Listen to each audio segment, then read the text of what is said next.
Mic test.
Mic test.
Hello, mic test.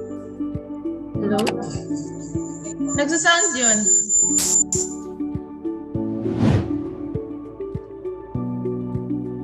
Hello, mic test.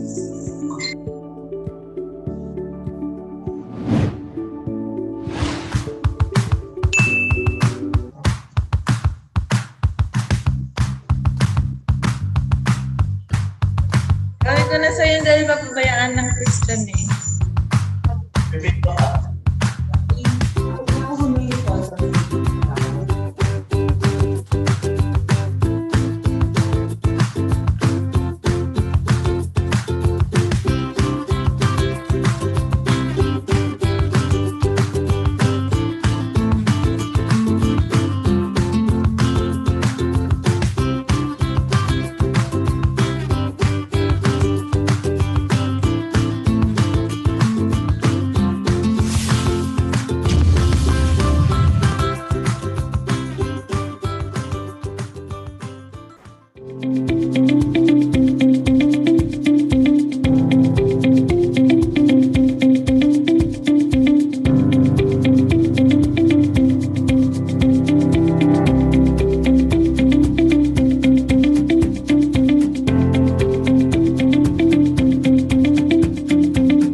Welcome. Before we begin our meeting, please be informed of the following video conferencing etiquette. Number 1. If using a laptop, tablet, or mobile phone, make sure that your battery is fully charged to avoid sudden disconnection. Number 2. To be the best, you have to look the best by observing and wearing appropriate attire fit for the meeting. Number 3. Be on mute at all times and listen attentively to whoever is speaking. Number 4. Maximize the use of chat box and other tools made available by the system whenever you want your voice to be heard. Number 5. Avoid interrupting the speaker and make sure that you are acknowledged before you speak. Number 6. As much as possible, turn on your video so that we could have a wonderful conversation. Number 7. We encourage you to station yourselves at a place free of destructive noise so that you could focus on the meeting.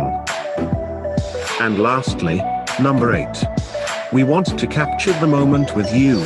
Kindly stay until the end as we will have a group photo after. Thank you. And have a good day ahead.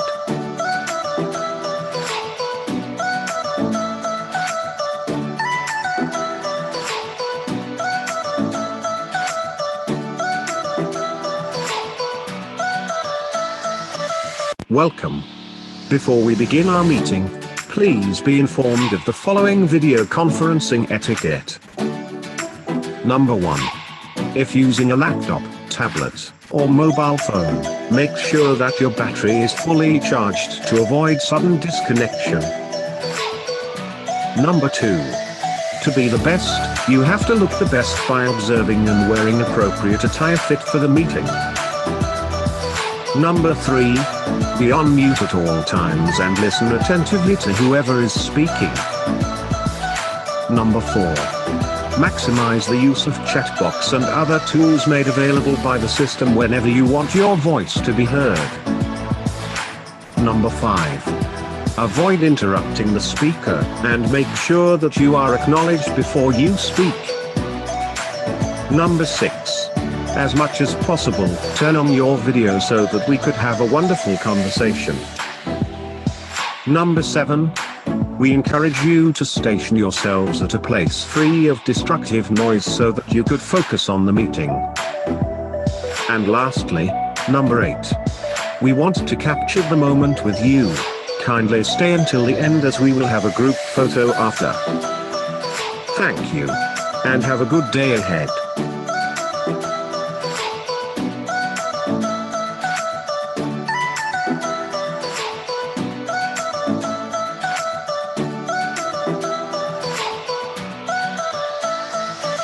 Welcome. Before we begin our meeting, please be informed of the following video conferencing etiquette. Number 1. If using a laptop, tablet, or mobile phone, make sure that your battery is fully charged to avoid sudden disconnection. Number 2. To be the best, you have to look the best by observing and wearing appropriate attire fit for the meeting. Number 3. Be on mute at all times and listen attentively to whoever is speaking. Number 4. Maximize the use of chat box and other tools made available by the system whenever you want your voice to be heard. Number 5. Avoid interrupting the speaker and make sure that you are acknowledged before you speak. Number 6. As much as possible, turn on your video so that we could have a wonderful conversation. Number 7. We encourage you to station yourselves at a place free of destructive noise so that you could focus on the meeting. And lastly, number 8. We want to capture the moment with you. Kindly stay until the end as we will have a group photo after. Thank you. And have a good day ahead.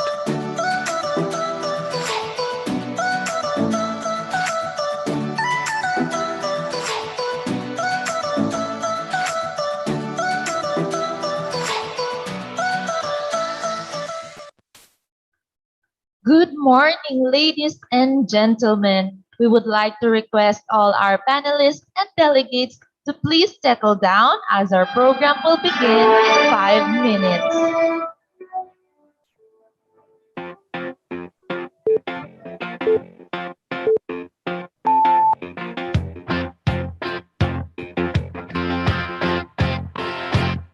What I want, you got, and it might be hard to handle. But like a flame that burns a candle, the candle feeds the flame. Yeah, yeah, what I got, full stop, of thoughts and dreams to scatter. When you pull them all together, and how I can't explain. Oh yeah, you make my dreams come true.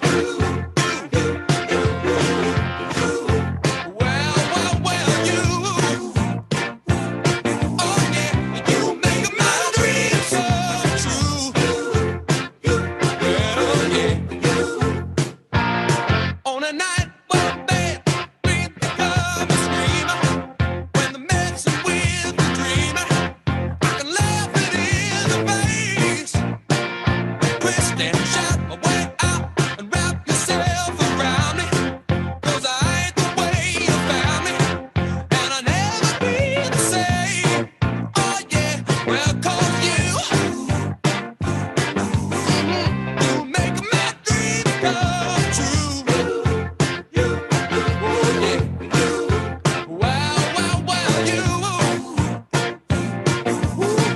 You make my dreams come true. Now listen to this.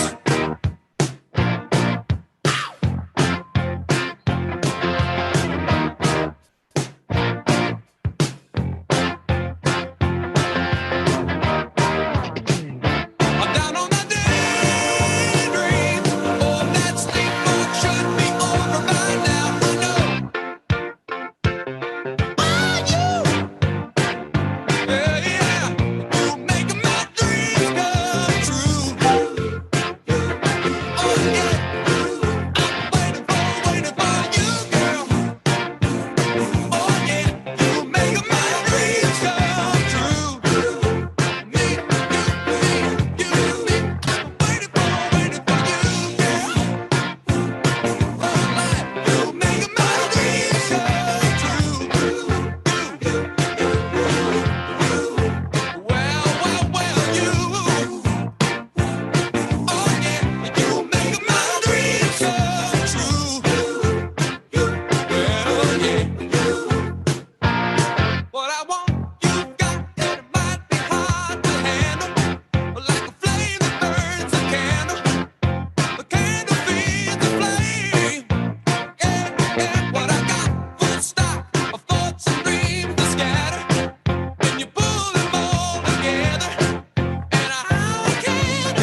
Put ourselves in the presence of the Lord.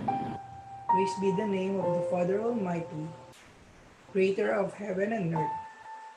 Lord God, you are the greatest electrical engineer. He who has all the power in the world, he who created the light for men. Please inspire us with just the tiny spark of your divine wisdom.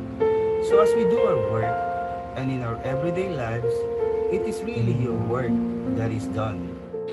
Loving God, make our heart your heart, our minds your mind, and our hands your hands. Make us your instruments so that we be always conscious and mindful that our work and everything we do depends on the life, safety, and property of my family and fellow men. Bless us also with the gift of love and sensitivity to respect the people who use the products of our work and our fellow engineers as well. All this we pray and we ask in the mighty name of Jesus. Amen.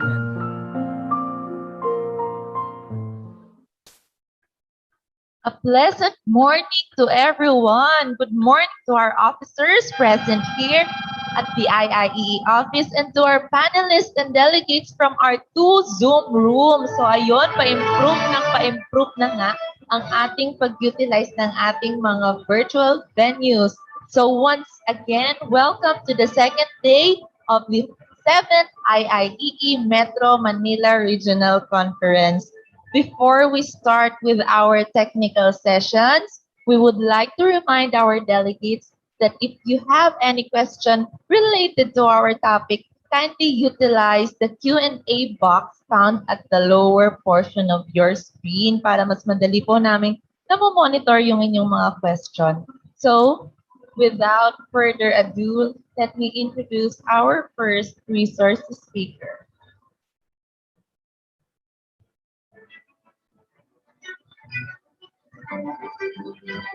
He is the chairman of the Professional Regulatory Board of Electrical Engineering, and he obtained his Bachelor of Science in Electrical Engineering at the Pamantasan ng Lungsod ng Maynila.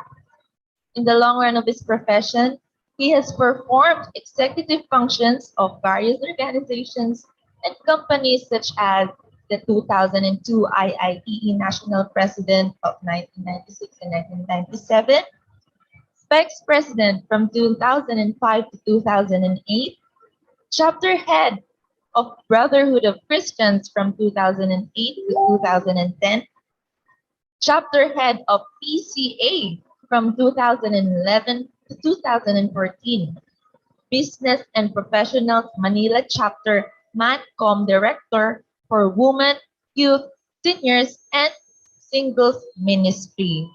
His contributions to the profession earned him the most outstanding professional in the field of electrical engineering awarded by the Philippine Professional Regulatory Commission in 2009 and Gintong Ani Award by Pamantasan ng Lungsod ng Maynila in 2010, to name a few.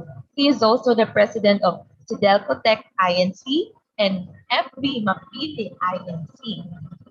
Ladies and gentlemen, to discuss EE implementation and road ahead, let us all welcome Honorable Francis V. Mapilo.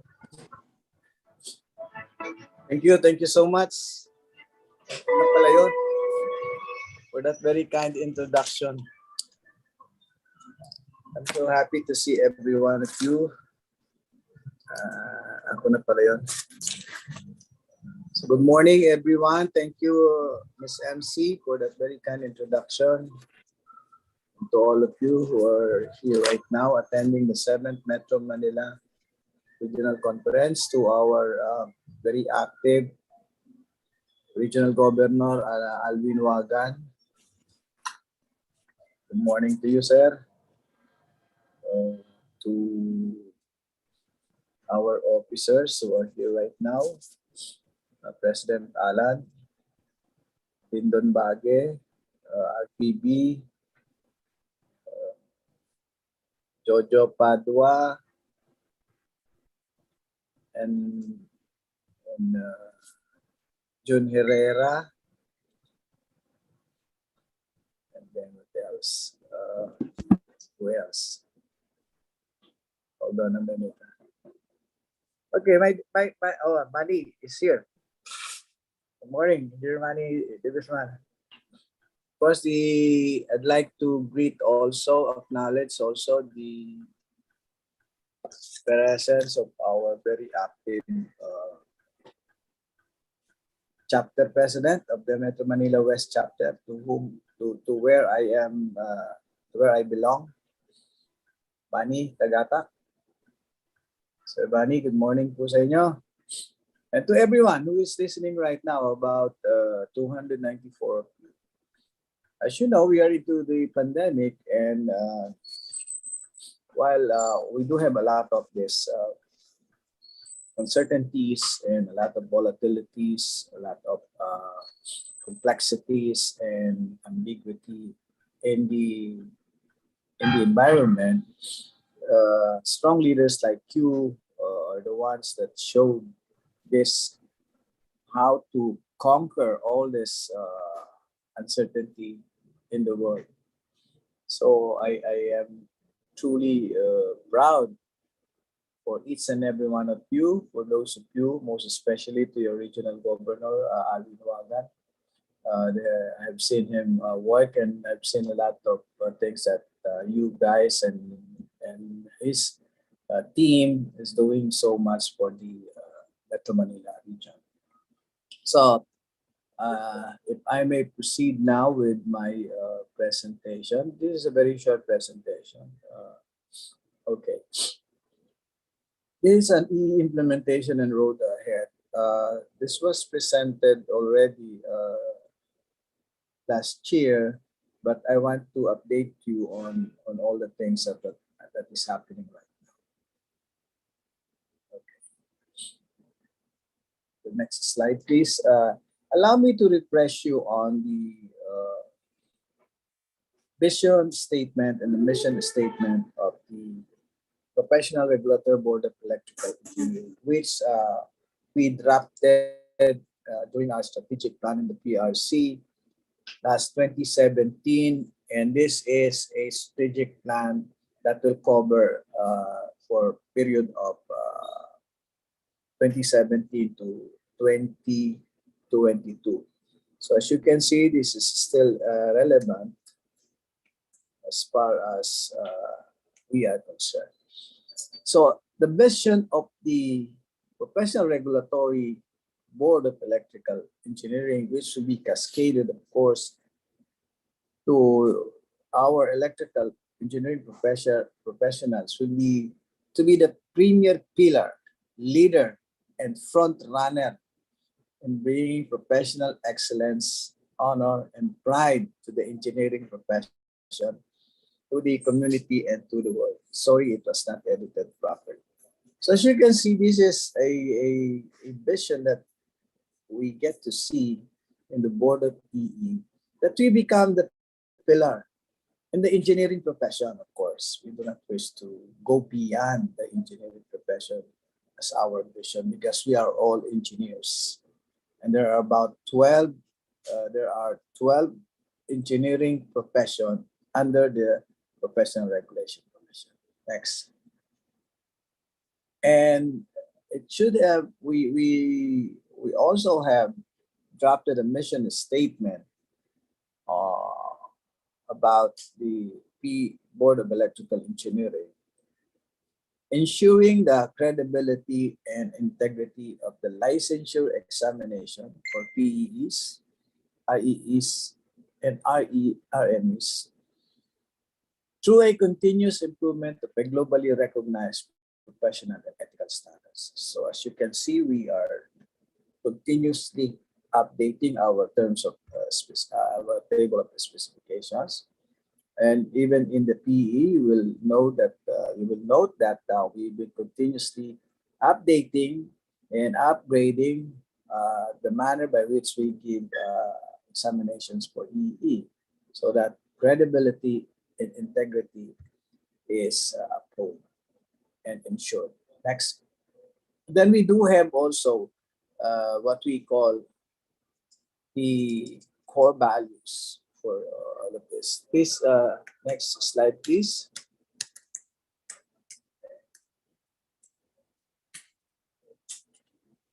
We're not moving. Can you check on that, please?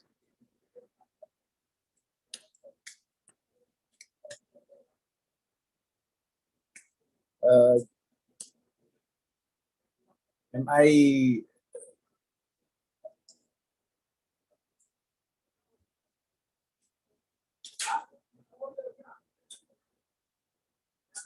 all right? I think that my screen is not moving. I just don't know if in your screen it's moving. Can you verify that, Bani? Press Alan. I'm now on. Yeah, the screen is not moving. I'm not the operator of the screen right now. Okay, sir, we will gumagal. I gave this to the Sir, technical. can we check ano po yung nakikita ninyo sa screen po ninyo na page, sir? Mission statement. Mission statement. Yes, sir, the screen of the operator is also on that page, sir. So next page, please. Next page, Sir Oliver. Okay, thank you. Core Oliver. values. That's Okay, right. sir. Okay, this is now the core values that we have drafted also during the strategic plan. It's an acronym for BEE, benevolent in being benevolent in providing the best professional services to the Filipino people and to the world. Efficient and effective outcomes-based licensure examination. And of course, an exemplary enabling regulatory functions for monitoring, enforcement, and awareness of the electrical safety. Next item, please, would be strategic goals. The strategic goals by the board is to look into the conditions affecting the practice of electrical engineering profession through a feedback mechanism of the accredited integrated professional organization for electrical engineering. And as part of the goal, we have to adopt measures for the enhancement of the profession by instituting the maintenance of high professional technical and ethical standards, and to update policies and develop regulations for the electrical engineering practice to conform with the exigencies of the international community. So as you can see, the work that we do, we follow the vision and mission and strategic goals using also our core values.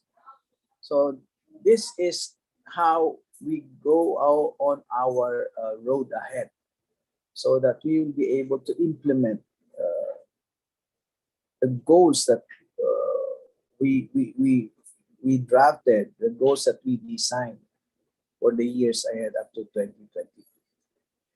Next.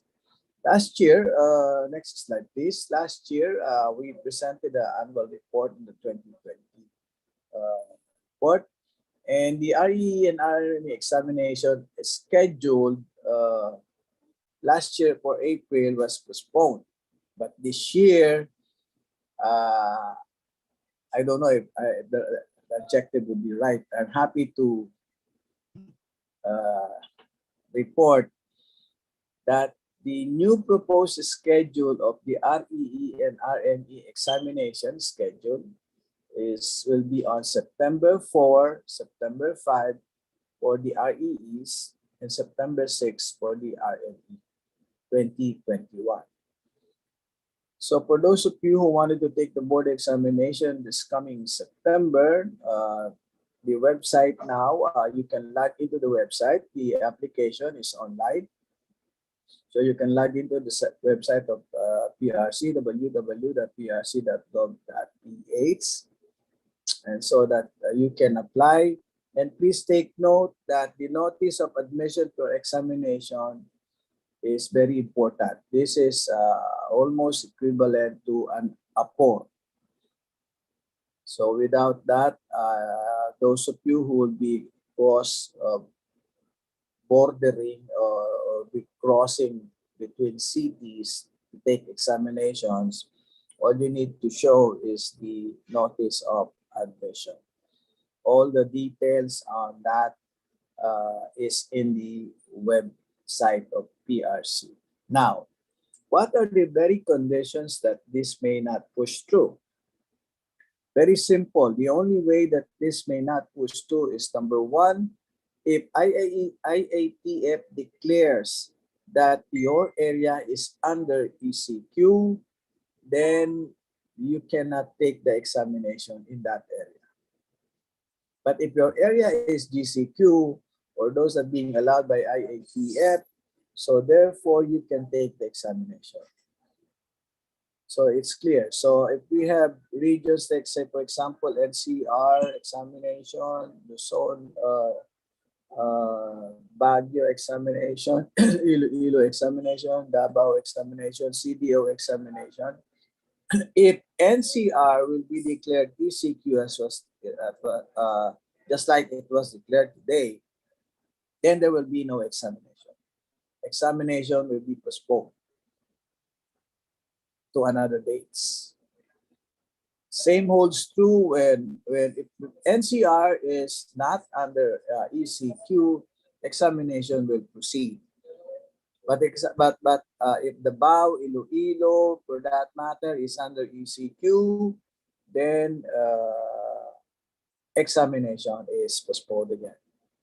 So that is a very simple condition that you have to take a look at. But now, up to now, all examination for RE and RME is will proceed. The PE online examination, on the other hand, is done already. The 2020 was as a report from last year.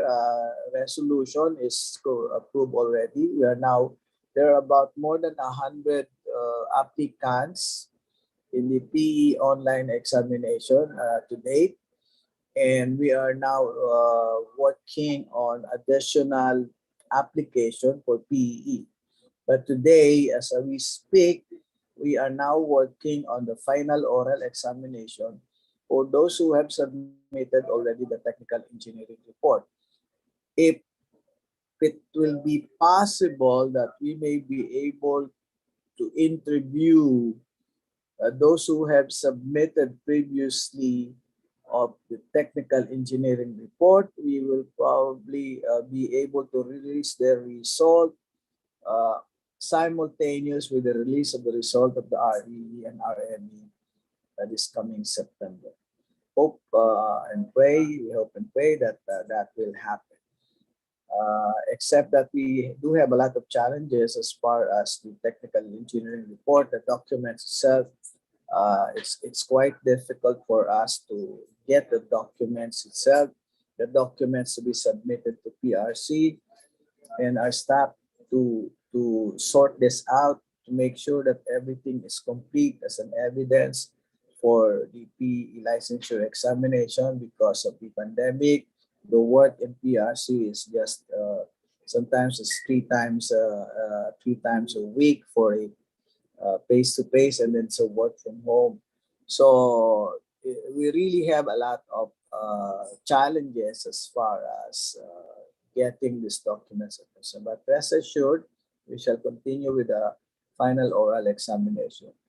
We now have on our pipeline the PEEs for final oral examination due for approval of the schedules and resolution. These are the PE coming from the Qatar chapter. We do have also, by the way, institutionalized bank, but I'll go to that later. We now also have an ACPE online application. The PRC International Affairs Division has submitted to us already the list of ACPE applicants, and soon enough we will be reviewing that and we will make sure that the APE online application will be completed before the end of September. As you know, we did have some challenges as far as the practice of the ECE and the practice of the EE is concerned, specifically on FDAS. We did made some joint resolution already as far as this is concerned. And I think this was signed already, and we based the joint resolution on the basis of the law, or its law. So that's why we now have a status quo as far as the sign and sale of the FDAS, to which the Bureau of Fire, because of that incident, of that situation, has allowed also the electrical engineers, PEs, to sign and seal the FDAS plan. Next, please. This is still an ongoing challenges as far as the agricultural and biosystems engineering law. There is not only a possible enforcement of the practice of the agricultural and biosystem engineering law, but now this is being elevated, and the last status of this is that the proponent or the author of the law, who is Rufus Rodriguez, Congressman Rufus Rodriguez, agrees to amend the agricultural and biosystems engineering law so as to remove the encroachment provisions and remove some disenfranchisement as far as the ABE law is concerned once this is implemented. Okay. We are now working on the notice of admission and the additional requirements for the RME. But please take note that this has not been completed, still work in progress, and therefore those of you who will be taking the RME, this is not yet enforced. No? It's not yet implemented. But I just wanted to give you a heads up such that we may be requiring now in the future a national certification at NC1 up to NC2 in case that you wanted to take the RME examination. But still, we're still working on this. We now have a video on demand for all the CPD requirements. This is what we call the webcast or webpad, so that in any case that there is a conference such as this, you'll be able to take the opportunity again to watch the video on demand, okay, or the webcast, or some of the lectures that are being introduced by IIEE or some other providers. So this is now approved, and I think IIE is working on this. The design and planning guide for hospitals and healthcare facilities was postponed as far as endorsement of PROs is concerned. So it's still under PRC, but to move forward, we are now going to, I have requested IIE to the President Alan Alvarez to make a print hard copies of this design and planning guide for hospital and healthcare facilities available to you. I just don't know. It will now depend on the board of the IIEE, because as of now, the author and the owner of this design and planning guide for hospitals and healthcare facilities is IIEE. So I have requested the President, Alan Alvarez, so that he may be able to endorse this for a board resolution approval, so that printing will be done and it can be available soon. Next, please. Okay, this is the road ahead that we wanted. We are now following. As you know, we have this Philippine Qualification Framework Act. And this Philippine Qualification Framework Act gives a certain level of the qualification of a professional. In our case, and for all cases for that matter, level 8 is the highest level for all the professionals. An REE is level 6. A PEE is level 7. And a specialty PEE is level 8. That would be on the career path. That would be on the experience side. But for the academic side, the level 7 is the masteral and the level 8 is the doctoral. That's for the academic path. Now, for our career path, for those of you who are not in the academy, but for the experiences, PEs is now on level 7. So those of you who are REEs and who wanted to be, because RE are level 6, you now wanted to go to level 7, you have to take your PE, and then that would mean that you will now go up the ladder of the level 7. And ACPE also is accepted already as part of the level 7 is concerned. This is a new development, and I'm proud to announce also that it is the electrical engineering who is one of the very first, the premier, to be approved on the resolution on the career specialty progression. So this will still work on progress as far as going to level 8 is concerned, which is equivalent to a doctoral degree for us practitioners.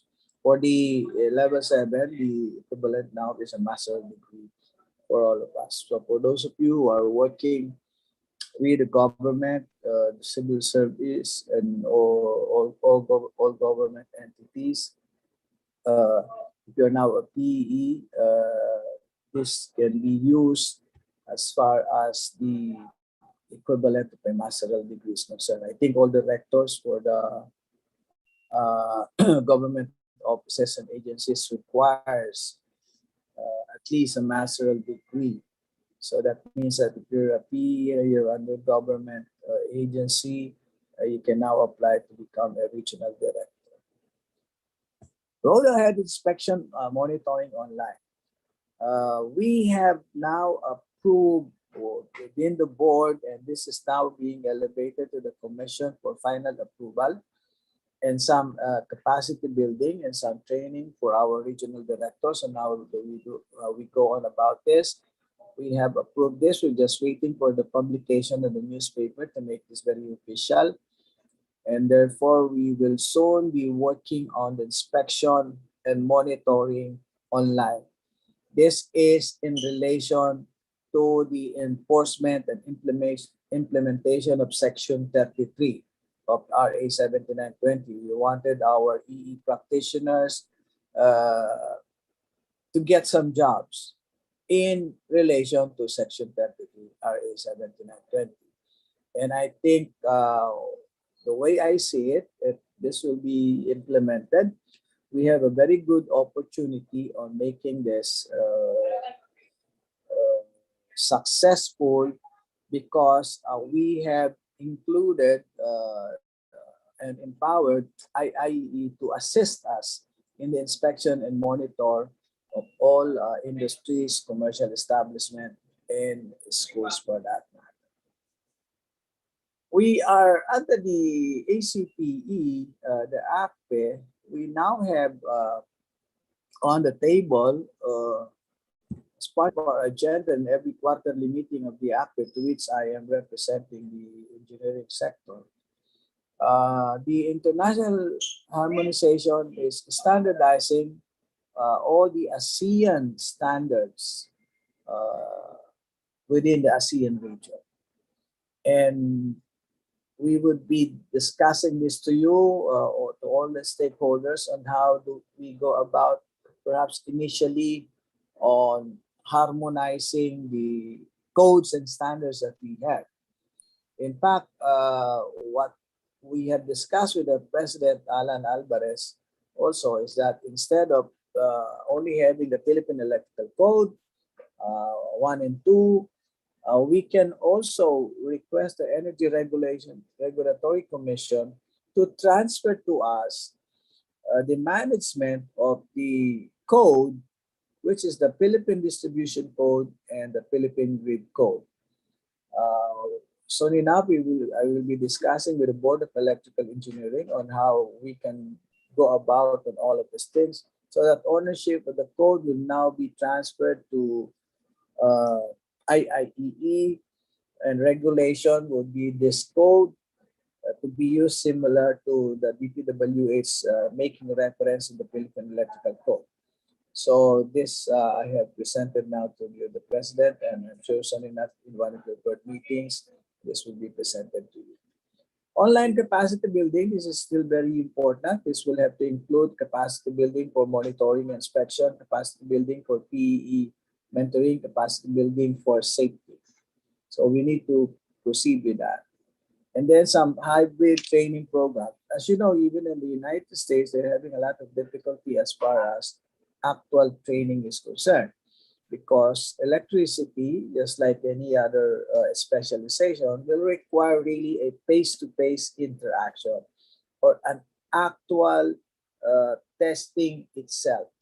So therefore, we expect that providers will have to give us a lot of this online hybrid trainings, the same way that you guys are now doing hybrid conferences. So I hope that soon enough we'll be expecting more of this because we wanted to make sure that in the new normal, this would be a practice because we are essential workers. Of course, the proposed bill, I have supported that already with perhaps a few more tweaks of the EE law. But as far as the board is concerned, we have in principle agreed with the EE law, and it's just a matter of trying to fine tune and then consider some of the things that we still need to remove or add to the law.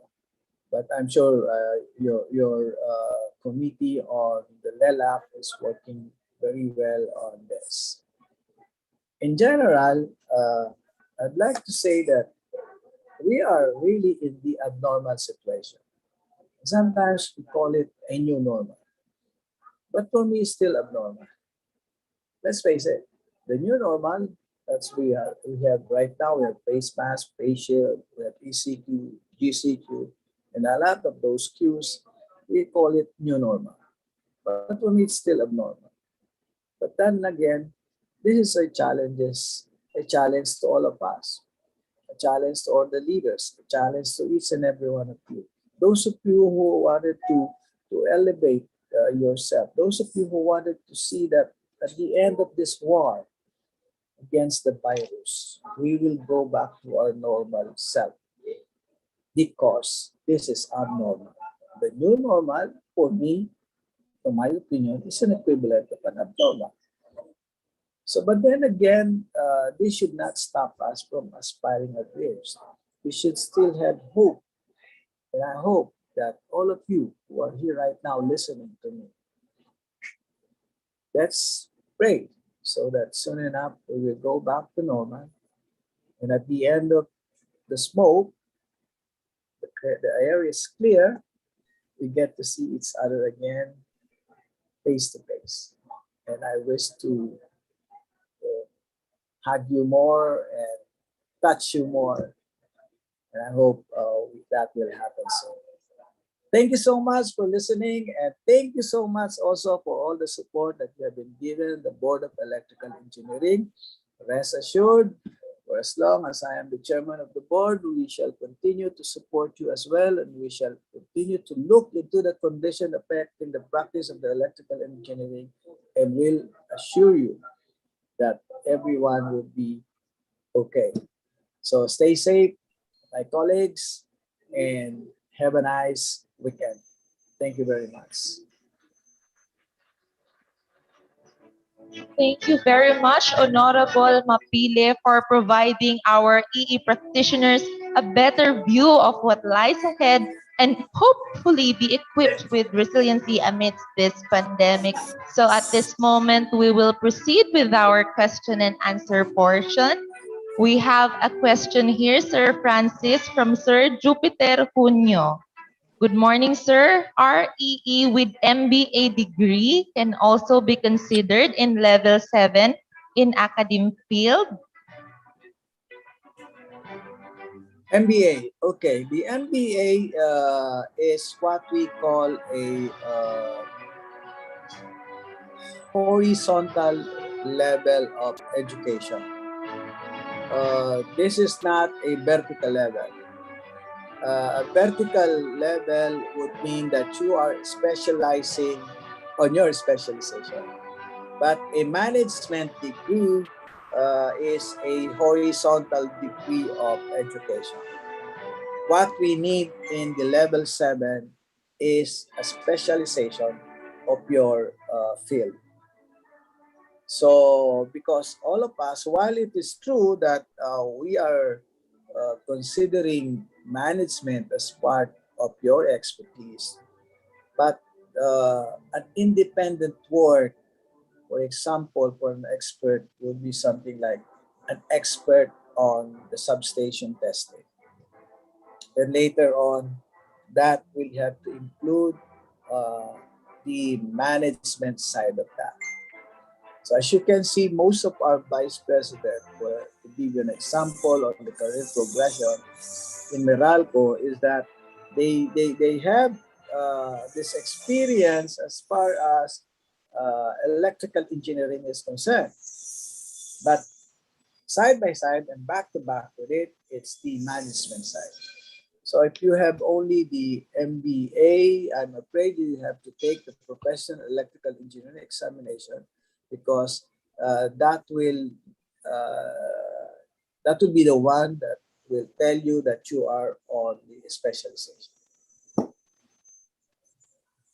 Okay, thank you very much, sir. We also have a question from Miss Diana Operio. Where can I know more about the Specialty Board Career Progression Program?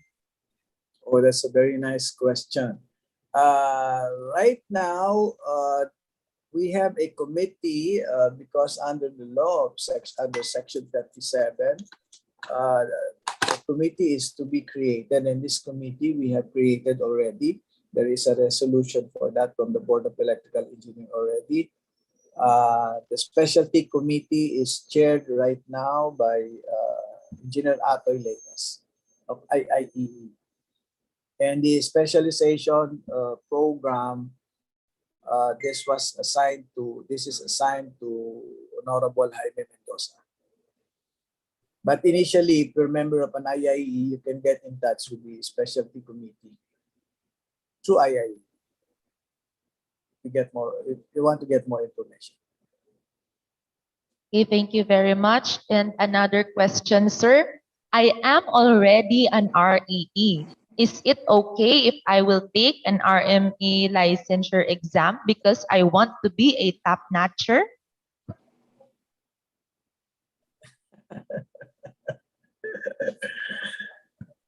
I don't want to call it a silly question, but it's a relevant question. Yeah, of course.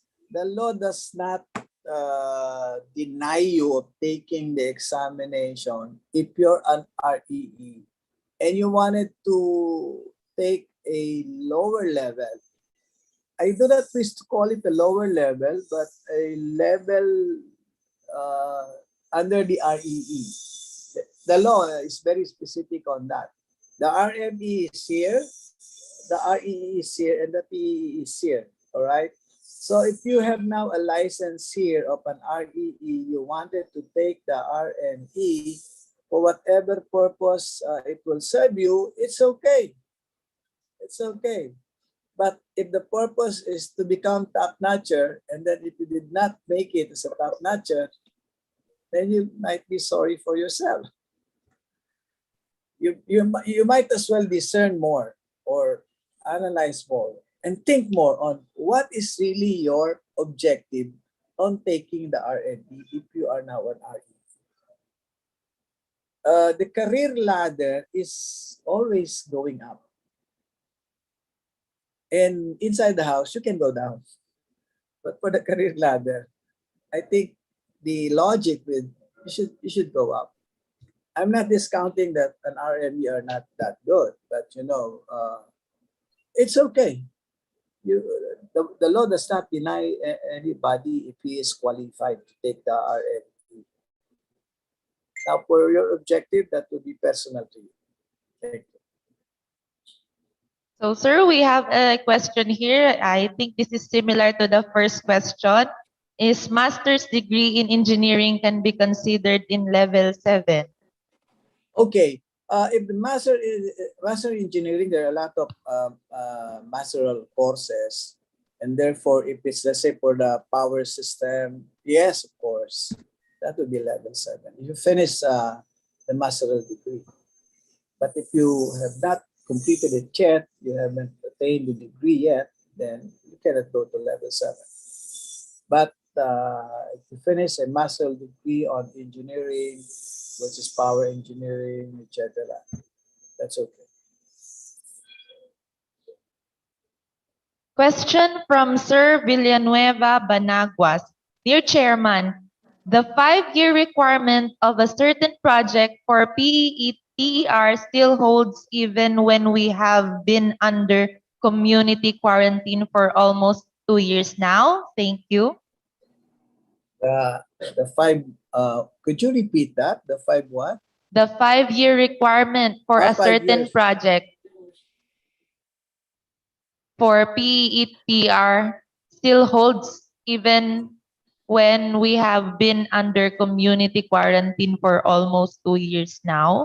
Okay, allow me to be specific. It's a 5-year, actually it's 4.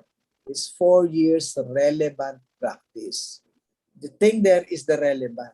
Whether there is a quarantine or no quarantine at all, if your practice is not relevant, it does not matter whether it take you 10 years. What will happen is that it would appear that your relevant would be 4 years only. So that's the key, the relevant practice. So if you have a relevant practice during the quarantine for 2 years, then that will count. If in case that you do not have a relevant practice, whether there is no quarantine for 10 years, that will not count.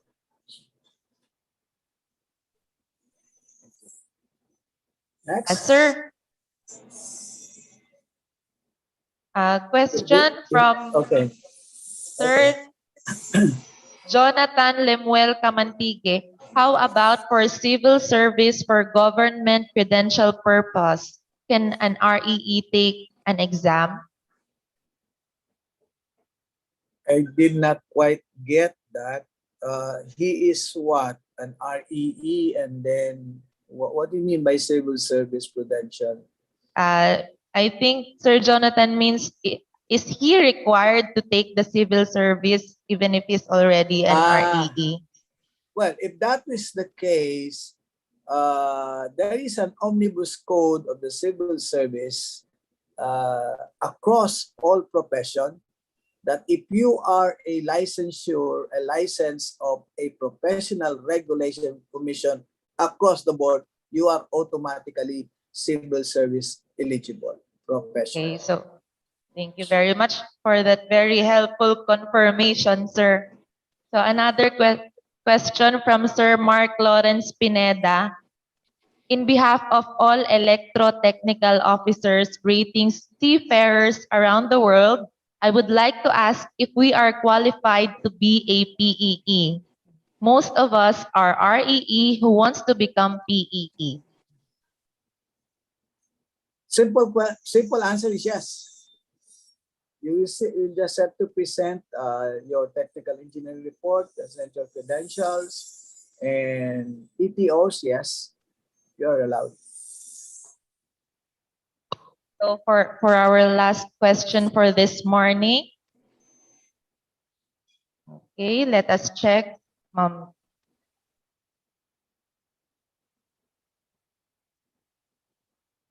Yes, I think si Sir Villanueva po, may follow-up question daw po si Sir Villanueva Banagos. Sabi ni Sir Villanueva Banagos, sir, the question is about the project on my subject, TER. Siya po yung nag-question kanina regarding sa 5-year requirement for a certain project daw po. Okay. Engineer, okay. I'll have to give you a general answer on that. As I have said, if that is relevant, that will continue to be added as far as the number of years is concerned. But we now, if you wanted to go to the specific, really, you need to apply for a PE. There is a procedure for that, so that specific questions can be addressed by the specific answer through the mentoring program. So you enroll yourself into a mentoring program, and this is free, by the way. This is free, right, Engineer Yasmin? That is free. So you just try to get in touch with your chapter. This is institutionalized already. There is a committee already with IIEE. All you need to do is to get in touch with your chapter, just to make sure you're an active member. Then all your answers to be a PE will be addressed by that committee. Thank you. Okay, thank you very much, sir. So that ends our question and answer for Sir Francis. And now we will proceed to our awarding of our Certificate of Appreciation. Certificate of Appreciation is awarded to Honorable Francis P. Mapili in grateful acknowledgement and appreciation of his invaluable service and professional thoughts shared as a research speaker on the topic about EE implementation and road ahead during the IIEE 7th Metro Manila Regional Conference, a hybrid event with the theme Got One IIEE, Transcending the Challenges in the New Normal by Embracing Resiliency and Complementarity. So to award our certificate, may I call on our Governor, Alwin Wagan, our host chapter president, Sir Giovanni Tagata, and our national president, Engineer Alan Anthony Alvarez, to award the certificate. And so Sir Francis had a big smile on his face. So ladies and gentlemen, let's give them a round of applause. So smile pa, sir. One IIEE daw po yung sa sign ninyo, sir.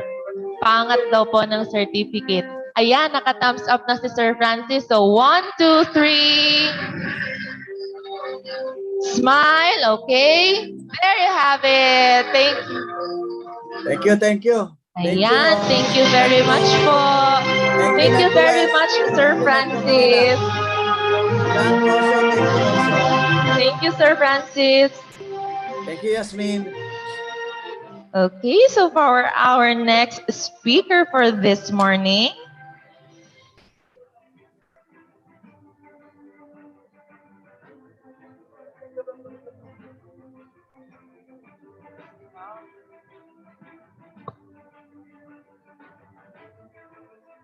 so at this point, I will call my partner to introduce our next speaker.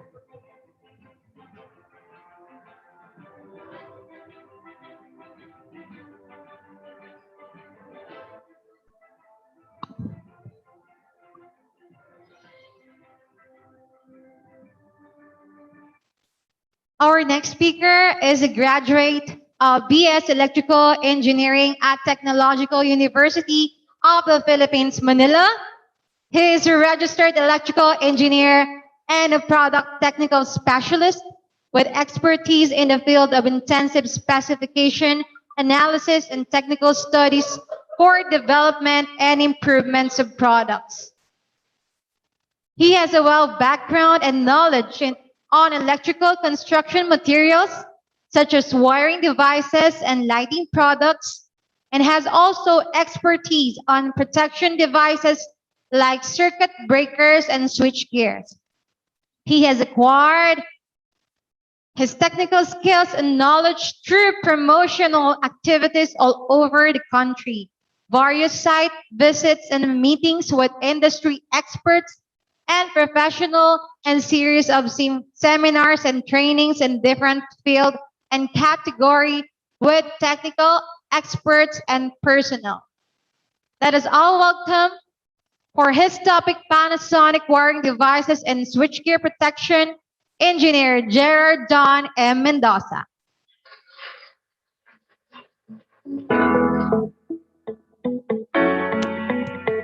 Hello, ma'am. Good morning. Good morning, sir.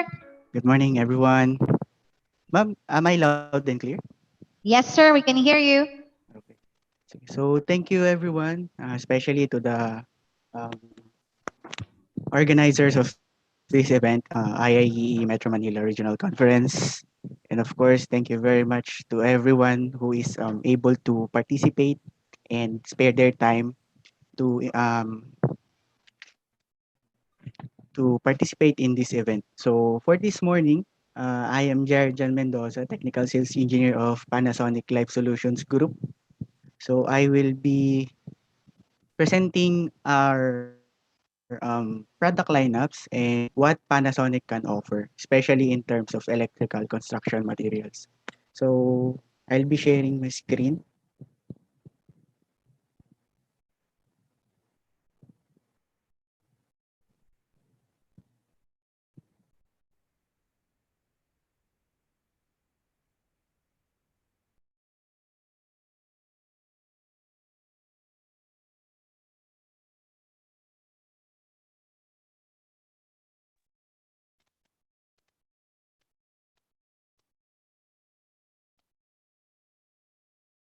All right. Dahil tayo ay virtual, we are really experiencing technical difficulties.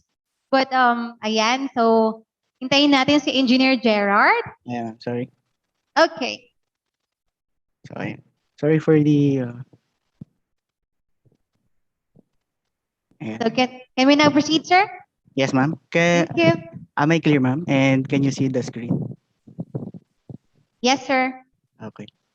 Thank So you. good morning, everyone. So from the Department of Life Solutions Group for Panasonic, so we are handling ECM or electrical construction materials.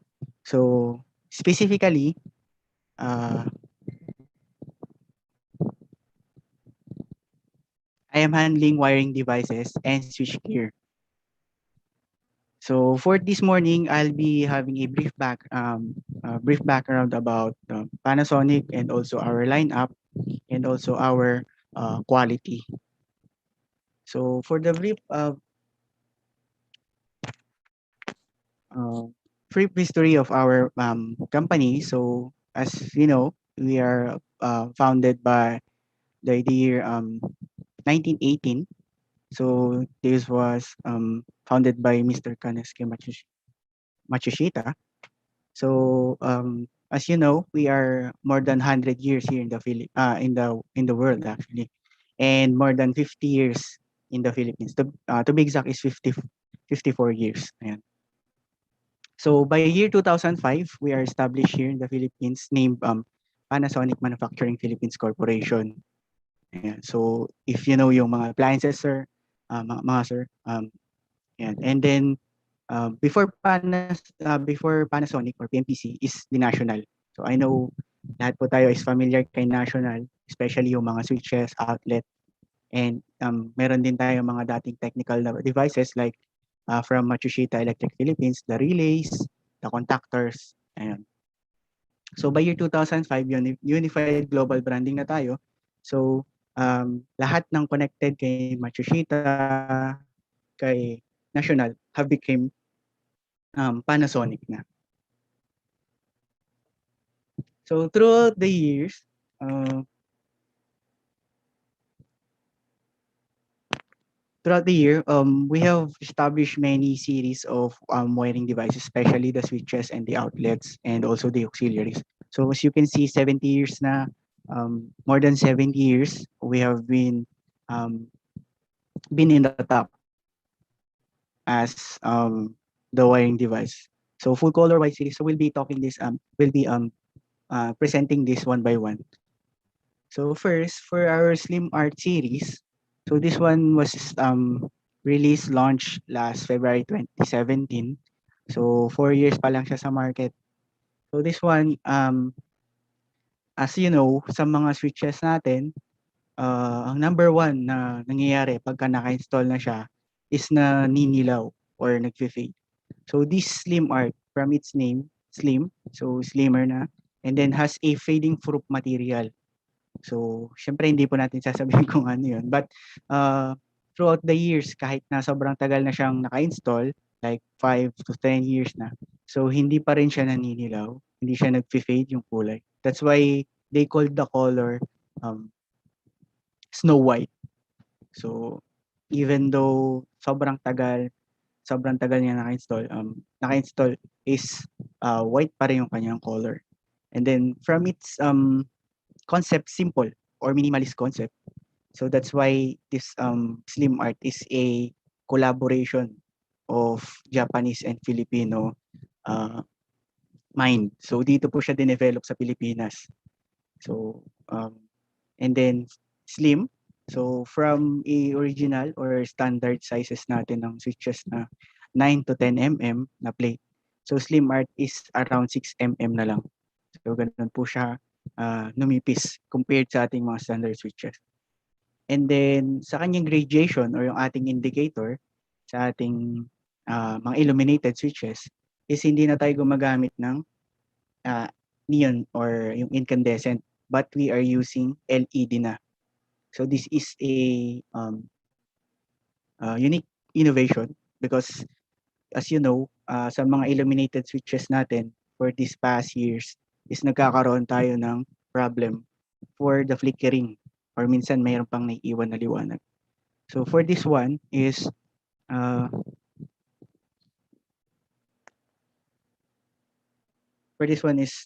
we have prevented that or naalis na natin yung kanong problema since we are using LED.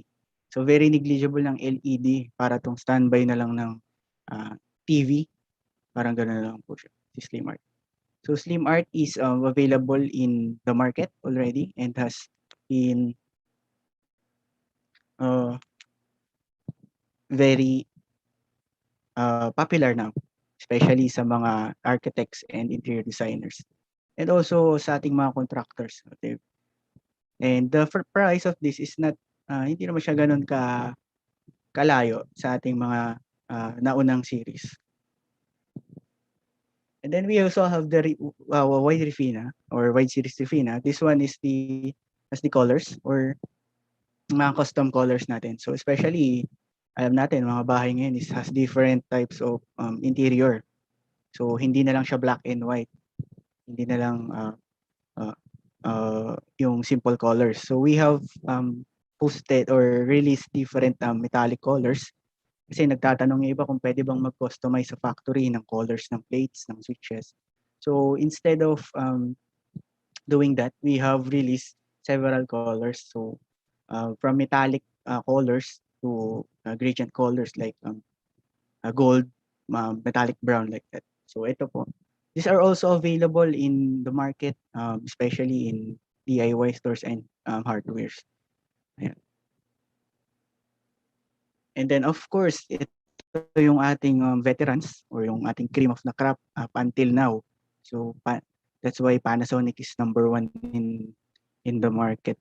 So for the classic or si full color series natin or si national, so kung mapapansin niyo sir, yung mga lumang buildings has still installed national. Yan din po siya, si Panasonic din. Pinalitan na lang siya ng pangalan. So from the lineup of switches, outlets, auxiliaries, still the same pa rin. And then we have still offering stainless and aluminum plates, which is for infrastructure, mga mga like ngayon yung itatayong subway, this is the one who will be installed. Ito si metallic plates natin. Then for white series, as you know, meron siyang two colors, the white and the gray. And for the added feature for the white series is nagkaroon po siya ng metal support. So that's why very durable in comparing to other switches which is full poly or plastic lang. Ang tendency kasi nun is madaling mabasag pagka ini-install lalo na pag yung mga veteran electricians natin, mga nag-i-install sa site. So that's why we have supported installed it a metal support. And so we have also other types, which is the dimmer switches. So we have two types, the incandescent and the LED. So for the incandescent, we have two ratings, so 500 watts and 800 watts. So pwede pa rin po siya sa different types of incandescent type. So kahit yung mga luma na incandescent type pa na phase out na but still installed sa mga bahay natin. So you can use our dimmer switches. And then for our LED, which is 50 watts yung current, but upcoming will be 300 watts. So meron na tayong maximum up to 10. And then for our LED, isa lang naman yung laging sinasabi dito. Even at other brands, still use only LED dimmable bulb. So pagkagamit tayo ng dimmer switches, dapat yung ating ginagamit na load is dimmable din. Kasi yung mga fixture, meron po kasing driver, may mga driver yan. May mga balas pa. So ang tendency kasi masisira lang yun. Hindi sila compatible. So pwede naman silang gamitin but in the long run is hindi po sila tatagal. So but we insist that you use LED dimmable always for LED. Then since ayun katulad nito we are experiencing pandemic, lockdown na naman. So also Panasonic embraced the new normal. So instead of using or installing standard switches, we also offering the PIR sensor o yung mga contactless na tinatawag. So this one, we have the surface mount type na PIR sensor or the passive infrared sensor, which is may time delay or yung tinatawag na kanyang time delay, which is 10 seconds to 30 minutes. Ito po yung pagka wala ka na sa detection range niya, kung gaano katagal yung kanyang stay function. So it's variable from 10 seconds to 30 minutes. And then also meron tayong built-in daylight sensor. So especially sa mga bahay na merong glass windows, yung pumapasok pa yung liwanag galing sa labas. So we have also innovated the daylight sensor, which is dinedetect niya kung kaya pa yung liwanag or sufficient pa yung nade-detect na liwanag sa labas. So hindi niya bubuksan totally yung ating loads. Ayan. So we have also the interconnectable type. So this one is for hallways. So ito yung tinatawag na master and slave connection. So meron tayong master and can be connected up to 4 auxiliaries or slaves. So kung ano pa yung kinokontrol ni master, yun din yung kinokontrol ni auxiliary. This is just to lengthen or para mapahaba yung detection range. So talking about detection range, so this type of PIR sensor, especially for residential and commercial, ang kanyang ceiling height po is around 3 to 4 meters, ceiling to floor. And then, ang kanyang detection range na po in diameter is around 7 meters. So, ganun po haba. So, for the interconnectable, times 4 lang po natin 7. So, 28 meters yung kaya niyang i-detect. So, yun po yung detection range. So, as for this, basing on the studies on our factory, so comparing to standard switching, si sensor po natin nagsisave up to 60% comparing to standard. So hindi ka na lang nagpe-prevent ka ng spreading of disease or yung mga nakakahawa like that COVID. So, nakaka-save ka pa po. So, energy saving device for new normal. And then for paano naman po yung mga industrial or yung mga warehouse like that, since mas matataas yung kanilang ceiling. So we have introduced also the high ceiling type, which is ang kanyang maximum is around 10 meters. 10 meters na yung height. So from 10 meters, ang kanyang detection range na po is around 15 meters. Ganun na po siya kalawak. So parang nadoble kay ating standard or yung ating standalone. So we have the interconnectable type din po dito. Maganda lang po dito kay high ceiling dahil mas mataas na po yung kanyang detection range, ay meron po siyang AI or intelligent detection. So pagka tumataas po kasi yung kanyang detection range, so mas dapat mas tumataas din yung kanyang pag-detect kung ito ba ay tao, machine, or vehicle like that. So meron siyang intelligent detection or yung AI which to prevent the detection of blind spot. Ayan. Lalo pagka factory, lalo yung mga machineries. Ayan. So, saan po ba ginagamit to? We have for project applications of warehouses, storage facilities, even aircraft hangars like the Lufthansa at Philippine Airlines dyan sa NAIA. Ayan po. So, for the high ceiling sensor, it was pwede rin siyang install for commercial, which is hindi naman ganun kataasan yung ceiling height. So from 10 meters, 8 meters, 6 meters, and even 3 meters kung gusto nila nung high ceiling type natin. So for the summary of our sensors, so ito po, meron tayong standalone type, interconnectable, and the high capacity. So for different applications, you can use our different sensors. So for special type of outlets naman, we have the aircon and the range or yung ating twist lock. So for our aircon, ang standard kasi na lumalabas ngayon for NEMA is about 15 amperes lang.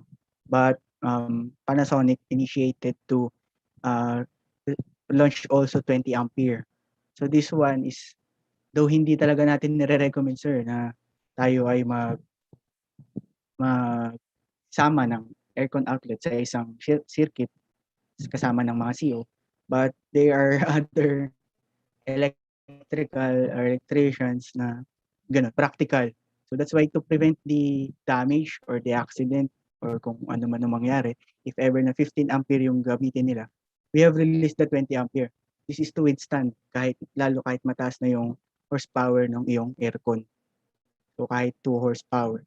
So hindi na siya iinit, hindi na masusunog or magma-malfunction yung ating outlet. Same with our range or yung ating twist lock. We have 15 to 30 amperes range. So sa twist lock natin is we have the receptacle and the plug, the locking plug. So this one is for continuous electricity connection para hindi maputol yung paggamit natin dun sa mga devices or sa ating equipment, like especially sa industrial, mga industry, yung mga tuloy-tuloy yung paggawa. So we can use this twist lock. Actually, there's upcoming which is up to 60 amperes. So ganun katayas yung rating. Ayan. Then we also have the GFCI or we call it the EL guard, earth leakage guard. So this one is, we all know na sa PEC is mandated by PEC na we need to install this in areas with provision of water. So ano ba yung mga lugar na yun? So CR, kitchen, laundry area, even outside perimeters. So like sa mga garage like that. So ito inaano na rin natin, ini-install na rin natin doon. This is to support the PEC rule. Because instead of using RCCB, so we can use this earth leakage guard just para sa specific system. So kunwari, lalaba ka, so imbis na ititrip ng breaker na nagkaroon ng fault or dun sa iyong washing machine kasi nabalatan yung wire and dumikit.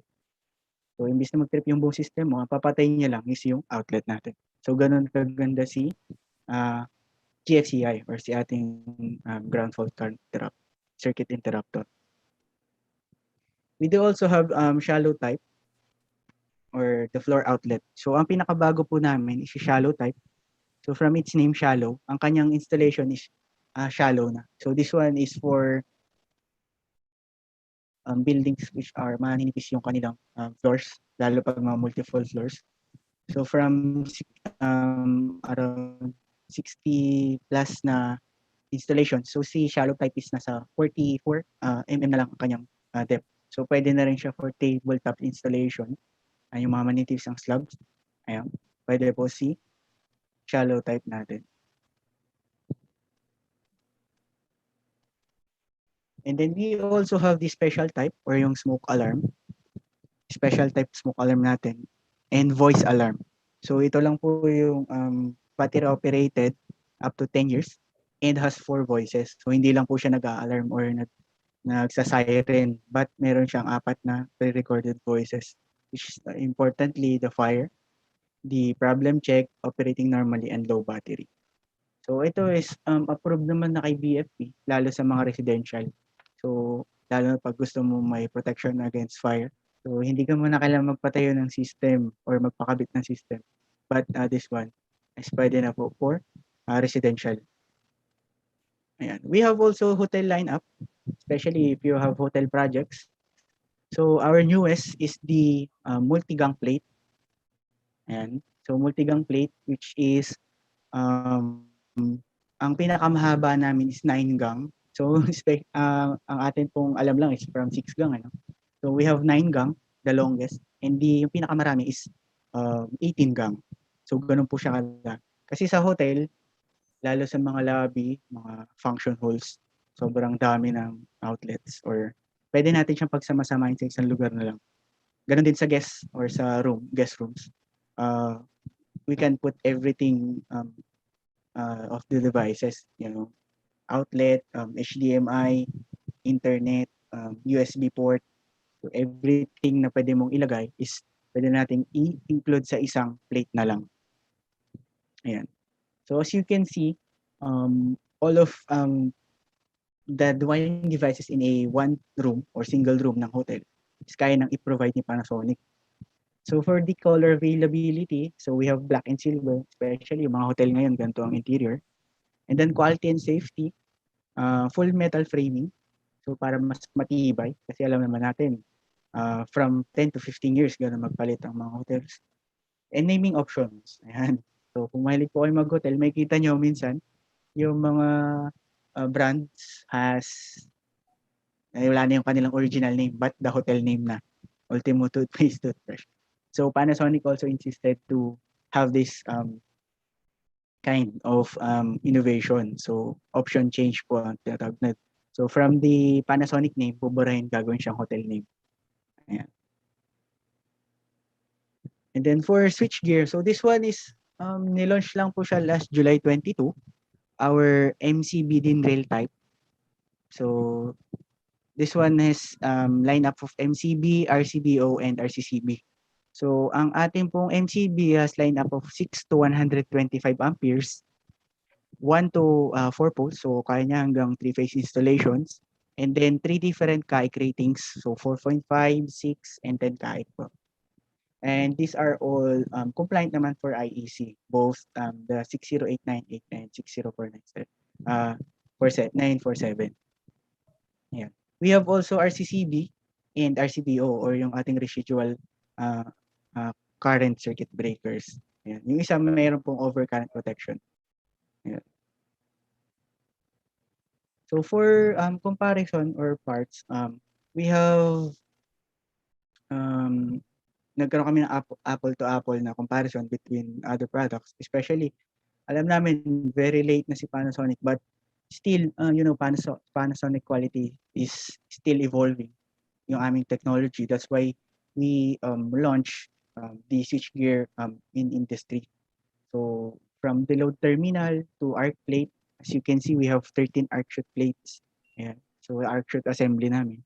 So arc runner is curved instead of cornered. This is to para ma-prevent yung yung sa distribution of arcing. So hindi siya maiipon sa isang corner kasi pag cornered, so stress, maaaring masira agad yung ating device, yung ating MCB. And then handle, so as you can see from window to handle is meron po tayong indicators. This is to also educate our non-electrically inclined personnel or yung mga consumers natin. Also, we are ROS compliant. Ayan.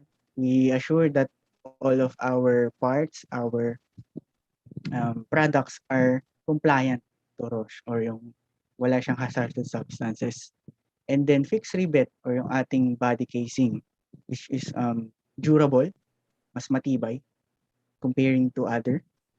We have 6 points comparing to 4 points rivet. So for this one, we are not just saying that we are has the quality, but also the efficiency, safety, and of course, ang pinaka-importante yung durable, kung gaano nagtatagal yung ating MCB.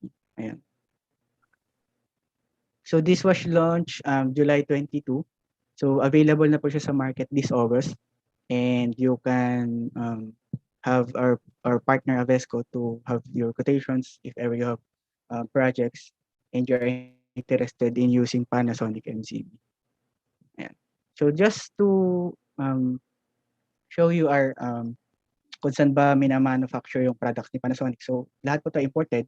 So one of our biggest manufacturing plants is sa Thailand. So Ayutthaya. Ayan. So we assure even though hindi na sa Japan yung mga ating factories. So we have in China, we have India, Sweden, other countries in Southeast Asia. So we assure we have the Japan quality. So lahat ng testing pa rin, ginagawa pa rin natin from different types of testing to assure our quality. Ayan. So from the testing of durability, yung ating lifespan ng ating mga switches and outlets, which is conforming to IEC standards. Ayan. So tayo is, for example, we have this one, the switches on and off. So ang ating IEC standard is 20,000 times. So Panasonic lasted up to 230,000 times. So ganun katagal. So kaya yung mga lumang building, kung may national pang naka-install, gumagana pa rin yun. Basically. Ayan. Ganun din po sa ating outlet na 10,000 times naman yung IEC. Yung kay Panasonic lasted up to 60,000 times. So ganun siya ka-tibay. Ayan. And then, number one na natin, lalo pagka dito sa Pilipinas, ang laging sinasabi is faulty electrical wiring. Ang laging dahilan. So, for our devices, lalo na is meron tayong mga contacts, we assure that our products are flame retardant. So, we use the urea resin. This was patented by Panasonic. So, itong tawag po dito is glow wire switch, glow wire testing. So, ito ay around 1,000 degrees Celsius. So, kung mapapansin nyo po, is nag-mark lang yung apoy. So, hindi siya nasunog. So, this was patented by Panasonic. Ayan, urea resin po ang tawag. And then also, para hindi rin po tayo makagamit ng mga substandard. So, this is the certification of Panasonic. So, pag bibili po tayo ng mga switches outlet, just see the license number na Q1168 and 1169 for switches and outlets po. Ayan po yung to assure that we are using the original, the patented products of Panasonic. At hindi po yung mga substandard or yung mga fake. So that's all for the presentation. So I'll be just announcing our appreciation raffle for our electrical practitioners. Ayan. So every 10,000 worth purchase po of Panasonic items, switches, outlets, yung door chime, smoke alarm, even MCB po, you can be a participant na po or represent yung isang invoice nyo for our raffle. So invoice date is from January 1 to November 30. And ayan, so kung meron po kayong project which has a million worth of wiring devices, ayan, meron po kayong guaranteed price. Ayan, one major price. So pwedeng ref, mali natin. Ayan. Ayan. So pwede nyo pong isend ito sa ating Google Form. Ito, pwede nyo pong sa ating QR code. Ayan.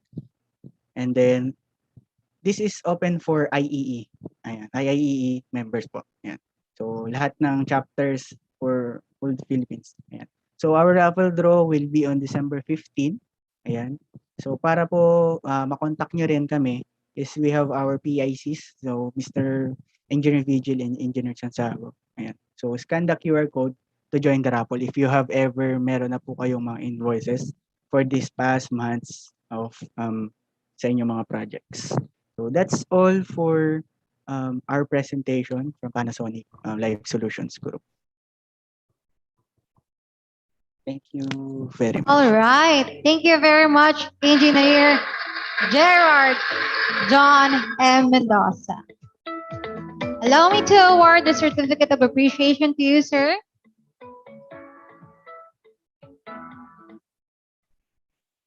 This Certificate of Appreciation is awarded to Engineer Gerard John M. Mendoza for his topic, Panasonic Wiring Devices and Switchgear Protection, as well as to the Certificate of Appreciation is presented to Panasonic Manufacturing of Philippines Corporation in recognition of their outstanding generosity and support as a prestige partner Ruby sponsor during the IAE 7th Metro Manila Regional Conference, a hybrid event. Signed by Engineer John Regis Estrosio, signed by Engineer Giovanni F. Tagatak, Engineer Manuel M. de Guzman, and Engineer Alwin M. Wagan. Once again, thank you very much, Panasonic Manufacturing Philippines Corporation, of course, to our speaker, Engineer Gerard John M. Mendoza. Thank you, ma'am. And of course, for those who have their questions, you can visit them on the Event Hub platform. Their booth is already located there. You can visit them. And for those who have questions, if Engineer Jared is still with us here via Zoom, he can answer questions via Q&A chat box. Is that the case, sir? Yes, ma'am. I'm currently yes, ma'am. Currently answering their questions po. Oh, thank you very much for the questions. All right. Thank you very much once again, Engineer Mendoza.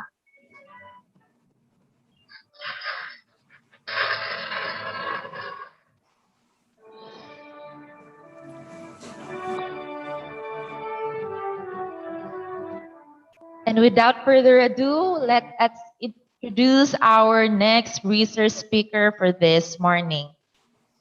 He is a graduate of BS Electrical Engineering at Mapua Institute of Technology.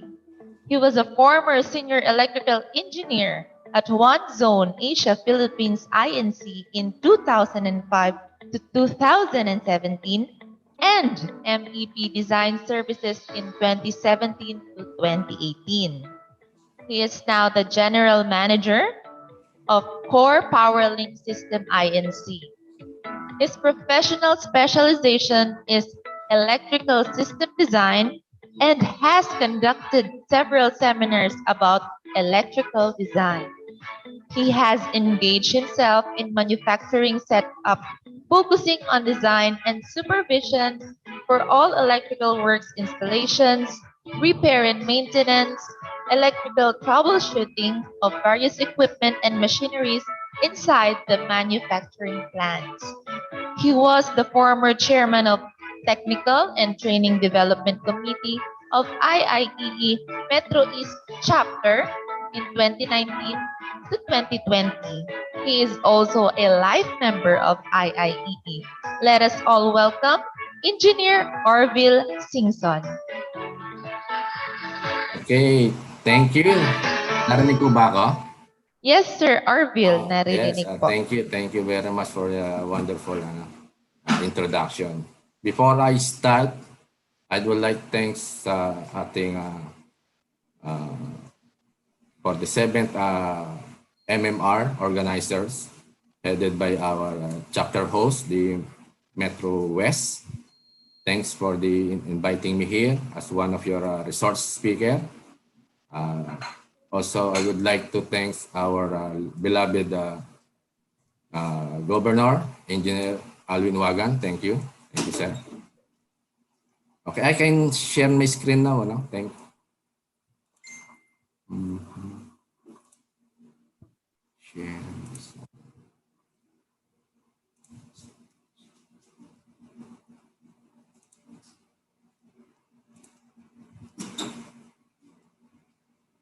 Okay. Ma'am, nakita na po ba yung aking slide? Bill. Okay. Yes, Sir Arvin. Okay, good morning. Good morning again. It's already 9:35, so medyo na yung aking time for this presentation. Okay, my presentation topic for today is the electrical system design guidelines for the high-rise building, which is presented here in our 7th Metro Manila Regional Conference. By the way, I'm again Engineer Orville R. Singson, a professional electrical engineer. Ito po ang aking facility profile, which as introduced a while ago.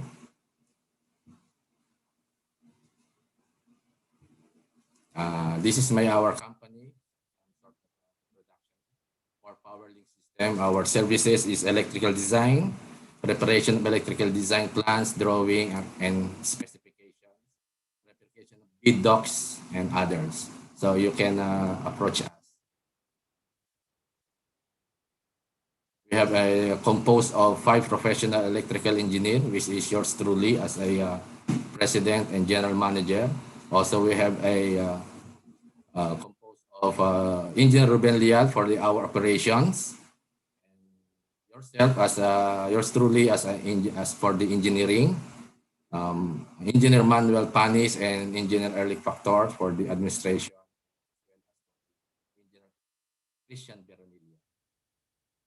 Our outline for today is review of basic design requirements, electrical design of single-story occupancy residential building, electrical design analysis and calculations, feeder size determination, overcurrent protection determination,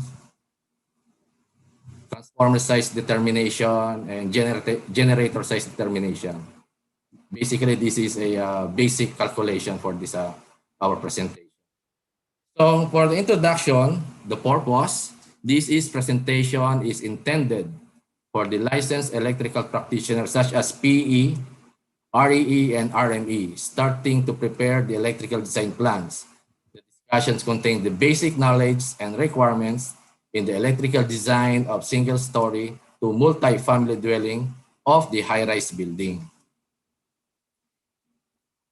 So because of the enormous scale tall buildings demand an extraordinary determination and endurance from the many stakeholders, including owners, developers, planners, architects, and engineers.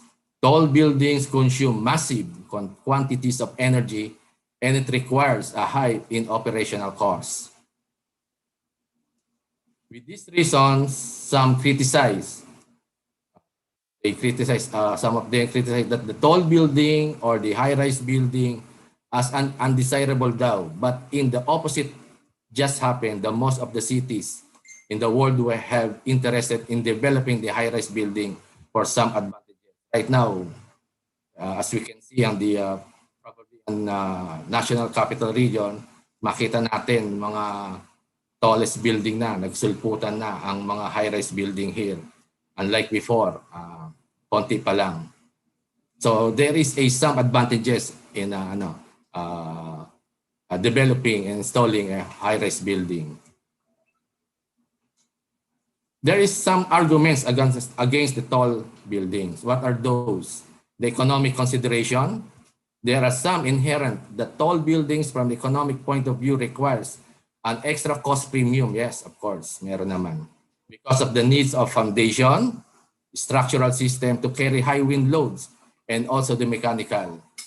Kasi pag high-rise building, malalaki na yung foundation, mostly mga machine foundation ng certain building. So electrical, of course, there is elevators and fire resistance system. Ito, isa sa mga consideration sa mga construction. All buildings also suffer from high operational costs such as high energy consumption because of the huge power requirements of the of course, the maintenance and others. Environmental impact. Tall buildings produce adverse effect on the microclimate due to the wind funneling and turbulence around the building, and it's caused the inconvenience to the pedestrian. Lalo na sa mga in between ng mga tall buildings, ang isang effect. Pag when you pass by on that particular two buildings, malaki talagang wind turbulence, ma-feel niyan. Also, this affect the adjacent properties of the blocking the sunlight due to the large shadow, of course, that the pag naka-install na yung high-rise building, yung inyong view at saka yung sun, probably possible a blockage of this tall building. Civic infrastructure. Tall buildings create some problem, such as overcrowding around it that can decrease the quality of life. It surely increase the demand in transportation and infrastructure around the area.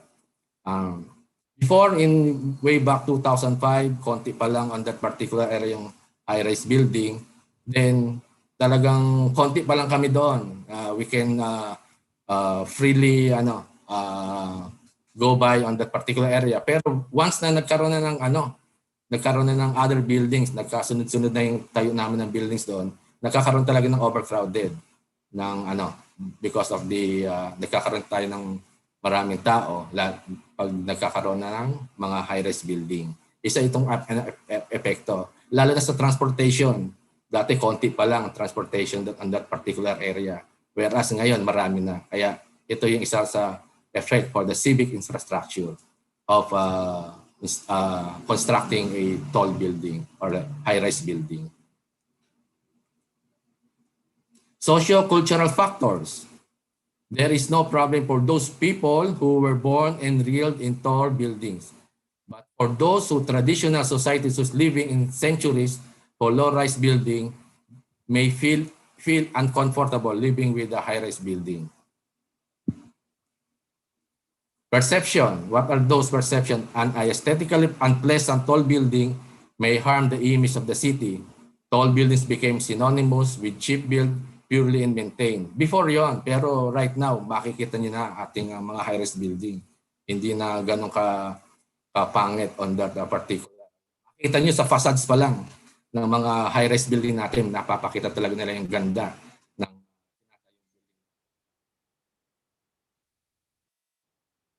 Purely safety. Many people are afraid of getting trapped during the fire in the upper floor levels of the tall buildings.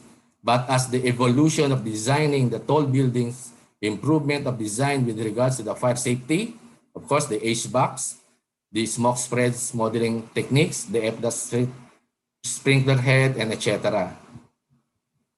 Kasi before, lalo pag nakasakay tayo sa elevator, isa sa worry natin is when we trap on the elevator, di ba? Yan yung isang consideration pero right now, as the technology and evolutions, talagang na-improve na natin yung design ng mga elevators, of course, yung mga fire safety, mga FDAS system. Kaya hindi na ganun ka-worry ang So yung review of basic design requirements, let's say some sort of design, of course, the definition in 2070 applies in this presentation for the high-rise building, of course, for the structure that stand alone or that is cut off from adjoining structure by firewalls with all opening therein, protected the approved fire doors. What are those classification of the buildings according to intended use or occupancy? Residential, a building which consists of one or more dwelling units, a dwelling unit composed of one or more rooms for the use of one or more persons, as a housekeeping unit with space for eating, living, and sleeping. And permanent provision for what? For cooking and sanitation. This is for the residential. For the commercial, a building which consists of one or more commercial units for the use of owners or for the others. A commercial unit composed of one or more rooms for the use of one or more person, which usually, eto na, magkaiba naman sila with regards to residential, for the profits, business, and making enterprises. Ito, this is only a sample picture for the commercial. Mixed use, combination of course, the residentials, the offices, hotels, and retail developments.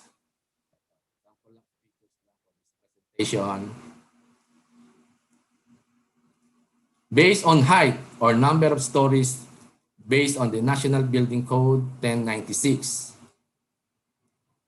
For the low rise, ang sinasabi rito, this story of 5-story or 3 meters up to 15 meters above established grade. Generally, not requiring pa yung anong elevator. If the building is used for what? For residential. For the, this is a sample pictures again for the low-rise building. For the medium rise naman, this is composed of 6-story up to 15-story or 18 meters to 45 meters above established grade. Electric power needed for elevators in residential. So kailangan na natin required for the consideration ng elevators. This is a sample of mid-rise. But for the high-rise building, which is 16-story or more, or 48 meters or higher above established grade, what are the power requirements for the this high-rise building? Of course, the elevators, the warning or the lightning obstruction light, lightning protection system are also required. Yan, kailangan. This is a sample of pictures again for the high-rise building.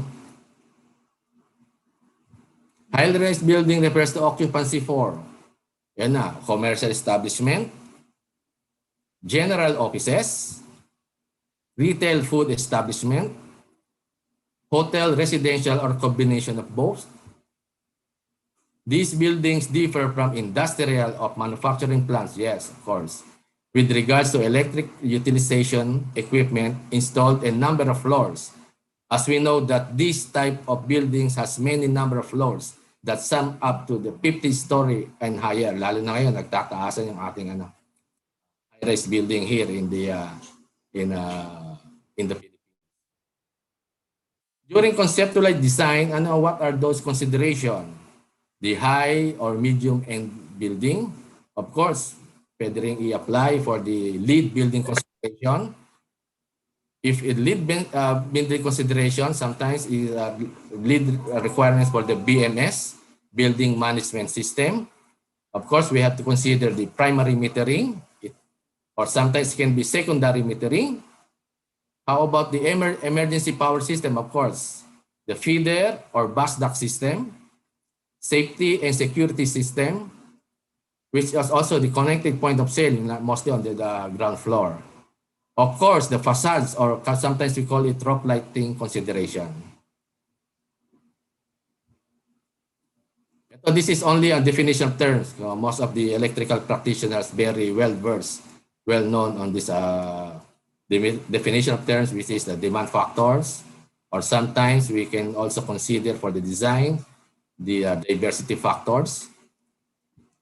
In general, the design, specification, and installation of all electrical equipment shall comply, where applicable, with the latest edition of the following codes and publication and any supplement thereto. Ano yung ating mga codes for the consideration in our designing for the high-rise building.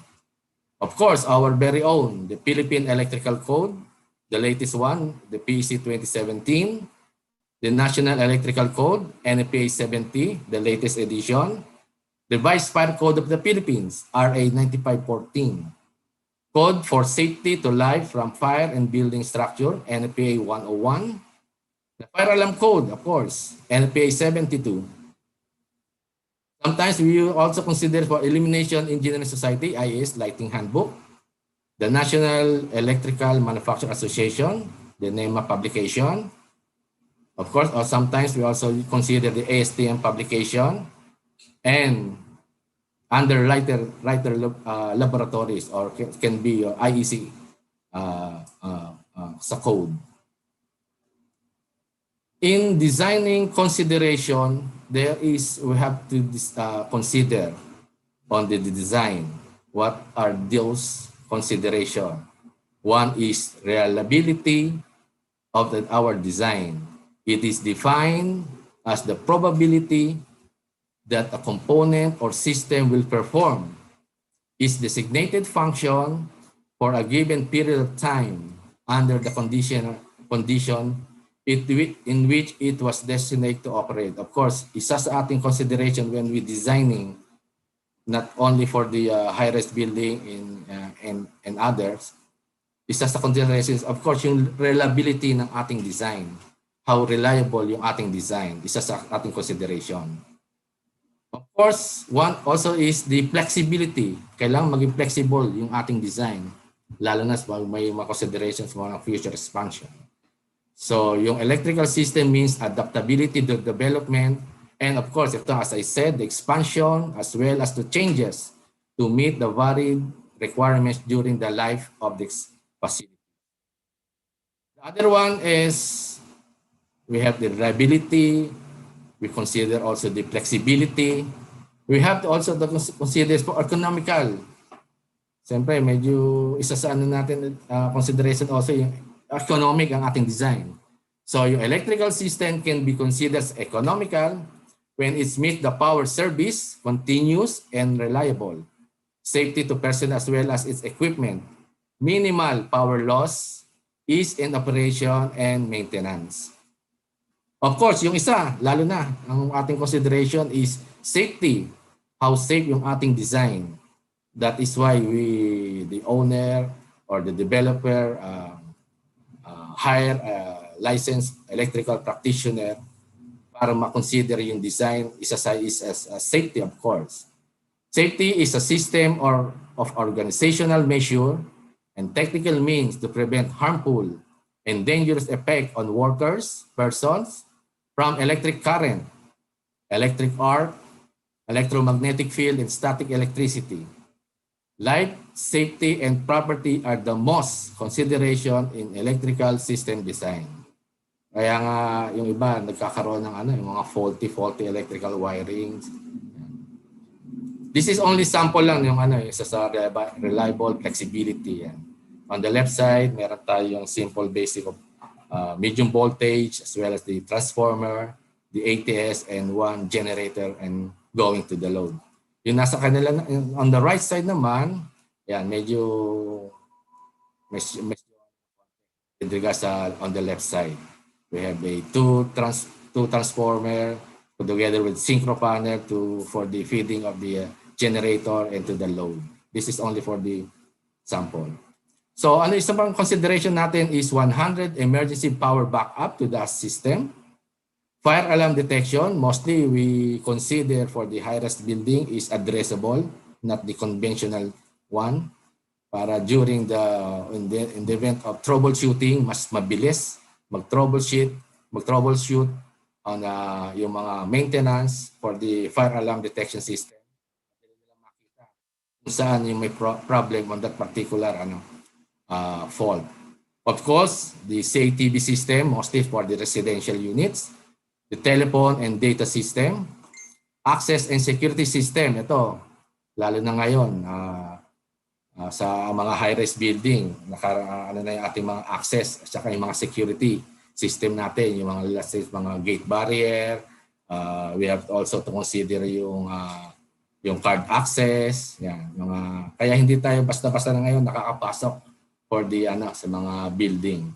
Of course, the fiber to the home, which sometimes we call it FTTH.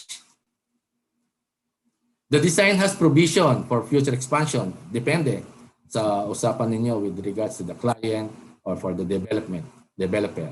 With sufficient spare capacity, in the event there will be an increase in loadings, mostly around 15 to 20% spare capacity. The low voltage and spare circuit breaker, sometimes we use a spare circuit breaker for the low voltage. Ina-adapt na natin yan for the future expansion. This is a provision ready to receive the additional load when required. Para at least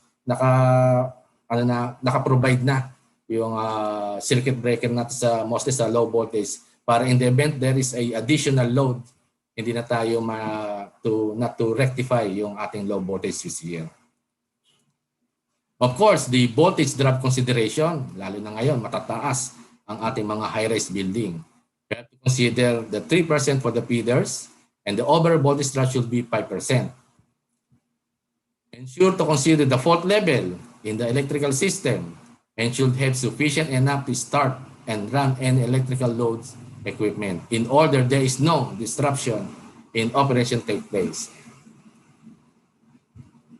The transformer impedance should be considered in selection to limit the short circuit the value in the system so that the equipment interrupting capacity will be no high, hindi masyadong mataas. Kaya isa sa consideration natin yung impedance ng transformer, lalo na yung when we comes for the procurement, sometimes the designer and the supplier nag-uusap with regards sa impedance para ma-attain natin yung mas mababang short circuit value.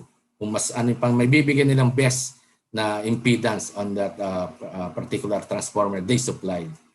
Sometimes we use also the molded case circuit breaker, ito naman manually operated in all motors load. Power factor, mostly naman sa high-rise building, mataas naman ang power factors na dinideliver ng system. Unlike dun sa mga industrial plant, kasi mostly motor loads talaga ang isa sa mga consideration ng pagbaba. Unlike dito, konti lang naman, minimal lang naman yung mga motor loads. Andiyan lang naman is the booster pump, the transfer pump, mga supply and exhaust fan. Unlike sa industrial, yun talagang consideration. But for this high-rise building design, mostly we consider yung circuit breaker, possible rating ng circuit breaker provision in the event na mas lower sa desired power factor, then ready to receive na yung power factor bank na capacitor doon sa mostly sa low voltage switchgear namin kinakabit.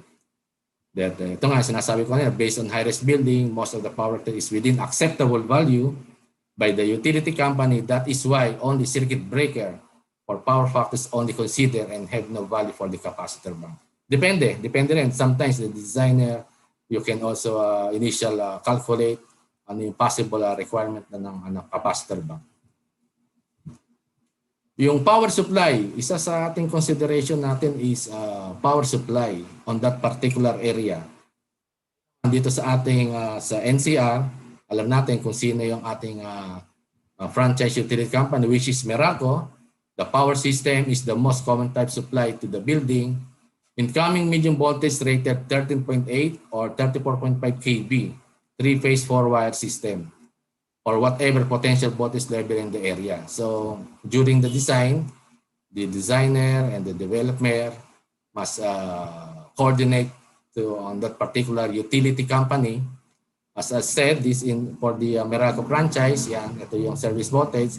Pero ito sa mga sa mga other utility company, yung mga designer or the project developer, dapat mag-consider muna kayo for the yung service voltage na isusupply ng inyong utility para in the event when you start the for the design, tama na yung service voltage na consideration niyo for the calculation. Kasi baka mamaya hindi nyo na i-consider yung supply voltage ng inyong utility company, magkakaroon ng problema in the long run.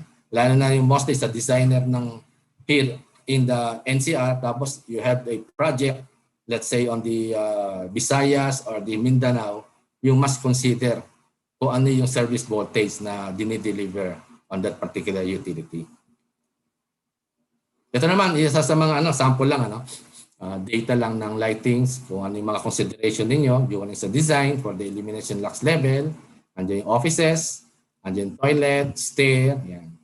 If you have a IES recommended illumination level, yon pwede natin gamitin ninyo for the ano yung minimum requirement lux level on that particular area. Ito na yung sinabi ko kanina, which is the for the luminaires. Of course, kailangan din natin ng emergency lights, kung ano yung requirement. Of course, kailangan natin dito is self-contained, maintenance-free, at least 2 hours backup source. Yan, tsaka yung location ng mga emergency lights.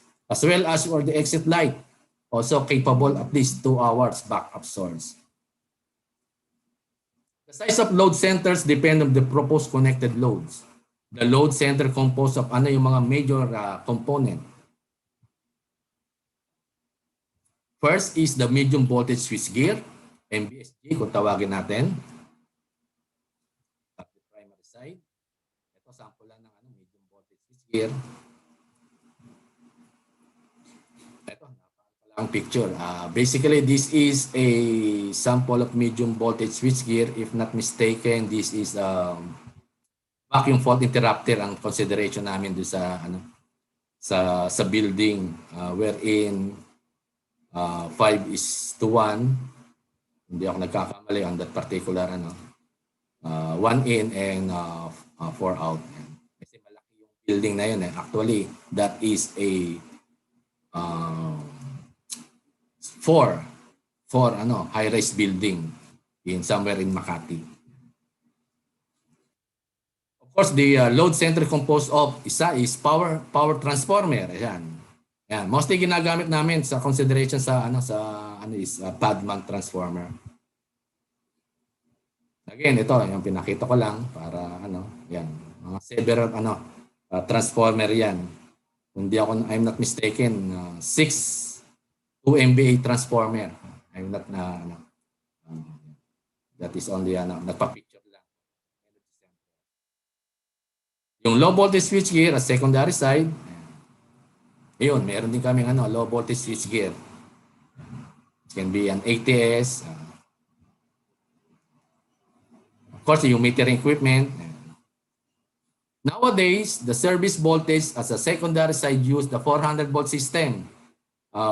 We introduced this 400 volt system dun sa high-rise building, if not mistaken, way back 2005. Yeah, when we designed. Our original design before is the 230 volts. Then, alam naman natin sa European, which is my boss is British. Ang system voltage nila dyan is 380 or can be 415. Then, they introduced here the 400 volt system way back 2005. Yan. We coordinate to the Meralco. Then, since this is a owner supply yung transformer, then si Meralco approve on that particular scenario. Then later on, kasi magkakaroon naman talaga ng 400 volt system na si Meralco. Siguro after 2007 yata, if not mistaken yan.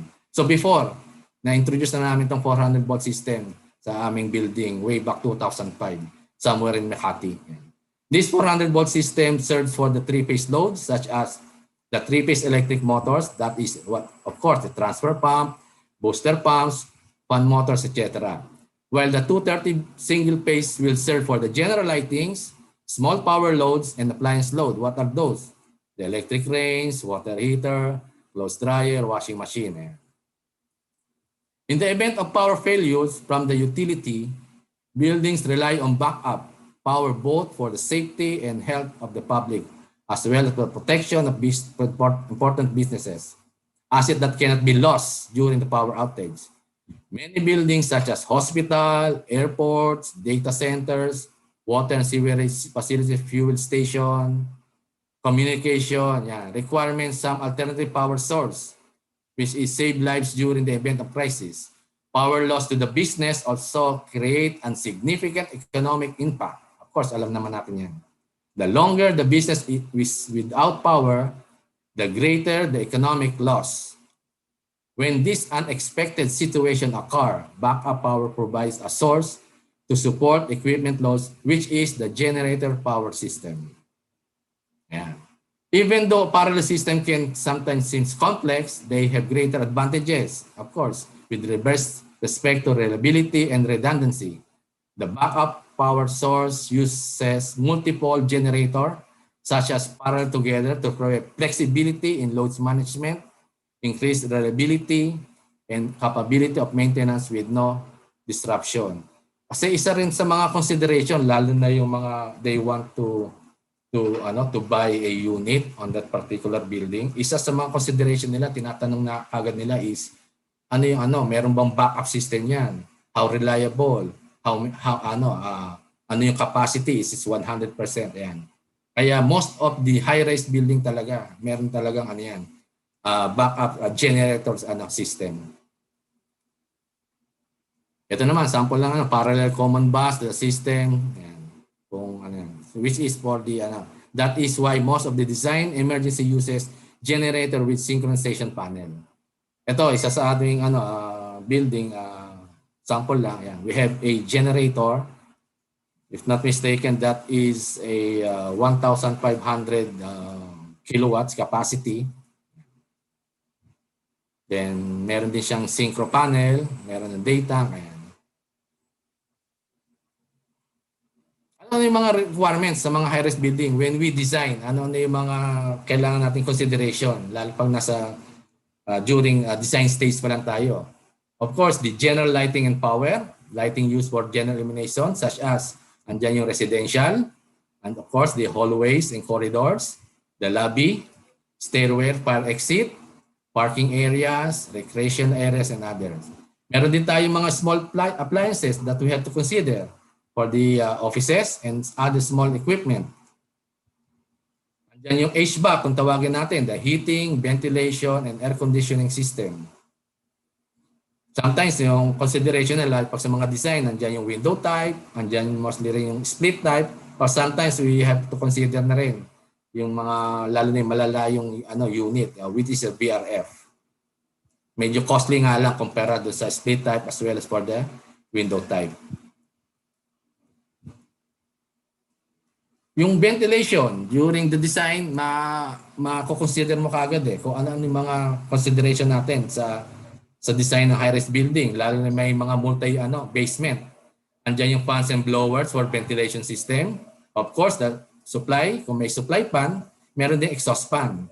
Para meron din agitator fan na kinoconsider o transfer fan para during mga stagnant air na agitate niya, lalo sa mga basement parking. Of course, nandiyan yung pressurization fan, activate during the fire. Heater or humidity control, sometimes we also consider this one. Kung sa high-rise building, andyan din of course yung elevator. And sometimes meron din escalator, mostly on the second floor. Yung elevator, mostly dinidesign yan ng designer for the mechanical. They have to consider the traffic analysis para malaman nila how many minimum elevators required on that particular buildings. Of course, yung conveyor, yan, bihira naman talaga to sa mga high-rise building. But sometimes they have. Ano yung mga water pumps naman? Kailangan natin ng water pumps for the consideration. Of course, nandiyan yung potable, yung non-potable water supply, the pumps and drainage. Meron ding, we have also the sewage ejector pumps. Of course, the transfer pump, the booster pump, ito, lalo-lalo na yung fire and jockey pump. Lalo sa mga high-rise building, consideration na yung fire and jockey pumps. Hindi na siya naka-dry standpipe. And of course, for the high-rise building, we have to consider the FDAS, the fire alarm and detection system. Fire alarm control panel, we sometimes call it FACP, manual pull station, or it can be sometimes MPS. Also have a sounder at saka bell. Meron din telephone phone jack for the consideration sa sa communication system, telephone system, PABX, intercom. Pero right now, due to the technology, bihira na rin ang mga consideration sa intercom high-rise building. Depende na rin sa design. Sometimes also, meron din background music and paging system. Central computer system, meron din sometimes. Security system, ito yung sinabi ko the earlier, entrance and exit door. For pedestrian, we have to consider the card access. Yan. Also, yung gate barrier. Bago ka pumasok ngayon sa mga building, may mga gate barrier na yan for the vehicle access. Like before, wala ang mga gate barrier. Pero right now, due to the security purposes, the high-rise building, mostly on the basement, ground floor, for the entry, they provide the gate barrier for the security base for the entry of the vehicle transport. High-rise building electricity is composed on several components designed and got into the safe and delivered function power. The figure shows a typical electrical riser diagram for the building wherein the building is connected to the power supply of the utility. This is a sample of that is a 50-story building. Ito na before, kanina sinabi ko na yung voltage drop. Alam naman natin, we have to consider the voltage drop, lalo sa mga high-rise building at malayo ang power supply, lalo na yung low voltage switchgear. It can be located at the basement one, then supply a voltage up to the 50th floor. Yeah, you have to consider, isa sa mga consideration ng calculation natin for the high-rise building should be the voltage drop calculation. And most of the our electrical practitioners very well versed on that calculation. Ito lang, sample lang ng schematic. Huwag tayo lumagpas on the exceed for the 5% voltage drop. This is only presentation. And of course, the short circuit calculation. Before, hindi natin masyadong kinoconsider sa yung short circuit calculation. We only rely kung ano yung indicated on that particular circuit breaker. Kasi sinasabi nila, they always, yung circuit breaker ay tested yan. And yung capacity dyan is based on the required KF rating. But of course, we must calculate first also yung ating consideration. Just short circuit calculation para malaman natin yung kiloampere na rated ng requirement natin ng circuit breaker para sure ang ating ang circuit breaker will hindi kagad masira during fault. And of course, isa sa mga ating mga practitioner right now, well-versed na rin dito, very aware na for the calculation of the consideration ng short circuit. Ito naman, design analysis. Kumbaga, sometimes we call this load analysis. At the first, during design, we do a load analysis kasi wala pa namang mga equipment or the loads na binibigay ang developer, but we have to use a sometimes called calculation for the design analysis. Andiyan yung area, we have to consider area and initial mga motors, mga pumps na as a benchmark yung ating mga previous design for the high-rise building. Yan, pwede nyo i-consider yon. Kung ano yung mga initial rating ng horsepower, ng capacity ng motors, you have to initial consider on the next project niya, lalo na sa high-rise building. Kumbaga may benchmark na kayo for the load analysis. Sa mga design natin, ito yung merong mga consideration tayo na mga very useful tables sa ating Philippine Electrical Code. Kung ano yung mga consideration natin during sa design analysis. Of course, ito, very familiar yung ating mga designer. Yung general lighting loads by occupancy, depending kung on what type of occupancy. Kung dwelling units, you have to consider 24 BA square meter. Kung ang occupant offices, you have to consider 28 BA per square meter, and so on. Ito Ito naman yung lighting demand factors. Yan. Kung anong ginagamit during calculation, mostly familiar dahil sa first 3 kVA at 100%, remainder at 35%. Pero meron pa lang tayong mga demand factors for non-dwelling units, di ba? Dahil mga common areas, pwede pala tayo mag-apply ng demand factor on that particular sa ating sa load analysis. Ito, very useful. Yung table 2.20.3.5, portion of receptacle loads for demand factors other than non-dwelling units. Yun, non-dwelling units, yung mga common areas natin.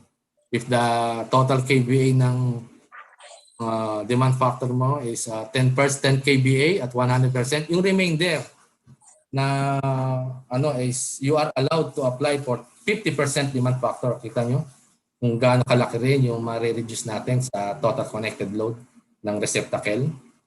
Kaya dapat during sa mga designer, medyo maging well-versed din tayo sa consideration ng mga demand factors. Para naman hindi yung puro total connected load ang na consider natin. That is why yung ating client and developers hire an licensed practitioner para hindi naman ganong kalaking load wherein you are allowed to apply for a certain demand factors. Ito pa rin, yung electric clothes dryer. Pag pinag-total ninyo yung mga clothes dryer on that particular building, if you have more than 5, you are allowed to apply 85% demand factors, as well as for the 6 number of clothes dryer, you are allowed for 75. Makikita niyo yung reduction din ng clothes dryer. Wherein ating minimum base sa code is 5,000 VA yung ating consideration for the electric clothes dryer. Pero kung hindi natin, we are not works on sa demand factors, meron pala na sa code na we are allowed to apply for certain demand factor then for the electric clothes dryer. So, ito. Of course, yung range. Ito. Alam din ng mga natin, mga designer yan. If you have a 1 unit of electric range, let's say assume na 8 kilowatt, you can apply for the 80% demand factor and so on. Habang dumadami yung number of appliances on that particular, you are certain apply for the demand factors. Makikita nyo, bumababa, lumalaking demand factor, di ba? So, and laki pa naman ng load ng electric range. So if we are not taking consideration for the demand factors, malaki na naman ating load. Whereas we are consider for the design demand factor. Medyo sobrang na ako sa time so bilisan na natin konti. Ito yung demand factor kitchen equipment other than dwelling units. Lalo yung mga restaurant sa mga basement sa ground floor natin. Yan. We have to consider din yung mga consideration demand factors. Kung ano yung number of kitchen equipment nila.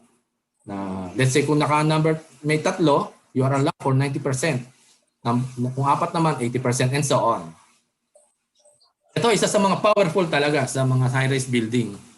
Yung optional calculation demand factor for 3 or more multi-family dwelling units. Kasi sa high-rise building, napakaraming dwelling units. Let's say if you have a per floor na 20 units, kung ilang floor siya, ang daming units, di ba? Pero you have to apply this, depende rin sa their condition. Based on the PEC code na dapat meron tayong connected na cooking load and also the air conditioning load. Kung sa rito you are not allowed for the use for the consideration, iting optional calculation. Ito yung pinakita ko lang yung this is power utility voltage and then yung meter voltage ng Meralco. Ito na kanina. Ang secondary voltage naman nila, meron silang 230 volts single phase, 230 volts 3 phase 4 wire, 460 volts 3 phase 4 wire, mostly ito sa industrial plant. Ito yung sinasabi ko kanina na 400 volt system. Ito na yung bago sa sa utility sa Meralco.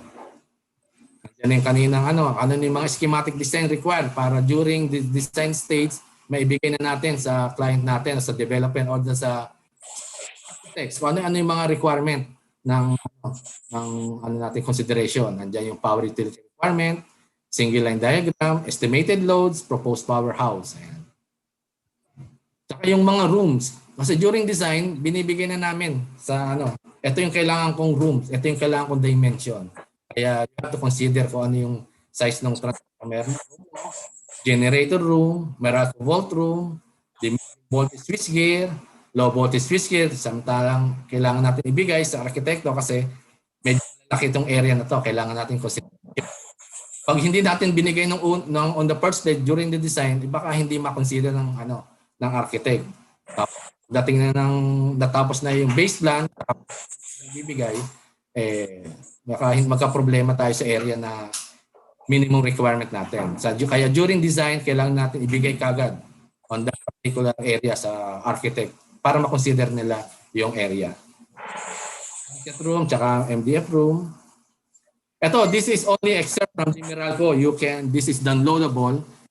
During design, ano yung nasa direction tayo during sa design natin. Kung let's say sa single line diagram for primary metering, ito yung consideration natin. So that's why we adopt this single line diagram para naka-pattern, naka-align kami sa utility. Other franchise sa mga designer natin sa other utility, you have to consider coordinate sa utility company na kung ano yung system nila. Iba-iba, sometimes iba-iba yung system iba-iba yung power requirement nila. So for this particular presentation, this is for the Meralco franchise area. Andiyan yung Meralco side, andiyan yung customer side. Kung ano yung po-provide ng Meralco as well for the customer.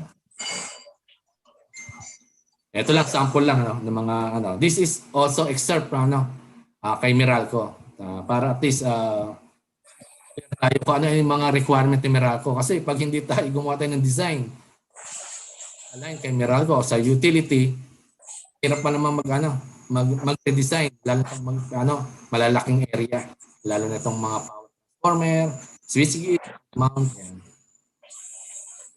This is a isometric view, meron daw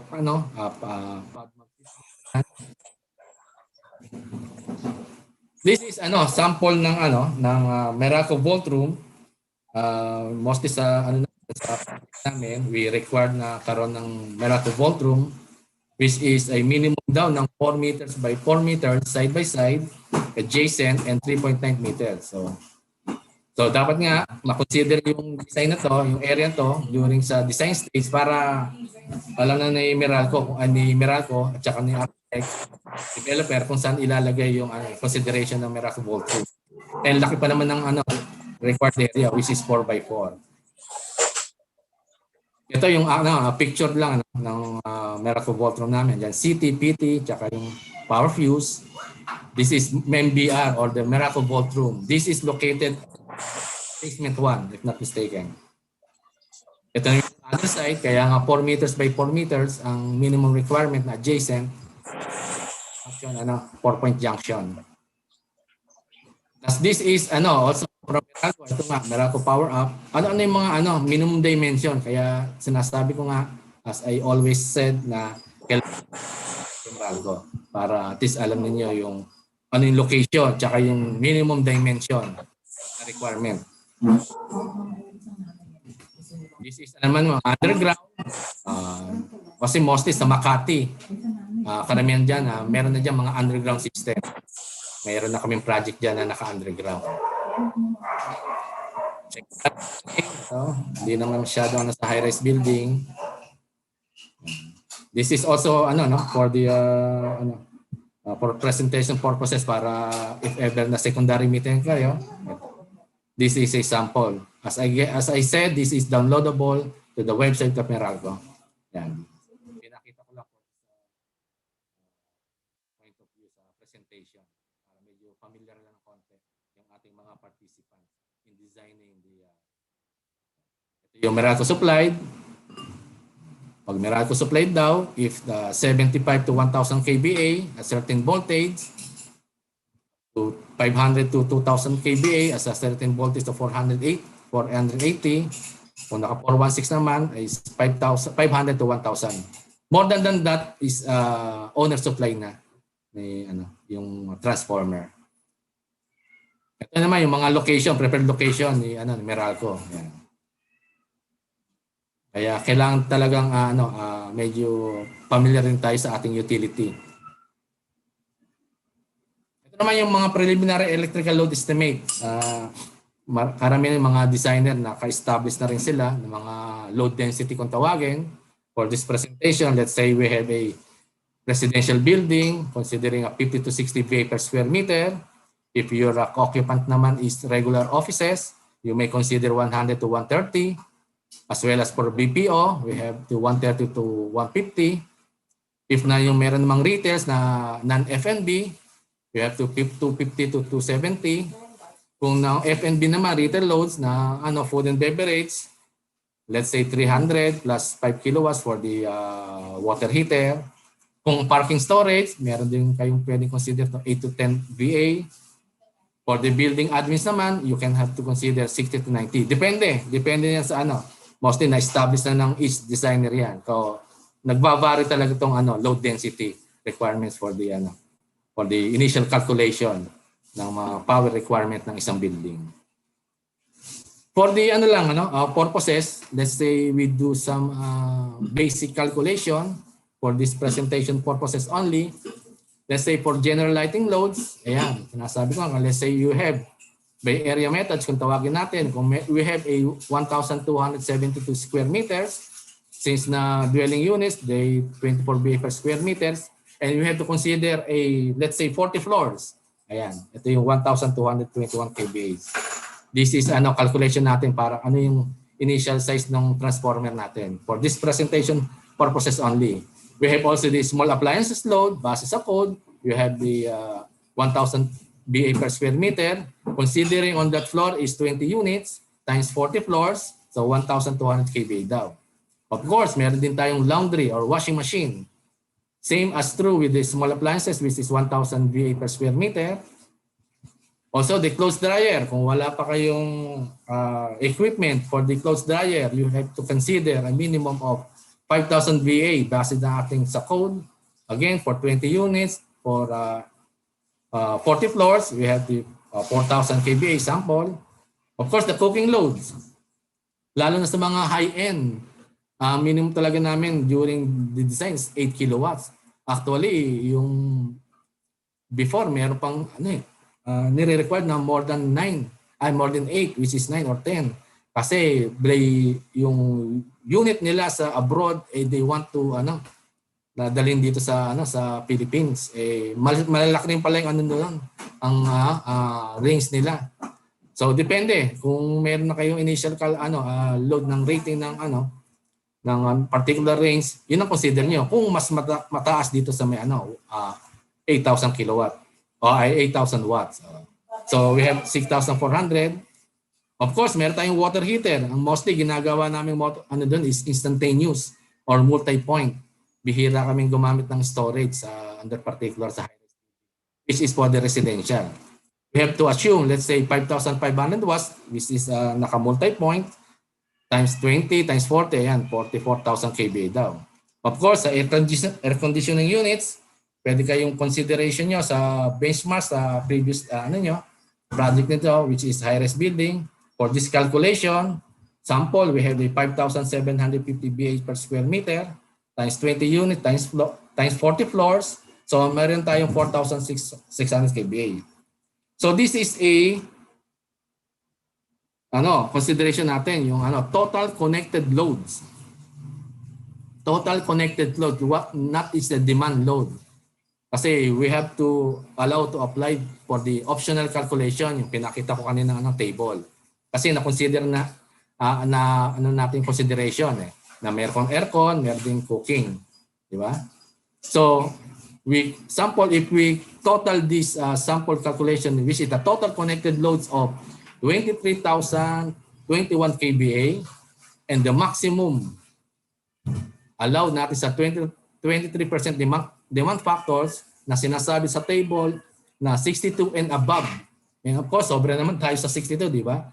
So we are allowed for the 23% demand factors on that particular. So when we apply 23% demand factors to to total connected loads of 23 kVA. Ang total demand loads na lang daw is 5,294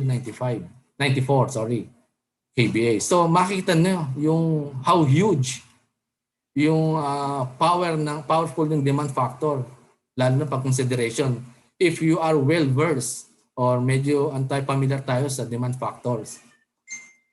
Kasi pag hindi tayo familiar on that particular, mostly ang ginagawa ng designer, consideration is 80%, it can be 70%. So ang laki pa rin ng ng capacity ng demand factor kung yun ang consideration. Whereas you are allowed to 23% demand factors. Ito yung sinasabi ko na sa mga high-rise building, lalo sa mga huge capacity, you have to familiar sa ating mga codes na lalo na sa mga demand factor application. So let's say 5,294 kVA. So depende sa designer. Kung let's say for this presentation purposes only, we have to consider na 2 units of 2 MVA, 34.5 kV, 400/230 volts, Padman transformer, and 1 unit of 1.5 MVA, 34.5 kV, 400 volts, 230 Padman transformer. So, rough estimate, meron tayong a total of 5.5 MVA. Then, depende na sa designer kung paano niya i-distribute on that particular transformer dun sa load, lalo sa mga sa mga bus stack riser niya. So this is for presentation purposes only. Pinakita ko lang kung ano yung initial calculation ng power ng rating ng power transformer. And again, this is for the presentation only. Depende pa rin kay designer kung ano yung kanyang diskarte on that particular sizing ng transformer. So, nakuha na natin sa residential. Of course, meron ding di ba? Mga common loads. Andiyan yung sa basement 1, andiyan sa ground floor. Nandiyan yung mga motor loads. For the presentation, maglagay ako ng initial rating ng ating transfer pump, supply fan, extract fan. This is based on my previous Kung may previous nga kayong design sa high-rise building, kung ano yung mga rating ng motors niyo, you have pwede niyo consider 'yon. Then in the later na lang sa dumating na yung actual ng mga motor ratings, konti na lang ang difference yan with regards sa mga consideration ninyo. For this purposes calculation, let's say we have to consider yung ating mga value. Andiyan yung sump pump, sewage pump, elevator, fuel pump, booster pump, jacket pump, fire pump, elevators, lift and pressurization plate pump. Ayan. Of course, meron din ang retail loads, di ba? Mostly sa ground floor. Pagkaya nga naman sa high-rise building, hindi naman lahat yan puro residential. Sometimes mostly meron namang retail sa baba. Of course, meron ding swimming pool tsaka mga signages. Example, we have to consider that load. Amenities, ayan. Isa kasing ng mga high-rise building, isa pa yung nagmamalaki rin dyan para sa kanilang sa advertisement, yung kanilang kagandahang amenities. So let's say we have to consider 350 kVA. So in total connected loads, ayan. We have to apply for 70%. Depende sa designer. Mostly, na-establish na namin to on that particular sa mga common areas. We have to consider consider for 70% demand factors. So yung 19 mo, pwede na maging 1,367 kVA. So, ang pinakamalapit, which is the next rating ng transformer, is 1.5 MVA. So, ayan. Meron na tayong nakuha nyo na yung sa residential, which is yung 5.5 MVA. Ngayon naman, 1.5 MVA. So, pwede nyo size up naman yung yung generator. Kung ano yung Mostly naman, nakasyncro yan Kasi nga naman, para maano natin yung operation ng generator. Kasi kung ito-total mo yung isang generator lang, masyadong malaki. Masyadong huge yung capacity. Ang hirap nang i-maintain tsaka yung installation. Of course, kaya we have to consider yung naka-parallel yung ating mga generator. Mostly naman, yun ang consideration din nakikita ko sa other mga buildings na naka-parallel using the synchro panel. para at least maganda yung takbo ng generator natin at saka namamanage niya yung power requirement ng building during outage as well as for the load management. So let's say we consider yung 1,750 kilowatts. Ayan. Ito lang, pinakita ko lang, halos last na to, no? Last na na to. Pinakita ko lang yung aming previous, para lang magkaroon lang idea kung gaano kalaki yung area requirement sa mga high-rise building. Kaya as I said before, na during the design, initial calculate nyo na yung powerhouse dimension ninyo. Kasi hindi pwedeng pagtapos na yung design, na tapos na ni architect, na develop na nila yung yung base plan tsaka niyo pa lang sasabihin niyo ito yung requirement ko whereas ang lalaki pala. Ang lalaki ng ng area, hindi yung ordinary electrical room yan, di ba? This is a energy center or sometimes we call it energy center or the powerhouse. Ayan. Kita niyo, mabubuhin niyo kung gaano kalaki yung requirement. This is a 50-story building. 50-story building. Depende pa rin kung gaano kalaki yung units or laki yung yung floor area ng bawat building na yon. So this is typically 50-story building. Andiyan tatlong genset. Andiyan sa other side, sa right side niya is yung synchro panel as well as yung ATS saka yung low voltage switchgear. Andun sa bandang sulok ng yung MBSG or ang gamit namin dito, ang consideration ko dito is this is vacuum fault. BCB. And this andiyan yung apat na transformer. Nakaloop yung niya, yung consideration namin dito sa project na to. So ayun, at I'm sobra-sobra na ako. It's already 10:35. Oh. Thank you very much. Thank you very much for listening ang ating I hope na kuha ng konting consideration, knowledge with regards to basic design sa consideration sa high-rise building. So again, maraming salamat sa ating mga participants, sa ating mga officers and members, sa nag-host ng ating 7th Metro Manila Regional Conference, yung again sa IIE Metro West headed by Engineer Jovic Gatak, as well as yung invitation sa akin ni Engineer Trosio. Again, also I would like thanks our beloved Gov, Alwin Wagan, Engineer Alwin Wagan, for this another successful, very successful ang ating even though we are on the pandemic scenario, still nairaos natin yung ating Welcome. Before we begin our meeting, please be informed of the following. Maraming salamat and stay safe, get vaccinated para at least medyo tayo sa if ever na magkaroon ng COVID, hindi tayo maging severe ang epekto sa atin. And hopefully at least very rin ako na I'm fully vaccinated na. At yung hindi pa nakaka-vaccinate diyan, pa-vaccinate na rin tayo. Thank you very much. Thank you, ma'am. Thank you. Okay, thank you very much, Sir Orville, for sharing this morning the design guidelines, basic designs, and basic calculations for high-rise building. And due to our time restrictions, sir, may we request that if you are still with us this morning, can you just reply to the questions of our delegates from Zoom 1 and Zoom 2, sir? Yes, sige.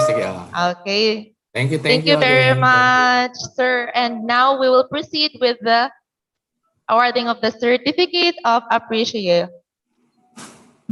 Certificate of Appreciation is awarded to Orville R. Singson in grateful acknowledgement and appreciation of his invaluable service and professional thoughts shared as a research speaker on the topic about electrical system design guidelines for high-rise building during the IIEE 7th Metro Manila Regional Conference, a hybrid event with the theme Got One IIEE transcending the challenges in the new normal by embracing resiliency and complementarity, held August 5 to 7, 2021. Signed by Engineer John Reyes Trosio, the Vice President External of Metro West Chapter, Engineer Giovanni F. Tagatak, President of Metro West Chapter, Engineer Manuel M. De Guzman, the Secretary General of Metro Manila Region, and Engineer Alwin M. Wagan, the Governor of Metro Manila Region. Once again, thank you very much for your time, Sir Arville.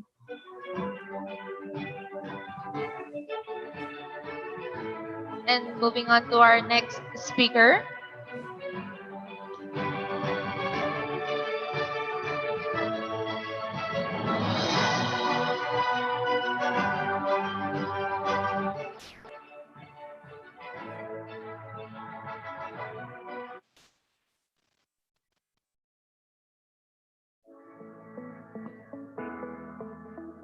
For our next speaker, he is currently teaching at University of Santo Tomas as Assistant Professor of the Electrical Engineering Department. He was the former chairman of the Board of Electrical Engineering. He worked for 6 years at Manila Electric Company. He was the former MD CEO of Ibadan Electric Company in 2013 to 2015. He was also the former Chief Operating Officer at Clark Electric District Corporation. His almost 4 years of professional experience has earned him the Outstanding Electrical Engineering Award in 2014 by the Professional Regulatory Commission. CX Engineering Foundation Award for Corporate Strategic Management in 2017 and Tomasian Engineer Hall of Fame Award in 2018 by the Faculty of Engineering, University of Santo Tomas. He obtained his BS Electrical Engineering at University of Santo Tomas and Master in Business Administration at Asian Institute of Management. He is a registered ASEAN Chartered Professional Electrical Engineer and APEC Engineer and IIEE Lifetime Member. Let us all welcome for his topic Career Progression and Specialty Program, Engineer Fortunato C. Leyna.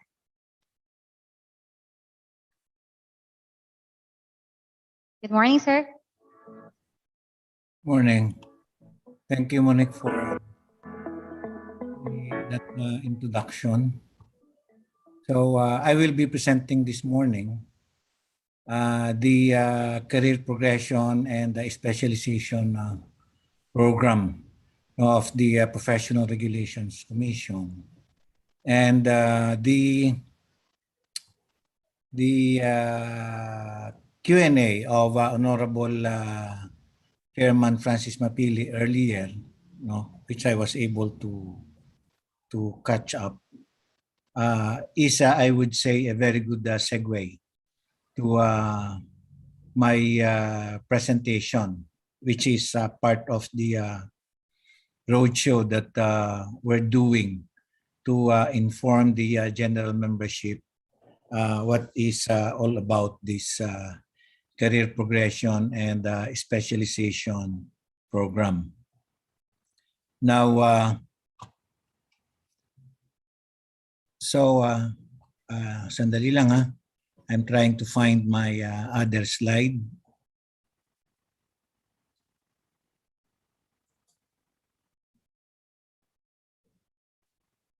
All right, there you go.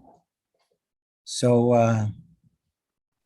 now I just realized earlier when I was checking the what you call this, the program, that I have only 45 minutes, but originally I asked the Board of Governors to give me 1 hour to present this because I have 2 slides and there are a lot of things to discuss. Anyway, so let me start sharing my slide.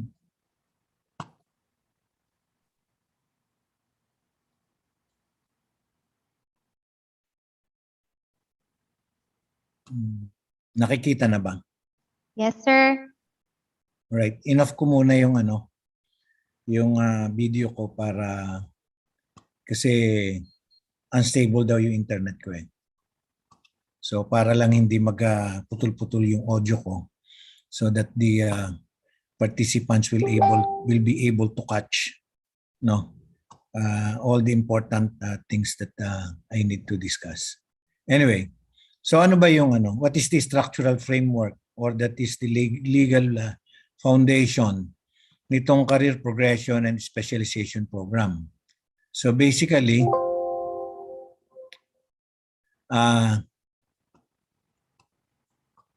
so it is from the commission, no? I mean the Professional Regulation Commission at that, no? So basically, it created the professions CPSP, meaning to say Career Progression and Specialization Program, and CATS, which is Credit Accumulation and Transfers System Committee.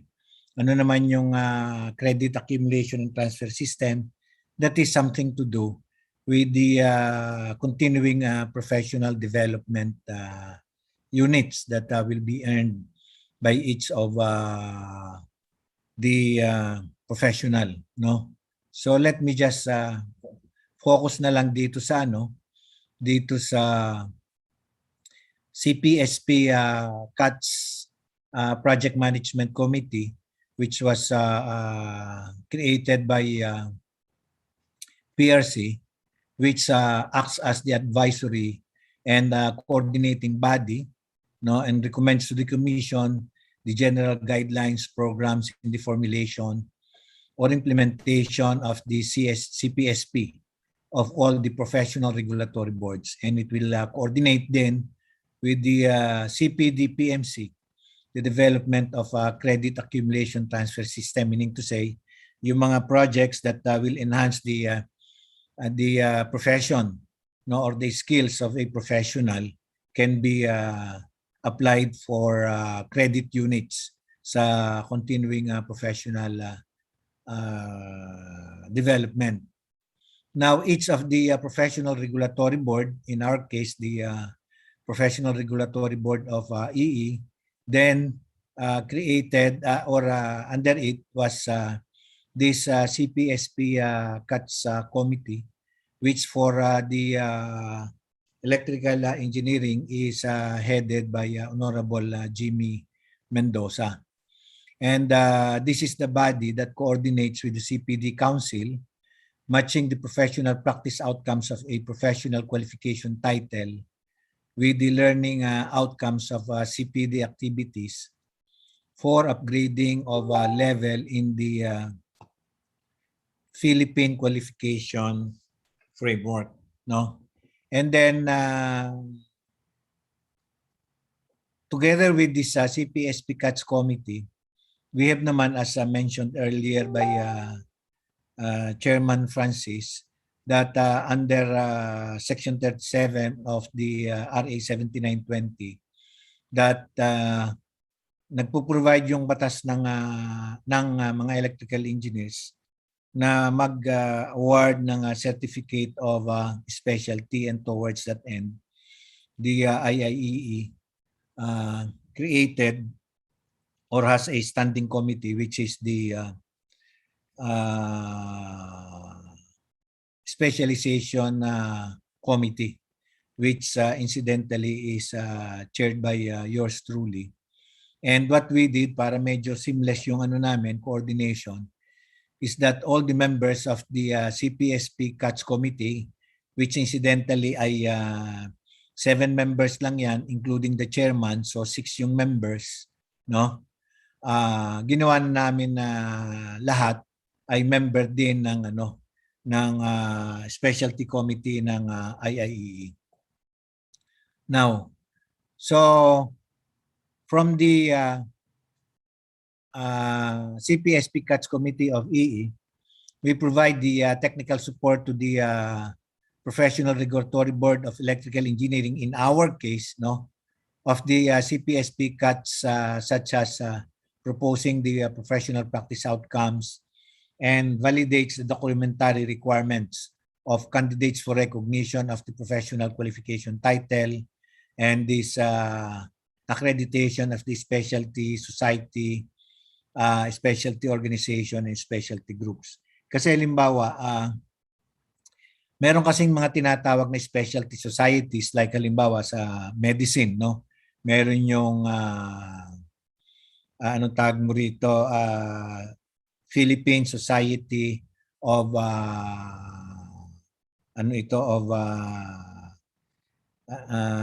internal medicine at saka yung marami pang specialization nila, no?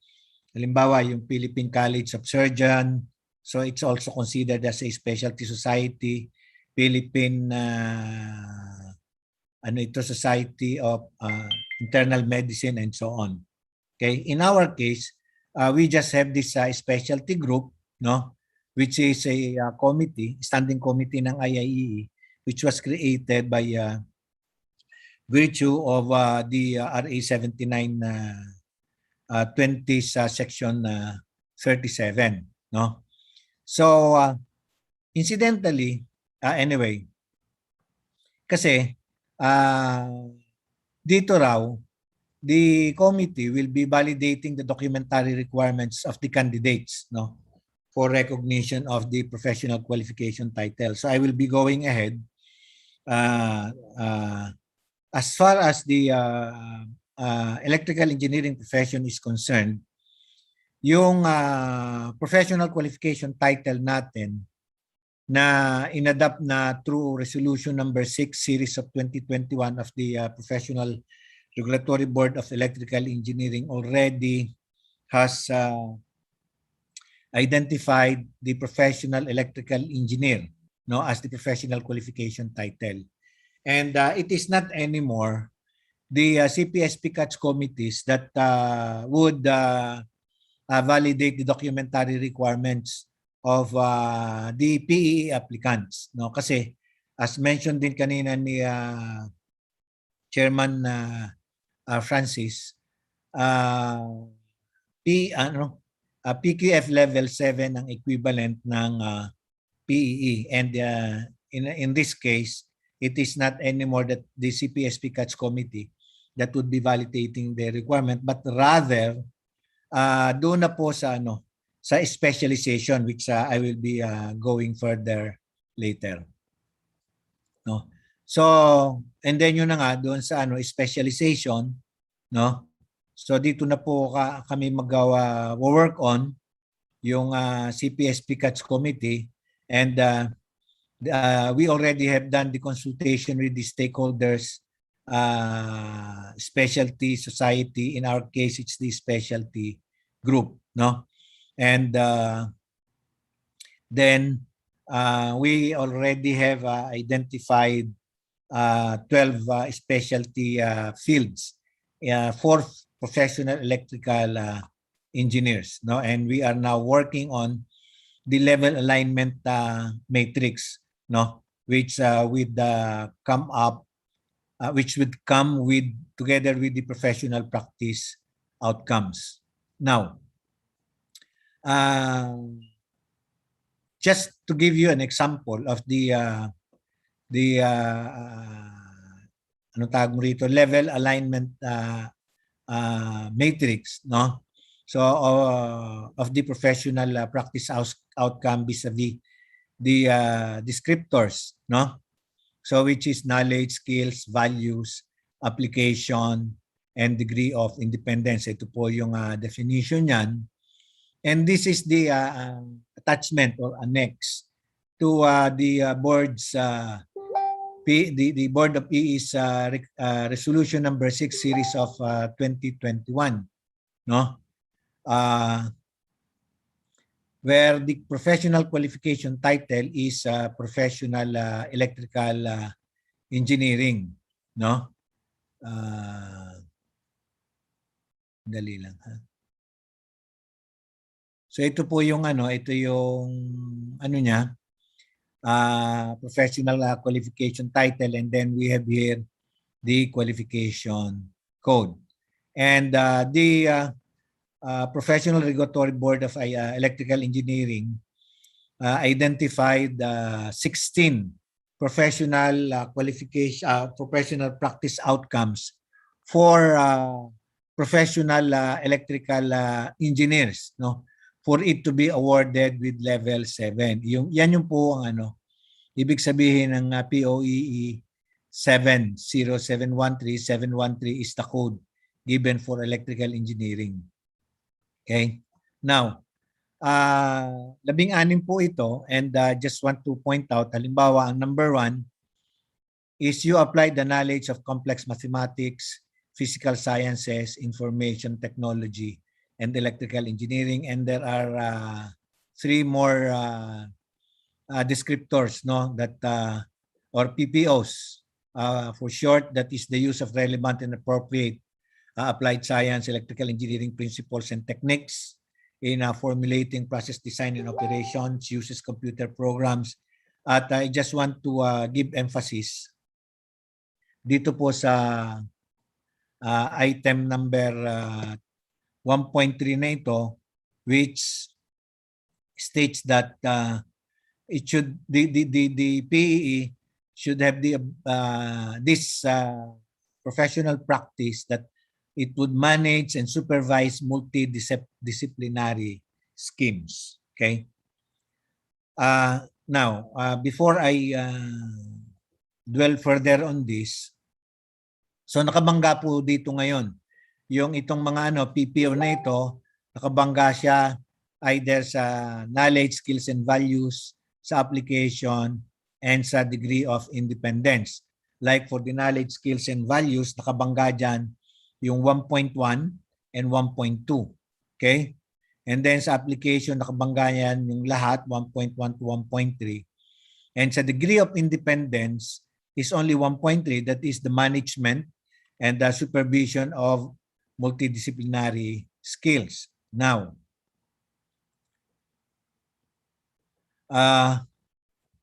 doon po sa number 15 na PPO, nakalagay po ngayon din dito yung demonstrates highest degree of ability to lead and manage, no? Take note of this. Highest degree to lead and manage or manage project with the area of specialization. That is why under our law, RA 7920, banggit ni kanina ni BE Chairman Francis Mapili, na under our law, pagka ikaw ay REE, na mag-a-apply ka ng ng professional electrical engineering license, ang iyong minimum requirement of years of experience as registered electrical engineer is 4 years. Okay? So, as registered EE. Meaning to say, dapat registered EE ka, ang reckoning date from your registration ng practice as REE. No?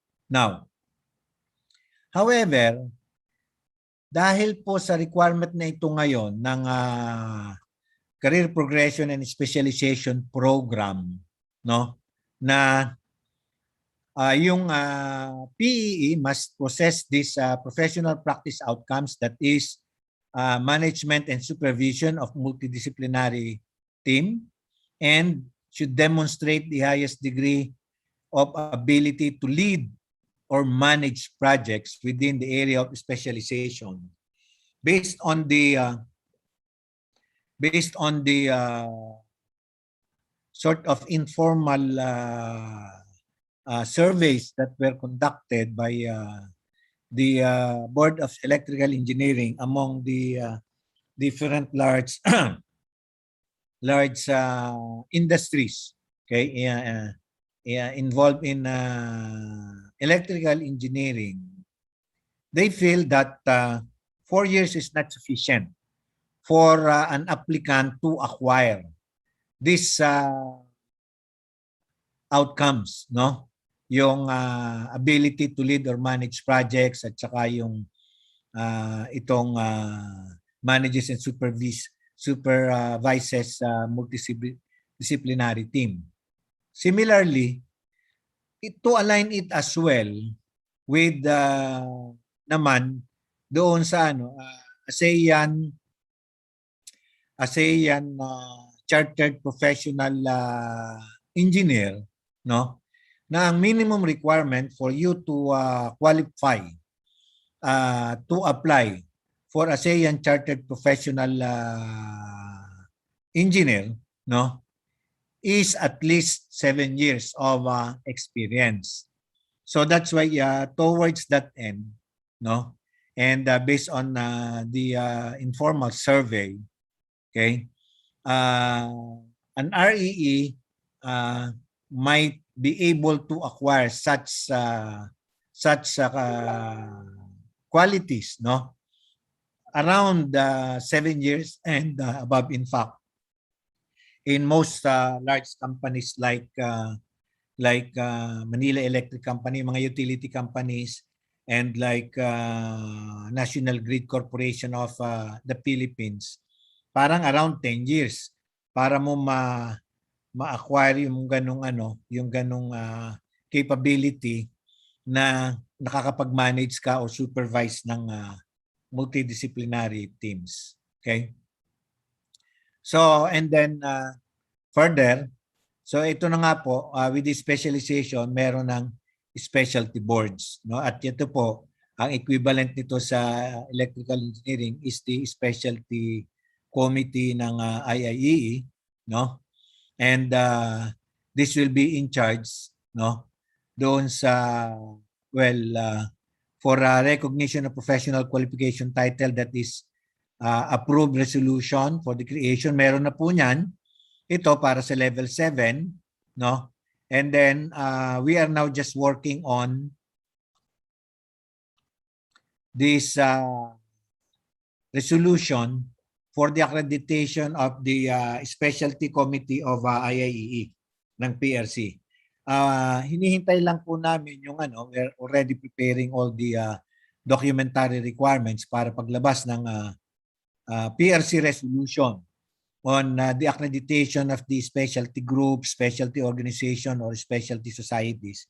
We will just be filing it or submitting it to the CPSP CATS Committee of EE, and then the CPSP CATS Committee of EE will then endorse it to the Professional Regulatory Board of Electrical Engineering, and subsequently endorse for approval to the Professional Regulation Commission. Okay, so now, in terms of in the preparation of the guidelines on the recognition of the professional qualification title, sa atin po, tapos na ito, no? Meron na po tayo, which is professional electrical engineering. Now, the next step, that is level 7 na po. The next step is the professional electrical engineering with specialty in, like halimbawa, in power system planning, okay, or power system protection and control, or with specialty in energy management. We have identified, as I mentioned earlier, 12 specialty areas, and in terms, we are now working on the program outcomes. Ang educational program naman yan is already identified na dapat ikaw ay PSCE, and entry requirement dapat ikaw ay PEE. And then method of delivery is dapat there is we have developed the guidelines for the to assure na yung teaching learning activities, quality assurance mechanism. Ito po ang pinaka-importante, no? Yung competency assessment system. Okay na po yan. Now, in terms of professional portfolio or sample self-assessment guide, this was developed by kasi yung original material po nito was prepared by the program management committee manager ng program manager ng PRC on the continuing or career progression and specialization program. coming from by Dr. Melinda Garcia from the Professional Regulatory Board of Dentistry. Kaya yung pong sample because I'm using her material, no? And although inilagay ko na lang yung relevant material na pang electrical engineering kasi hindi pa po namin na-develop yung self-assessment guide for those applying for PEEs and for those applying for specialty programs or specialty certificates, no? So nakalagay po dito yung mga kayang gawin, no? Yung basically professional practice outcome. So it's either yes or no, no? And or yung isa naman is yung self-assessment guide is yung performance criteria, yung mga nagagawa, no? And then either rarely, occasionally, always, and any comment. So now, sa ano po, sa Specialty Committee of EE, we already are working on developing this self-assessment guide, no? For applicants for professional electrical engineering. That's why, in the very near future, yung pong mga mag-a-apply ng electrical engineering license will have to complete, no, this self-assessment guide. At what will be the basis of this performance criteria?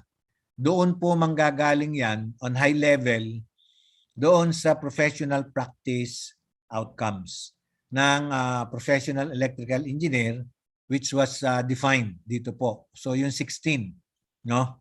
That is my view on that, no? But still that is to be approved by the committee as well as the CPSP CATS committee of EE. Okay? So, yan po yan, no? And in the issuance of the certificate of recognition of the professional qualification title and with the PRC professional identification card with the professional qualification Philippine qualification framework and ASEAN qualification reference framework levels, meaning to say sa PEE naman nakalagay PEE. Pero ngayon, ilalagay na po din dyan ngayon yung level 7. And actually earlier, nabanggit na rin ni Chairman Francis kung ano yung level 7. At dadaanan ko rin po yan when I go through the PACS, FAQs. No? Now, ang approach po dyan, so sa PEE po, wala nang problema. Hindi na po dumadaan sa CPSP CATS committee yan. Diretso na po yan. Mag-a-apply to the Board of Electrical Engineering and the Board of Electrical Engineering will then interview yung initial screening, no? And then pag nagawa na yung report na submit na, the applicant ng PEE will be subjected to oral examination, no? Plus a validation of the other documentary requirements. Now, kapag ikaw naman ay mag-a-apply for level 8, which I will talk about later, it will be the specialty committee as well as the CPSP CATS committee of EE that will screen, no? So bottom up po yan.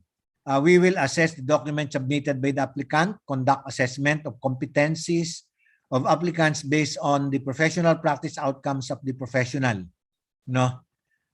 Qualification title applied for. And then we will endorse it to the CPSP CATS committee, and then the CPSP CATS committee then validates the professional portfolio of the candidate and then submits it to the Professional Regulatory Board of Electrical Engineering, who will then issue a resolution, no, granting the professional qualification title, no, of the candidate and submits it to the commission for approval. Kaya yung pong resolution pirmado ng Board of Electrical Engineering as well as by the commissioners of the Professional Regulation Commission. Okay? So ito po yung first part ng aking presentation. So mapapansin nyo, medyo nagmamadali ako. Ah, dahil kasi may isa pa. So, if again I may start sharing this slide.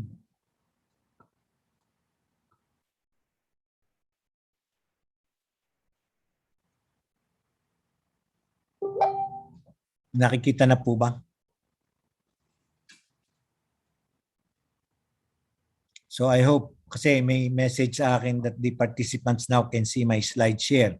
No? Yes. Yes, sir, Okay. we can now see your screen. All right, thank you. So, ano po yung mga frequently asked questions dito sa career progression and specialization program? Una muna, ano ba ang legal basis of the PRC to grant, to be the authority granting agency ng conferment of higher professional qualifications? No? It is provided po doon sa RA 10912 or the CPD law, no? Which was anong tawag mo rito, is sponsored sa Senate ni Senator then Senator Trillanes, no? Nakalagay po doon that under section 12 the career progression and specialization, no, that the PRC and PRBs in consultation with the IPOS, no, AI accredited integrated professional organization, in our case that is IIEE. Yung iba po walang integrated, kaya accredited professional organization lang. Meaning to say, marami silang iba-ibang organization. Halimbawa sa architecture, meron kang United Architects of the Philippines, then meron kang Federation of Architects of the Philippines, FAP, no? Together with the Civil Service Commission, no, and other concerned government agencies and industry stakeholders shall formulate and implement the career progression and specialization program for every profession, no? Ngayon ito po dinagdag ko, no, which I took from the 2017 Philippine Standard Qualification of Education, no, or PSCED. Nakalagay po dito ang different levels of education, no, na under this PSCED, no, or PSCED, na kapag ka ikaw ay baccalaureate degree, no, or bachelor's degree, that is level 6. Then kapag ka may master's degree ka, that is level 7. At kapag ka ikaw ay doctoral degree, no, that is level 8, no. And towards this leveling, no, itong 6, 7 and 8, ibinangga din po dito yung Philippine Qualifications Framework levels, which I will be showing in this slide, which was provided under RA 10968, no, or the Philippine Qualifications Framework Act, no, which was approved in January 16, 2018. Na so we have the basic education, no. Nung dati kasi ito, di meron kang level 1 to level 8. Nung dati kasi ito, so dito po, dito hindi siya, wag nating ibangga ito dito, no, kasi magkaiba sila, but ang consistency lang po niyan dito is 6, 7 and 8. Now, ngayon ang ating basic education, dati kasi high school lang. Ngayon meron ng senior high school which is grade 12.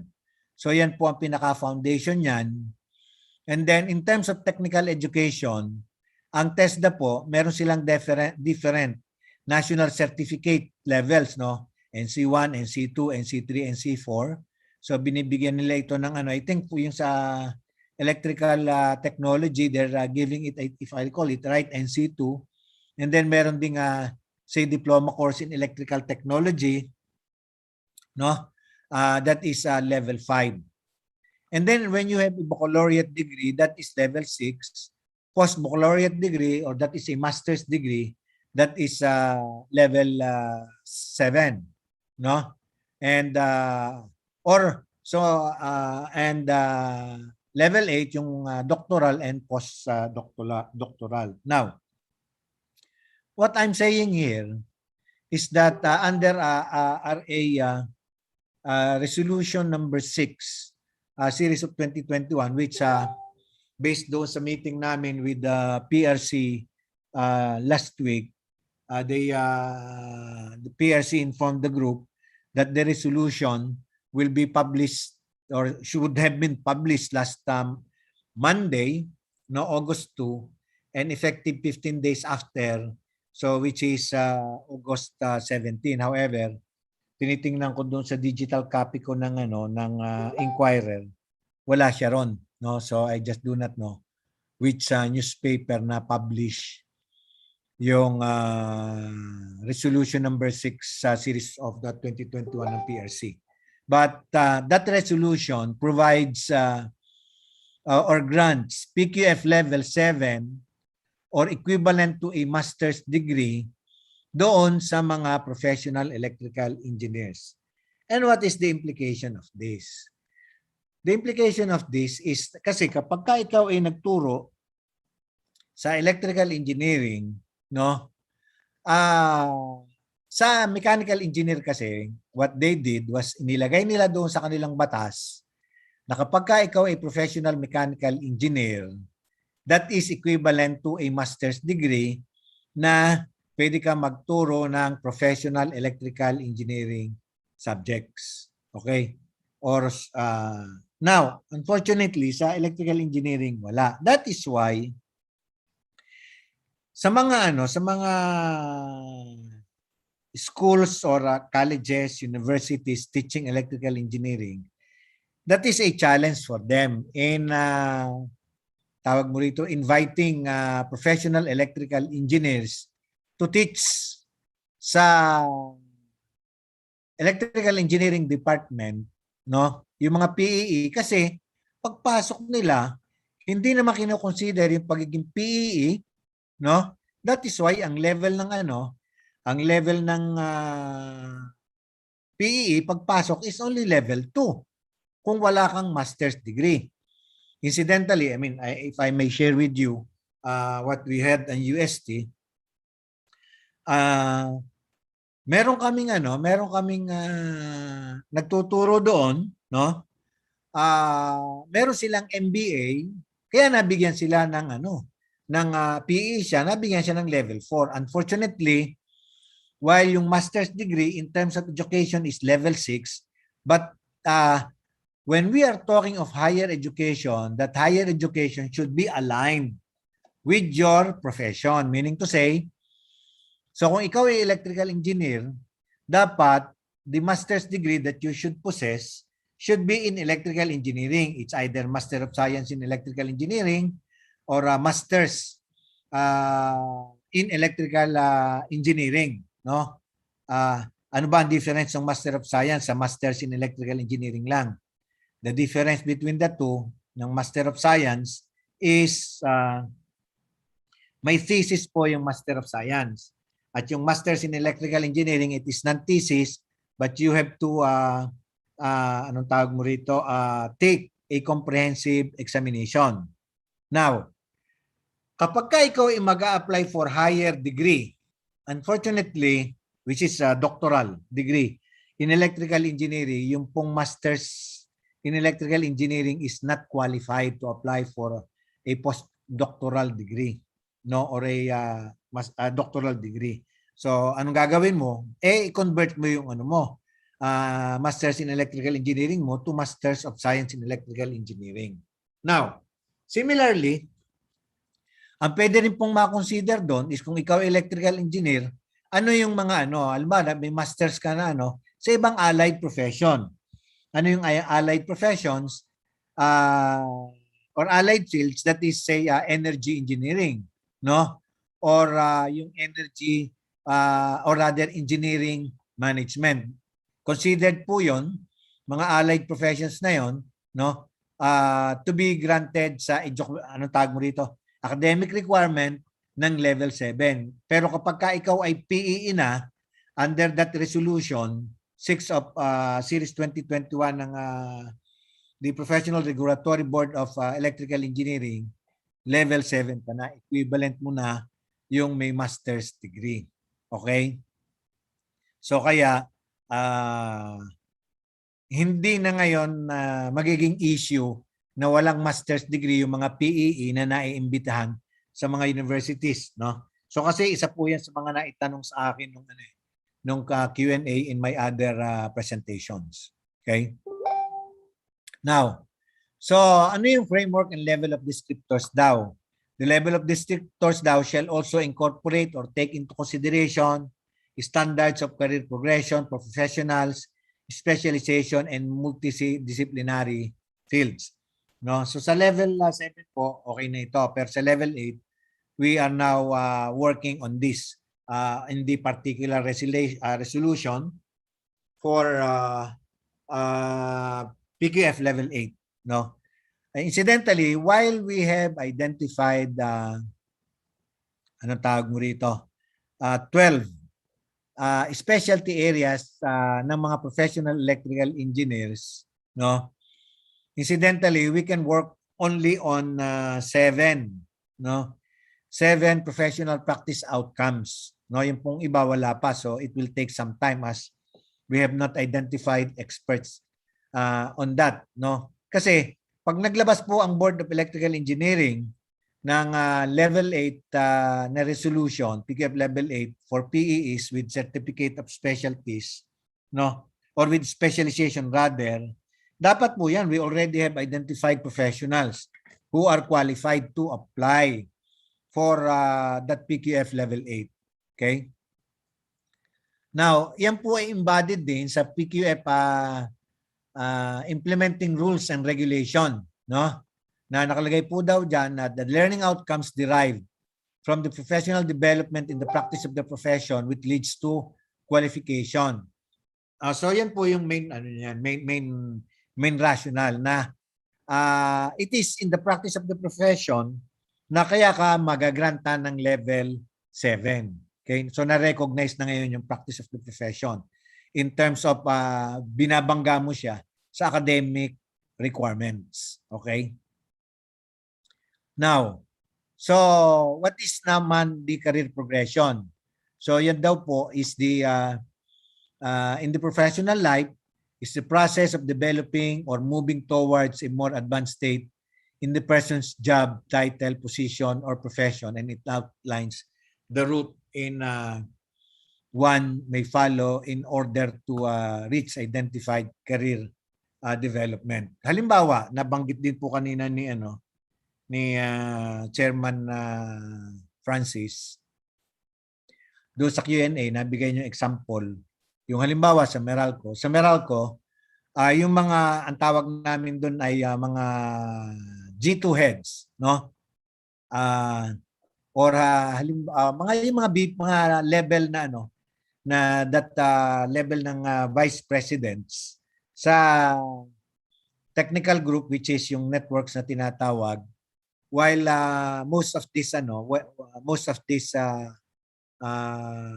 executives are given parang being sent to graduate schools on business management, no, para maka-earn sila ng Masters in Business Administration degree, no. However, because the nature of the position is very technical, no, ngayon it has changed its policy na yung mga positions na yon ay being required now to acquire a professional electrical engineering engineer's license. That is why parang 2 years ago in one lecture or parang sort of seminar, no, on power system modeling and fault analysis that I did, which is ginagamit sa sa paggawa ng o requirement siya sa paggawa ng yung short circuit calculations, paggawa ng technical engineering report. 90% of my participants, no, are these executives, no, na mag-a-apply ng PEE license, and about 4 4 or 5, I think 4 of them, no, already were included as, or 4 or 5, yeah. 5 of them were already passed the PAE licensure na in-release ng BEE several last month ba yun? No, if I recall it right. Okay? So, ito lang po yun, no? Under that, isa example nga po ng career progression, no? Pagka ikaw ay sa atin sa electrical engineering, so professional electrical engineering ang qualification title, and this is professional qualification code. Meron pong ibig sabihin yan, at ang example ko rito ay sa dentistry, no, that is level 7, and the authority granting this title is the Board of Electrical Engineering. Okay? So what is specialization?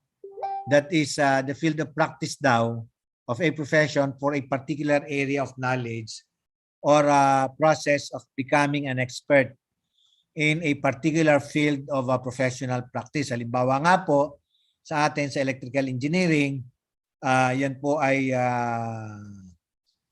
ang tawag mo rito on specialty in power system planning, specialty in protection, control, and protection and control, no? And say energy management and emerging technologies and many more, no? Engineering, education, and research po kasama rin 'yon, no? Para sa mga nasa sa academe natin, no? Now, incidentally, so isang example din po dito is yung sa may specialization naman is yung sa dentistry, that may specialized field siya in endodontics. PQF level 7 din siya, no? And awarded by the PRC Board of Dentistry. Okay? Now, ano yung sinasabi natin na Philippine Qualifications Register, no, or PQR? You can visit pqf.gov.ph/PQR to see a lot more information on what we have in this Philippine Qualification Register, no? So yan po ay andyan po yung Qualifications Register of Working Groups that shall establish the and maintain qualifications register, no? And which is the national database of assured qualifications authorized under the Philippines Qualification Framework. And it shall maintain and update the database of professionals and skilled qualifications. So meaning to say, ito pong Philippine Qualifications Register na ito, or PQR, is another database of professionals, no, separate from the database na meron ang Professional Regulations Commission, no? Kasi po yung may mga specialization dito na rin po papasok. Okay?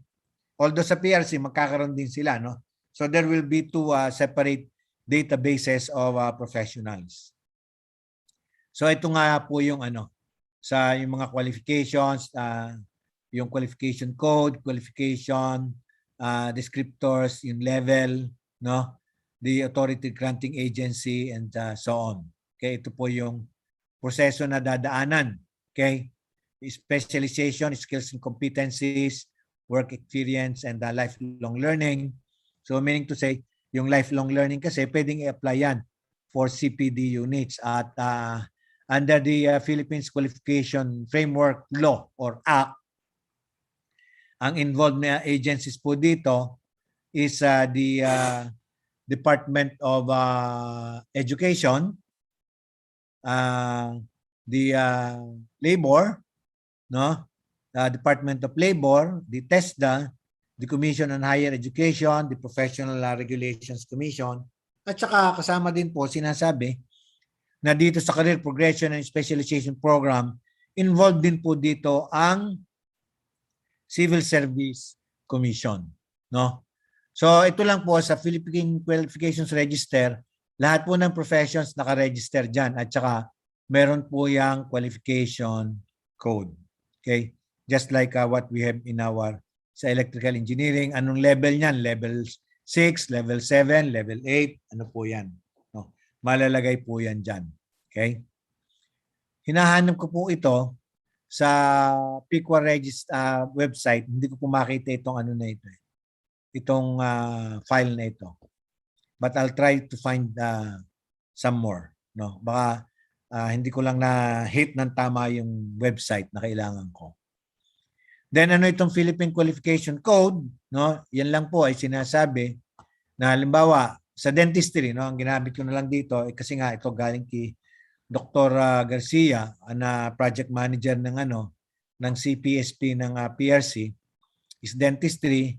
So PDNT 70911-1, no, sa atin sa PEE, so that is POEE 70913-1, no. P refers to the profession, professional, DENT for dentistry, sa atin po OEE sa electrical engineering, no. Yun po yung ating board code, no. So then 70911 ang code naman ng CHED dito sa Philippine Standard Classification Education, no. Sa atin po 07913. Then magkakaroon ng ano yan, kasi may DAS1 tayo kasi PEE. Then kapag may specialization ka na ngayon, magkakaroon niya ng DAS1 1-A. So halimbawa sa PEE, ginawa natin na ang code natin halimbawa 1 for power system planning, 2 for protection and control, and so on, no. And then yung qualification title is professional electrical engineer, yun sa atin, no, with specialty in power system planning, and that will be PQF level 8.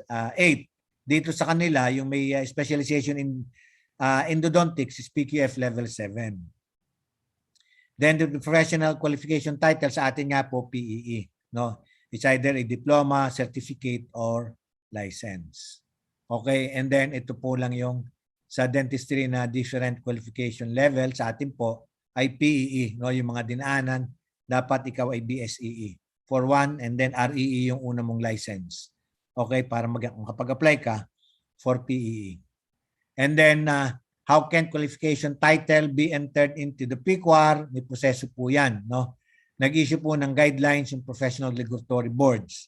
So meron na po yan, and this is for level 7, no, through PROBEE resolution number 6 series of 2021. And then mag-release pa po yan ng another resolution para naman po doon sa specialization, no, for level 8. Okay? And then yung formulation of guidelines daw kailangan maglabas that is required under PRC resolution number 117 series of 2018. At towards this end, nakapaglabas na po ang Board of Electrical Engineering ng necessary resolution for this career progression and specialization through that resolution number 6 series of 2021. Ito na nga po yan. And then yung pong PPOs or professional practice outcomes at nakabangga po yan doon sa mga descriptors ng level 7. Okay? And what is level alignment matrix? Yung nga po yung parang ibabangga mo yung PPO as against dito sa descriptors. Okay? Like dito, nabi natin that knowledge, skills, and values, application, and then degree of independence. Okay? Serves as evidence. Okay? And it is also a requirement of the National Referencing Committee procedures, no, for listing and updating the professional qualifications doon sa PQAR. Okay?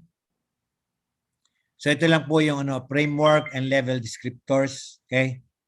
Just to, ano yung basis niyan. Okay? And we have, as I mentioned nga po, no, again, capturing yung nandoon sa sa resolution, no, this, as I have mentioned, there are 16, no, professional practice outcomes. At ang number 16 is demonstrate knowledge and understanding in research and development. Okay? So yan po yung pang 16. Okay? So ito po yung phases na dinaanan, no? Ng phase 1, identified career pathway. Phase 2, identified qualification title. Sa atin to, professional electrical engineers. And then sa level 7 yon, level 8 is professional electrical engineer with specialty on or in, no? So approve na po yan ng commission at naririto na po tayo ngayon sa phase 12, that is public orientation. That's why I requested the Board of Governors that we be allowed to conduct this roadshow, no, to sa different regional conferences to inform yung pong ating mga practitioners, no, nitong career progression and specialization title. So now, so ito nga po yan, no, ito yung pathways, and in this pathways, nandyan po yan yung ano ba yung educational program, ano yung program outcomes, entry requirement. So sa atin po, entry requirement, kapag ka ikaw ay BSEE and REE ka, no, mode of delivery, naka-define na po yan, no? Established na po yan. Ngayon, pagka ikaw ay mag-apply ng PQF level 8, no, once na lumabas na yung resolution, so entry requirement yan, dapat ikaw ay PEE. Okay? And yung pong yung competency assessment, na define na rin namin yan, and the awarding body will also be the Professional Regulatory Board of Electrical Engineering. Now, incidentally, for those of our colleagues in the electrical engineering who are in the academe, no, kasi yung mga nasa academe, ano yan marami dyan may masters na, no? May MSEE or masters in allied professions. Now, kapag ka ikaw po ay and kaya yung iba parang ang challenge sa kanila, saan ko naman gagamitin pa yung aking PEE license kung nagtuturo lang ako, samantalang anong tawag level 7 na naman ako because of my masters. Ngayon, pagka ikaw po ay nag-apply ng PEE, which is the same pa rin naman in terms sa yung qualifications mo is sa PQF level, pareho lang kayo na may master's degree. But if masipag ka na gumawa ng research at mag-publish ng research papers in electrical engineering, then you can apply for specialization in engineering education and research para mabigyan ka ng level 8. At pag level 8 ka na, para ka nang may PhD, no? Ang katapat mo na niyan ay may level 8. At in terms of career progression sa academe or sa university, college or institute that you're teaching electrical engineering, pwede ka na, kasi ang ngayon ang alam ko is ang nagagrantan lang ng title ng associate professor ay yung mga may PhD. Okay? At definitely yung mga nabibigyan din ng professional professor na title, no? Pagka ikaw itinawag na professor, theoretically, in terms of academic requirements, yan po ay may doctoral degree. Yun po ang niyan. Once ikaw ay talagang tinawag na full professor, nagrantan ka ng title na full professor, meron kang doctoral degree. Now, kapag ka ikaw ay PE with specialization, no, at kung nasa academe ka, or kung hindi ka man nasa academe, no, ikaw ay practicing engineer with your specialization at nagturo ka sa academe, no, pwede ka na rin ngayon magrantan ng ma-elevate or ma-promote sa rank na associate professor and ultimately to the rank of full professor. Okay, yan po yan. Okay? So yan lang po yung sinasabi ko doon sa professional track. Okay? Kung paano mapa-implement yan. And so, can institution-based position titles be provided with qualification titles? Ang narito po na title, halimbawa sa dentistry nga, sa levels, no? So let me just make a story dito.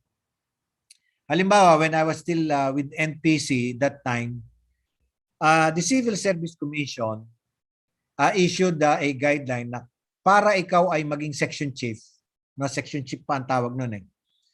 Ngayon, hindi ko lang alam sa NPC kung ganun pa rin ang tawag, section chief, division manager, and then department manager, no? At sa NGCP, hindi ko na alam ang tawag kung anong mga manager ang level noon, but nung panahon namin, pag section chief ka, no, dapat ikaw ay PEE. And then para ma-promote ka to the next level, which is a division manager, dapat meron kang master's degree. So you have either MBA or you have either a master's degree in your field, which is in electrical engineering, or pwede din yung energy engineering or engineering management, which is allied to your profession. Okay? And then department manager, definitely, ang minimum level na nire-require ka naman ng ng business. Hindi naman kailangan pagka maging department manager ka, may doctoral degree ka. Hindi naman requirement yun. Meaning to say, at least division manager and above, at least may MBA ka. And then later, nagbago yung requirement, at least para at a certain level yata ng department manager, no? Nung Transco pa, I'm not sure if it was Transco nga or NGCP na, at a department level, para makuha mo yung pwesto, dapat ikaw ay SESO, Career Executive Service Officer, no? SESO, hindi ko alam kung SESO 1 or SESO 3 ang minimum requirement for a department manager. And or kung hindi man SESO, dapat meron kang MBA, no, or business graduate degree, no? At may moratorium yan, may grace period yan na 2 years. Na in 2 years, pag hindi mo na acquire yung necessary requirement, papalitan ka. I-declare na bakante yung position mo, and then you can apply, no?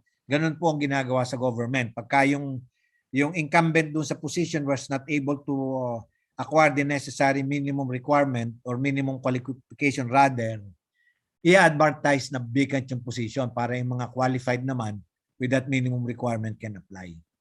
So, ito po naman sa mga teacher. Okay? So, ito lang naman po yung sa mga teacher din, yung progression nila. Sa atin, PQF level 7, ang PEE, then PQF level 8, yung PEE, and then ito yung the position title, qualification title, the PQF level, and the conferment. At ito nga po, andyan po nagtatrabaho yung CSP Catch Committee na nag-endorse, no, para doon sa resolution. Okay?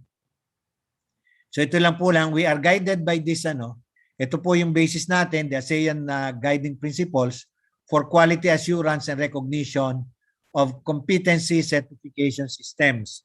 Consistent po tayo dapat dito.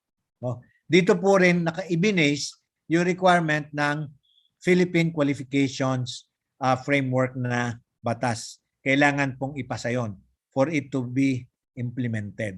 Okay? At doon po pinanganak din yung towards that end, pinanganak yung resolution para gawin ng PRC yung career progression and specialization program. Ito lang naman po yung sulat ni Secretary Briones sa PRC saying that the PRC shall indicate the corresponding PQF and the QRF levels in the newly issued or renewed professional identification cards ng mga teachers consistent with the Philippine Qualification Registrar. So ano po ang benefits ng PRC accreditation to specialty society and subspecialty society. So because it provides a standard of recognition and certificates and licenses that individuals may move and progress through, it facilitates recognition of professional qualifications locally and internationally, and then provides public assurance of quality professional service, promotes accountability and builds workforce confidence, assures relevance and standards of training programs aligned in the industry requirements, and participation in policy making. Yan lang po. At with that, maraming salamat po, and I just do not know if there is time for Q&A kasi meron pang isang susunod na speaker sa akin. Maraming salamat po, and I hope that marami po kayong napulot sa aking ibinahaging presentation sa inyo. Magandang umaga po.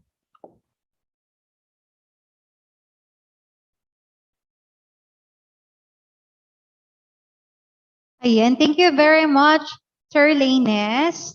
So we have a question, sir, in the Q&A chat box. Would you like to answer po? Yeah, sige. Okay, sir. This is the question from Kevin Suliba. Sir Atoy, can we amend CHED regulations in which it is required to have master's degree in order to have regular position in a certain university? Yeah, thank you for that question. Now, this is a very good question, no? In as much as ang PR, ang tawag mo rito, ang CHED po ay kasama rito sa Career Progression and Specialization na program na ito, and yung pong technical panel for engineering education, ano po yan, multisectoral po, academe, industry, IIEE, at saka nandyan din po yung Board of Electrical Engineering, which is anong tawag mo rito, represented doon si Honorable Jimmy Mendoza.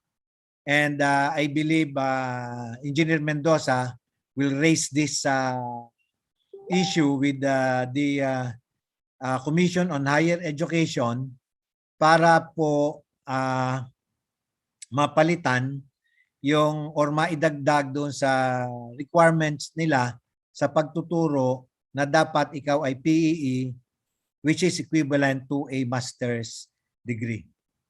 No, so Engineer Mendoza, I'm very sure will definitely raise that to CHED so that makapaglabas po ng appropriate guidelines and resolution to address that issue.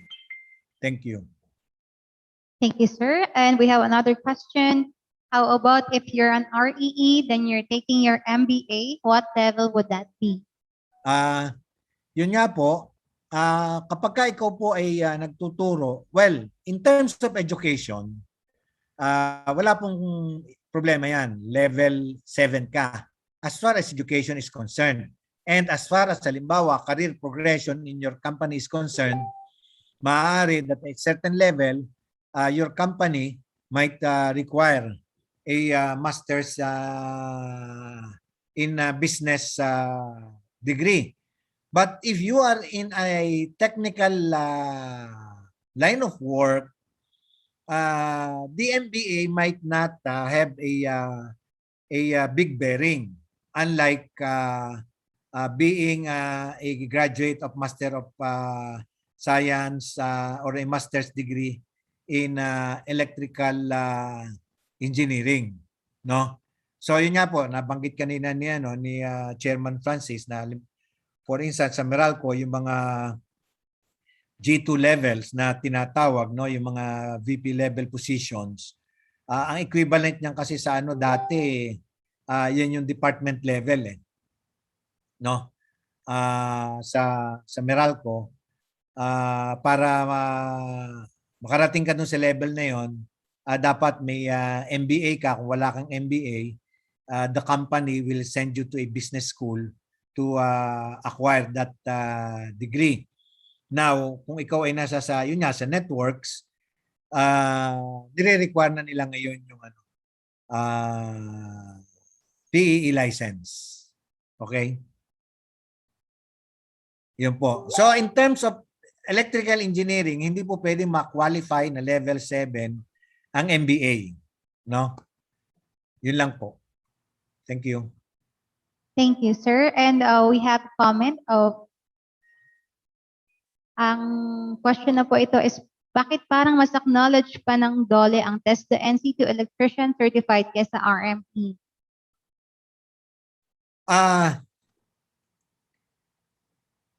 Yan po ang hindi ko masasagot, and maybe it is one question that I would say could have been asked kanina nung mag-present si si Chairman Francis doon sa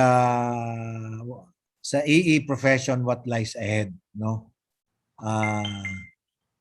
Actually matagal na pong issue 'yan, no, na bakit yung ibang kasi ang tawag mo rito, sort of ang DOLE kasi mas tinitingnan nila yung yung nilalabas ng TESDA, but tama kayo, and maybe this is an issue that should also be addressed by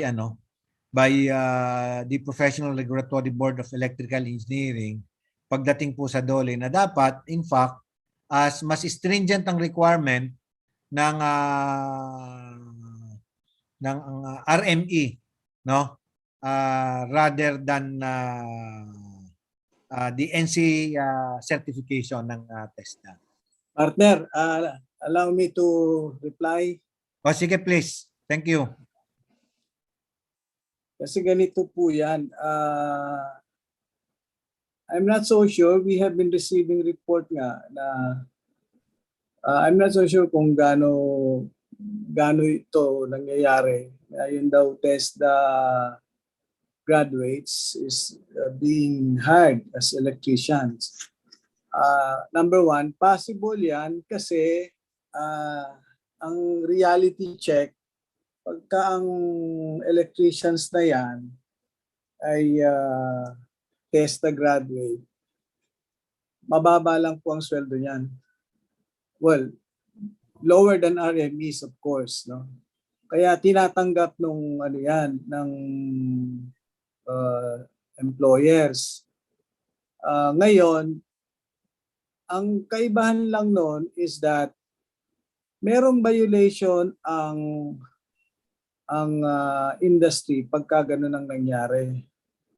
Kasi if we're not talking of the Department of Labor and Employment, sinusunod po ng DOLE, if you take a look at OSH, yung provision ng RA 7920 in terms of hiring people as far as safety is concerned. Kasi safety yung kanilang role dito sa DOLE pagdating sa OSH. Ang OSH po yung ang may role dyan, to arrest on all of these things. Now, nagkaroon siguro ng misinterpretation dahil a lot of companies are hiring, and I have to really say this, that TESDA is very good in the promotion. They are really promoting their graduates as far as TESDA is concerned. However, we cannot compare TESDA and RME licensure examination. TESDA is their own certification, but our table of specifications is under Republic Act 7920, which is a law.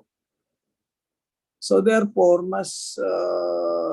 I would say that if they hire a licensed engineer and they will hire TESDA as well, it will always follow na yung pong mga lisensyadong RMEs, mas supposedly sila yung supervising people ng TESDA.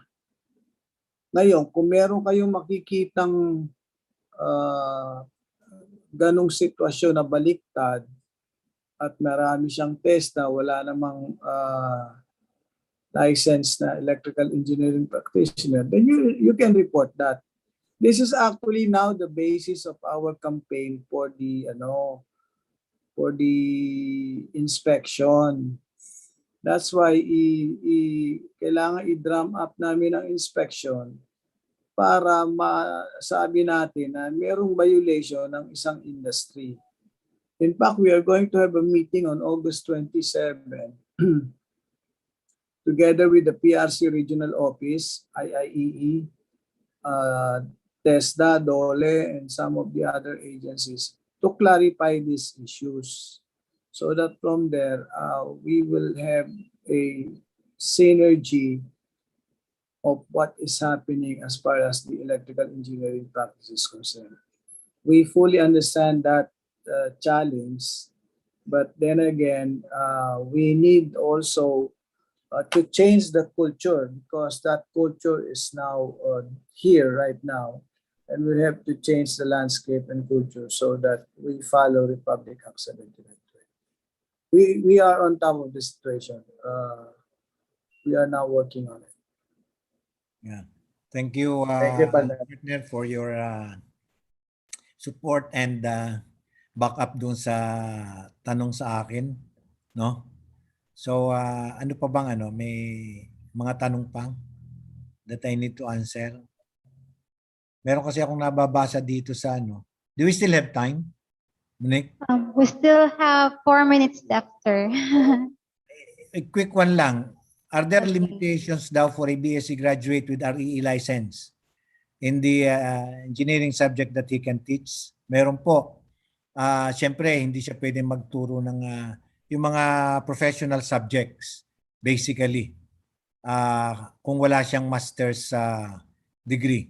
Yun po ang requirement ng CHED. So ano yung mga professional subjects? That is, naka-define naman po yun, like yung mga engineering design, mga illumination, power system analysis, and the likes, yung mga machines, etc. Then another question is, assuming one has already earned his level 7, meaning to say being PEE or masters, whatever, may we know if such level of competency already recognized by other countries if one desires to practice outside the country? Opo, sa ASEAN countries, meron po yung tayong yung AQRF, ASEAN Qualification Reference Framework. Now, kung gusto mo po na ma-recognize sa ibang bansa, one is pwede ka na mag-apply as ASEAN Chartered Professional Engineer or ACPE, or pwede ka rin mag-apply as ASEAN or rather APEC engineer, no? Kung gusto mong ma-consider, and both of these are being administered by itong mga certificates na ito, and recognitions na ito are administered by the Professional Regulations Commission, and they should be recognized abroad. Okay? Yung mga APEC member countries at saka yung ASEAN countries. Okay? Meron pa ba, Monique? Yeah, I think we should answer this question, partner. Yes, sir. Okay, meron siyang tanong dito. Medyo dapat sagutin natin to kasi merong maling impression yata. Thank you, sir, but hindi kaya maging dagdag pahirap, gastos at abala lang sa mga professional yang PQR na naman. Sa tingin ko lang kasi dapat ang isipin ng mga pamahalaan ay kung paano mapataas ang antas ng kita. Hindi ko yata nakita yung tanong na yan. Anyway, okay, partner. Go ahead, please. Teka, nasan ba yun? Andun sa taas pa eh. Pagkatapos nung test na dole. Allow me lang to give a brief reply and then I'll give it back to you. Sige. Alam niyo sir, ito pong Philippine Qualification Framework na sinasabi namin ngayon, career path po ito. Pag pinag-usapan natin ang career path, sir, individual pong desisyon yan. kung gusto mong tumaas ang iyong posisyon at lumaki ang sweldo mo, hindi po mangyayari siguro kung ito yung sinasabi ng iba na lisensyado ka na, okay ka na. So, kahit saan pong kumpanya, I'll give another example sa Meralco. Meron din pong career path sila ang HR nila. Hindi po lahat ng lisensyado, tinanong namin ang Meralco, mga mahigit 1,000 lisensyadong electrical engineer sila, if I'm not mistaken. So therefore, marami ring competition po pagdating sa promotion, pagdating sa career path. So therefore, ang pag-angat po ng career path na to ay binigyan natin ng methodology at binigyan ng paraan para kung paano kayo aangat. Dahil ang angat mo, kasama po yung compensation. Kaya nga po yan ang naisip ng gobyerno para all throughout, masabi natin na pag may experience ka, mabibigyan ka na ngayon ng oportunidad para umangat ka. Kasi sasabihin mo lang sa iba na, may experience ako. Pero wala kang evidential, documentary evidence para ipakita yon. Ito ngayon, bibigyan ka ngayon ng gobyerno ng pagkakataon, o sige, sabihin mo sa amin yung mga certificate mo, lahat ng at masasabi mo. So pag-apply mo ngayon sa isang kumpanya, level 7 po ako. At pagpunta mo na ibang bansa, sinasabi mo, active po ako level 7. Kasi galing na ako dyan sa assessment. At ito dapat ang aking compensation. Dahil ito, nandito na ako sa level na. Yung pong impresyon na yon ang gusto naming baguhin para sabihin sa inyo na kung gusto nyo talagang magkaroon ng career path, ito ang isang magandang paraan para hindi narrative lang ang sinasabi niyo na magaling ako. I have 10 years of experience. Kasi kung iba yan, hindi rin maniniwala sa inyo. Pero kung meron kayong evidentiary document certified ng isang government agency regulated by the agency, hindi po pahirap to. Another example, classical example. Yung mga matagal nang nag-i-experience, sabi ni civil service, kailangan nga meron kang ganitong masteral, etc., etc. Bago ka umabot ng certain, let's say, director level. Paano mo gagawin po yun? Maski nakapasok ka sa gobyerno, hindi naman kailangan kumuha ka ng masteral, etc. Ang dami mo experience. Some of us who are into the practice doesn't have much time in terms of the academic requirements, education pa. You have to study, you have to work and work and work. And this is experience. This is now being converted as your professional growth. And because of the PQF, you now have the equivalent career path, those who are in the academy and those on the practice. So nagparehas na siya ngayon. So hindi pa magandang bagay na yung experience mo na recognize at ito na ngayon ang gagamitin mo para ma-promote ka at para magkaroon ka ng mataas na compensation. Sana po yung naintindihan nyo na yan po ang advantages. Salamat po. Thank you, partner, for the answer. May dagdag ko lang. Halimbawa, just to share with you my own experience. When I applied or nung kumuha ko ng electrical engineering or mag-PEE ako, the main reason why I took the PEE licensure examinations then was I was still working with the National Power Corporation. Ang iniisip ko kasi is kapag ako ay lumabas sa industry, I am more competitive kapag ako ay professional electrical engineer. Kasi kukunti lang ang PEE. In fact, sa ngayon nga, there is a little over 4,000 pa lang yata ang PEE at marami din doon ay either not in active practice anymore or may mga nasa sumakabilang buhay na. So in terms of competitiveness, malaki ang edge mo kapag ka ikaw ay PEE. Okay? So thank you ulit partner for your answer. Then merong isang tanong dito. Gusto ko pong kumuha ng BSEE. Hindi po kaya maging reason para magdalawang isip ako na mag-enroll sa BSEE. Well, if your desire is to get a title and a license as an engineer, that should not prevent you from taking up electrical engineering. No, in fact, sa Meralco, marami kami mga lineman, no, na ginawa nila working student, no, nag-aral sa malapit na school sa may Santa Mesa, no?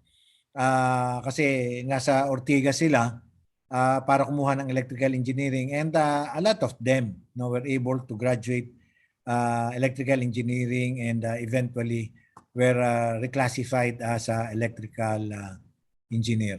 Okay? So itong sumunod na tanong, industrial construction projects, electricians are required to have NC2. I believe na kasama na ito sa sinagot ni Chairman Francis. Hi sir, what are the requirements in getting those qualifications? I'm almost 10 years in the electrical construction industry. I'm REE. What level should I apply for? Kung REE ka po, may 10 years experience ka na, then definitely sa 10 years na yan, I'm definitely sure na nagsusupervise ka na ng mga tao dyan sa construction. So you can apply for PEE. Pagka naging PEE ka na, then automatically level 7 ka. Hindi po ina-applyan yung level. Yung pong level na yon ay nasa sa license mo. Kung ikaw ay REE, level 6 yon, no? And then level 7 pagka PEE, and then PEE with the certificate of specialty or PEE with specialization, level 8 po yun. Okay. So, maraming pasasalamat sa explanation ni Chairman Francis. Hello po, yung criteria po PEE, effective po ba this year? Well, as I've mentioned, since the resolution will be effective August 17, if it was published last August 2, then I believe it is, no? Then at what managerial level does REE who are practicing in the O&M industry? Well, depende po sa company yan. If the company does not require a PE license, so be it, no? But kung nire-require nila, kahit nasa O&M ka, a PE license sa managerial level, then you have to comply. Okay? So, with that, meron pa bang question? Additional lang, partner, dun sa level 7. Dahil lumabas na yung na-publish na yung ating resolution, partner, so which means approved na yan. So, ang implementation, lahat ng PE ngayon will fall under level 7. No? And then, yung mga kukuha ng PE magiging under level 7. Now, to upgrade them to level 7 to level 8, yun yung tatrabahuhin ng committee nyo, Sir Atoy. That's correct. So right now, it's work in progress, and I believe they have done a significant work already. And once the guidelines for a credit transfers coming from level 7 to a level 8 is approved already, first we will have to approve, come up with a resolution on the specialty guidelines, and then the next one will be coming up with a resolution on accrediting and crediting the transfers of all the credit units for CPDs, for those of you from level 7 already to go higher than level 8. So this is another ladder from 7 to 8. But as I have said, we're done. We have made some progress already on level 7, which took us about more than a year. So hopefully will be a lot easier now when we come to upgrading the guidelines on the upgrade of level 7 to level 8. The chairman of the committee on that as per our resolution of the Board of Electrical Engineering is Chairman Ateneas. Thank you, partner. Thank you, partner. So, quick lang doon sa ano daw yung mga specialties. As I've said, 12 po yon. Meron po yan sa power system planning, power system operation and maintenance, electrical system design and inspection, technopreneurship, engineering education research, protection and control systems, power system protection and control, construction and project management, software development, electricity market, safety engineering, energy management, emerging technologies. Nandyan po yung mga renewables, smart grid, artificial intelligence, at may mga subspecialties pa po yan. Kaya lang, hindi pa po namin ilalabas yung sa mga subspecializations because we need to come out with the necessary professional practice outcomes. No? So, iniisa-isa lang po namin yan. Mahirap pong biglayin yan dahil baka po kami ay mabulunan. No? So, kaya nga po sa ngayon, 7 pa lang ang na-identify namin na gagawa namin ng PPOs, no? Professional Practice Outcomes, because hindi po madali ang gumawa ng professional practice outcomes, but soon, lalabas po yan. Salamat po. And with that, ilang taon po ng construction experience and requirement ngayon para mag-apply ng PEE? Kung may more than 7 years experience ka na, siguro you can apply at actually what matters is experience at saka yung proposed topic sa technical engineering report. So, i-ano naman po yan, i-screen ng board sa interview, sa initial screening namin na tinatawag. Salamat po. Thank you. Ayan. Thank you very much, Sir Fortunato Lainez, for answering all those questions. And we still have questions on the other Zoom account. However, due to time constraint, we aren't able to answer that. Maybe we can forward it to Sir Lainez for him to answer. And we will reply via email. Thank you. And that is the topic, career progression and specialty program. Now we will proceed to the awarding of the certificate of appreciation.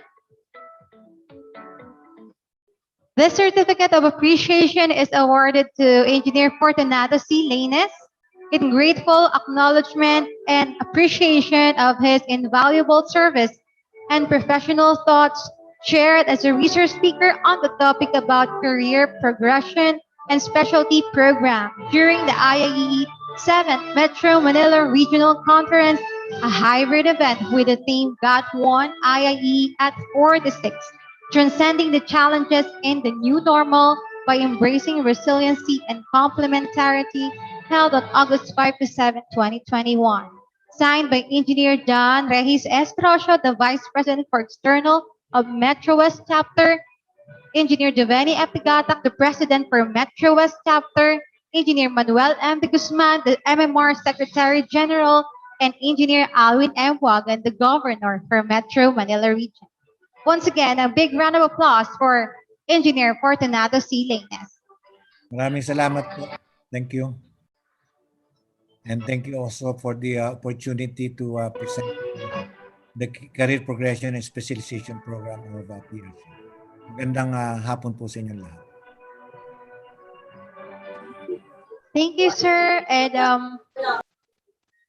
we have come to our...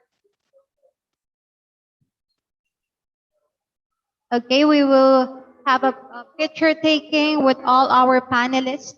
We would like to request for all of you to open your cameras. If you are available to open your cameras, please.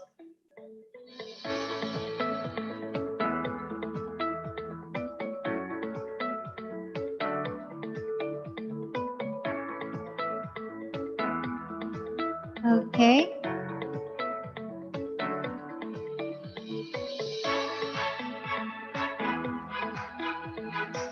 So if you can open your cameras, we will now start the picture taking via Zoom.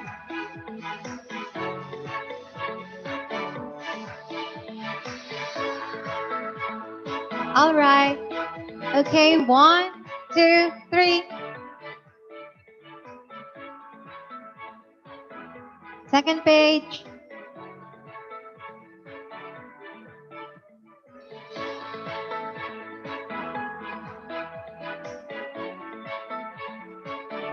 All right.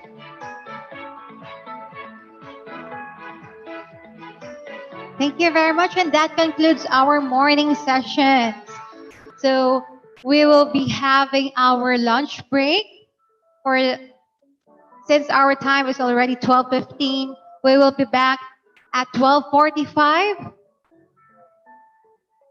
12:45, and we will be having a raffle before we proceed to our afternoon sessions of our technical presentation.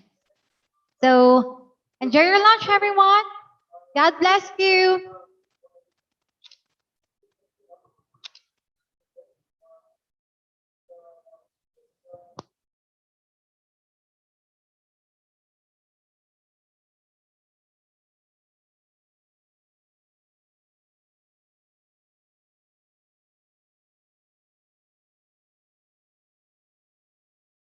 National company in the fourth industrial age of convergence, recognized as the next generation of technology, opens the tomorrow of Vitro EM.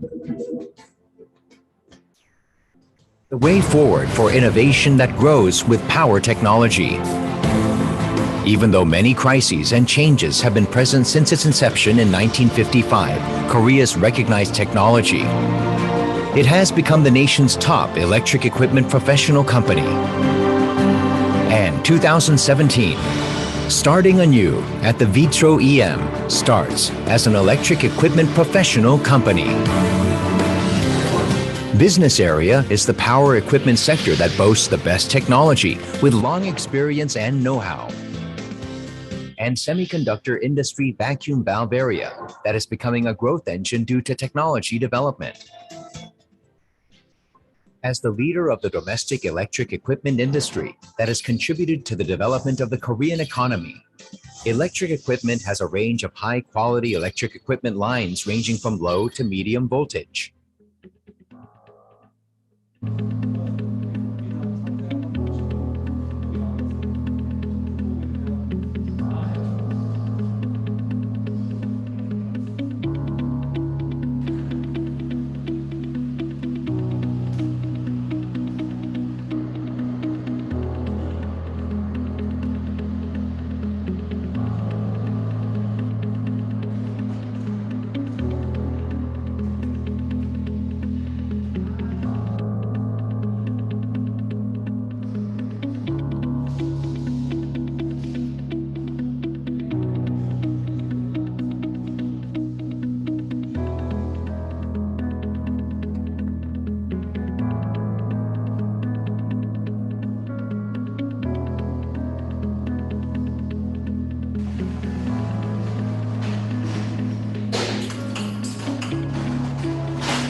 Vitro EM's infinite confidence to the world.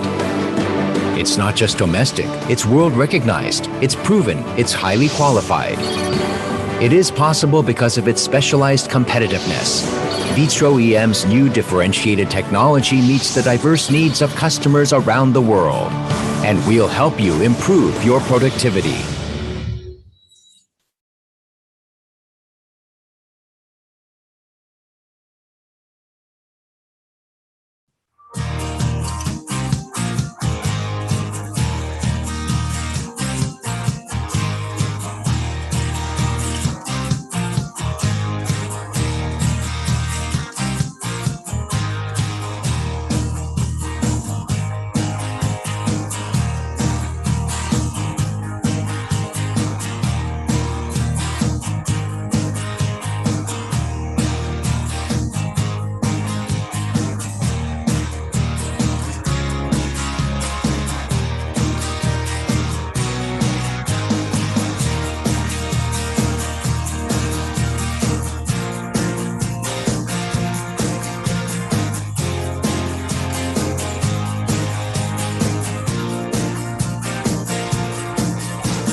The pride comes from the idea that you know your job has a purpose.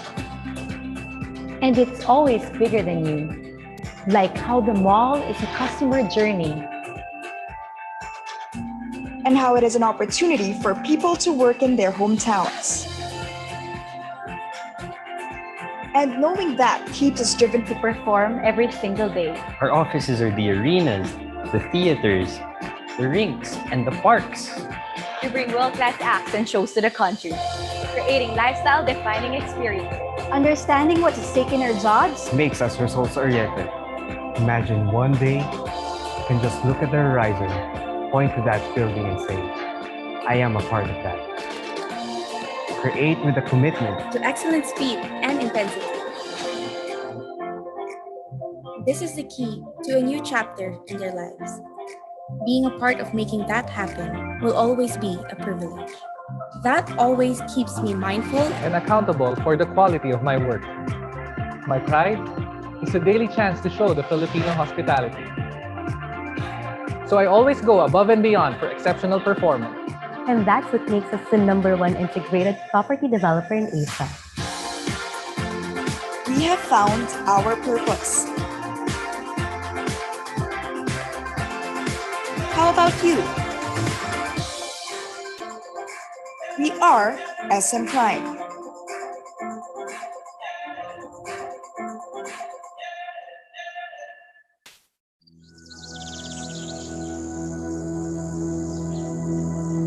From the moment you're up, so are we. You don't have to look too hard. Our technology is everywhere. Because energy is a basic human right, a right we bring to places that previously had no energy. And for people on the move, we move raw data so that it becomes information for smoother running, more efficient cities. Every day, our world asks for more reliable power. But our resources are limited. That's why we make better use of what's around us, giving clean, sustainable energies a solid chance in the future. So while we help industry and productivity, we never forget what's at the end of the day. Not everyone knows us, and fewer may see us, but we are the global specialists in energy management and automation. We are Schneider Electric. And in everything we do, we make sure that even while you're asleep, life is on.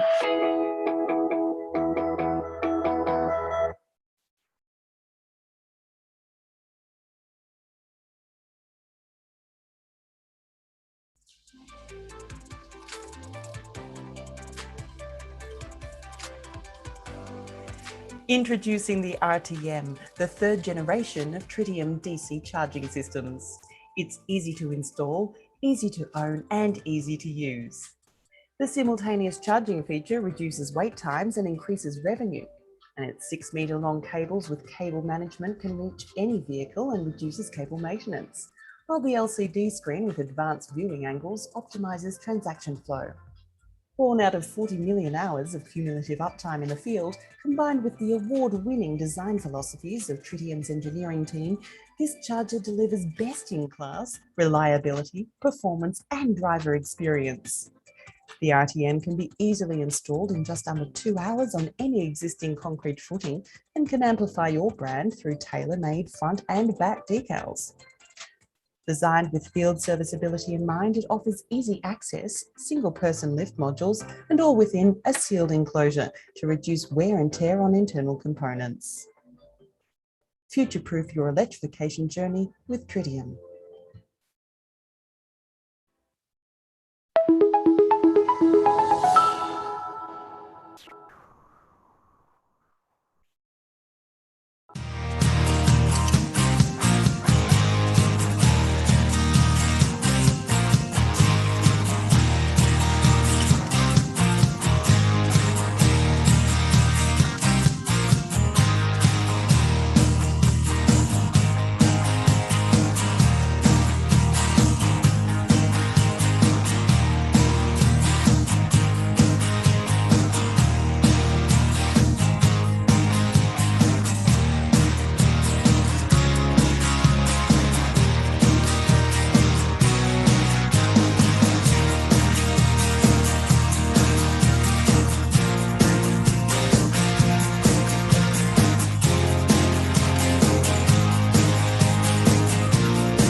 The pride comes from the idea that you know your job has a purpose. And it's always bigger than you. Like how the mall is a customer journey. And how it is an opportunity for people to work in their hometowns.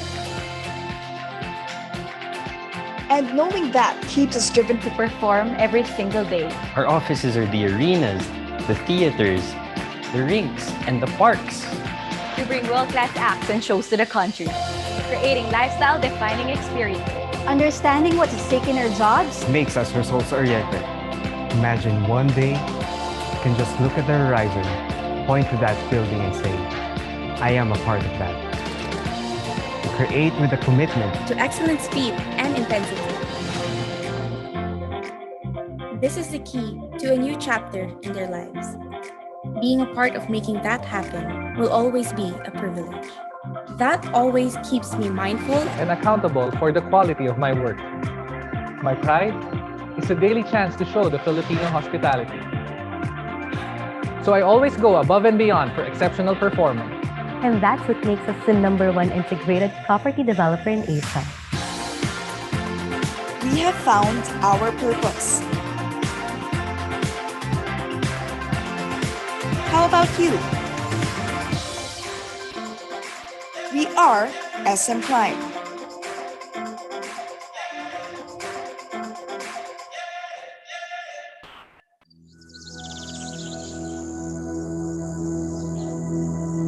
From the moment you're up, so are we. You don't have to look too hard. Our technology is everywhere. Because energy is a basic human right, a right we bring to places that previously had no energy. And for people on the move, we move raw data so that it becomes information for smoother running, more efficient cities. Every day, our world asks for more reliable power. But our resources are limited. That's why we make better use of what's around us, giving clean, sustainable energies a solid chance in the future. So while we help industry and productivity, we never forget what's at the end of the day. Not everyone knows us, and fewer may see us, but we are the global specialists in energy management and automation. We are Schneider Electric. And in everything we do, we make sure that even while you're asleep, life is on.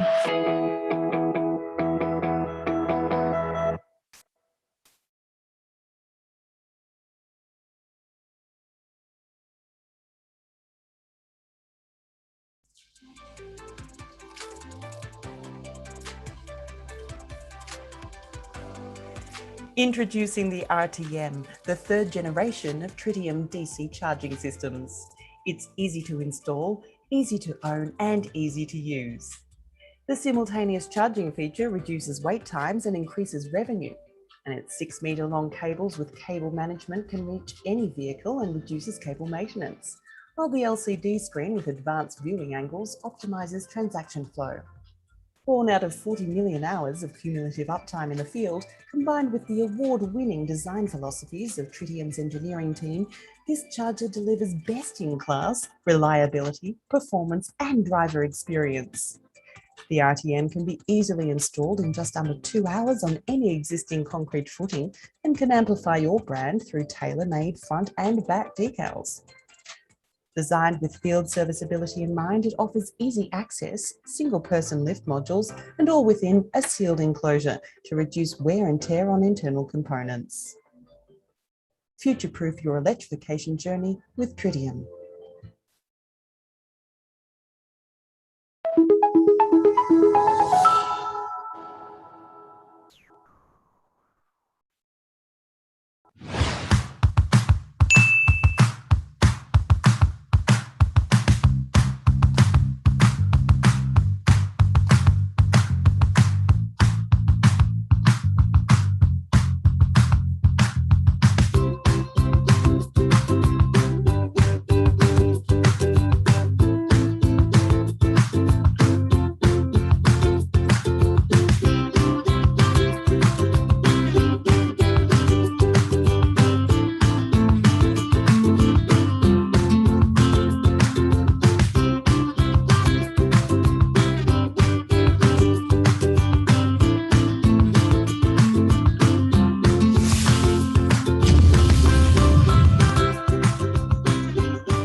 Welcome.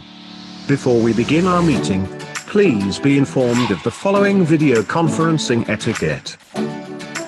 Number 1.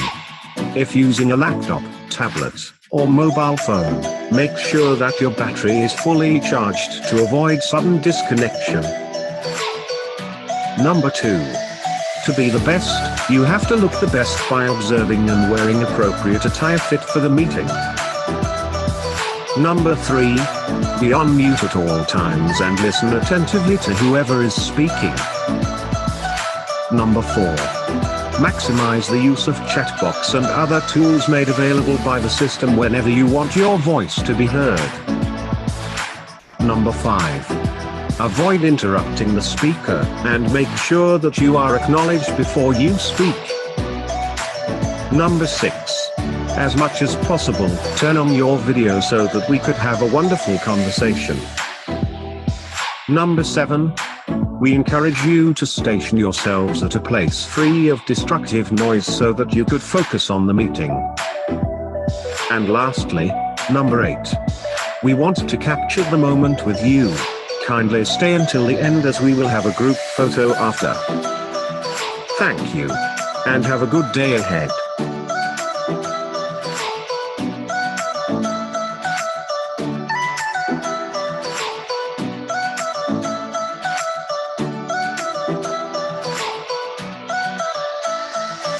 Welcome. Before we begin our meeting, please be informed of the following video conferencing etiquette. Number 1. If using a laptop, tablet, or mobile phone, make sure that your battery is fully charged to avoid sudden disconnection. Number 2. To be the best, you have to look the best by observing and wearing appropriate attire fit for the meeting. Number 3. Be on mute at all times and listen attentively to whoever is speaking. Number 4. Maximize the use of chat box and other tools made available by the system whenever you want your voice to be heard. Number 5. Avoid interrupting the speaker and make sure that you are acknowledged before you speak. Number 6. As much as possible, turn on your video so that we could have a wonderful conversation. Number 7. We encourage you to station yourselves at a place free of destructive noise so that you could focus on the meeting. And lastly, number 8. We want to capture the moment with you. Kindly stay until the end as we will have a group photo after. Thank you. And have a good day ahead.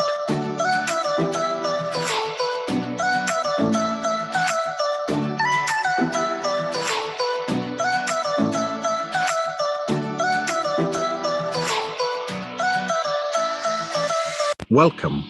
Before we begin our meeting, please be informed of the following video conferencing etiquette. Number 1. If using a laptop, tablet, or mobile phone, make sure that your battery is fully charged to avoid sudden disconnection. Number 2. To be the best, you have to look the best by observing and wearing appropriate attire fit for the meeting. Number 3. Be on mute at all times and listen attentively to whoever is speaking. Number 4. Maximize the use of chat box and other tools made available by the system whenever you want your voice to be heard. Number 5. Avoid interrupting the speaker and make sure that you are acknowledged before you speak. Number 6.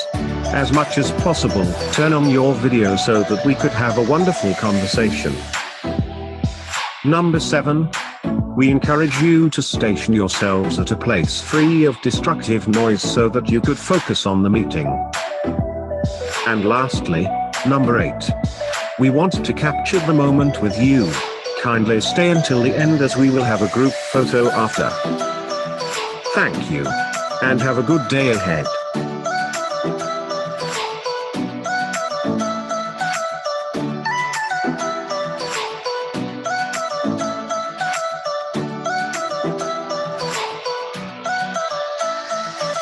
Welcome. Before we begin our meeting, please be informed of the following video conferencing etiquette. Number 1. If using a laptop, tablet, or mobile phone, make sure that your battery is fully charged to avoid sudden disconnection. Number 2. To be the best, you have to look the best by observing and wearing appropriate attire fit for the meeting. Number 3. Be on mute at all times and listen attentively to whoever is speaking. Number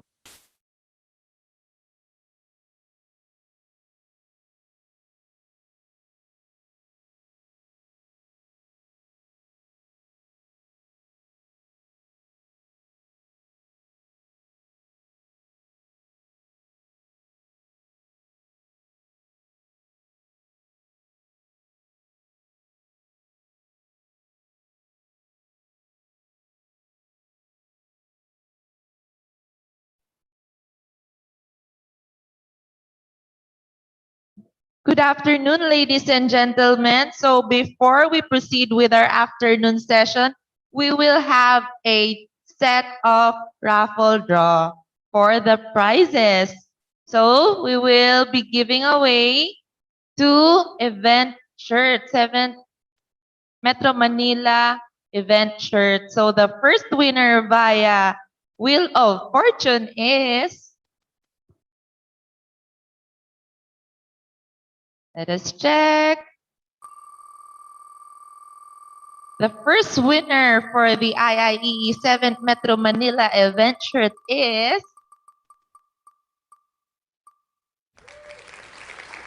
Mr. Venerando F. Cruz. So we'll be checking if Sir Venerando is here. Team. So we're checking on the first Zoom room.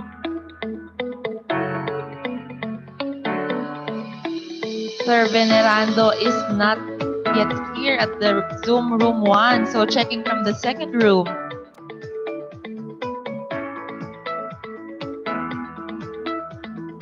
We're still checking from the second room, guys.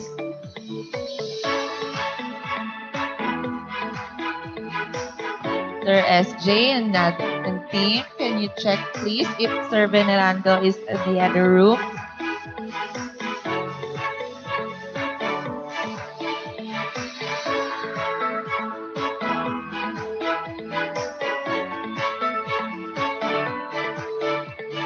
Checking if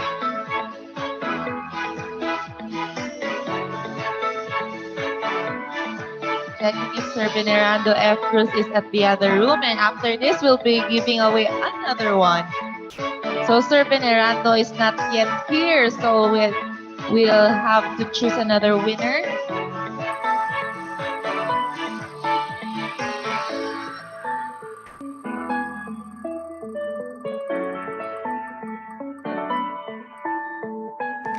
Next winner, next name pick is Zenith C. Carlos. So Sir Zenith, you can send a message and we'll also check from our team if he is here. He's not in the first room. Team on the second room. Can they confirm if Sir Zenith Carlos is here? Kindly confirm if Sir Zenith Carlos is with us at the other room. Also, Sir Zenith is also not here. Sayang naman yung chance natin para sa mga prizes. Kaya dapat always po tayong present. Next, we will check. Next name is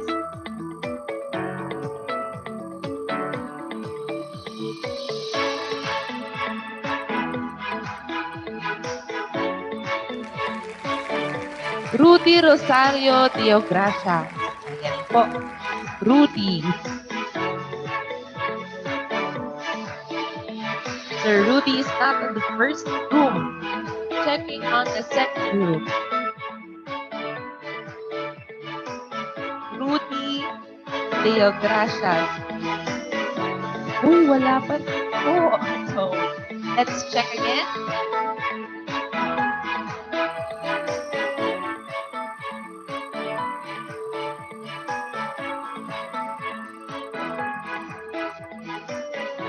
Next winner is, wala pa pala tayong winner, Lester Mongote. Sir Lester Mongote. Oh, Sir Lester is here. Congratulations, sir. So the next winner for the second IIEE 7 Metro Manila event shirt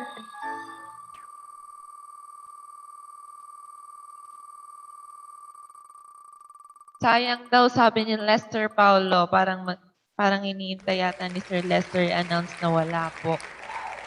So Sir John Patrick. Oh, Sister John Patrick is also here. So congratulations to our 2 winners. And before we start, sit back, relax for our 5-minute countdown.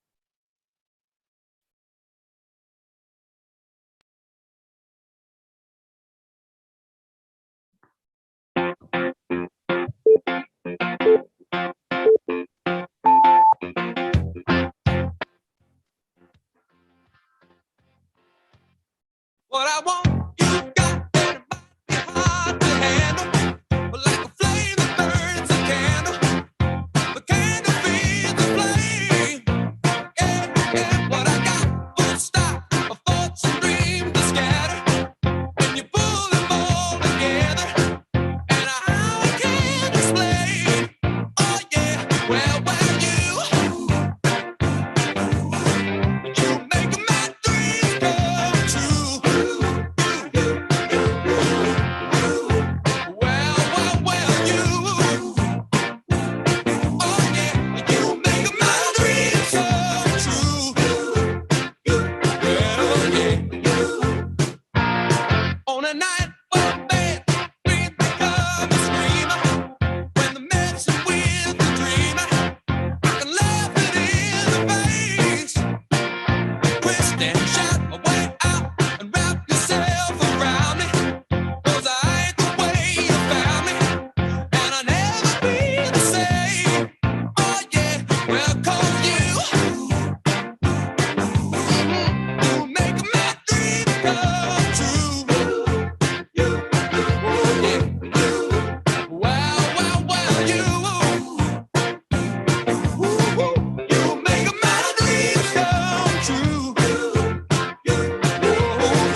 Once again, good afternoon and welcome to our afternoon sessions. But before we begin, we would like to encourage our members to visit the Event Hub platform or the virtual exhibit. Ayan.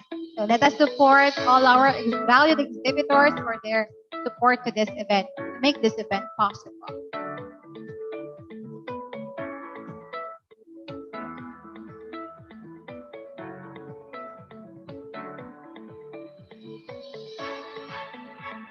All right, allow me to introduce our first speaker for this afternoon.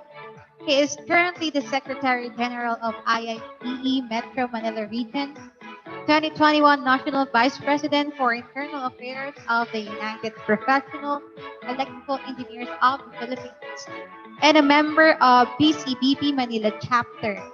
He was the former president of IIEE Metro West Chapter in 2020.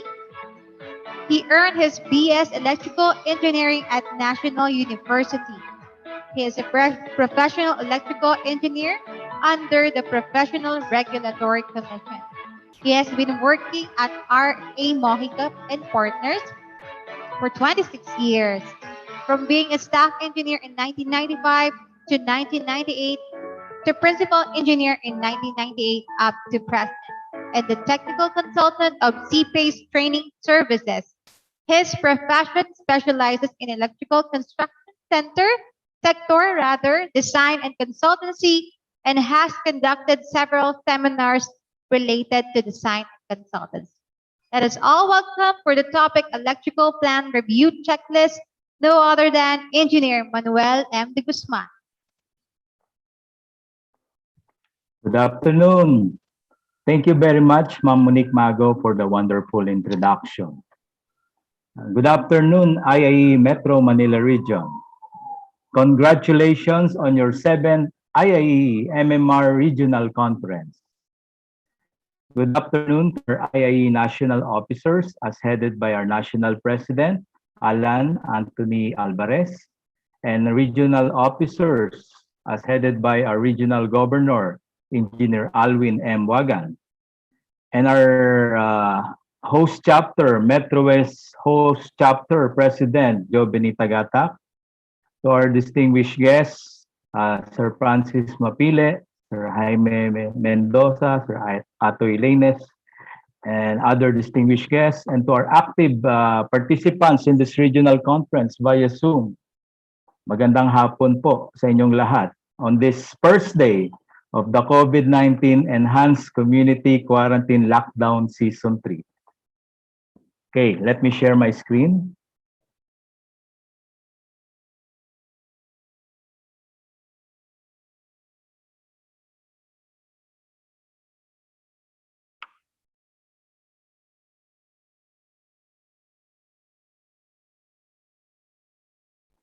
Okay, is everything clear at the screen, Ma'am Monique?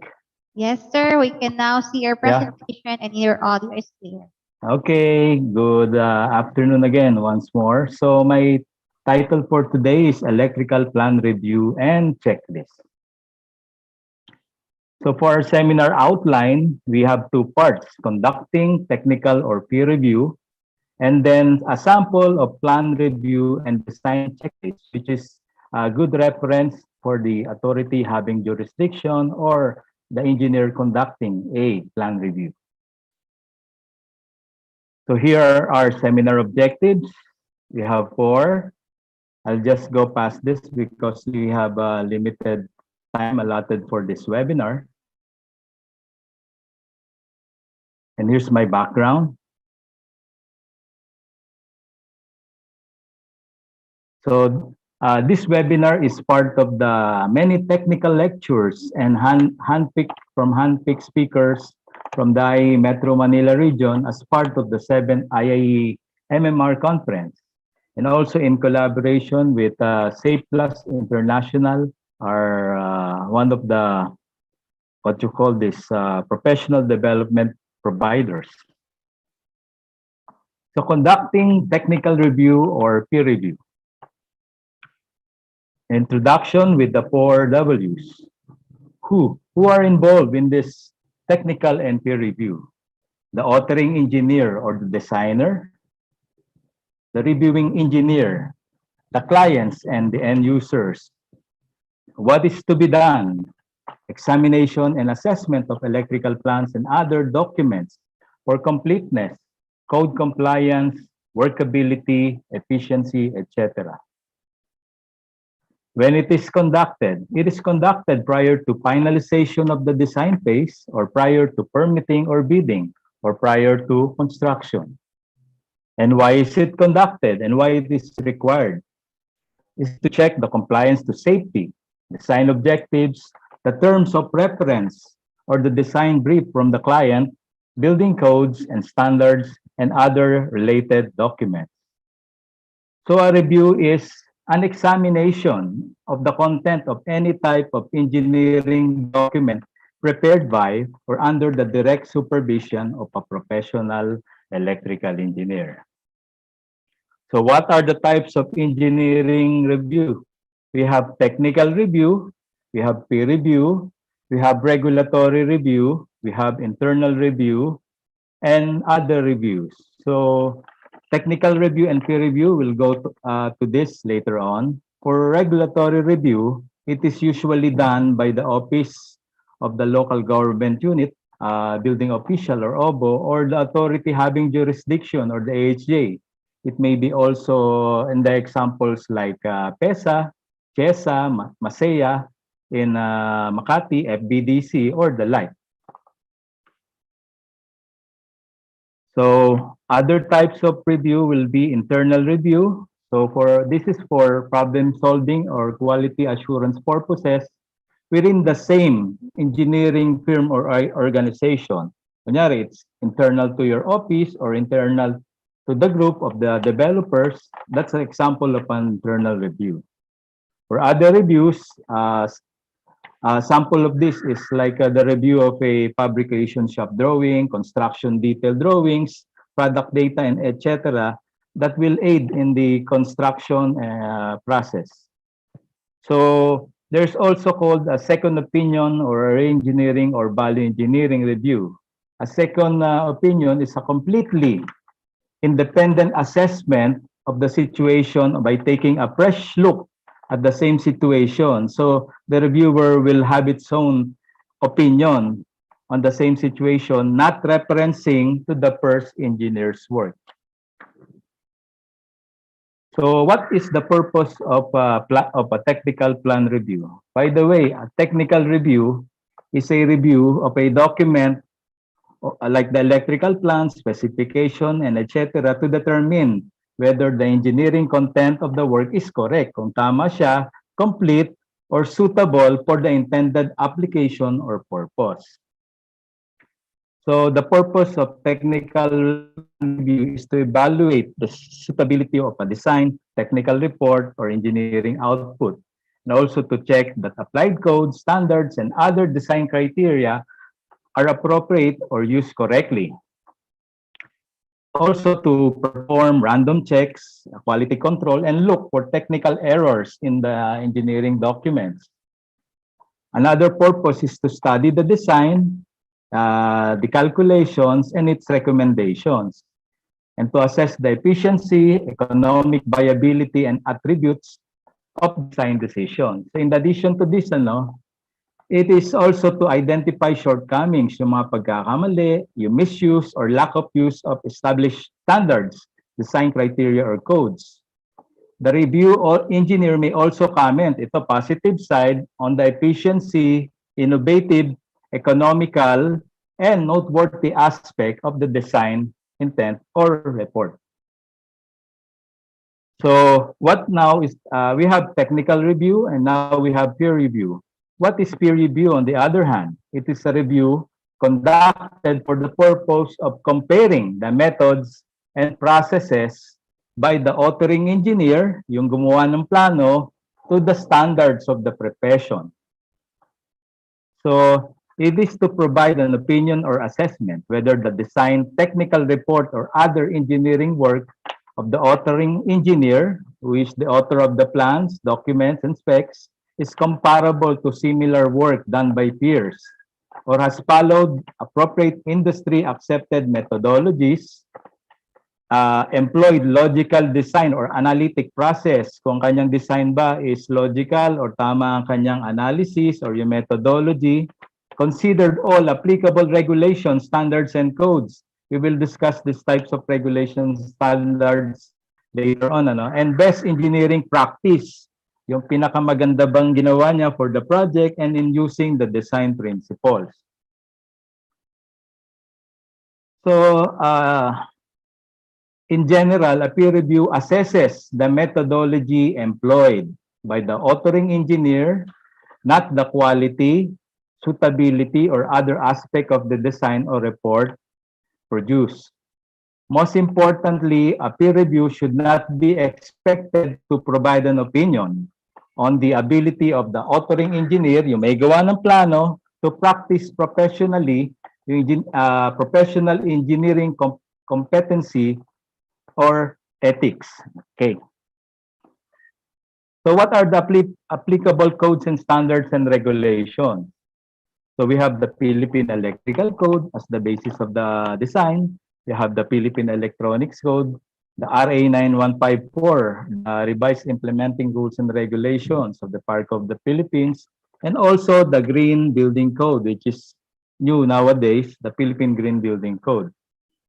So these codes are also called the referral codes by the Office of the Building Official and the local government unit or the authority having jurisdiction. So RPEC is the referral code for the practical safeguarding of persons and property arising from the hazards from the use of electricity. So aside from these applicable code standards and regulations, we also have other references like the NEC. Sample of this will be the standard handbook for electrical engineers, switchgear and control handbook, the lighting handbook as a reference application. So aside from this, we also have the colored books, the IEEE colored books or recommended practices, like the gray, the red, the yellow, orange, violet, white, etc., which are great references for electrical design, construction, and maintenance of buildings and facilities. So moving on the scope of review, the scope of review should clearly identify the type of review to be conducted on the electrical plans and the documents, the reason for the review or the objective of the review, the documents to be reviewed, what are to be included and not included in the said review, current relationship between the authoring engineer, the engineer who developed and designed the plans and specifications, and the client. And should also define how thoroughly the review is expected. Should clearly specify the deliverables, yung mga inclusions nga, and inclusions to be submitted to the reviewer by the authoring engineer. So yung authoring engineer, yung may design ng plano, magsasubmit ng documents for the review of the reviewing engineer. Should clearly identify and clarify the end use of the findings of the technical or peer review. So how thorough ba ang kanyang gagawin? How in-depth? Gaano kalalim ang magiging review of the reviewing engineer based on the work of the authoring engineer? What are the inclusions and exclusions in the scope of works? At yung end use niya, ano yung possibility? May possibility ba ng litigation? May mga legal expectation? Note that technical reviews are generally more thorough than the peer reviews. So saan pasok tayo sa Code of Ethics of Electrical Engineers. So per the Code of Ethics under RA 7920 as defined by the PRC, Board of Electrical Engineers, Board Resolution number 22, series of 1995, there are three branches of considerations. One is the professional life of an electrical engineer, the relationship with your client or the employer of the electrical engineers, and the relationship of the fellow electrical engineers. So in Article 1 under Professional Life, Section 7, an electrical engineer may express his opinion on an electrical engineering subject, whether publicly or privately, only when such opinion is called for. He shall have adequate knowledge and information of the relevant issues and facts before he venture in an opinion based upon his honest conviction. Yan, part of the professional life.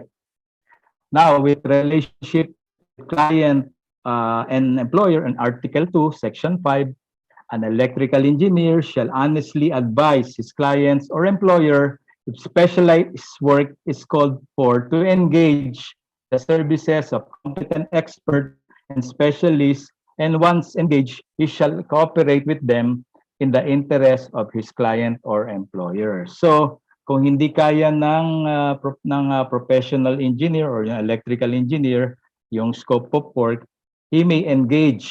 Kausapin niya yung client to engage the competent experts or specialists. As discussed nga kanina ni Sir Atoy, yung mga specialists on a subject matter. Kunyari, specialize siya sa isang consultancy. Kailangan mo ng, say,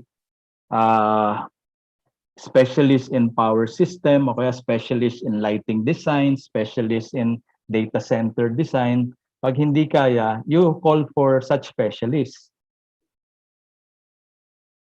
And in relations, in Article 3, relations with fellow engineers, Section 4, an electrical engineer shall not directly or indirectly injure the professional reputation, prospects, or practice of his colleagues in the profession.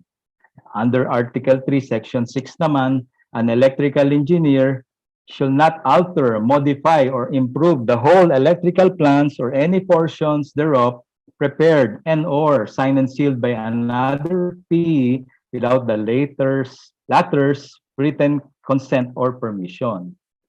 In Article 3, Section 7 naman, an electrical engineer shall not malign, vilify, or destroy the good name and reputation of others. Kumbaga, ang in-establish natin dito in the last few slides, know your place. Bago ka pumasok sa ganong situation, dapat marunong kang kumatok or bumusina. Kasi meron ng design niya ng another engineer, yung authoring engineer. Tapos, baka later on, it may be a question of credibility or integrity later on. So it is also important that kung ano yung re-review, the mandate given to the reviewer, both verbally and in writing, is worded neutrally. And it is not to suggest the desired outcome of the review. So first of all, before conducting such review, dapat yung gumawa ng plano, kung ito ay isang peer review, dapat nabayaran na yung professional electrical engineer of his consultation fee before the client authorizes you to do such. Okay? So what are the electrical documents subjected to review, whether technical or peer review? These are electrical plans or the design, schematic wiring diagrams involved in the project, calculations, design analysis. On the construction field, another thing to review are shop drawings and fabrication drawings, product data or technical brochures, engineering report, and others. So the general principles in conducting peer review is know what assessment criteria applies for this. Good engineering practice is important criteria in making judgment in a review. The review procedure should be conducted in an objective and consistently applied manner. Evaluate the quality of the engineering service or engineering content of the document, and thorough review must be based on the principle of fairness, yung pagiging patas. The reviewer should conduct research muna to back up the reviews before finalizing it. So the primary objective of a peer review or technical review is checking of the drawing, report, or other document provided by the authoring engineer as the output of an engineering service para ma-assess yung quality of either that service, yung service na nirender ng authoring engineer, or the engineering content of the said document. So moving on, communication is important in conducting technical or peer review. So During the undertaking of a review, the reviewing engineer, the one who conducts the review, may need to communicate with various parties. So the reviewer at all times must adhere to the requirements of confidentiality. It must be discreet and confidential. Significant communications should be by letter, fax, or email. Dapat recorded yan, hindi verbal. Kasi it will not hold water kung verbal. Dapat may black and white. There should be common understanding or consensus between the parties. As mentioned kanina dun sa Code of Ethics, dapat may pagkakaisa on the objectives and the work under review. Sorry.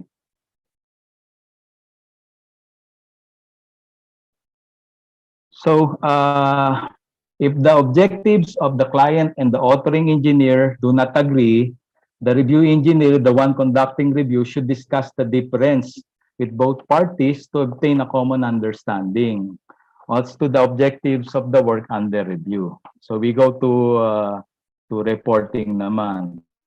So the report should contain the following: the output of the technical plan or peer review, introduction, meron kang purpose or the brief description of the review, the summary of communications and documentations provided in the said review, description of methodology of the reviewer, the references, the legislation, the code or standard involved in the review, and engineering judgment, findings, and recommendations.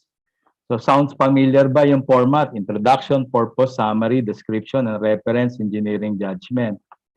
So parang ano lang yan, sounds familiar to sa mga recently passed na PE, saka PE aspirants. It is just like our technical engineering report, right?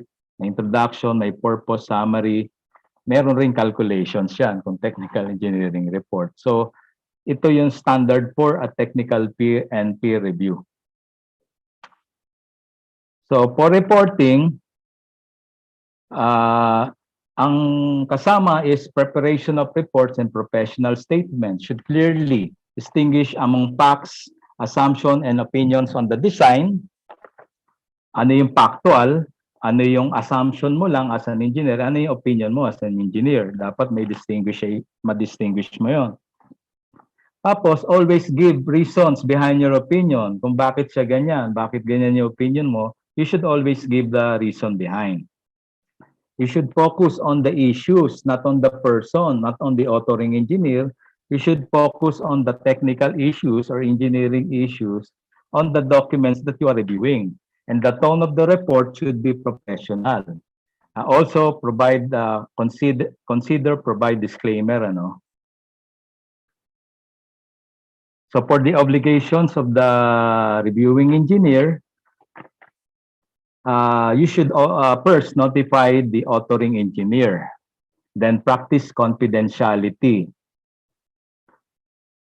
Act with courtesy and in good faith. Dapat may respeto, hindi medyo maganda dapat yung pinaka-content ng iyong report and in good faith. Hindi siya bastos. Act with fairness. Dapat patas. There should be no conflict of interest. Hindi dahil may pinapasok kang other entity or other product, dapat walang conflict of interest when you give report. Sorry. So every practitioner must consider themselves at all times to be engaged in a professional relationship with their clients and employers. So everything is built on trust and maintaining that trust. So moving on, that's the end of our first part, yung conducting technical and peer review and the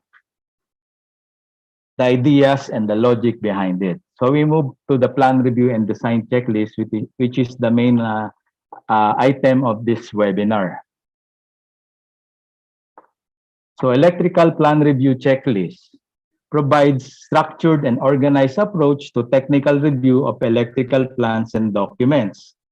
So other than that, makikita mo yung errors, you capture errors or missing informations in the electrical plans or specs, which helps create complete and accurate documentation on all technical aspects.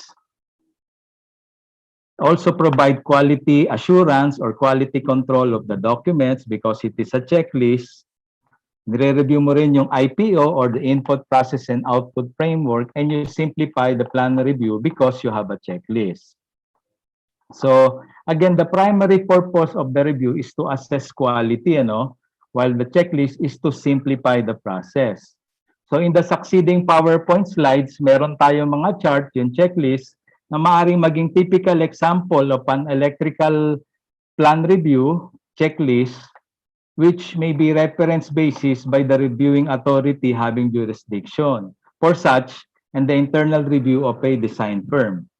It is not final, by the way, it is just a sample which may be subjected to modifications and adjustments wherein applicable kung sa actual design or construction practice of the engineers or subject to specific project requirements or utility company guidelines. Pwede mo siyang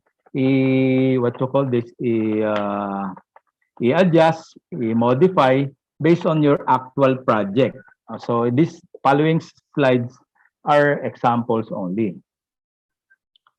So it includes yung the following components, yung requirements as derived from the PEC, checklist in this design checklist, requirements as derived from the PEC, in design requirements and design analysis requirements, the requirements for electrical installation from the PEC, the requirements from the Philippine Green Building Code, and the relations and the requirements from the revised implementing rules and regulations 2019 of the RA 9154 or the Fire Code of the Philippines. Tensya na kayo, medyo nagmamadali because of our limited time frame. So sample ng plan review requirements as derived from PEC. So ito, item A on the quality assurance, dapat yung drawing sheets mo, tama ba yung scale? Tama ba yung graphical scale? Was it provided para for the easy plan review? Was the location plan and site development plan provided? As the location plans and site development plan showing yung bordering areas, yung public streets, landmarks are as indicated in the plan. So yan yung input. So kung unprovided siya, lalagay mo no. Kung provided, yes. Yung lalagay mo rin on the next column, either yes, no, not applicable, then you provide remarks kung bakit hindi siya na-provide dun sa plano. Kasi checklist to eh. So in location of the location of the service drop, utility metering, and clearances of the paths or runs of service drops indicated. Yung entrada ba, pinakita mo sa plano? Yes or no, at kung bakit. Okay. So for the general notes in the plans, are the general notes appropriate for the project? May experience tayo pag nagpa-plan review tayo or peer review, lalo na kung may mga fit out for high-rise building, subjecting yan for the vetting fee or review of the base building engineer or the base building consultant. May mga general notes na hindi appropriate for the project. So kasama yan sa iyong i-review sa iyong checklist is the nature of service including number of phases, number of wires, voltage, and frequency defined. Dapat i-define sa general notes kung ang entrada mo ba, single phase or three phase, 2-wire plus ground ba siya, 3-wire plus ground, o kaya 3-wire plus neutral plus ground, ano yung voltahe niya, ano yung service voltage, ano yung utilization voltage, ano yung frequency. So is the type of building for service entrance, feeders, sub-feeders, branch circuits for lighting and power properly defined. Kung ano yung wiring methods mo, kung gagamit ka ba ng THHN, PHWN2, in IMC, in EMT, if exposed, magamit ka ba ng PVC or if the branch circuit run is embedded in slab. So kasama yan sa checklist. Kung yes or no, or kung bakit. Kaya maglalagay ka ng remarks. Ano yung color coding na dapat for your feeder wires and cables? Is it properly defined? Black, red, yellow, white, green ba siya? O red, yellow, blue, white, green? Or what is recommended by our what you call this by NEMA, what is recommended by IEC for that color coding. Then for item 5, is the system or method of grounding defined in your general notes? Or the type and rating of the main disconnect means overcurrent protective devices and branch circuit wiring defined in your general notes? Are the appropriate type of electrical system tests included? Ano ba yung mga test na yan? Yung mga system test, kasama ba siya? Insulation resistance test, dinidefine mo yan. Yung ground resistance test, kasama siya dapat sa general notes na mga test to be conducted after your electrical installation. Now, moving on to legends and symbols. Are the legends and symbols appropriate for the project? Are the legends and symbols consistent with the electrical layout, or are they all utilized in design? Kumbaga, sa legends and symbols, huwag ka maglalagay ng symbols na hindi mo naman gagamitin sa electrical plan layout mo. Kunyari, hindi ka naman naglagay ng buzzer, huwag kang maglalagay ng buzzer. Something like that, or push button. For legends and symbols are description for all abbreviations mentioned in the plans provided. So kung magbibigay ka ng abbreviation, sabihin natin nilagay mo LBSG, dapat doon sa legends and symbols mo may nakalagay na LBSG, low voltage switchgear. Naglagay ka ng GSP, generator synchronizing panel, isasama mo 'yon. Nilagyan mo ng MCCB, ACB, lalagyan mo kung anong meaning ng abbreviation na yun. Then are all technical description correct? You must indicate in your plan review yes or no and why. So going on to power one-line diagrams, are the power one-line diagrams consistent with the load schedule? You have to check with that if it is a yes or no. Is the service entrance properly defined? Is the type of distribution metering scheme properly defined in your one-line diagrams? Are the electrical equipment shown on the one-line diagrams properly labeled or properly defined? So another for power one-line diagrams, are all electrical equipment properly tagged? Kung may tagging ba siya? Sample, kunyari, meron kang lighting panel on the ground floor. Number 1, LPG1 ba siya? The second floor, LP2 or something like that. Are all major MEPS equipment requiring electrical power reflected in the one-line diagrams? Kung may mga major equipment ka, like yung mga chillers, yung mga air handling units, yung mga chilled water pumps, condenser water pumps, mga what you call this, mga transfer pump, elevator motors, booster pump, dapat in-identify mo, may rating siya, may tagging, anong voltahe and all. May tagging yan dapat sa power line diagrams. Okay. So are all major MEPS equipment requiring electrical power properly tagged and defined? Then are all power feeders, cables, and conduits, including feeder bus duct systems, properly tagged and defined? So lahat ng feedering mo, may tagging yan. Kung ano rating ng bus duct, ilang amperahe siya, ilang wires, ano yung IP rating ng bus duct, kung IP54 ba siya, IP56.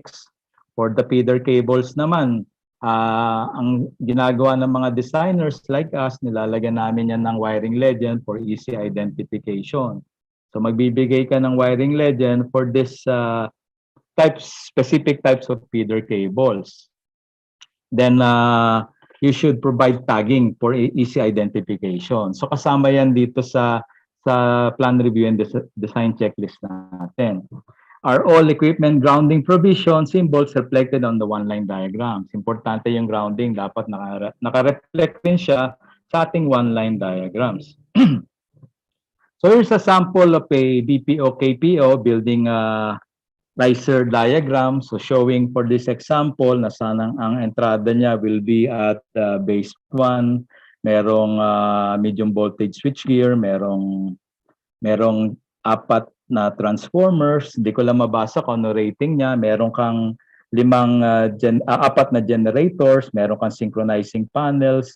For this project, meron tayong 5 bus duct risers, a number of meter centers per floor, meron tayong apat na low voltage switch gears, may apat na capacitor banks for each switch gear. Ito yung ating risers for the admin loads and other panel boards for the admin loads and for the tenant use. So sample lang yan. So when you do the plan review and checklist, iisahin mo yung bawat item as mentioned in our checklist earlier. So in continuation, yung load schedule wiring legend ba reflected sa ating one-line diagrams as mentioned earlier. And also, importante ito, are the delineation of scope between electrical trade versus the other mechanical, plumbing, sanitary trades reflected in the one-line diagram. Ano ba yung delineation from the providing power supply to the equipment? Ano yung line side? Ano yung load side? Dapat ma-define mo yon in your one-line diagrams.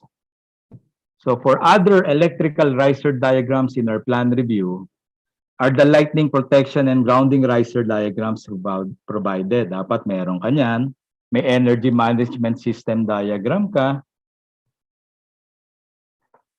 Medium voltage switchgear schematic diagrams for the controls, for the relays, etc.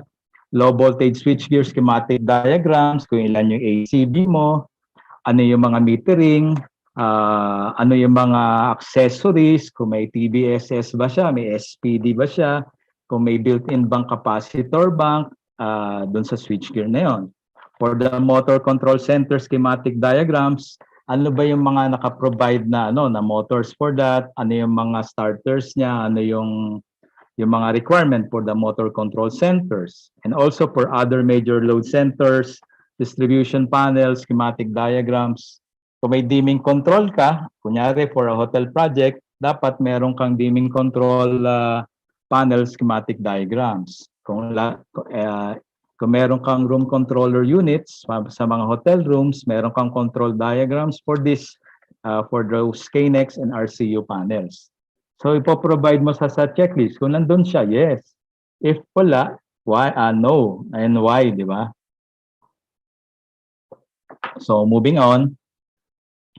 For the main substation and powerhouse equipment layouts, is the substation equipment on building plan drawn to scale? Tama ba yung pag-scaling niya? Kasi sa actual yan, pag mali scale mo, magugulat ka, hindi magkakasya. So dapat all equipment should be drawn to scale with respect to the architectural floor plan. Are the location and dimension of the substation equipment, building lines, yung mga doors and windows and other openings properly shown? Kasi isasama mo siya when you conduct yung review on spaces around electrical equipment, the O&M clearances and all. Pati yung materials, construction of walls, floors, roofs, dapat properly indicated yan sa electrical plan mo. Yung may ventilation ba yung mga equipment, may drainage system, or other safeguards of the substation equipment room na naka-reflect ba siya sa plano? Or yes or no, and if no, why? Or if it's not applicable, why? So is the plan showing location, sizes, and specifications of equipment shown in the plans? Dapat nandyan yan. Our clearance and spacing requirements between exposed current carrying and non-current carrying portions and grounding equipment of the substation equipment shown on plans should be the grounding system layout provided for this main substation and powerhouse equipment layout should be also. Yung mga other details like this cross-sectional views and miscellaneous details required yan for the easy interpretation ng ating electrical contractor. Sample ng high-rise hotel, main electrical room layout. Meron tayong apat na, this is in a hotel, 5-star hotel located in Ortigas, malapit sa Meralco. Ang kanyang main electrical room is located at the 9th floor. Meron tayong apat na generator sets, apat na switchgear, meron tayong medium voltage switchgear located at the 9th floor and the 4 units of 2 MVA cast resin dry type transformers. Nilocate natin siya sa 9th floor kasi ang design principle namin sa office, you must provide power closer to the loads sa value engineering approach. Okay? So moving on in power distribution layout,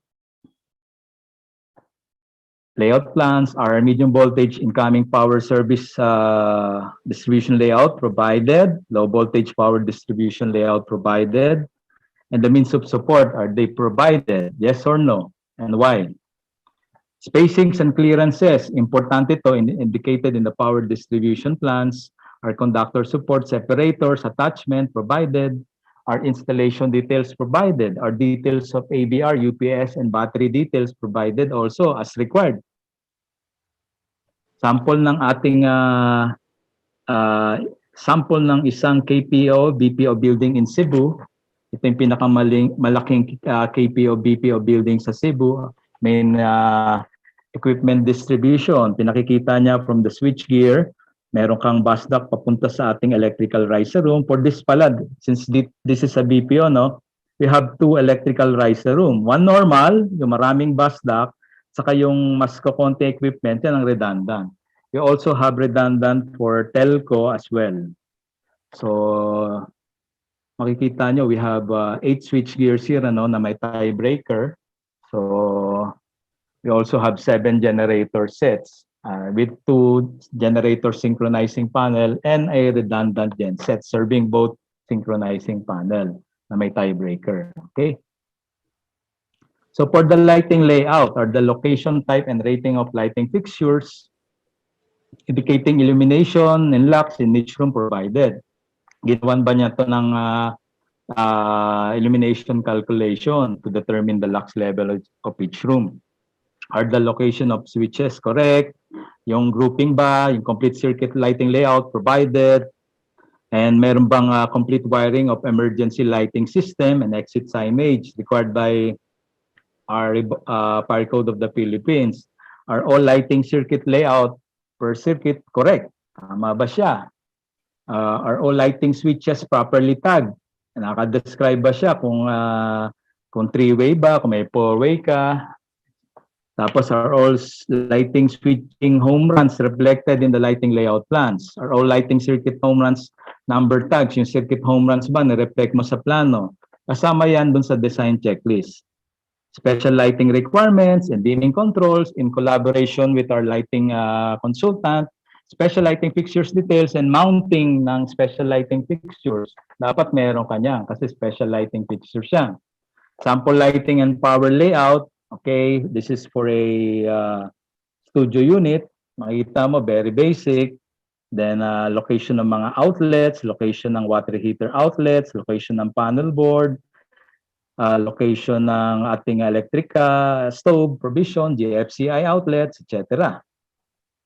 Sample naman for a 2-bedroom condo unit and 2-bedroom condo unit, yung mga lighting layouts, example, mga outlets layout, location ng mga air-cooled condensing units na may what you call this disconnecting means, the location of the panel boards, location of the outlets shown in the power layout plan. So for power layout plan, our lighting, our layout and wiring diagrams for power on the floor plan drawn to scale. Yan ang very basic. Tama ba yung sizes and locations of this conductors raceway?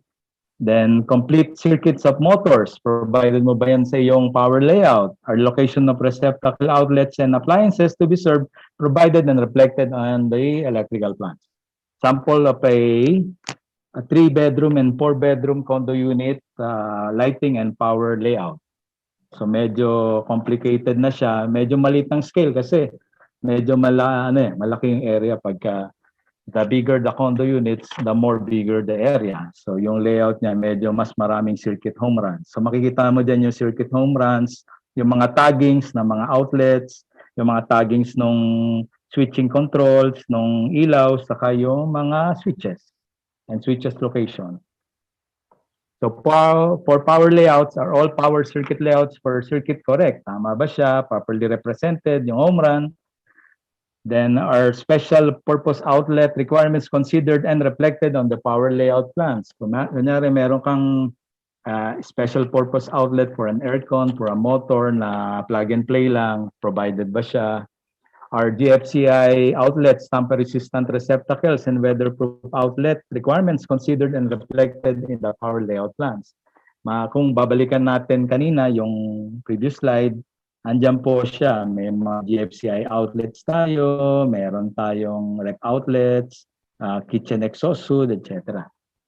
Naka-reflect naman, and also for the air cons, yung sinasabi nating SPO for that, na IP67. So ito yung requirement ng GFCI. We'll just go through with this, saan siya i-locate, bakit ba kailangan mag-GFCI, yung gamit ng tamper-resistant receptacles as required by code nowadays sa ating PEC 2019 for the protection of children and your loved ones in your residential units. Schedule of loads or the load schedule format for the requirement of the PEC followed. Ano ba yung hinahanap sa PEC? Yung wiring legend, reference to this load schedule. Dapat kung medyo high-rise building ka na, may wiring legend ka for easy identification. Andyan ba yung sa ating load schedule, switchgear and panel board name, ampere frame, ampere trip, CAIC ratings, in description of loads, yung sizes of feeder per mains, and location of switchboard and panel boards. Ano ba yung type of enclosure niya and yung mounting, kung surface mounted ba siya, kung flush mounted, yung enclosure ba niya is NEMA 1, NEMA 3R, NEMA 4X, etc. Ano yung busbar ampere rating and voltage rating of the panel boards and equipment, connected load and KVA and applied demand factor. For motor loads, the following reflected in the load schedule, the motor numbering, types of motors, horsepower, kilowatt, KVA rating, voltage rating, full load current. Kung gusto mo ilagay starting current, pwede rin mag-add ka ng column. Frequency rating under than 60 Hz, number of phases, type and size of wiring, protected device rating. For lighting and receptacle panel boards, the following reflected: panel name, circuit number, number of lighting outlets, number of switches in the circuit, number of receptacle outlets, voltage, type of size wiring, protected device rating. So it is a plan review checklist. So kung hindi siya complete, lagay mo no. Kung kompleto na na-review mo, signify it by putting yes. Sample ng load schedule and computations, andyan yung description, ano yung voltahe, ano yung pole, frame trip, ano yung ampere load, ano yung wiring code or wires to be used, demand factor, KVA, assume demand factor, feeder size, etc. Ano yung kanyang, kung flush mounted ba siya, ano amperahe, ano yung bus bracing, saan siya galing, fed from meter center per floor for this typical studio unit. Ito naman, typical 2-bedroom unit. Okay. Now, from the sample on high-rise building, this is for residential unit. Dapat, pagdating sa meter center na pinanggalingan niya, dapat naka-reflect yung ampere load niya and yung description and the wiring code. Pagdating naman from this meter center, papuntang bus dock, naka-reflect rin. Okay, tulad nito, Tower 1, second floor meter center up to 19th floor meter center, ano yung mga loads niya, kung balansyado ba yung loads, ano yung feeder, kung ano yung ginamit mong bus dock, for pole, ground, with ground, 400 volts, ano yung CAIC rating, etc. So, moving on to schedule of loads yan, types of loads, classification of service duty, phase loading, balansyado ba siya in your load schedule, going to miscellaneous details, are all relevant electrical drawings of the project shown, yung mounting, yung lightning protection details, and grounding details, yung equipment, grounding conductor, na i-provide mo ba sa detail, bounding and details shown. Other miscellaneous detail, yung relevant lighting and exit signage details, mounting and termination ng mga feeders mo, kung may basda ka, may mga details yun. Yung hangers and support, seismic bracing, importante yan, relevant fire stopping details. Kasama yan sa ilalagay mo sa plano. This is for application ito for high-rise building and Sa residential, mas kukonti syempre yung design checklist mo. So ano yung basis of design mo, design requirements to design analysis, nasunod ba yung room book specs, nag-provide ka ba ng illumination calculations, properly coordinated by yung MEPS equipment layout, provided and cross-reference. So meron tayong BIM, Building Information and Modeling and Naviscape, na isang topic to ni Sir Francis Karagatan, I think either later this afternoon or tomorrow. Ito yung for multiple MEPS utilities coordination and layout clash detection, yung hierarchy ng horizontal and vertical pipes, yung kanyang coordination, ducting layouts, and detailing ng mga components ng electrical plants na kailangan ng detail during construction. So yan ipepresent ni Engineer Francis Karagatan. Ito naman, plan review checklist to. Yun naman, BIM detailing naman and modeling, building information modeling. So basis of design are all kitchen laundry and specialty equipment provided and cross-reference with the other consultant, mga auxiliary equipment, ICT equipment. Now, for power supply and distribution requirement, may redundancy requirement ba si client or si tenant or the end user? Kasama mo siya sa design analysis mo. Are equipment dimensions and layout confirmed from various vendors? Yes or no? Power supply and distribution continuation, yung right of way, paano mo i-route, paano may papasok labas yung equipment mo, napag-aralan ba yon, yung electrical conduits and cable trunking identified ba, are all equipment requiring ABR, UPS, SPD, active harmonic filter, defined ba siya? And are this the location of this equipment provided in the plan? So may conflict ka with other trades like structural, mechanical, na-review ba to, na-analyze na ba, nag-conduct ba ng BIM, including yung openings and clearances, lalo na for your equipment, requiring ingress and egress. All lighting fixtures, panel board, switchboard, and other related equipment, accessible ba for maintenance as prescribed by the code? So yes or no? If not, why? We have to comply sa code requirement. So yan, distribution utility, nakuha mo na ba kay Meralco yung example for Meralco yung fault level, extension ratio as basis for your short circuit calculations. Impedance data of the substation equipment, the X of double prime, the engine generator, yung subtransient reactance niya, the impedance data of major motor equipment, the data of the overcurrent protective device, the TCC curves from vendors to be used as basis of protection coordination study provided. So yan, design analysis. Ito yung nire-require ng ating code, yung calculations of voltage drop, short circuit calculations, determining the interrupting capacity of OCPDs, design analysis, arc flash analysis, and the grounding system calculations for IEEE or IEC standard. Yung electrical design analysis like this, voltage drops, short circuit calculation, and protected device coordination, and arc flash hazard analysis can be done via electrical design software. But take note, yung design software like ETAP, SKM, SIME, etc. But there should also be a review even though gumamit ka ng software. Remember, sa paggamit ng software, garbage in is garbage out. So moving on requirements for electrical installation, yung mga wiring methods, tama ba, equipment device specified, tested, electrical installations, I'll check the time, so I have 5 minutes left. Electrical installations indicated in the electrical plans identified for use, tama ba yung paggamit niya for in its environment to provide the physical, mechanical, and environmental protection of our electrical equipment as prescribed by the PEC. Are all electrical equipment rooms provided with adequate working space or dedicated electrical equipment space for proper access, illumination, guarding of live parts as mandated by PEC. So sample lang yung working space and dedicated electrical space for our equipment. Other PC design issues include yung insulation ng building wires and cables, properly color-coded, paggamit ng GFCI, receptacles, yung electrical power pump connection, tama ba? Yes or no? The limited use of cable trunking and trace in electrical distribution layout.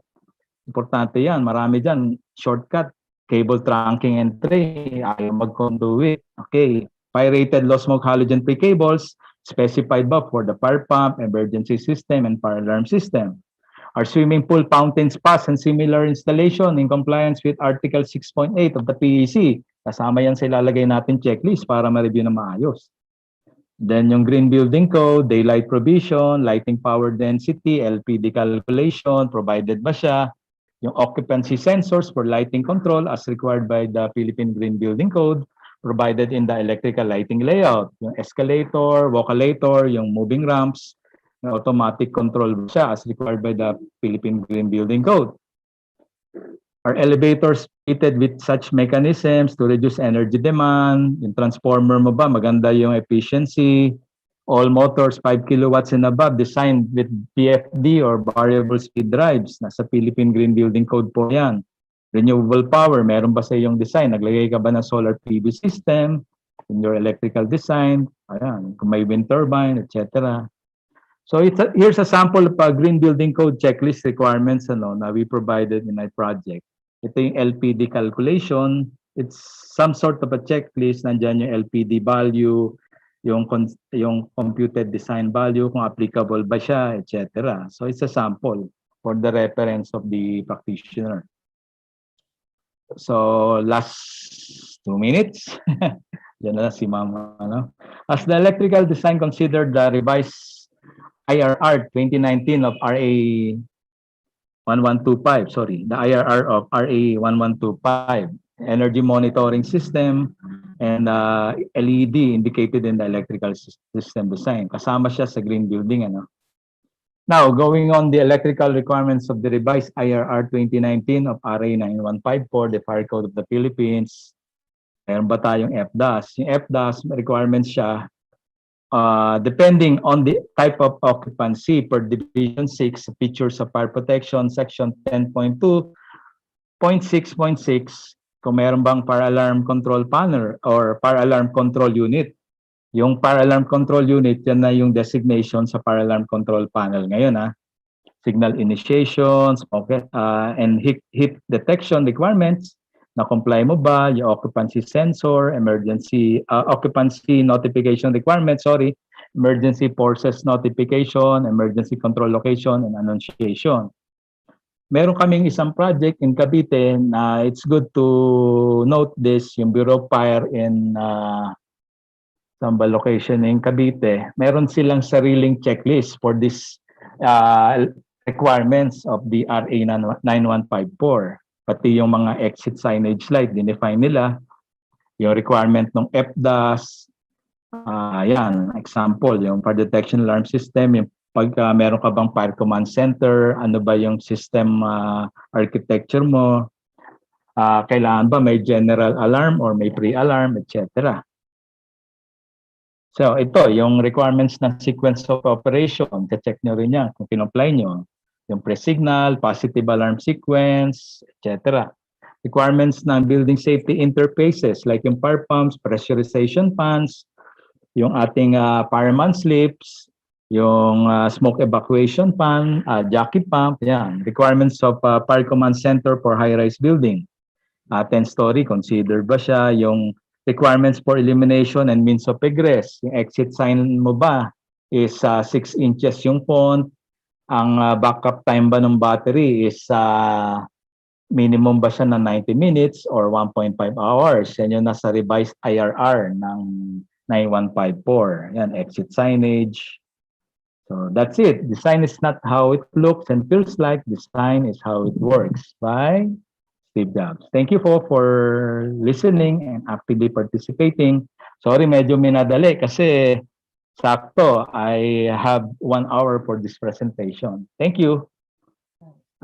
May references pala, no? Philippine Electrical Code, NEC Handbook, yung conducting peer review, Philippine Green Building Code. Also like to thank yung IAE of the Philippines and my company, RMOEC and Partners, for some of the inputs in this presentation. Thank you. Thank you very much, Sir Manny de Guzman. We have a few questions here at the question and answer box. First, many architects do electrical design. Is it okay for a PEE to review and sign an electrical plan made by an architect? May violation po ba? Ang maganda sumagot niyan yung ang ating board. Pero kung ang dapat ang electrical plan should be reviewed by the signing professional electrical engineer, ang nare-recall ko under the supervision of the PEE. Nowadays, dahil virtual, lalo na naka-work from home, how will you do that?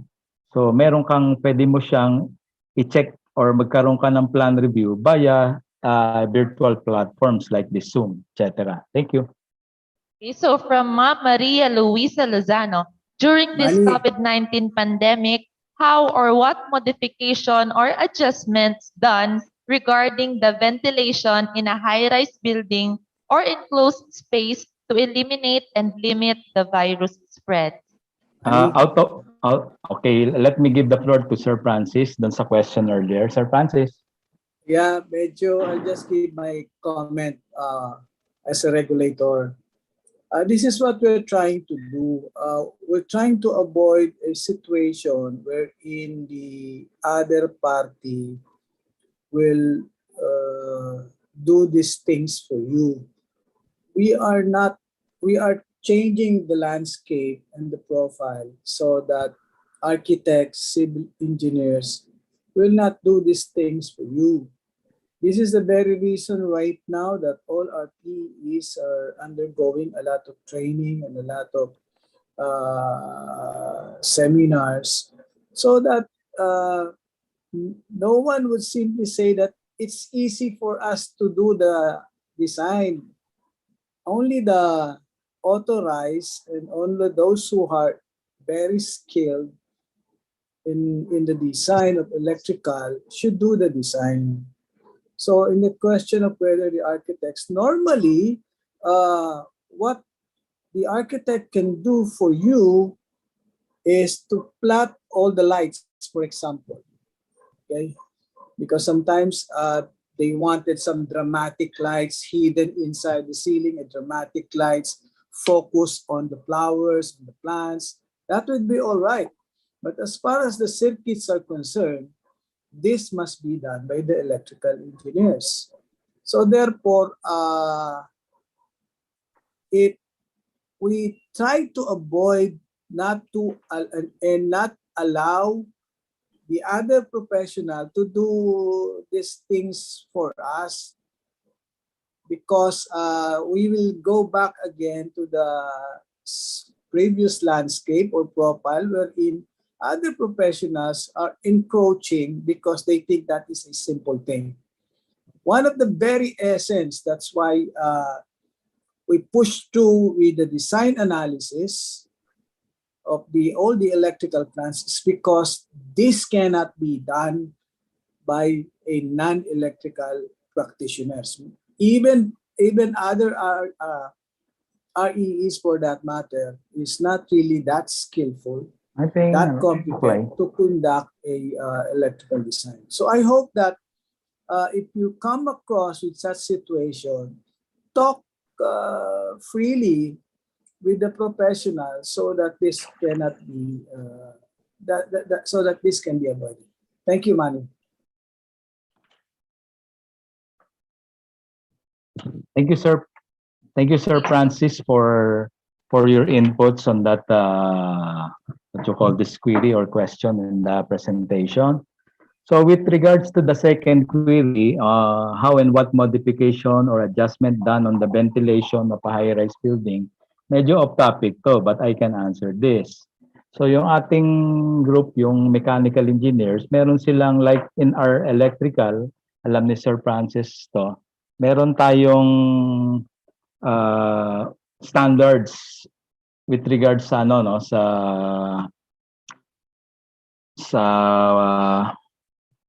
sorry, medyo naligaw ako. For medical facilities and hospitals, sa mechanical, nag-develop rin sila for their application naman dun sa ventilation of high-rise building. So, ang nare-recall ko, meron silang mga number of air changes, lalo na in these times of COVID-19. Yung volume ng air, kung paano mo siya i-transfer, i-move. Then on the return, nilalagyan nila to ng ultraviolet UVCC lights.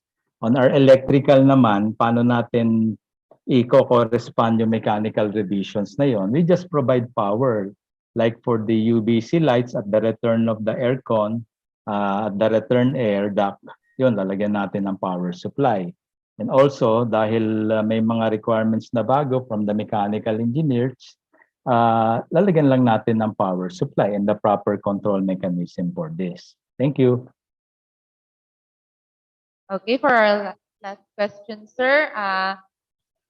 Thus, the technical peer review affects to a revision of the original design plans. What if the original designer is not open to the review recommendations and don't want to change his plans? Again, napag-usapan na natin in the presentation kanina, no? There should be consensus. Both parties, both the authoring engineer, yung may author ng plano, and the one conducting the review under the scope of work given by the owner developer, dapat may consensus yan. Ngayon, kung hindi magkaroon ng consensus, maring sa proper application, baka magkaroon ng takeover. So, basta properly bayad na yung authoring engineer, magkakaroon siya ng re-engineering under the authority of ng may-ari ng building under a different scope, that's another thing, di ba? Dapat lang properly documented and may what you call this, may consensus kung anong findings, ano yung nasa report, ano yung mga shortcomings. Yung mga details naman na to, it's private and confidential between the authoring engineer, the client or developer, and the reviewer engineer. So that's it. Thank you. On our part kasi, let me add to that, we are conducting also that kind of review. So, yun ang usually na pinapractice namin. We have a project now na may mga inputs yung foreign consultants. So, yung ina-apply natin, being us as the engineer of record, dapat kino-comply natin yung local governing codes. Thank you.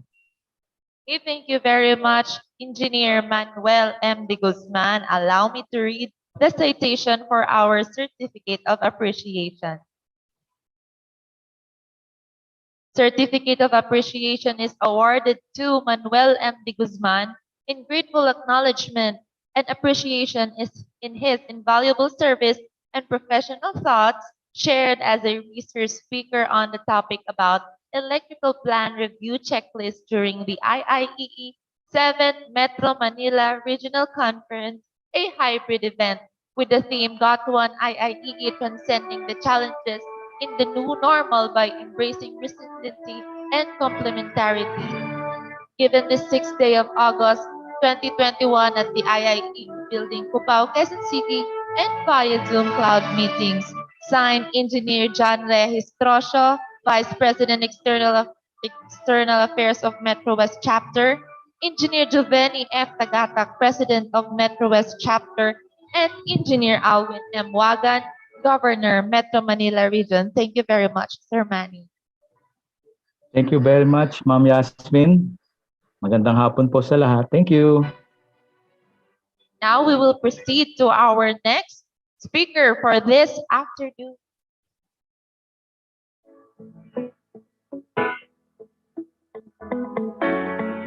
Our next speaker obtained his BS Electrical Engineering degree at the Technological Institute of the Philippines. He worked as an electrical design engineer at Storms and Louis Associates, Los Angeles in 2019 to 2013, Craig Hood Associates, Ventura in 2013 to 2015, and Edesign Inc. at San Francisco from 2015 to 2017 in California, USA. He is the CEO and president of JC Santos Corporation. He is also the chairman of the Student Affairs Committee of IIEE Metro Central Chapter and a member of the National Fire Protection Association in USA.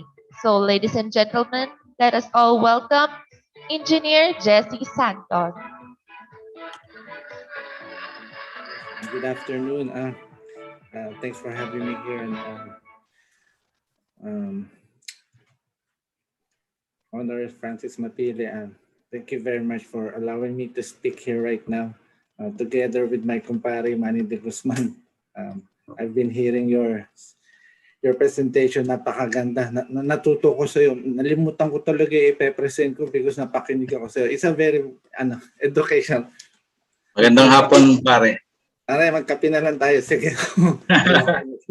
Sige, present muna tayo. So,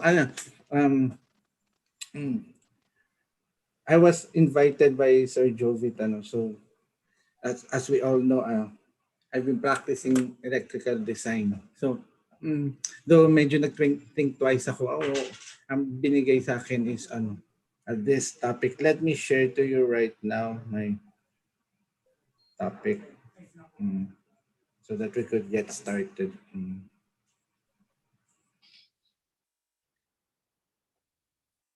So, the topic I'm going to present is best practices in management and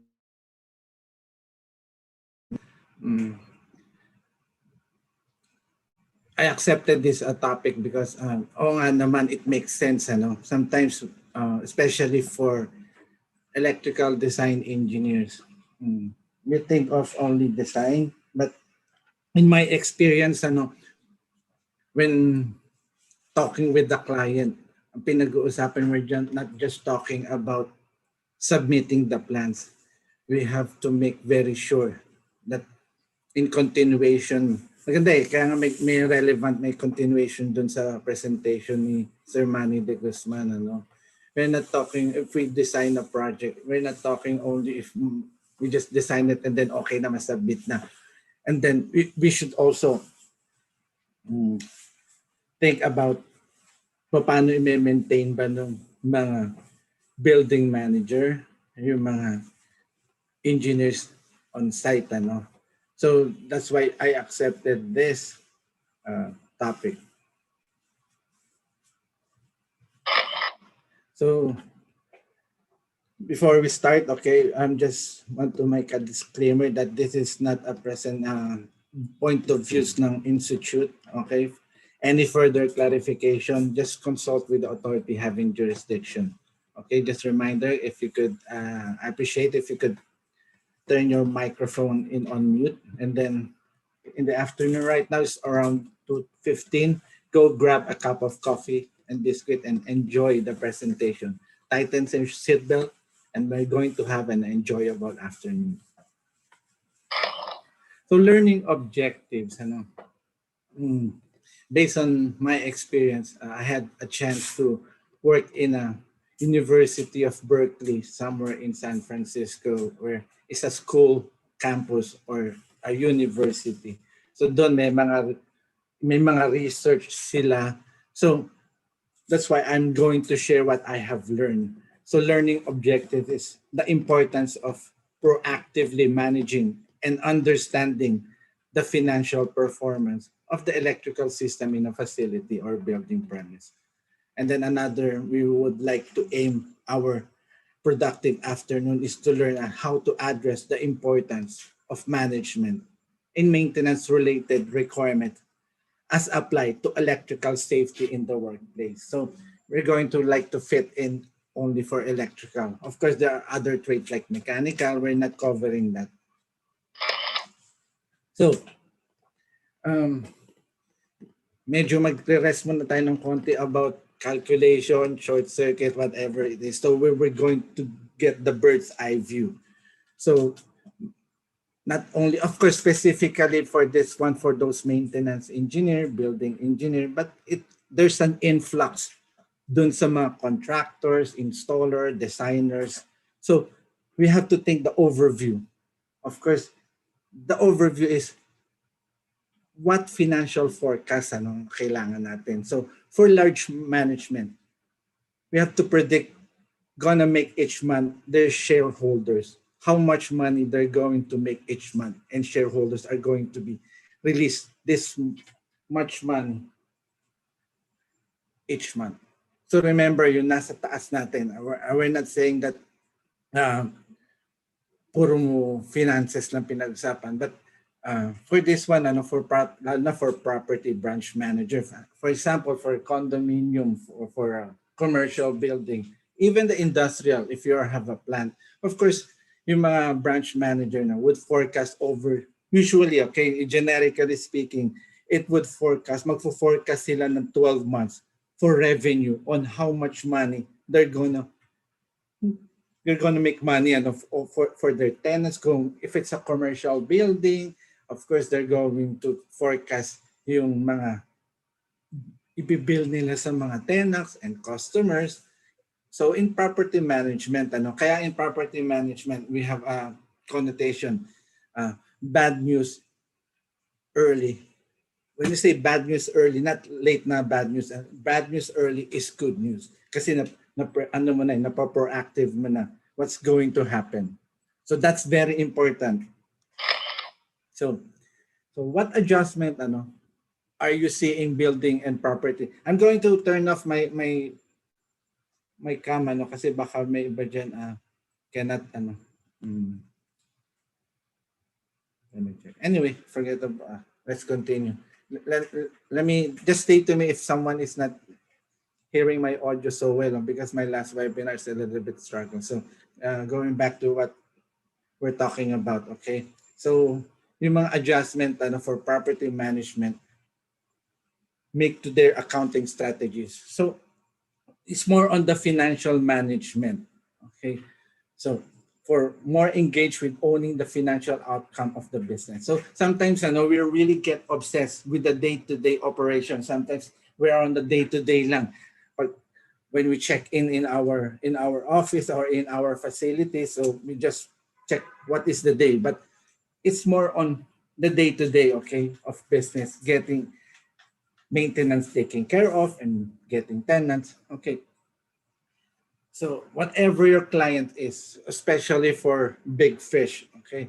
So yung CEO nila, the number one job ng CEO ng client is to own the financial outcome. Yun yung pinaka main job niya is to know the financial outcome. Otherwise, kahit gaano tayo katinik in terms of electrical engineering, if the CEO cannot have an output, a good output sa financial, the building will not roll on. Magbabankrupt eh. But we're not talking of specialty about finances. This presentation is just to give you an idea, okay? Para it's not just because, palitan natin yan. So it is a big picture.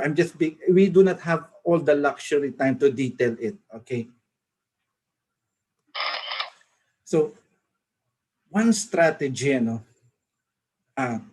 when your engineering manager in the facilities, he will be joining sometimes the top management meeting. It's a regular meeting.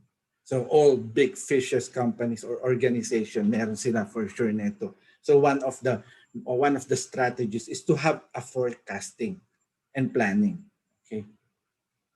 The mindset around planning, around the future, and the way we evaluate the past. So isa ito sa mga strategy na kailangan natin consider. Sometimes when we're in the good mood, we just ignore the data points that doesn't fit into our vision what happens in the past. Minsan, regardless if it's a good or a bad, not so good data or statistics, we have to record it. Okay, so that we would know saan tayo papunta. So we have to create a forecasting that's accurate and simple. Of course, forecasting, I don't want to use the word assumption, okay? It's more on the forecast. So of course, it really takes experiences in practice in this type of career, okay? We have to forecast that is accurate and it's simple. Of course, it should be flexible and agile, okay?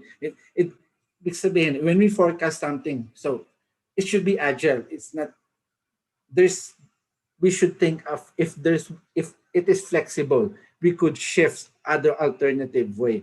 Sakaling, we're making so much money in this January. Okay, so how can we tight fit, okay, in February because nag-overspending tayo. So that at the end of the year, the business would have profit. Okay? So we have to set realistic targets for the future based on past performance.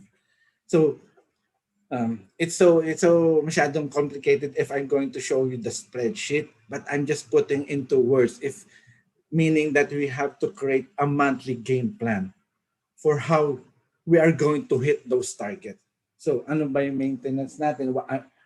We're going to have a maintenance, kailangan natin ng mga parts, ng mga oil, or whatever, kailangan natin ng mga spare na circuit breaker, whatever it is. Okay.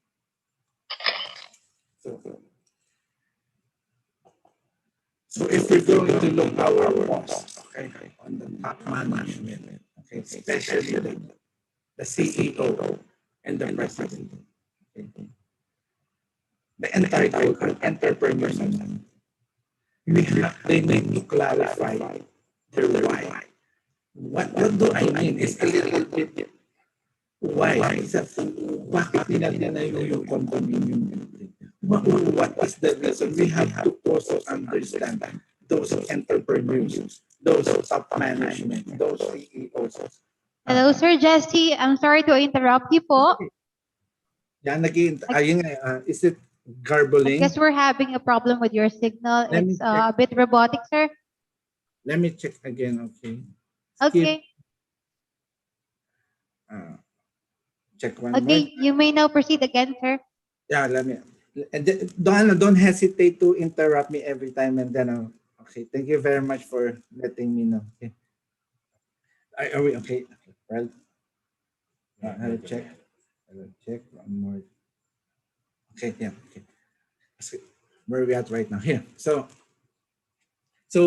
if we're going to have a good forecast and a capacity planning, so it bridges the gap between aspiration and reality. Kasi if we're not going to have a good forecast, it would not have a good reality.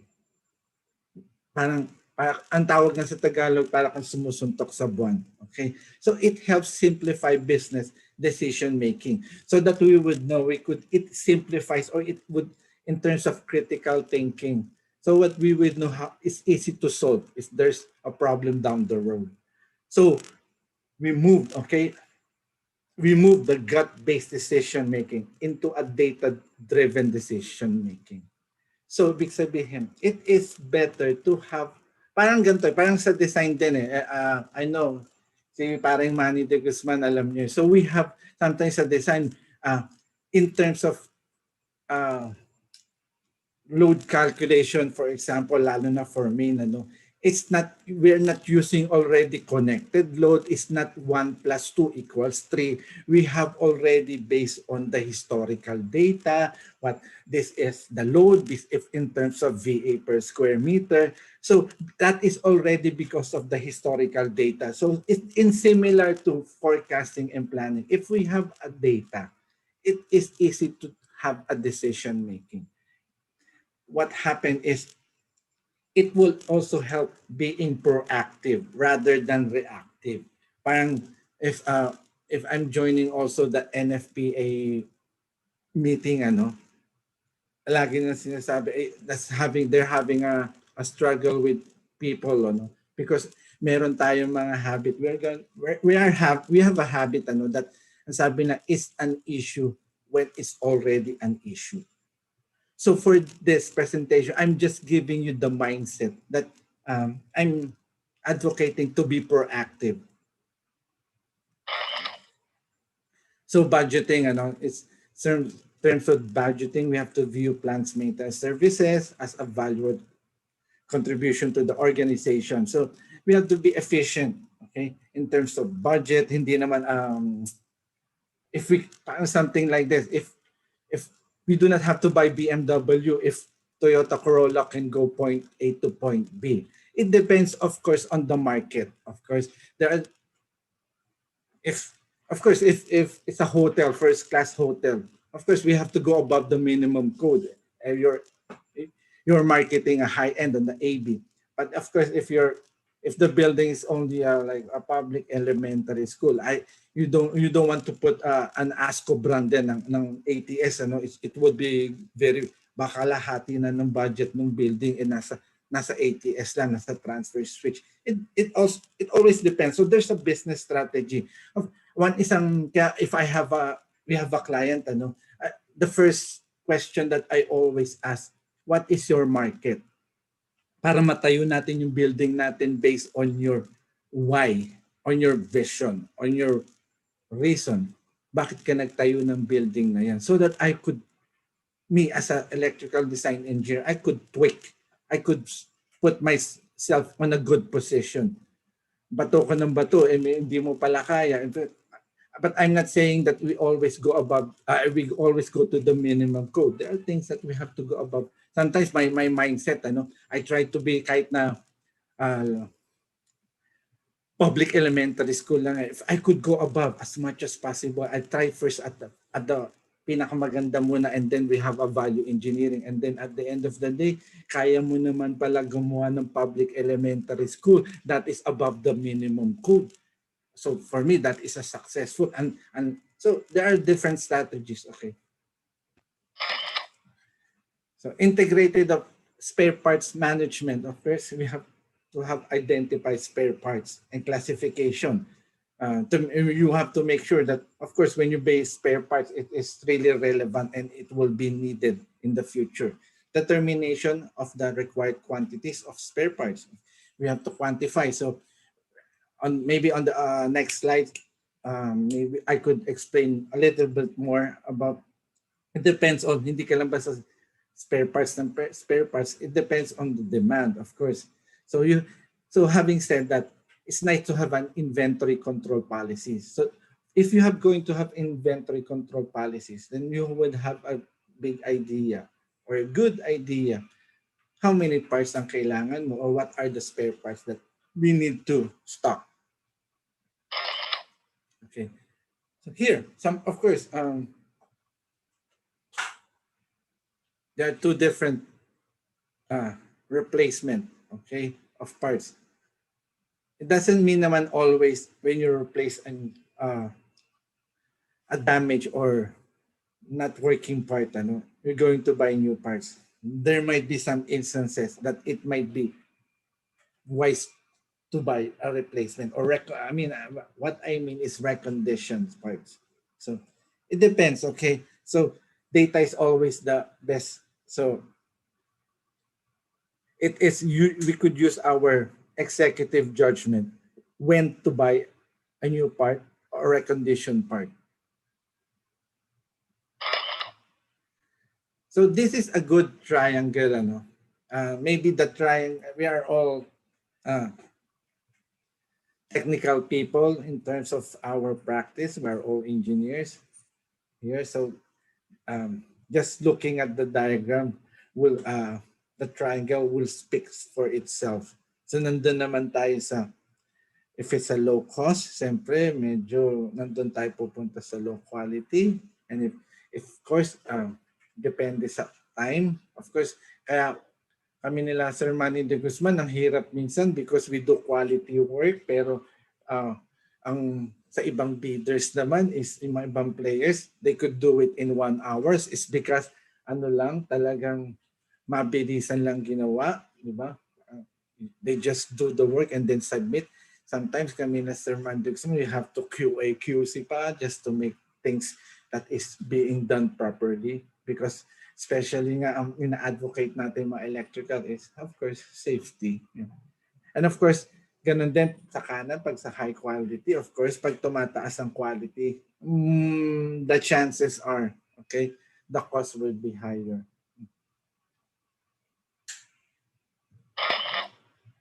So, this one, I always see this when I was working in building management, is lagi nakapost sila sa amin to na the principal responsibility of maintenance. I want you to inject into your mind, if you're going to practice as a building maintenance or engineer, is to provide a service to enable an organization to achieve its objectives. Sometimes we just think, wala lang, it's just a work. I just want to do my job. Ito lang trabaho ko eh. I don't want to do other things, because pag iisipin mo, based on my learning from my dad, okay, on my learning from my dad, do not stick your work into your job description only. You will not be successful. Sometimes, inutusan na naman ako ng boss ko, ano ba yan? Di ko naman trabaho yan. No, no. There's a good reasons, okay? Because there's an objective. Siguro baka yung boss mo gusto na siguro maging matinig ka na engineer in the future. Sometimes it's the way we see the world. Sometimes others, when there's a problem coming in, they take it as pahirap siya. Other people, they take it as a challenge, when an opportunity. So one type of system in a building management or maintenance in terms of electrical as well. Then, well, this could be applied in other field or engineering such as mechanical. There are centralization and there's a decentralization. So most likely if the organization is big, they might choose a decentralization. If a small one, they call it, we could just have it a centralization.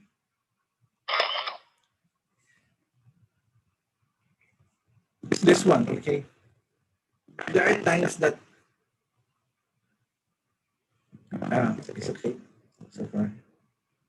Hello, check one more time. Let's pause for a while. Hello, Sir Jesse. We apologize for interrupting you. Medyo may problema lang po sa audio. Papatayin ko lang yung ano ko siguro. Hello, Sir Jesse. Hello. Let me check one more time. Okay. Parang robotic po yung audio ninyo, Sir Jesse. Hindi po masyadong naiintindihan yung sinasabi po. Check lang ako, test mic ulit. 1, 2. Yeah. Test mic. 1, 2, 3. Meron pa rin. My apology kung bakit nagkakaroon ng bad quality. Pero kanya nag-okay na. Unmute and unmute ko lang first. Hello. Unshare ko and share again.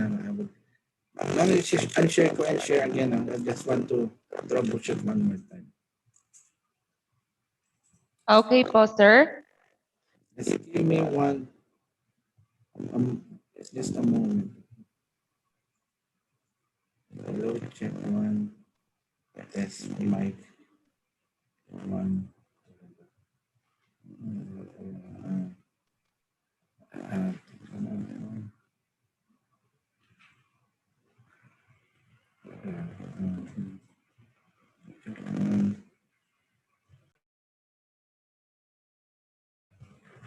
Hello, it's mic 1, 2. Started. Maybe we could, if things are not really good, we will maybe just skip para to run other shows. One last, okay.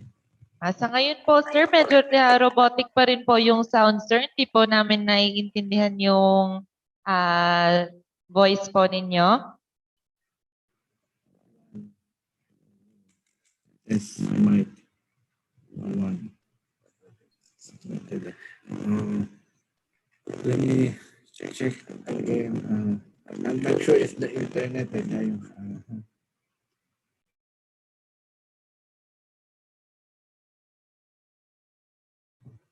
hello, it's mic 1, 2. Let me check with my colleague here. And robotic pa rin po as of the moment, sir. Yung sound po. Skip. If you want to skip muna ako, is that fine? I don't know. Let me check one more time. Okay, one more last time. Okay.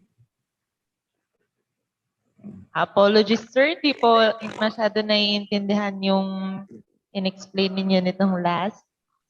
Yan. One. SMI. Meron pa rin. Sige, skip mo na my apology. Something wrong with my mind. Hello, SMI. Meron pa rin. Sir, naka-headset po ba kayo ngayon, sir? Baka po pwede po ninyong tanggalin if ever, tas try po natin yung sound na nanggagaling sa device mismo. Sige, mag-blank out lang ako real quick and then 20 seconds lang. Okay, sir. So, while Sir Jesse is fixing his audio po, a quick reminder po regarding sa certificate natin, sa mga magtatanong po regarding the certificate. Yes, you will receive your e-certificate. It will be uploaded to your portal. So we highly advise that you visit and update your portal for easier access of your e-certificate. But this will reflect on each one's portal at least 10 working days since we still have to submit our completion as required by PRC. And also regarding the presentations, syempre po, napaka-interesting ng ating mga topics. So marami pong mga delegates natin ang nagtatanong at nanghingi ng presentations. We will be uploading this. So no need to leave your email addresses on the chat box because we have a record of your email address. Kung ano po yung nai-register ninyo dito sa ating Zoom, kung ano po yung nagamit ninyo, ay doon din po kami magsisend ng updates sa inyo. And also, our virtual booths are still open and it's still open until 6. So, liban po sa mga paraffle natin, dito ay nagkakaroon po rin ng sarili-sariling raffle yung mga exhibitors natin. So, you can visit po for more chances of winning. So, ngayon, meron din po tayong raffle and the grand prize for today is another folding bike. So, sino po kaya yung mananalo mamaya ng folding bike? And aside from that, we will be giving away 2 IIEE event shirts. So let me check the... Yes, sir. We will be sharing the presentations once na na-collect na po namin ang mga presentations from all our speakers.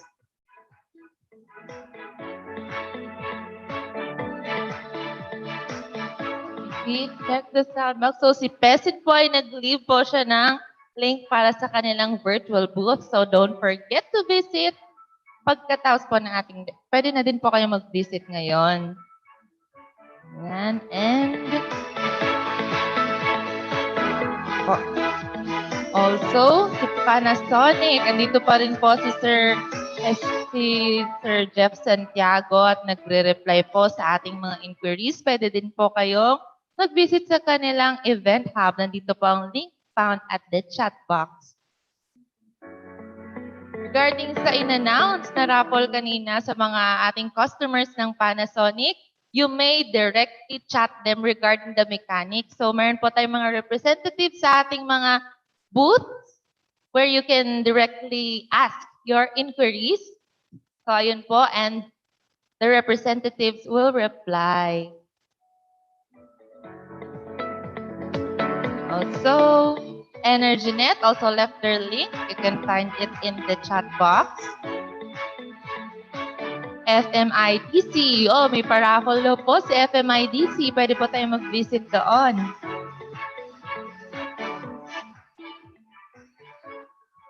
Yes, and pwede pong mag-multi-browser. Pwede po kayong mag-visit sa Event Hub while nakalagin po kayo sa Zoom. So, no need na matakot na malag out po kayo sa Zoom at that moment.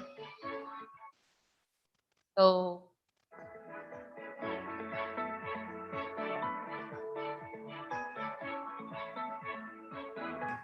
As checking, okay ba ako? Ganun pa rin, Ma'am Yasmin? Oh, so Sir Jess is already here. Hello, sir. How's my audio so far? Yes, sir. Hello? It's clear now. I-inform na lang po namin kayo if may problem po ulit. Share uli ako ng screen. Thanks for, for catching. Okay. Okay, sir. Ma'am Yasmin. I'm just turn off the video na lang.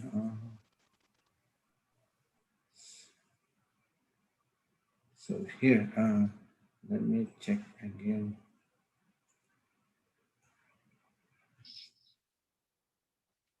So here, mga kasama, sorry for that interruption. So in-house again. So I'm going to go back in-house and outsourcing. So there is a time that it is better to have in-house than outsourcing. The owner of the building will just hire engineers, maintenance, and other personnel to maintain his building. But there are some very specialty, for example, for if there's a building management system in the building. So he might just want to outsource this, this if there's a renovation or just a upgrading of or reprogramming of BMS. Sometimes if there's a renovation in the building, lalo na sa mga commercial buildings, sa mga in my line of career, marami ang mga shopping center dito sa Pilipinas that keep on redevelopment, expansion of malls. So they outsource, okay? They hire consultants, they hire contractors. But if it's a small, sometimes pwedeng in-house na nila. So this is a sample, like it's a sample of centralization, okay? So there's a general manager, and then under the general manager, there's a kanya-kanya siyang mga management. So this is one of types of organization. So another factory, so there's a maintenance manager, and then there's accounting. So this is how sometimes to do a structure of an organization. So for this is a type of malalaki na to sa mga decentralization ng mga organization. So it can be kanya-kanyang mga duties. Yung mga civil works, sometimes nandun lang tayo, we're talking about the maintenance workshop. Sometimes there are different types of other jobs or tasks in their organization. So, but if you're talking best practices, of course, given a chance, why not to put a building management system? Sometimes energy management system. It's not really totally 100% equal ang energy management system into a BMS, okay? But this is not our topic. I'm just mentioning best practices. So for smart metering and control, okay, nowadays, nandiyan na yung marami na nagpapasukan. We're going to a new generation, okay? We are the millennials already. So we're going to a smart metering control. Instead of putting or hire a personnel just to read every day yung mga meter, so why not just make it a smart metering and control. So let's go for number one rule, okay? Regardless if it's design, construction, even in maintenance and management, number one is safety. So, yung safety, just giving you an example, may mga unsafe na mga nakikita mo, may mga bukas ang mga junction box. That's why, if last year, I think during the pandemic, and it was that webinar is Metro Central. I remember that it was talagang I intendedly talked to Sir Arwin De Jesus, can we do it like on the day of the birthday of my dad? So it was June 12.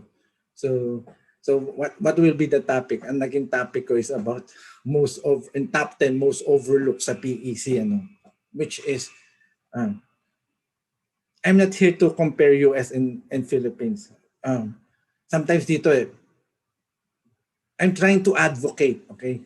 I'm trying here to advocate. Rule is the rule. Sometimes pag sa PEC, if I read a requirements, even though that I do not understand fully what is the rationale behind dun sa code section na yun.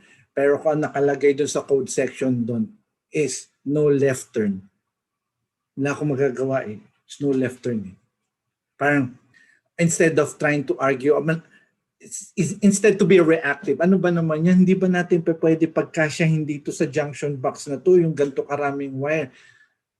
Rule is the rule. Of course, the code authors, kaya lalo na sa sa NEC, sa NFPA, don't you know that thousands of engineers, just one section to have a discussion bago matupad yun. Talagang lahat ng practitioner. We're not talking of only committee. Talagang public input. You could put a public input. But it doesn't mean that you want to put a requirement ipapasa na. Of course, there's a lot of discussion on it. Pero I'm just putting a mindset, put safety first. Kaya tinatanong ko sa mga ibang contractors, I'm just give you an example. Pag madaling araw, there's a red light, nagmumotor ka, nakikita mo pwede ka tumawid. Tatawid ka ba o hindi? I observe Filipino habits. So, kanya-kanya, okay, for me, I'm advocating. Of course, kaya nga yung for my last mga webinars tungkol about sa code. One is fire pump and one is yung mga na-overlook natin sa PEC. Okay, but put it in one word, ang electrical code natin is safety. Okay, so first here, of course, kung kinakailangan ng watertight enclosure, sometimes if you need structural barriers, and then yung mga conduits, di ba, alam natin kung mga ang distance ng 1.8 meters, kailangan may mga support ang conduits, and the first one is around, I forgot on top of my mind, pero those are the things that if you're on the maintenance or building management, titignan mo yung baka mamaya prohibited pala ang conduit, and then yung mga electrical cords, sometimes extension tayo na extension, sometimes just to put something wherever is necessary, just to have power, saksak lang tayo ng saksak. So, and then strain relief. Minsan may nakita ko, kaya mag-ingat kayo, on YouTube, may nakita ko yung wire na 3.5 mm squared lang naman. Ang ginawa niya, pinulupot niya, tinali niya yan, ginawa niya niribon niya. Alam naman natin may mga bending radius. And so, of course, number one is, kahit ang building management, they should be knowledgeable in terms of electrical safety. So, administrative controls and programs. Of course, kailangan they are trained people. So, this is related, of course, dun sa mga nila Sir Ato, nila Sir Francis, yung mga pinag-usapan kanina. So, more information about bullet point number 1. Of course, refer to our authority having jurisdiction. Saka yung mga building BE natin, they know about this. Of course, contractors must be licensed to perform. Of course, may mga ibang mga makatipid lang o natuto lang mag-wire and then okay na, pwede na mag-electricians. But they are not knowledgeable about whatever in the electrical code. Okay, so just to want to make sure in your maintenance, in your building, may mga nakalagay naman na only authorized employees may enter the electrical rooms.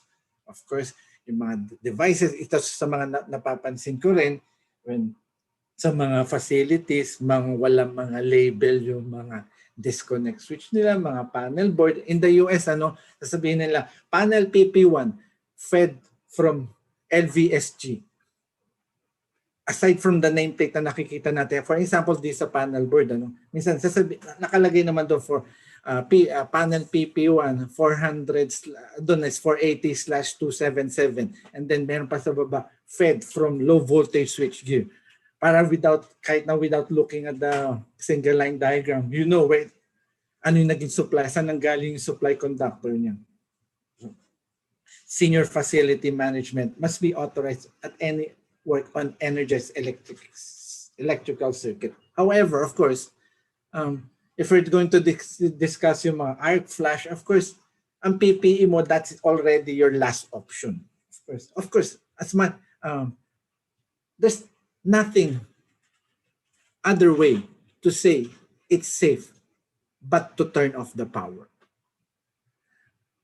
However, if there's really instant that you cannot de-energize, and then doon na papasok ang PPE o yung whatever, kung arc flash man ang tinatawag natin.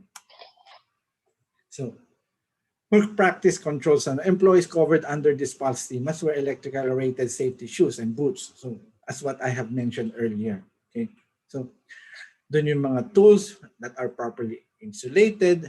Sometimes may nakita ko nagto-torque siya, nagta-tightening siya ng mga bolt sa mga terminal lugs. Minsan, wala nang, hindi na ginagamit ng torque wrench na measurement. Basta base na lang sa lakas niya.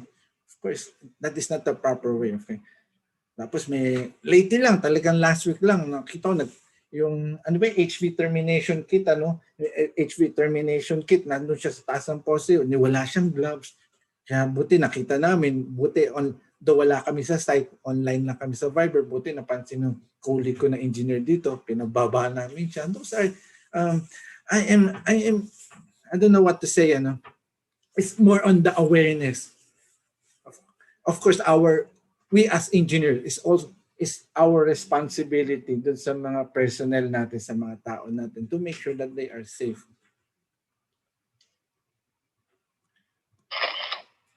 So, if we were to get, okay, paano natin what is safe, what's the right thing to do? Of course, just giving you some, maybe a good books, okay, where we could follow, just read the standards. Isa na yung 70B, minsan yung NETA, one of the most stringent when it comes to testing and parameters. Meron din tayo of course sa mga Pilipinas. Of course, in the Philippines, we got the OSHA, and then if you want your building to be a world-class standard, of course, you may want to comply with ISO. So, put safety first, So, put safety first. So right after, like, my experience ako, after that, I remember that chief engineer position at the building, nagkaroon kami unfortunate arc flash incident, So, there are two, nagkaroon talaga ng arc flash when we were just installing a cable. So, you can never, nalaglag yung panghigpit niya, and then tumama dun sa isang line. Of course, unfortunately, the electrical worker's hand was burned, talagang shortly after that. So after that, maybe we have to think about some safety program. Okay, so after the investigation, we had covered that talagang we need to have a best procedure. So for going back again, okay, so for me, it's nice to have a electrical safety program. That developing electrical safety program provides a guideline to inform the content of our procedures. So we need to have a procedures, okay, as well as it gives everybody an overview of what the expectation of our practice approach, okay. So electrically or electrical safe work, specifically, we're talking of the energized equipment. Maganda talaga I strongly recommend we use standards. Okay, we follow standards. Okay, the standards outline the best practice requirements and guide on how to develop an effective safety program. We also, like I had mentioned earlier, you consult with expert. Okay, if there might be a third party, or a consultant.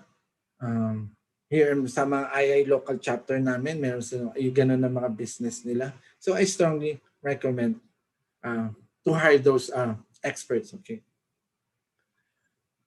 So it's important that we train. Okay, make sure that you train all workers on the requirements and the included non-electrical work. So not electrical workers are exposed to hazard. Okay. So, for example, in my experience in the United States, kung ang terminator, okay, ng cable, kung ang cable is aluminum, okay, ang electrician meron siyang special certificate or something like a training paper, ano, that he is qualified to terminate an aluminum cable. So it doesn't mean you're an electrician in the United States is pwede ka na mag-terminate or you're already a terminator of aluminum cable. So doon, pag aluminum cable is a special case pa. So of course we don't want we are here to prevent mechanical failure, ano. So much like a company's pre-job field level risk assessment, ano. So we have to develop, okay, sa mga electrical workers natin, ano, when the task exposes them to shock or arc hazard as a supervisor, okay. So parang ganito, if our building is safe, okay, there is no 100% in chemistry.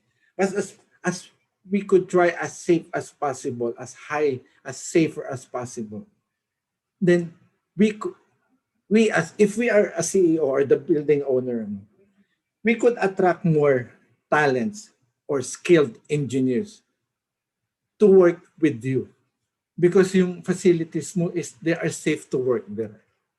There's also a benefit. So we have to advocate din sa mga building owner.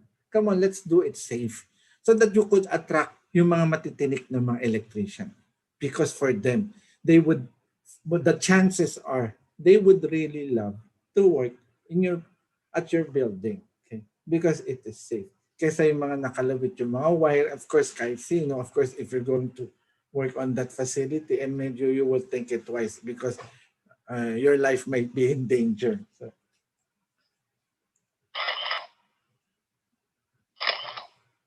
So operational readiness, okay?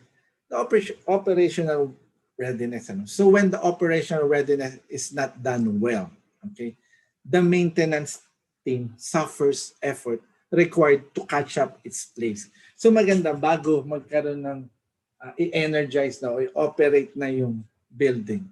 This will mangyayari to if there's in the event of testing and commissioning that's the ideal way to have an operational readiness, okay? Siyempre, the team is so busy planning the mga changes to improve operational performance of the plant. Of course, it's nice to be proactive. So, paano pag operational readiness? So, looking at the bullets, kailangan meron ng mga instruction manual ready na para sa mga building engineers, sa mga management and maintenance, and then you have, of course, make sure kaya sa mga projects namin, we make sure in our construction specification that the contractor is going to submit an as-built. Kakaroon din kami ng record because number one na pinaka-importante that who would need that. Ito nga is the building engineer, okay? So they have to have both in CAD and PDF, okay, of the drawings and diagrams, okay? So then there is a commissioning records, okay, whatever that doon lumabas sa mga records ng sa mga testing and commissioning, okay, we have to have a record of that, okay? So aside from that, meron din syempre may mga record ng protection coordination study. Why it's so because whatever is the fault, okay, going a little bit on the technical, it's not if the fault is calculated, okay, it's around, let's say, for 42 kA. It's not always 42 kA down in the future. There might be changes, of course. Baka mamaya, pag kinumpute mo na after 3 years, it's going to be 50 kA na. May nangyari sa amin. Okay, I cannot forget that. 10 kA lang naman bahay. Okay, 10 kA talaga nilagay nung kasama ko. So it's really 10 kA. Okay. After 5 years, after bahay lang yun. Ako nga, this is also my learning. After 5 years, gumanda yung area, yung vicinity, nagkaroon ng mga railroad, talagang dumami mga commerce, talagang dumami. After 5 years, Unfortunately, nagkaroon ng short dun sa bahay niya. Hindi na pala kaya yung 10 kA. Pero nung ginawa yung design, maliit lang naman kasi wala pa siya mga kapitbahay. So, I learned that lesson. Same thing with, because I have worked with MEP. Ganon din sa pressure level. Yung kasamahan ko na medyo he doesn't know how to fix that. May nagkaroon siya ng problem. Nung kinompute niya, ganito yung pressure. Pero after na nag-develop na, bigla hindi nga alam, magde-develop yung lugar. Bumaba na yung pressure dun sa ng water, dun sa area na yun. So, it's going back to be proactive. So, developing process, okay? So, we have to work, work race, okay? It's a little bit slang word, So, we have to have a job planning, okay? Like the workflow, okay? So, people know what is expected of them in the overall business process. We need to have that so that on the bird's eye view, we know the business process. People don't know where they fit in the role process. Things do get missed. Sometimes, pag wala nito, you forget things. Na meron palang SOP. Okay, meron parang protocol sa flow process na to. Now we forget. So lalabas nun. Of course, it would not be safe sa building o yung product mo is not going to be good. So in the maintenance manager, there should be a workflow process. Okay, we need to identify the streams that we have so identified. So we have to work race. So that's the term that I've been using. Our work is planned. How work is scheduled. Kasama dito pati timeline, kung sometimes in construction management, they call it Gantt chart. So how work is executed. Yung mga history record, how we do job analysis for continual improvement. So what we do is we assign responsible position titles to each step in the workflow process. Usually sa isang workflow process, talagang meron position na yun lang ginagawa niya. So in an overall, everyone knows who is responsible for what step. The electrical safety program also has workflow processes that ties into the overall work management process. As I mentioned earlier, we need to create and develop process to measure the success of the process, the compliance to the plan, and schedule we develop an internal audit plan and schedule to take a deep dive into the effectiveness. If not, the overall will not be effective. So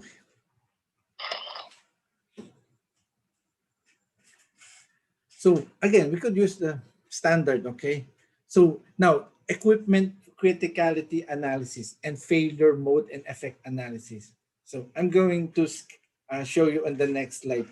So importante to if you're on the building management, kailangan meron ka nitong equipment criticality analysis. And then failure mode and effect analysis. So if an equipment fails, what will be the impact?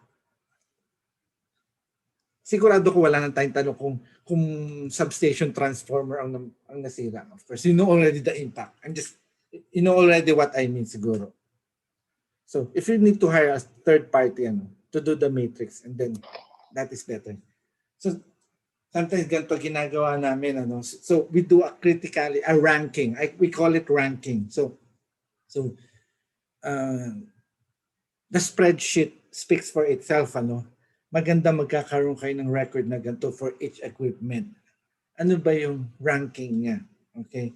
So ito ba madali masira? Or sometimes this is robust that it will never fail until the end of its life. So this is very important for you to be an effective building engineer. So ito yung what I mean when the failure mode and effect analysis. Pag nag-failure siya, nandun siya sa failure mode na. And then ano ba yung effect niya? Okay? May mamamatay ba na tao? Pag nasira yun? For an example, uso ngayon parang as what parang Manny de Guzman has mentioned, uso na ngayon o bagong requirement na siguro ang pressurization blower ng mechanical. Pag nasira ba yung pressurization blower, ano ba yung effect? It might be a life safety, a emergency light. That is importante. Kaya nga, for me personally, I'm not here to speak for the organization. For me, ayoko nga emergency light na naka-plug siya na meron siyang socket Kasi baka may magtanggal nun Kaya nga sa US, you can never see an emergency light na nakasaksak siya sa outlet Alam ko, the reason is kasi, kaya I'm correcting my dad nga Lagi sinasabi niya dati, portable emergency light.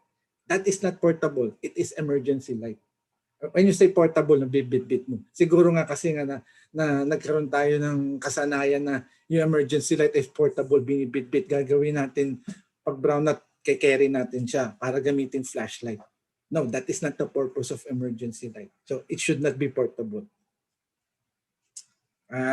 Na-commercial lang ako doon. But going back to what I have said, so it depends. May mga bagay na naman na baka data outlet yan, para lang sa personal sa bahay mo lang, baka naman has no effect, di ba? There might be the ranking is one. So because as what I have learned, higher the ranking, mas mataas yung budget mo para doon. Kasi you cannot afford kung hazardous yun, number 10 yun, for sure. You must always be ready kung sakali nag-failure mode na siya. So here are some one-off methodology in maintenance. Okay, I call it reactive maintenance. Ito na yung tinatawag natin minsan na run to fail. Okay, basta yung kotse ko hanggat walang change oil sa akin, hanggat masira na yung kotse ko, run to fail na. Kasi I would be spending mahal masyado change oil ng sasakyan ko, BMW, mahal change oil lang, 10,000 So I just run it to fail na lang hanggat masira yung makina ng kotse ko. So there are things na isang method. I'm not saying that there are no wrongs. Okay, it's now I'm just throwing you methodologies. Ito ay siyempre yung mga pros and cons, of course. So, but an overall, if you're aiming, so minsan ang tanong ko lagi sa client how many years do you want your building to exist? Okay, 10 years, 20 years, 50 years. So that is how I compute the cost pag nagkaroon ng downtime. For here is high. Another method, okay, is preventive maintenance. Okay, time-based. It's a cost-effective, of course. Reduce equipment failure kasi you're trying to prevent, of course, na mag-fail siya. The cost is a little bit 12 to 18%, rule of thumb. Okay, yung mga consequence na ito naman, yung mga failures still likely to occur. Siyempre, meron doon ka pa rin na anything can happen. You're just trying to prevent, but you are not, it's not a guaranteed maintenance, okay? I'm talking only of the preventive maintenance. Ang cost of downtime is a little bit high. Okay, we do not have again the luxury to talk about the numbers, to run the numbers. Another maintenance methodology. Okay, predictive maintenance. Okay, now it's not you're trying to prevent. You are trying now to predict. Okay, based on the condition. Siguro pag napapansin mo na medyo mababa na efficiency niya, so maybe based sa din nga yung condition niya, based on the efficiency ng motor siguro, then you could predict right now. So inaagapan mo na, mas maaga pa, you are trying to predict na. So you're not trying to prevent, pinapredict mo na ito, after 5 years, it will fail. Okay. So there are pros and cons showing on the slide. The cost of downtime is a little bit low. Okay. Kasi nape-predict mo na siya. Okay? You are just, yun lang nga, you have to justify. Ibig sabihin, dun sa boss mo ng CEO, sa president nyo, is you have to justify that in the long term, that will be saving in terms of management. Okay, remember, again, going back now to at the top, sa principal, okay, ang aim niya is financial outcome. Okay, at the end of the day, you must let the CEO makuha niya yung kanyang goal. yung financial outcome is maganda. Reliability. Ito naman yung reliability. Of course, ito yung pinakamaganda. Syempre, is it reduce equipment failure for sure, increase the component, increase yung reliability. Syempre, kumbaga ba is, if you're going to buy a car, di ba, ano ba, second hand, or in the US, they call it pre-owned or a brand new. Of course, pag brand new, of course, and the chances are mo, doon minsan may mga recall pa rin. Of course, kahit Honda o Toyota o BMW, may recall pa rin. But still, it increase yung reliability, mas mataas ang chance mo, of course. And then the cost of downtime is low. Okay.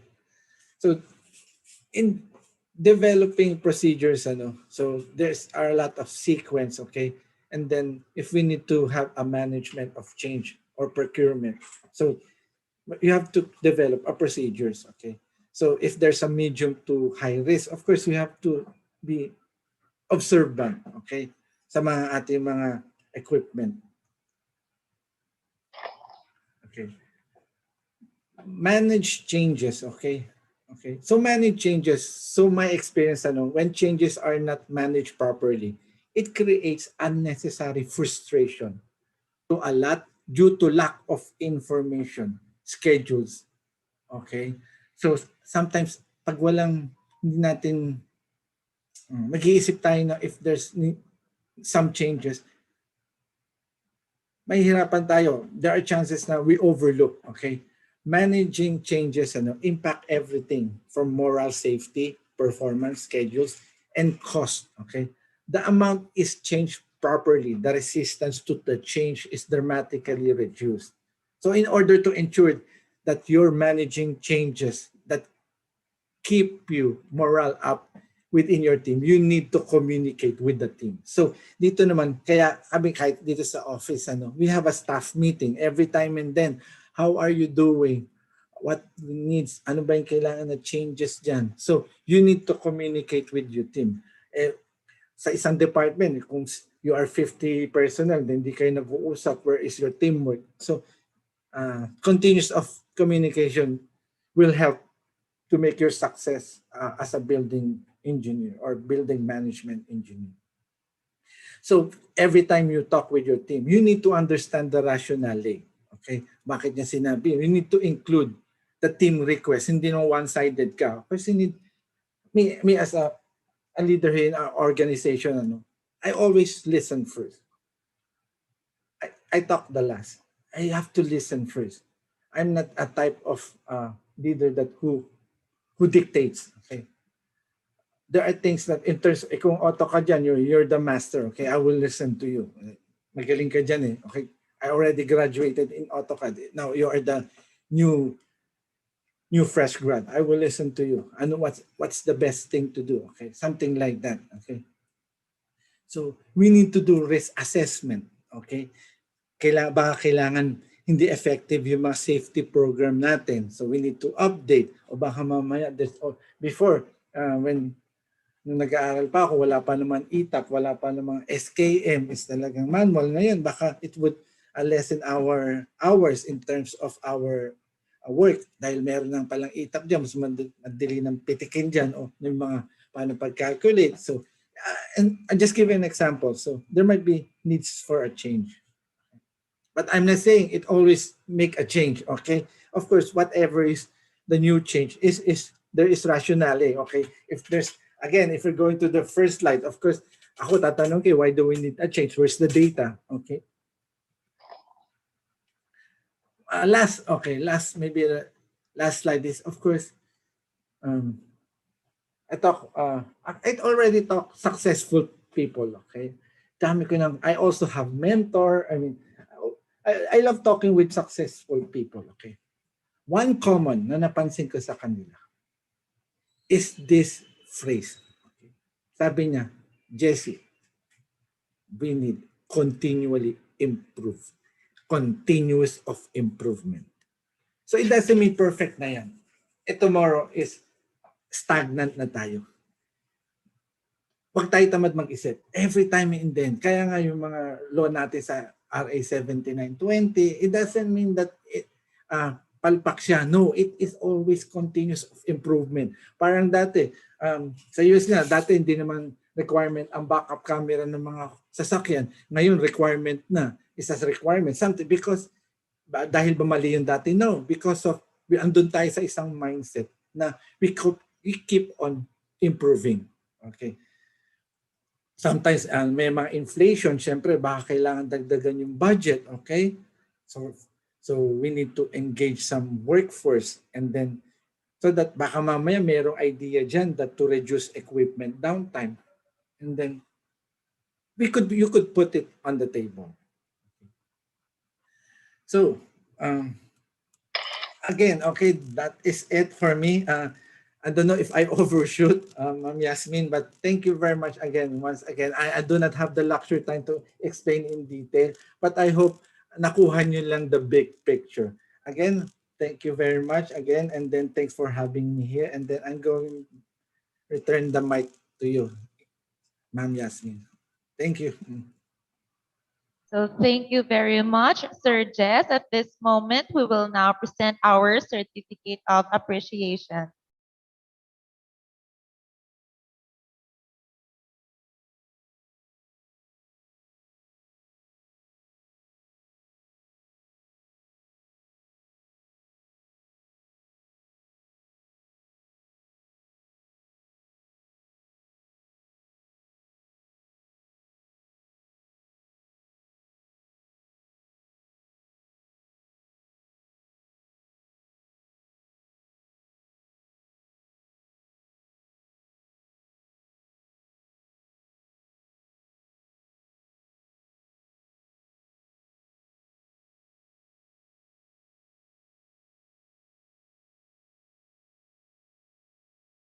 Okay, while waiting for our certificate, I will apologize for a bit of technical error. Want to invite again our delegates to visit our booth. So Prisma Electric, yes, Prisma already sent their link also at the chat box. So kindly visit it, delegates. Don't worry dahil kapag nag-visit naman po tayo sa ating event, habay hindi naman po tayo malalag out sa ating Zoom. And also, for lighting arrestor, groundings, and hangers and support, visit EnergyNet virtual booth. So ayun po, you can also find their link at the chat box. Also, for distribution panels and breakers requirements, visit Prisma Electric. Ayun po. So also, Panasonic left their virtual booth link. So if you have any inquiries, meron po silang representative ready to reply to all your inquiries.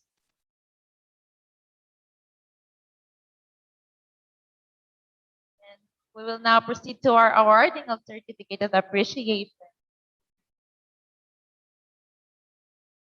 Certificate of Appreciation is awarded to Jesus N. Santos Jr.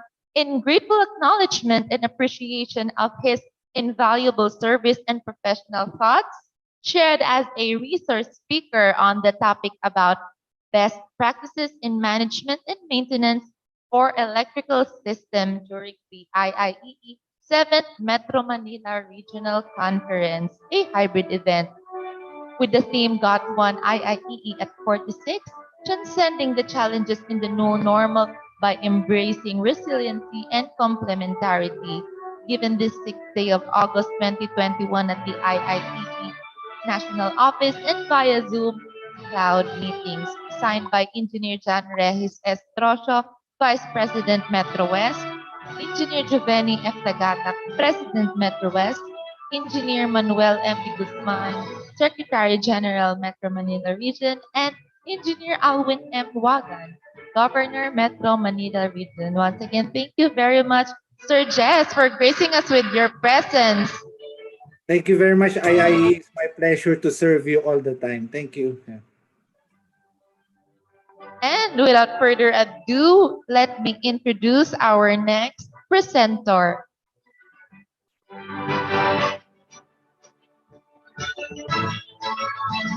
He obtained his BS Electrical Engineering at the Pamantasan ng Lungsod ng Maynila.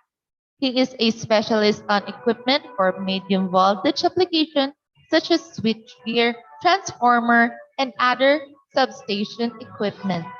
He is the responsible for efficiently handling major projects of PPI Pacific Power INC and leads the project management group under the commercial and industrial sector. He has more than 6 years of experience in the design, installation, testing, and commissioning of substation and distribution equipment. Ladies and gentlemen, let us all welcome Engineer Edward A. Uy.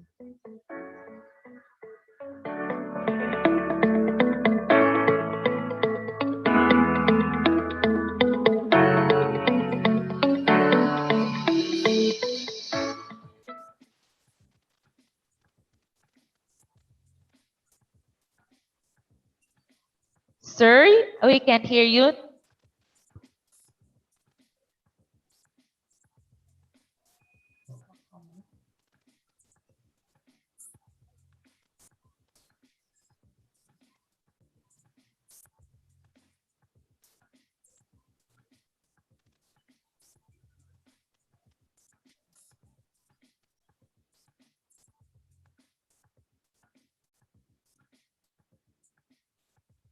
Before I start my presentation, let me briefly introduce our company. PPI Pacific Power Inc. It is a German majority-owned company. Our president, Mr. Wilhelm Hug, was an ABB expat, and during his stay here in the Philippines, he saw the market, he saw the business opportunity, and then in 1995, he put up our company, PPI Pacific Power Inc. We are now on our 26th year of delivering efficient electricity solution to our satisfied client. The company's expertise lies on substation turnkeys, 10, 20, 30, up to 50 MVA. We have a lot of ongoing and completed projects nationwide. Generally of our market are utilities and cooperatives from north to south. And we, the engineers of the company, are trained at a factory for specialization of certain equipment. The training includes technical operation, maintenance, and troubleshooting. So we serve as local support of our manufacturers here in the Philippines. And again, I'm Engineer Edward Uy, and my field of expertise lies on equipment for medium voltage application. That includes transformers, switch gears, and other substation equipment.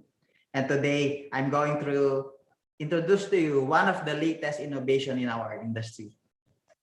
The modular and compact gas-insulated system for medium voltage switchgear.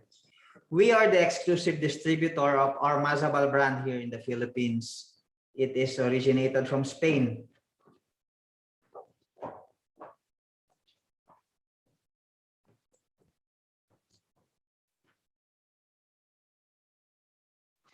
There are varieties of models, but selection of equipment is dependent to the system voltage application, bus bar ampere requirement, and the short circuit capacity or the CAIC rating. But today we will focus only on the CGM Cosmos and the CGM.3. For the system voltage of 30.2, 13.8, 23 kV, we are using the CGM Cosmos because it is rated up to 24 kV, up to 630 amps, and up to 20 kA.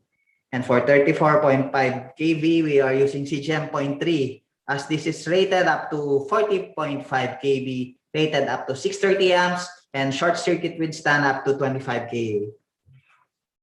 The medium of insulation we are using is sulfur hexafluoride or SF6. So what is SF6? It is colorless, odorless, chemically neutral. It is an inert gas. It's non-inflammable. It's 5 times heavier than air. So when it gets released in the atmosphere, it only goes down. It's non-toxic and non-ozone depleting. We can say that pure SF6 is completely harmless for humans and animals. It is even used for medical diagnostics.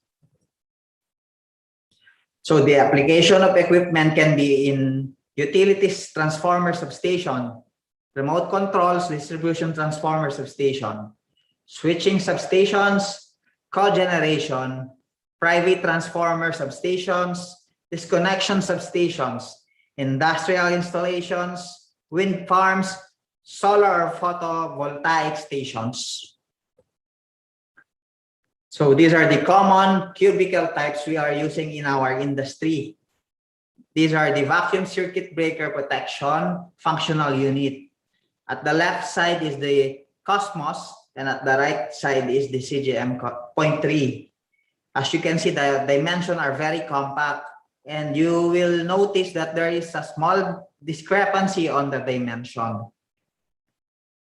Another type is incoming feeder or line functional unit. It serves as disconnect switch with earthing switch. You will also notice that there is a small difference on the dimension. And the next one is the metering functional unit. This serves as housing for the instrument transformer, such as current transformer and potential transformer. You will also notice that there is a small difference on their dimension. Given that at higher system voltage, the distance between phases should be greater. So these are the cubicle elements and features. Starting with the gas tank at the back, we have the driving mechanism in front and the base. So for the gas tank, we have there the insulation medium, which is the SF6, which is sealed for life. It is said that the lifespan of the switchgear is dependent to the lifespan of the medium of insulation inside the gas tank. So SF6 is greater than 30 years, so as the equipment. The braking and main circuit devices, this includes the bus bars, the earthing switch, the switch disconnect devices, and even the vacuum bottles are hermetically sealed inside the gas tank. It is a stainless steel gas tank with IP rating of 67. It is internal arc classified AFLR based on IEC standard, which means type A is the restricted to authorized personnel only, and FLR is the sided protection for users, which means the front, lateral, and rear. In the driving mechanism area, we have there the mimic diagram, but you will see it on the next slide. We also have the position display to validate the actual position of the switchgear if it's open, closed, earthed, or the breaker is open. We have the voltage presence indicator or the capacity voltage indicator to check the equipment if it is energized. We have the manometer as well to check the pressure inside the gas tank. We have the driving mechanism, the push buttons, and on a cycle of VCB, it is manually being charged, but we have an option to have it motorized for automation or BMS integration.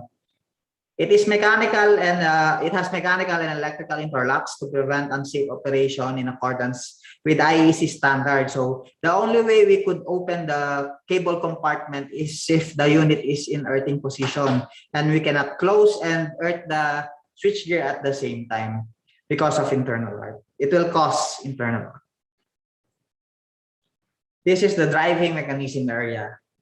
You will see all the components of the switchgear in the driving mechanism area. We have there two color-coded operation area. The gray is for the disconnector and the yellow is for the earthing. And we have the base. At the base, at the back part, you will notice that there is a gas relief duct.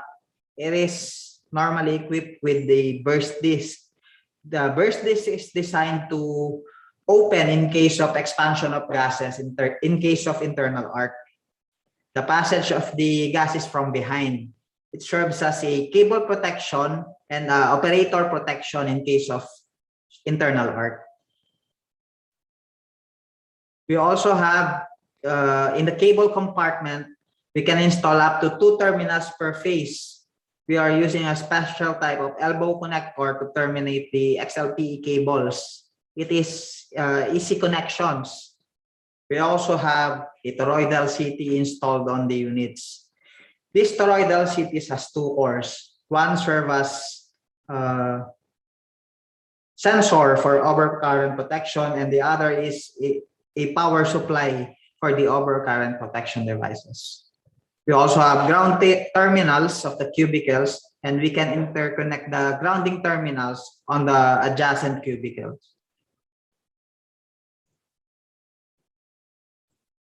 Moving on to the advantages, the insulation is sealed for life. The equipment is suitable for any environmental condition due to hermetically sealed gas tank. It provides resistance against harsh environment condition and protection against indirect contact. It is immersion tested for 24 hours at 3 meters deep. It is internal arc tested. It is 100% routine tested, mechanical and electrical, before it's shipped. It is modular and has flexible configuration. Both sides are extensible. Using the OrmaLink, we interconnect all the switchgear in the bus bar.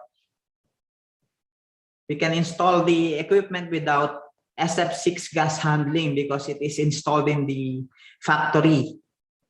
The driving mechanism can be replaced even the cubicle is energized. It has small dimension and lightweight. It is easier to handle and install. Respect for the environment supported by the use of highly recyclable materials and the guarantee of products full life cycle. So these are a few samples of our installed base here in the Philippines. We have the Meralco, the new Clark City,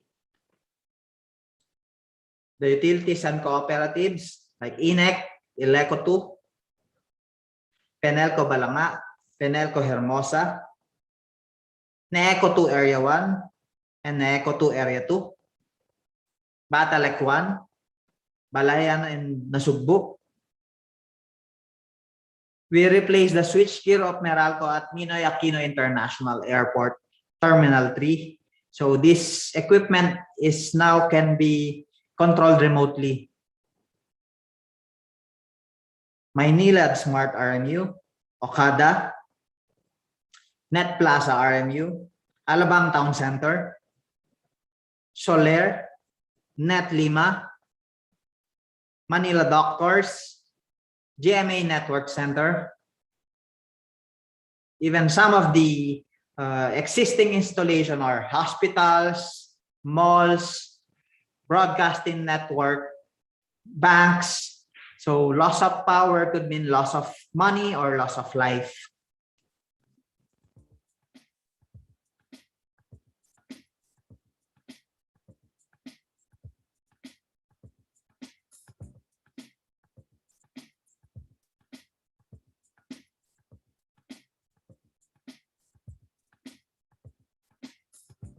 So that ends my presentation. Thank you. You may also reach us on the given phone number, email, and website. Please follow us on Facebook, Twitter, and LinkedIn. Thank you.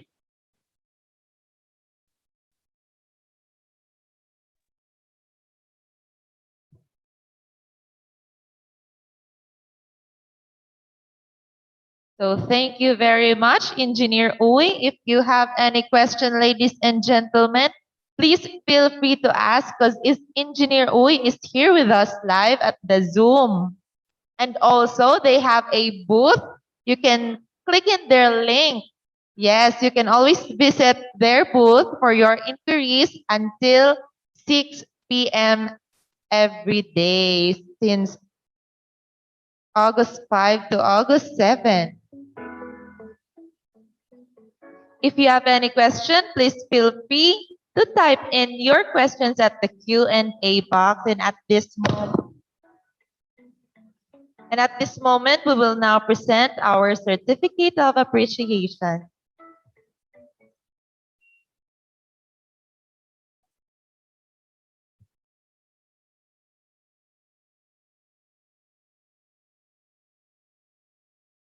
Sir Edward, do you have any more additional message to our delegates?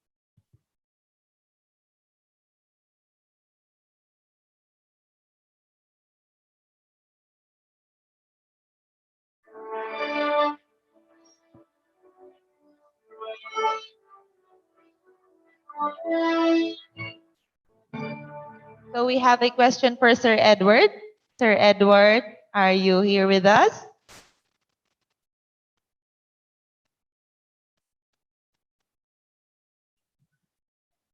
So there's a chat message. May we ask for PPI's presentation? Yes, no, sir, we will be sending out the presentations, and also you can visit their booth because if you have any additional requests, they are always present to reply to your inquiries. So yun po kay Sir Jimwell na nagtatanong kung pwedeng makahingi ng presentation ng PPI. Sir Edward, the question. Hello, good afternoon, guys. Yes, Yes, we sir, can share our hello. There's a presentation. question from Sir Marlito Lascano. If You may- if current sensor provide power to the overcurrent relay, what is the minimum current necessary to energize the relay? 0.5 amps only, sir.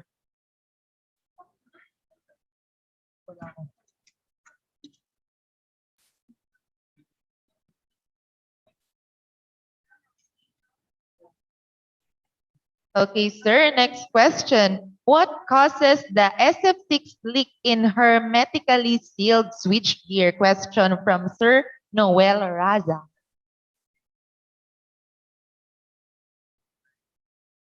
Thank you for your question, sir.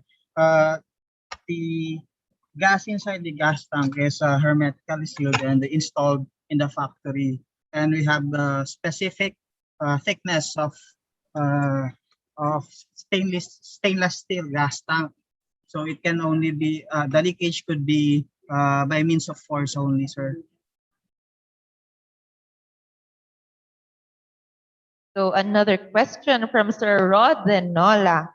Are your products type tested assembly? Yes, sir. Our equipment are 100% type tested and routine tested before it's shipped in. Here in the Philippines. Okay, so there you have it, ladies and gentlemen. If you have any more, so we still have one question, sir. What are the testings needed for the SWGR after 5 years in operation?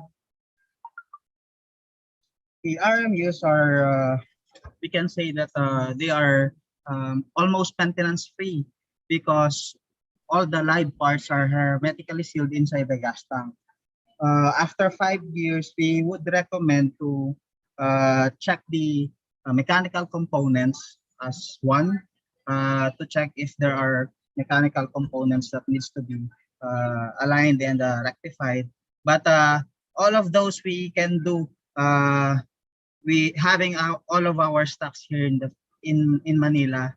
So our engineers are trained in the factory for technical operation, maintenance, and troubleshooting. So we are the ones who will maintain all of these equipment. Okay, sir, another question. What is the lead delivery time for your type tested switch gears? In terms of stocks, delivery lead time, one of the good thing about the company is since we are supplying it to utilities and cooperatives, we always put stocks. We always put stocks on our switchgear, which are commonly used in the market. So in case we don't have stocks, it could get shipped maybe around 3 to 4 months only without hassle. Thank you, sir. Another question from Sir Leo Barcenas Jr. Do your switch gears have SF6 leak detection? Is it based only on SFC gas pressure? Yes, sir. We have the manometer there. It serves as uh, a monitoring device for the SF6 inside the gas tank. We have specific standard to, manufacturing standard being followed when installing the SF6 inside the gas tank, and we have about 0.1% only per annum of uh, SF6. Uh, there is no 100% welding. There is always at some point a leakage, but in a very small portion. So that is being calculated in a factory of having less than 0.01% only per annum leakage. I hope it answered your question. Okay, sir. From Sir Romel Rivera, how much SF6 will leak when there is a fault? Internal fault daw po. If there is an internal fault, we have a valve at the rear part of the cubicle.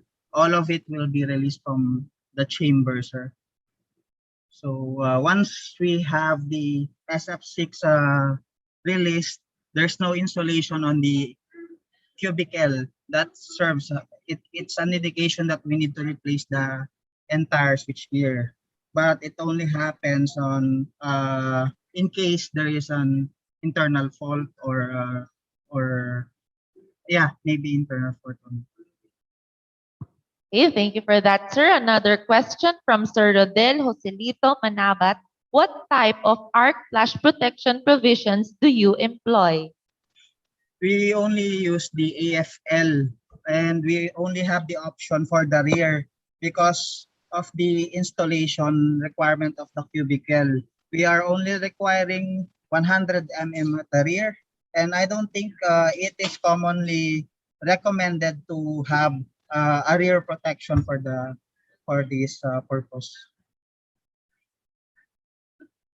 Okay, thank you, sir. Another question from Sir Jose Tangkogo from UAE. Do you have as-built ELR for the switchgear? Um, we we can provide maybe we could send it on a different platform. Maybe we could have your email so we could discuss it further. Okay, sir. Another question from Sir Marlito Lascano. Does your manometer have any signaling auxiliary contacts for remote monitoring? Yes, sir. We have a non-contact, and normally we always order all of our stocks with contacts to monitor the gas pressure inside the gas tank. Okay, thank you, sir. Another question from Sir Daniel Navarro. Does SF6 deplete over time? If it decreases, can the SF6 still be refilled?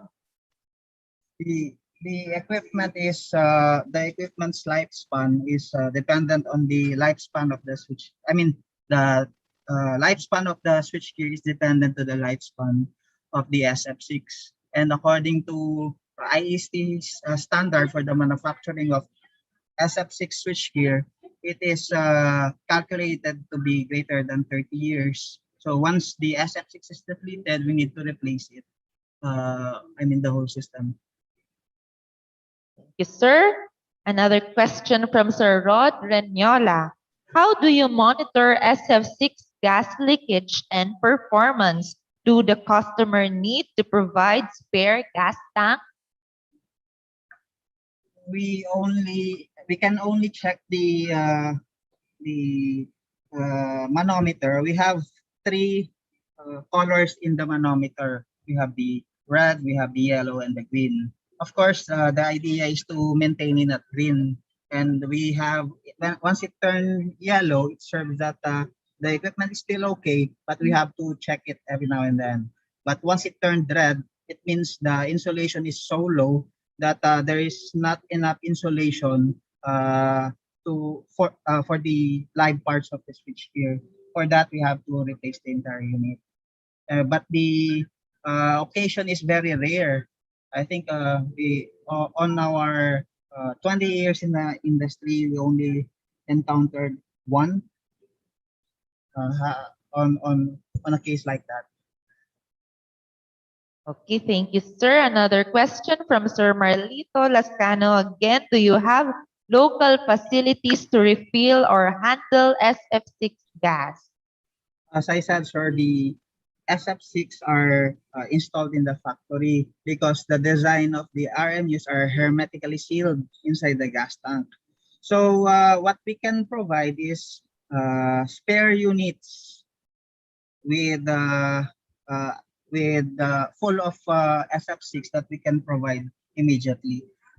In case of project installation, if once we delivered all of the equipment and there are maybe unacceptable values or SF6 amount in the gas tank, we could immediately replace it with the stocks we have here in Manila. That's Okay, one of sir. the best service we could provide to our clients.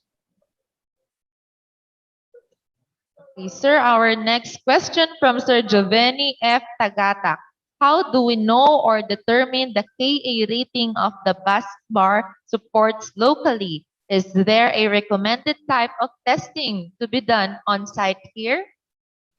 The recommended testing of our manufacturers here is just the insulation resistance, contact resistance.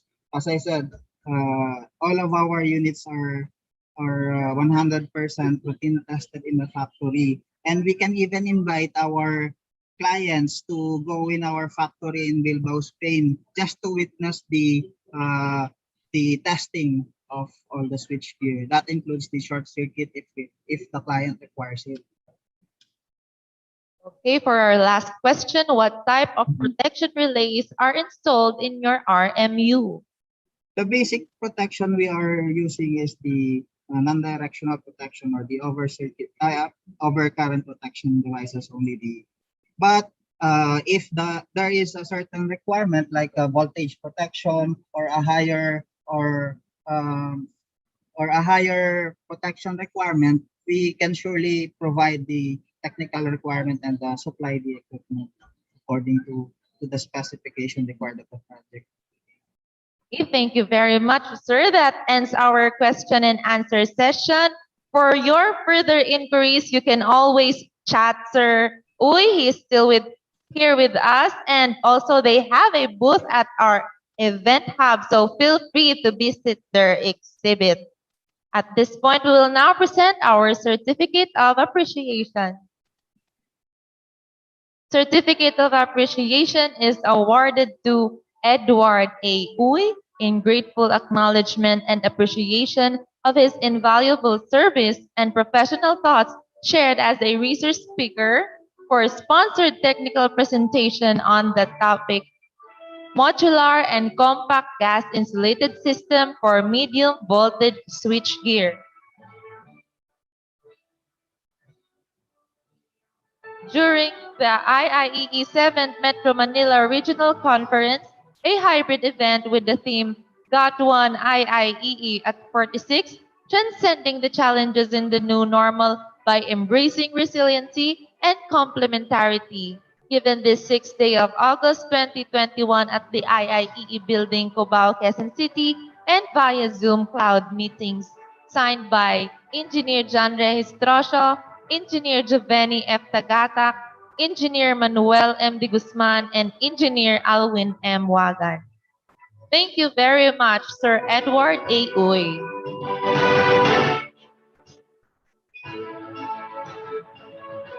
Also, thank you very much to PPI Pacific, our SEP.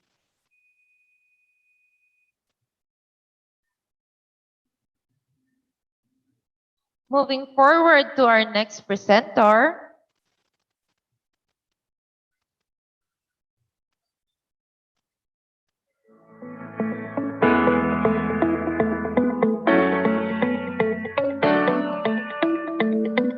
so you can always visit their booth.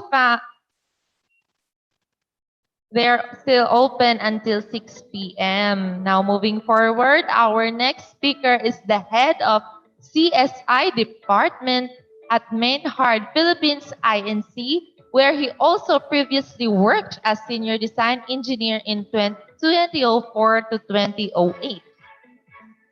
His responsibilities include development of electrical design, concepts for industrial, commercial, and institutional buildings, making full use of computerized engineering analysis and computer-aided design and drafting techniques.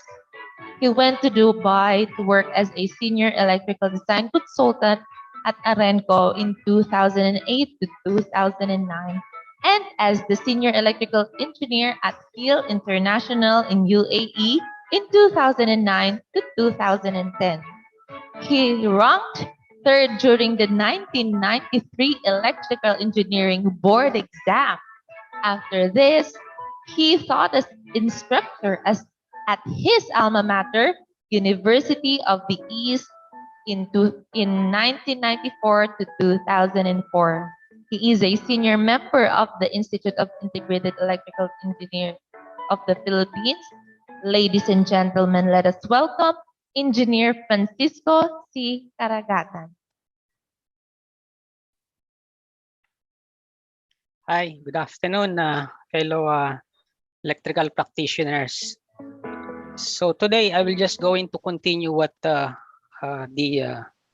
three engineers who gave their presentation today. No, later I will close my my video because na-experience ko kapag may video or may naka-share din yung video ko, bumabagal yung network natin para hindi lang ma-interrupt yung presentation natin kasi mamaya gagamitin din natin ng live yung software, no?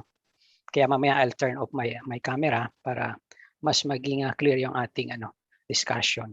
So itong di-discuss nating topic, this is more on the high or sabihin nating new technology na nabanggit nga kanina ni Engineer Jesse na kailangan wag tayo mag-stop doon sa pag-explore ng mga bagong technology para doon sa ating mga trabaho ngayon, no? Whether you are working sa design, where you are working as a contractor, o kaya ay nasa operation and maintenance field, o kaya naman nasa academe, pwedeng nasa sales ka din. So itong i-discuss natin about the 3D, no? Lahat ng field ng alam ko sa engineering ay po pwede natin ito mapakinabangan. And you will see later na ito na pala yung technology natin ngayon na mapapakinabangan ng lahat. It will become our work, sabihin na natin easier, enjoyable, or even less stressful. No? Kung yung may mga trabaho tayo dati na hirap tayo, but with the current technology, no, medyo nagiging madali yung trabaho natin. And this software is one of the tools na pwede nating gamitin para mapadali naman yung ating trabaho, maging madali yung trabaho natin, at the same time maging more efficient tayo, less mistake, less errors. So mas nagiging madali yung ating yung mga execution ng trabaho natin. So aside from that, the calculations that we know, yung ating maintenance knowledge, yung ating production knowledge, yung ating installation knowledge, pag pinagsama-sama natin yon, with the use of this software, no, pwede naman natin gamitin to kasi ito ay pwedeng libre lang naman ito at madali namang matutunang gamitin. Ginagamit na ito ngayon, not only today but even 10 years ago. No, kaya lang dito sa Philippines, parang ngayon lang siya naging mas nire-require na ng mga client, no, ng mga lalo na yung mga developers ng mga malaking building, yung kanilang maintenance team nag-request na ng BIM, no. Hindi na sila masaya doon sa CAD and PDF, no. Nagre-require na sila ng 3D model, no? At makikita naman natin na talagang very useful. Ibig sabihin, pagka ito na yung ginagamit mo, hindi ka nababalik doon sa dati. Parang aayawan mo na siya. Parang sasabihin mo sa sarili mo, mas okay na ako sa 3D. Parang ayaw mo nang balikan yung 2D. Parang yung dati na may manual pa tayo, manual pa yung ating design, tapos naging AutoCAD, tapos ngayon papunta tayo or nandito na tayo ngayon sa BIM, no? Majority ng mga clients is pwede na nating sabihin more than 50% ngayon ng mga client nagre-require na ngayon ng 3D model, no? So i-present ko lang muna tong aking bago tayo mag-dive into sa software, medyo limited yung time natin. Binawasan ko na rin naman yung slide para makapunta tayo agad dun sa software. Pero hindi ko kasi pwedeng simulan yon nang hindi natin pinupuntahan muna yung background, no? Let us go back to history muna, no? Kita niyo naman yung screen ko, no? I'll turn off my muna video para lang mas klaro yung aking presentation. So ang di-discuss natin today is about Navisworks, no? MEP and STAR Design Review Software. So when I say STAR, structural and architectural. So normally dito kasi nagkakaroon ng conflict yung MEP natin, that includes us, which is electrical, no? Dito nagkakaroon ng conflict sa structural and architectural. So prior sa construction, sa design stage pa lang ginagamit na yung 3D. So, yung 3D actually ginagamit natin ngayon from the design, construction, operation, and maintenance hanggang sa demolition. So talagang Sir yung Francis? yes, ma'am. Hindi pa po ba kayo nag-share ng presentation ninyo, sir? Nag-present na. Sinire ko na, hindi pa pala nakikita. Sorry, buti na lang nabanggit mo. Yes, Wait, sir. Oo. Oo nga pala.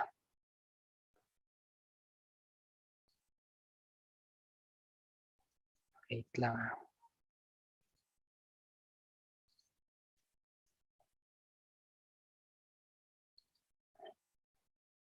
Yan, kita na? Ayun, we can see it Yan. na po, sir. Okay. Sorry technology dinidiscuss natin pero sumasablay tayo sa technology, no? Okay, so Navisworks, no? MEP and STAR. Like what I said, this is a software na ginagamit sa design review, no? When I say STAR, sabi ko nga kanina is structural and architectural. So sa MEP, ayan ang ating nire-review. Aside from MEP versus sa MEP, kino-coordinate din natin sa structural. So design stage pa lang ginagawa na ito. Even sa concept stage pa lang gumagamit na ng 3D, no.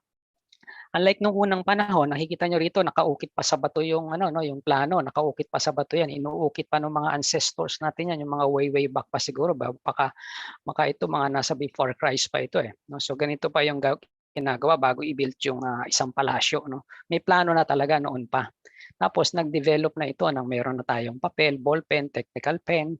So naging manual naman, no, nauwi tayo sa manual. Inabot ko pa rin ito, no. Nasa Meralco ako I remember 1992, nasa manual drafting pa rin sila, no. Manual pa rin. Meralco 'yon. So napakalaking company no. So pwede kong i-consider na halos lahat ng company nung time na 'yon ay gumagamit pa rin ng manual, no. Kasi kung si Meralco nga at saka si PLDT ay manual pa ang gamit, nakapagtrabaho rin ako kay PLDT sandali, nag-OJT din ako, uso pa rin talaga sa kanila yung mga technical pen. Ibig sabihin, manual pa rin ginagawa yung plano. So 90s. Then, nang nasa construction ako, I remember, nag-start ng mga 1995, ayan, meron ng mga, medyo naging na yung AutoCAD, medyo naging madalas na yung gamit niya. Nawawala, wala nang nagmamanual noong 1995. Sa Meralco noon, parang nagsimula sila 1992. Tapos may isang professor from one university na empleyado siya doon at nagtuturo rin siya ng AutoCAD. Inintroduce niya yung AutoCAD sa Meralco nung time na yon. That was 1993 yata na mag-start sila mag-AutoCAD. So nung nasa construction na ako, ayun na nga, naobligan na rin silang gumamit ng AutoCAD. Tapos sabi nga natin noon na meron na rin namang naggagawa ng ng scale model, no. Nag-i-scale model na.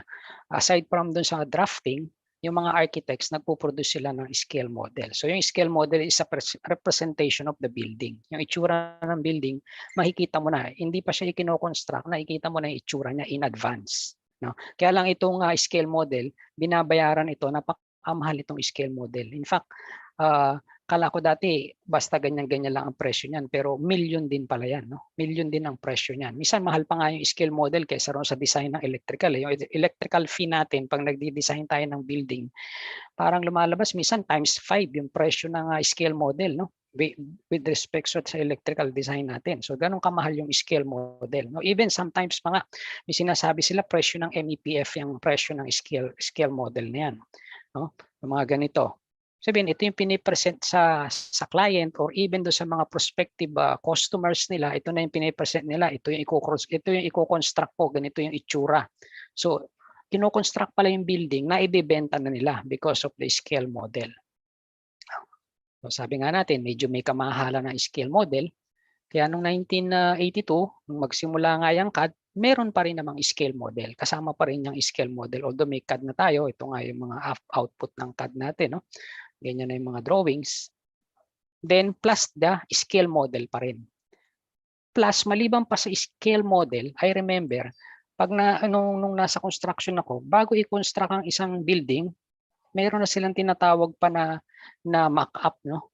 May mga mock-up pa sila. Bawa, if i-finish na yung isang area, o residential yan, residential na condominium.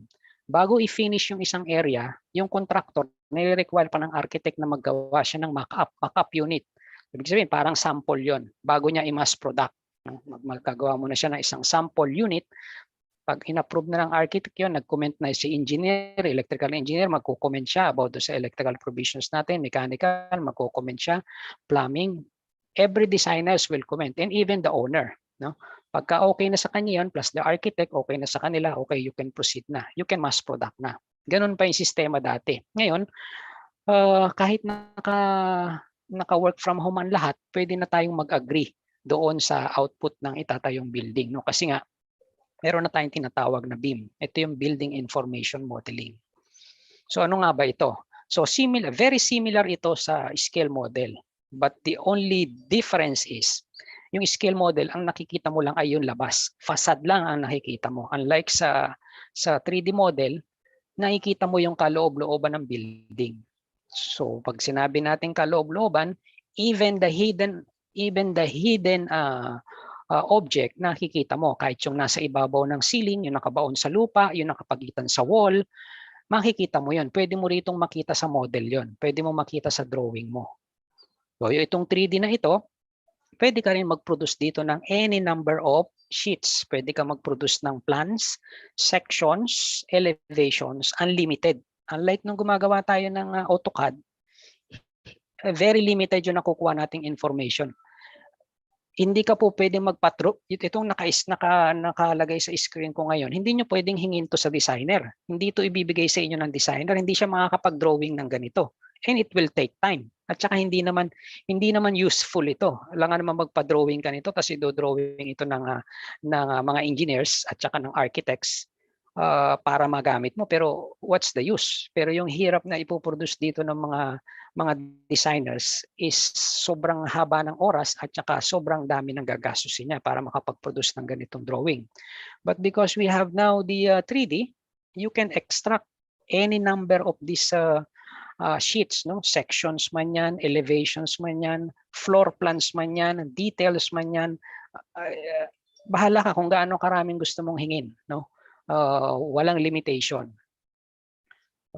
Yung tinatawag natin dati, sinisuperimpose pa yung drawing, yung tinatawag na coordinated services drawing bago mag-construct, napakatagal i-produce ng drawing na yun. And it will take a lot of expertise, no? Kasi para makapag-produce ka ng ganitong drawing, kailangan mo ng number 1, kailangan mo ng magaling na drafters.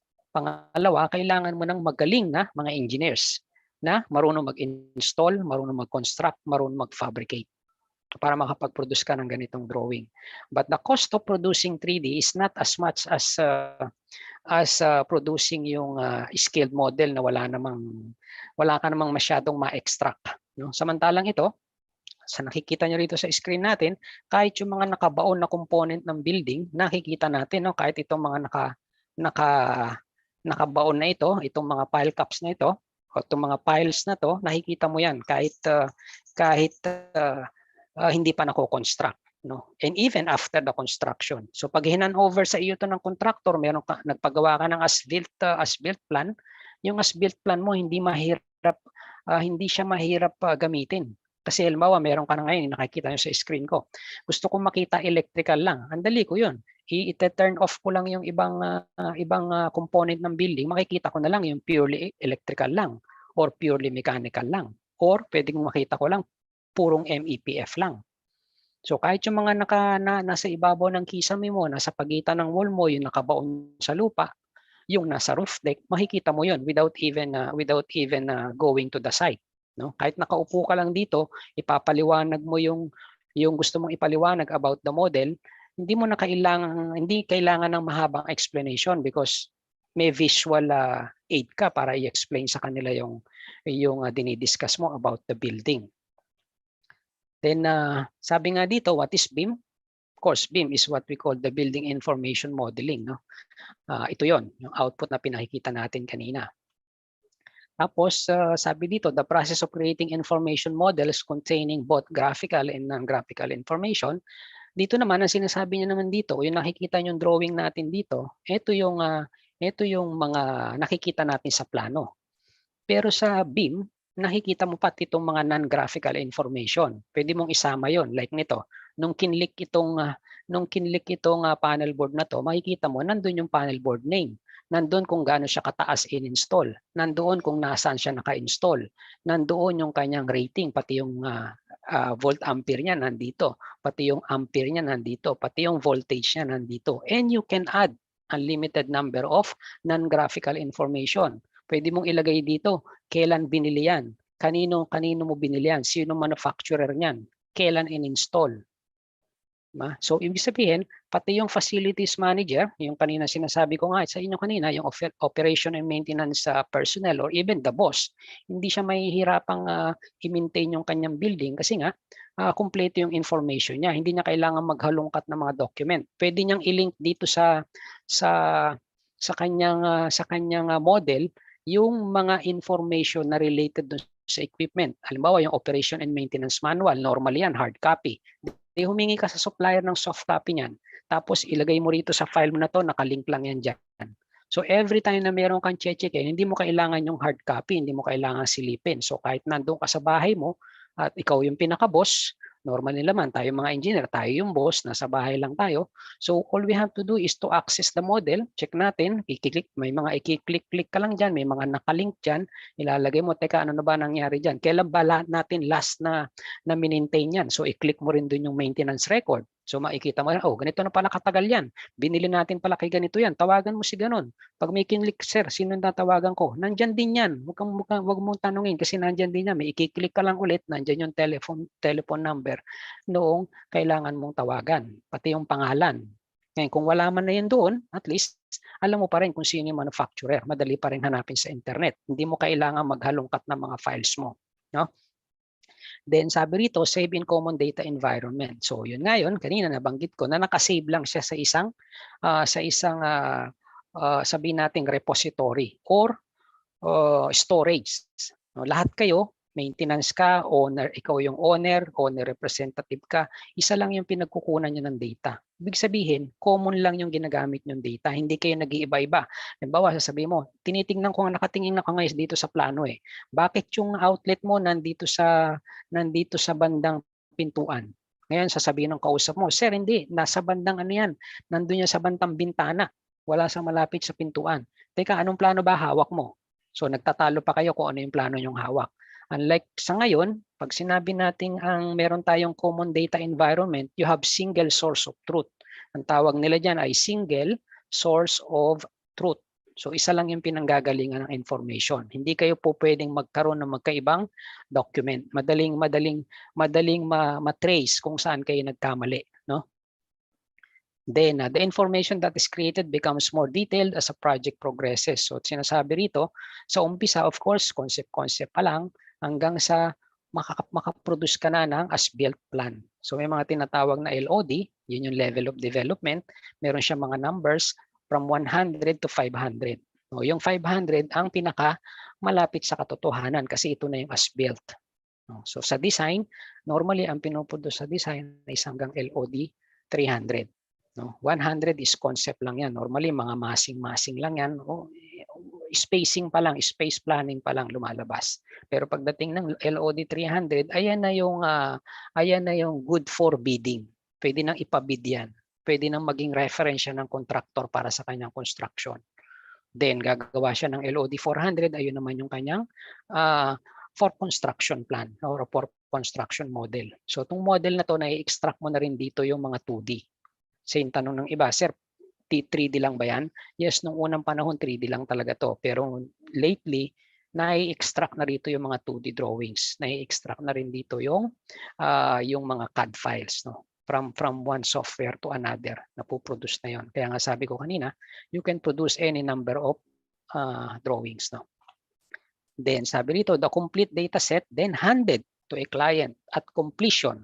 So pag natapos na, lahat ng information, kung yung makukuha nating contractor resourceful, no, makakuha siya lahat ng information, pati yung operation and maintenance manual niya, makukuha niya yung mga soft copy niyan, ibibigay niya sa iyo, i-hand over niya sa in a silver platter plate, no. Ang mangyayari sa iyo pag binigay niya sa iyo yan, all you have to do is to be oriented kung paano gagamitin yung information. Then from there, you can already use that without any difficulty doon sa iyong operation and maintenance. And even during the commissioning phase ng project. So pwede mo siyang gamitin hanggang sa demolition ng building. Nagiging madali. No? Then may mga beam maturity level. May sinasabing yung binanggit ko kanina na pinakita natin yung unang-unang phase ng pagde-design, level 0 pa yon. No? Level 0 pa yon. Wala pang collaboration, kanya-kanyang drawing. No? Yung level 1 naman, ito yung may AutoCAD na. May mga reference na medyo angat na siya ng konti sa level 0 pero wala pang coordination. Ibig sabihin yung drawing kanya-kanya pa rin. Nag-drawing si mechanical, nag-drawing si electrical, nag-drawing si architectural and structural. Pero ang laman ng drawing hindi pa siya nasa mga saktong location. Ang ibig sabihin, pagdating pa sa job site niyan, i-coordinate pa yan. Mag-shop drawing pa yung contractor para sigurado na yung kanyang power supply ay tamang-tama sa location ng binibigyan niya ng power supply. Air condition, lalagyan niya ng power supply. Minsan, pag inilagay na yung power supply ng electrical dahil hindi niya kinonsulta yung plano ni mechanical, ang nangyari, yung kanyang ECB nasa likuran ng equipment, yung outdoor unit ng air conditioning unit nandun sa likuran. Ngayon, to si electrical ngayon, darating yung inspector, sasabihin, may code violation ka kasi yung location ng iyong ECB is hindi accessible. No? At walang enough space para sa maintenance. So doon nagkakaroon ng problema. Yun yung level 1. Ngayon yung level 2, medyo maangat sa level 1, 3D na din. Kaya lang ang problema, para pa rin siyang 2D. Kanya-kanya pa rin ng model, tapos hindi pa rin kukuha ng model si manghihingi siya ng model kay architect, manghihingi siya ng model kay structural, ilalagay na electrical yung kanya. Then katakot-takot na proseso pa yung mangyayari, no? Halos nandito tayo ngayon sa level 2. Nasa pagitan tayo ng level 2 and level 3. So actually malapit na tayo, very close na tayo sa level 3. Ito naman yung highest sa ngayon. Yung level 3, pinagkaiba nun sa level 2, sa level 3, isa na lang talaga yung ginagalawang model. Ibig sabihin, si electrical gumagalaw sa iisang model, si Star sa iisang model din, si Plumbing, si Fire Pro sa iisang model din. So kada may gagalawin yung isang discipline, nakikita na nung iba. Bawa si architectural, nagbawas siya ng room. Kitang-kita na rin yun ng ibang discipline. Hindi na kailangan na dati-rati pag nagkaroon ng changes si architect, pupunta muna siya sa owner, ipapa-approve niya. Tapos yung owner, pag na-approve na sa kanya, okay, go. Tapos pag okay na, ibibigay niya na ngayon sa MEP designer, ito na, approve na ng client, ito na yung drawing ko, mag-start na kayo. Pero ngayon, hindi na ngayon. Sa level 3 BIM, hindi na ganon. Habang nag-review si architect, nakikita na yung, pwede nang makita ng lahat yun, nakikita na ng MEPF, nakikita rin ng owner. So ibig sabihin, kung po pwede tayong mag-meeting kahit nasaan lupalop tayo lahat, magkakaiba tayo ng lugar, kagaya ngayon sa pandemic, pwede nating i-open yung file, pag-usapan natin, sasabihin ni architect ko, owner, ililipat ko dito yung magbabawas ako ng ng room. Ano ngayon yung magiging impact nito? Di ngayon sasabihin ng client, ano impact niyan pag tinanggal mo yung room? Di mag-react ngayon si electrical. O ganito na mangyayari dyan. Since tinanggal mo yung room, mababago yung aming lighting layout, mababago rin yung aming power layout, mababago so and so. Madali niya rin mapapakita kasi nasa model nga. Pag tinanggal niya yung wall, of course, lahat ng layout ni electrical doon, makikita niya mga naka-ano na yan, nakalutang na. So kitang-kita niya agad yung impact. The client can easily decide. Pwede niya na sabihin agad, naku, marami palang magiging impact yan. Huwag mo na lang baguhin. Architect, okay na ako sa original design mo. So, very fast yung naging decision kasi nakikita nyo agad eh. Unlike dati, imagination pa eh. Sabihin mo, pag tinanggal ko, pipikit pa yung bawat isa. Ano kaya mangyayari? O kaya titingin sa kisame kung ano ba mangyayari kapag tinanggal nila yung object na yon. No? Pero ngayon, hindi na yun nangyayari. Then, ayan nga yung sa level 3, no? Then, may mga beam dimensions na nadagdag. Sabi nga natin, meron tayong 3D, ito yung dinidiscuss natin kanina, at meron na rin 4D. So, ano naman tong 4D? Ibig sabihin, pag ako'y may model, at ako'y merong schedule, pwede kong i-link yung dalawa na yon. Pwede kong ipasok yung schedule ko rito sa Navisworks, tapos, yung schedule na yan, magiging visual item ng mga stakeholder yan, yung mga player sa construction and even the owner, magagamit niya ito. Bawa, unlike dati, itong pag tinignan natin yung schedule, parang meron siyang sustansya, pero ang nakakaintindi lang nito, yung mga technical talaga. No? Pero kung ikaw owner ka at hindi ka naman engineer, medyo nahihirapan kang i-visualize. No? Pero kapag meron kang model na ganito at alam mong ipasok to sa Navisworks, konting ano lang naman to, konting effort lang, konting study at magagawa mo to, ipasok mo yung schedule, pwede mo na ngayon sabihin sa kanya na, ito na po yung, sabihin mo sa owner, ito na po yung building ninyo, during this date, ito na yung itsura ng building nyo. So, pag tinanong ka ng client mo, ano na itsura ng building ko after 3 months? Pwede mo siyang i-click mo lang yung after 3 months dito sa schedule mo, makikita niya ngayon dito sa model kung ano na itsura ng building mo after 3 months.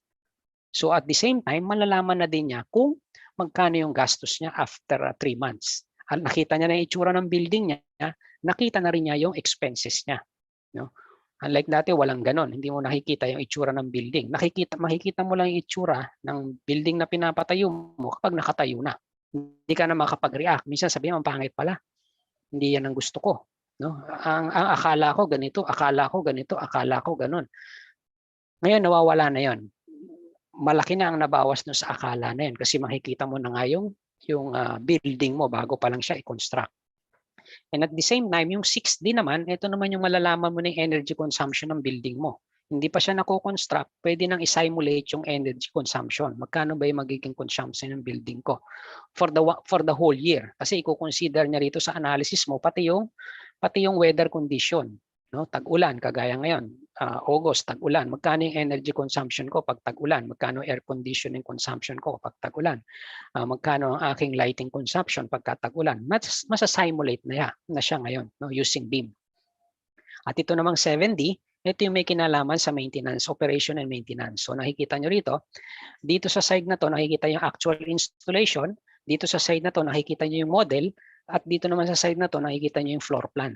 And nandito yung mga documents niya, makikita nyo, no?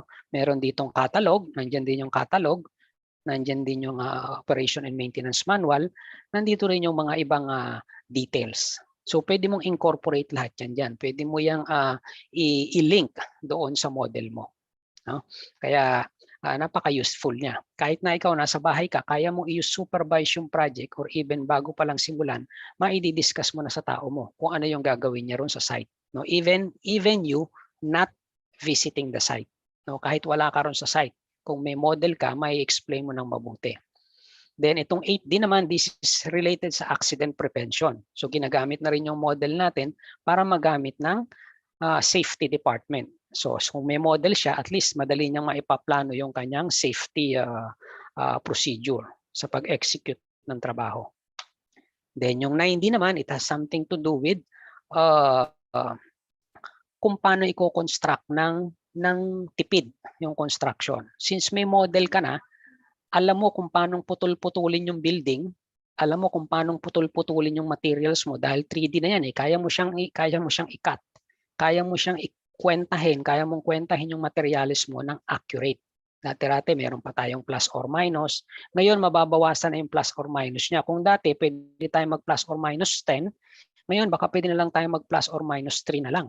Kasi nga, mas accurate na yung atin. Kasi nakita mo na kung saan dumaan yung pipe mo eh, kung saan dumaan yung cable tray mo, kung saan dumaan yung bastak mo.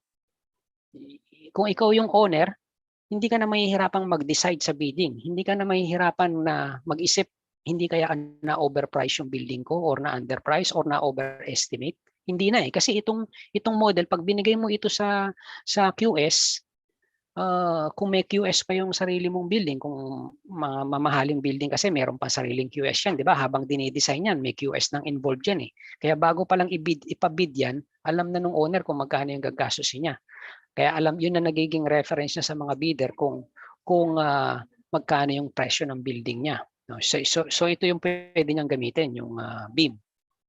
Then lastly, itong sa TENDI, ito naman yung kapag nagkakaroon ng disaster, no? Like yan lindol, yang bagyo, no? So pwede mong gamitin yung 3D mo para malaman mo kung paano mong i-address kung sakasakaling magkaroon ng emergency. Now, this is different from 8D, no? Wherein more on siya sa safety naman. Ito naman is more on security and disaster. Yung mga, normally, ito yung mga unforeseen event, no?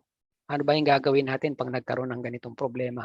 So, pwede mong kahit nakaupo lang kayo, maliban doon sa actual practice, fire drill, no? Aside from actual fire drill o kaya aside from actual earthquake drill, pwede kayong mag-drill using the model. No, pwede mong i-emphasize sa kanila, dito tayo dadaan during emergency, dito tayo dadaan lahat, dito tayo magkikita-kita.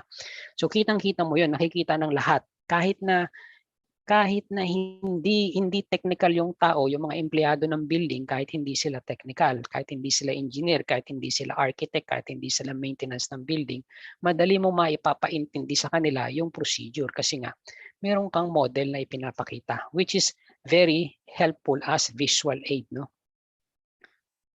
So sabi ko kanina, Navisworks itong pag-aaralan natin to, no? Yung title nito is 3D Model Review Software for Architecture, Engineering, and Construction. So yung tinatawag nating AEC. So Architecture, Engineering, and Construction. So may tatlong klase ng Navisworks, no? Hindi natin masyadong i-discuss ito ng malalim para makapunta tayo sa paggamit ng software, no? Meron tayong manage, meron tayong simulate, meron tayong freedom. So ang gagamitin natin ngayon yung manage. Yung freedom, ito yung sinasabi ko sa inyo, pwede nyo gamitin, wala kasing bayad ito. Libre ito, pwede mong install to sa computer mo. And even doon sa mga, na-try ko rin install to sa mga gadget, no? Pumupwede din siya. Kaya pwede nyo magamit, but I advise na minimum yung mga iPad, no? Kaya laptop, no? Kaya PC. Pwede natin itong i-install. And magiging madali yung discussions nyo sa team. So dati, mga 10 years ago, medyo may kamahalan tong software na to, no? Mga 400,000 tong software na manage yung gagamitin natin maya-maya.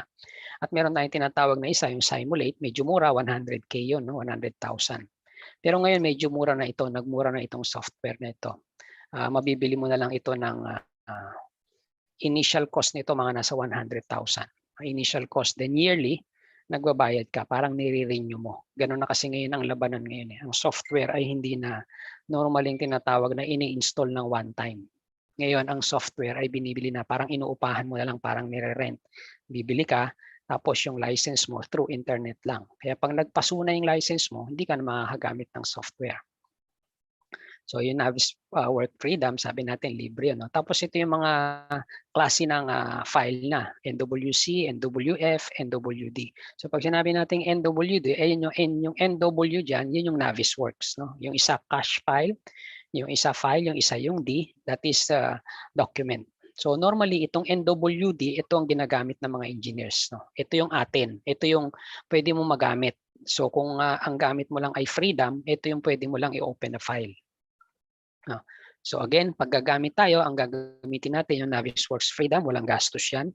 At yung gagamitin mong file ay dapat NWD. Otherwise, kung hindi NWD yung file mo, hindi mo mabubuksan. Tapos kapag mamaya nagsukat tayo, no, ito lang naman yung tatandaan nyo, yung XYZ. Yung XYZ natin, yung XY, ayan ay nasa floor. yung XY mo ay nasa floor. Yung Z, ayan yung elevation natin. No, tandaan nyo lang, XYZ. Yung Z elevation, yung XY, ayan yung nasa flooring. No? Then dito sa model, unlike ng mga 2D dati, hindi tayo masyadong concerned sa shape. Concern tayo sa location, yes, pero hindi masyado sa orientation. No? Pero sa model, napaka-importante na itong 5 na ito dapat sakto. Hindi ito pwedeng estimated lang. So dapat yung quantity mo, dapat tama, yung size tama, yung shape tama, yung location tama, yung orientation tama, para makapag-produce ka ng reliable na model. So let us discuss yung timeliner. No? Itong timeliner, ito yung binabanggit ko sa inyo kanina na kaya niyang i-simulate yung construction using noong software. No? Na nandun yung schedule, tapos papakita niya sa iyo yung construction. Pwede niya i-simulate yun. No? Yan natin dito sa ano na ito, sa video na ito. Kung titingnan niyo itong video na ito yung i-construct na building. No? So ginawa siya ng timeliner. Timeliner ang tawag doon, naka-incorporate sa schedule. So isa-simulate niya yung construction.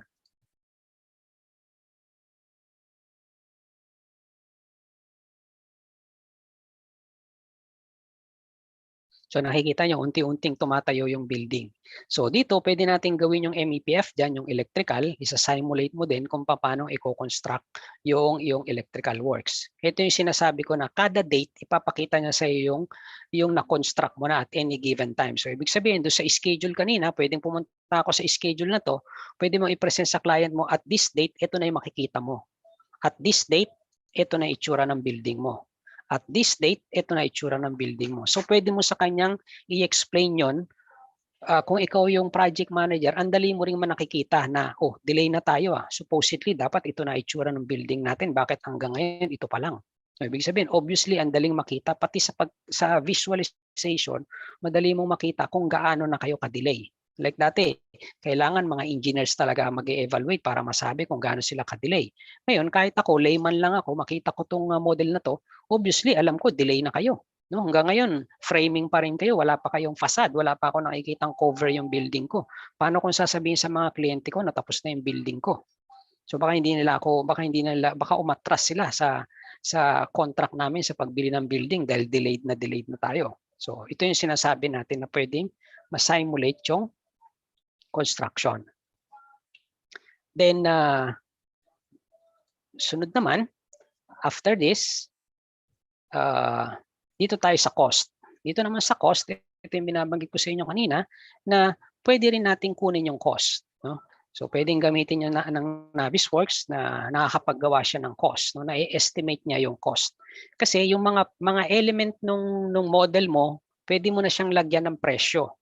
So kaya pag gumawa ka ng itong pinakikita niya rito na paggawa nitong mga estimate na ito, is just a matter of seconds lang yan, makakaproduce siya ng estimate. Imagine niyo kung paano ginagawa ng mga QS yan, napakatagal mag-estimate ng materials. No? Lalo na kung ang gusto mong estimate ay saktuhan. Napakatagal, hindi kaya yan ng isang araw, 2 araw. Depende sa size ng project. Pero ito, once the model is complete, it's just a matter of minutes or even seconds. Makakaproduce ka ng output. Okay, so that is our timeliner and cost. Now let us go to navigation. No? Punta tayo sa software mismo. So kung nakikita nyo to naka-share ko sa screen na model. Kasi nawawala na ako sa ano eh. Kita nyo tong screen ko. Yung Navisworks na tayo. Nandito na tayo sa Navisworks. No? So makikita nyo, ito yung building na pwede nating tignan. No? Ito na, tapos na i-turn over na sa yung building. And you want to, or yung building is ready for review. Pwede na nang reviewin ng mga designers, pwede nang reviewin ng mga engineers. So ito na yung building, kompleto na. Now, noong unang panahon, kailangan natin kunin yung lahat ng plano. Kailangan natin kunin sa structural, architectural, para makita natin, mag-concentrate lang tayo halimbawa sa electrical. Para makita natin kung yung electrical ba natin may install ng tama. Tama ba yung spacing na nakaalat sa kanya? Tama ba yung size ng mga shaft kung saan siya dadaan? Tama ba yung mga height Hello, ng mga... sir. Sorry to interrupt. Yes, PowerPoint lang po yung nakikita namin, sir. Ay, ganun. O sige, cancelin ko ulit. Try ko yung i-ano ko yung tanggalin ko muna tong stop share ko muna ulit Yes, sir. at mag-share ulit ako. Yan. Kita nyo na ngayon? Yes, sir. We can see na Yan. po. So ito yung sample natin, no? Yung sample ng building natin, no? So kung ito yung building mo, nakikita mo siya at ipina-review sa yan, halimbawa ikaw ngayon yung electrical or kahit ano pa yung role mo sa project, ikaw ba yung designer, ikaw ba yung contractor, ikaw ba yung owner representative, or ikaw mismo yung owner. So dito, madali mong magagawa yung pag-review. Noong unang panahon, para magawa mo yung review, normally, alam din ito ni Sir, diniscuss kanina to ni Sir Manny kung paano mag-review ng drawing. No? Marami kang i-consider. Aside from technical information, yung mga sizes, kung paano mo isa-size, that is about calculations. No? Tama dapat yung mga sizing mo ng mga breakers mo and even yung mga interrupting capacity niya, dapat tama yung mga yon. Pero about doon sa tama ba yung space na binigay sa electrical? Na-calculate na natin lahat. Tama na yung mga sizes natin ng mga transformer natin. Tama na yung size ng genset natin. Ngayon ang tanong, kasya ba tayo doon sa space na binigay ng architect? Yung pinrovide ng structural na location natin, makakadaan ba tayo sa mga provisions nila? Si mechanical ba, nalagyan natin ng tamang power supply? Si fire protection ba, may tama bang power provision yung kanyang fire pump? Parang nabanggit din kanina ni Engineer Jesse na maraming consideration sa fire pump. So even yung mga locations ng mga equipment na para sa fire pump, may mga code requirements. Yun, madali mong makikita yun dito sa model. Because all you have to do is, hindi mo kailangan yung mga plano na yung lahat. All you have to do is, puntahan mo lang yung model, puntahan mo itong selection tree na ito para itong table of contents. Gusto ko makita muna si electrical lang. Ano ba yung status ng electrical nito? So pwedeng i-off mo yung iba, ipakita mo lang yung electrical lang. Tatanggalin ko yung iba. Gusto ko makita electrical plan lang or electrical model lang. I-hide mo yung iba. Di ba? Hide mo lang yung iba. Ibig sabihin, ito lang yung electrical. Ito lang yung component ng nasa loob ng model mo. Ito kasing model na to, nasa concept lang to, kaya hilaw pa ito. No? Pero makikita nyo rito, ito yung mga electrical component. So nandyan yung mga panel board. Pag kinlik mo yan, sasabihin niya sa iyo that is electrical equipment. Nakikita nyo rito sa side na to, sabi niya electrical equipment yan. So nandito yung mga component. Ayan pa lang yan sa electrical. Kita mo na. Gusto ko i-compare yung electrical ko sa ibang discipline para makita ko kung nandiyan nga ba yung para sa ibang discipline. So all you have to do is ano mo lang ito, ina-navigate mo lang siya dito sa iyong table of contents. So ito yung table of contents mo or yung tinatawag na sabihin na natin na ito yung tinatawag mong selection tree mo, no? Para ma-navigate mo ng husto yung gusto mong makita ron sa building. So kung i-hide mo lang ulit yan, nandiyan na siya ulit lahat.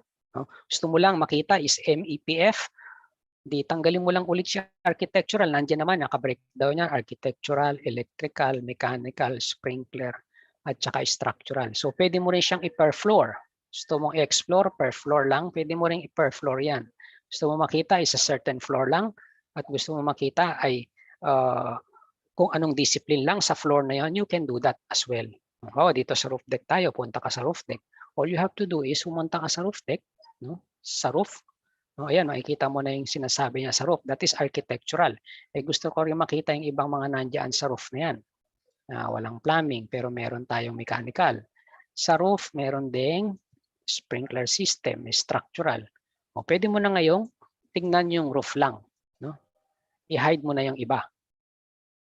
Makikita mo, itong roof lang. Ayan lang yung nasa roof. So kita mo ngayon, dito ka lang magko-concentrate ngayon. Kung ano lang yung mga component na nasa roof. So dito, madali mo magagawa yon kasi nga, ang dali naman niyang i-extract dito. Hindi siya kagaya ng 2D na nahihirapan pa tayong i-superimpose or titignan pa natin anong area rito sa architectural, anong area yan doon sa mechanical, silipin nga natin. So ang dami-daming planong nakalatag. Tapos kahit sobra-sobra na yung ginawang pag-aaral ng mga engineers and the architects, sumasablay pa rin. No? Nagkakaiba-iba pa rin ang interpretation doon sa plano. Unlike nito, talagang dito is fully coordinated na siya agad. No? So pwede mo i-explore yung building mo using this selection tree. Ngayon, kung gusto mo naman na isi-section mo yung building, gusto mong malaman kung ano yung itsura niya kapag kinukuha natin yung section, pwede rin mo naman gawin yun dito. No? I-enable mo lang yung sectioning dyan, ito na yung sectioning. No? So all you have to do is, itong gizmo lang na ito, iuurong atras abante mo lang yan, makikita mo na, nakikita mo na yung building mo, yung loob. No? Ito yung sinasabi ko sa inyo kanina, na pwede mong tignan yung lahat ng part ng building mo. No? Kung ikaw yung owner, ang dali mong na-appreciate, ganyan pala itsura ng building ko. Kung meron kang comment, mapapabago mo na agad, even during the construction. Hindi ka maghihintay ng very costly construction tapos meron ka palang hindi gusto ron sa building mo. So pwede mo i-explore yan. It's up to you. Kahit na ordinary ka lang na layman, pwede mo siyang ma-explore. No? Ito yan. No? Saka nakakita na ang building hindi pa natatayo, pwede mo nang puntahan yung kwarto. So makikita mo na ngayon, hindi mo kailangan gumastos muna sa construction para makita mo kung ano itsura ng pupuntahan mong building. Ito, kita mo na agad, ganyan pala itsura ng kama. Pwede mo nang balikan si architect. Architect, ayoko ng ganyan itsura ng bed. Tapos si electrical naman, papupuntahin mo na, pakakausapin din ng client. Engineer, ipapalipat ko sana to kay architect or sa lighting consultant yung ilaw eh.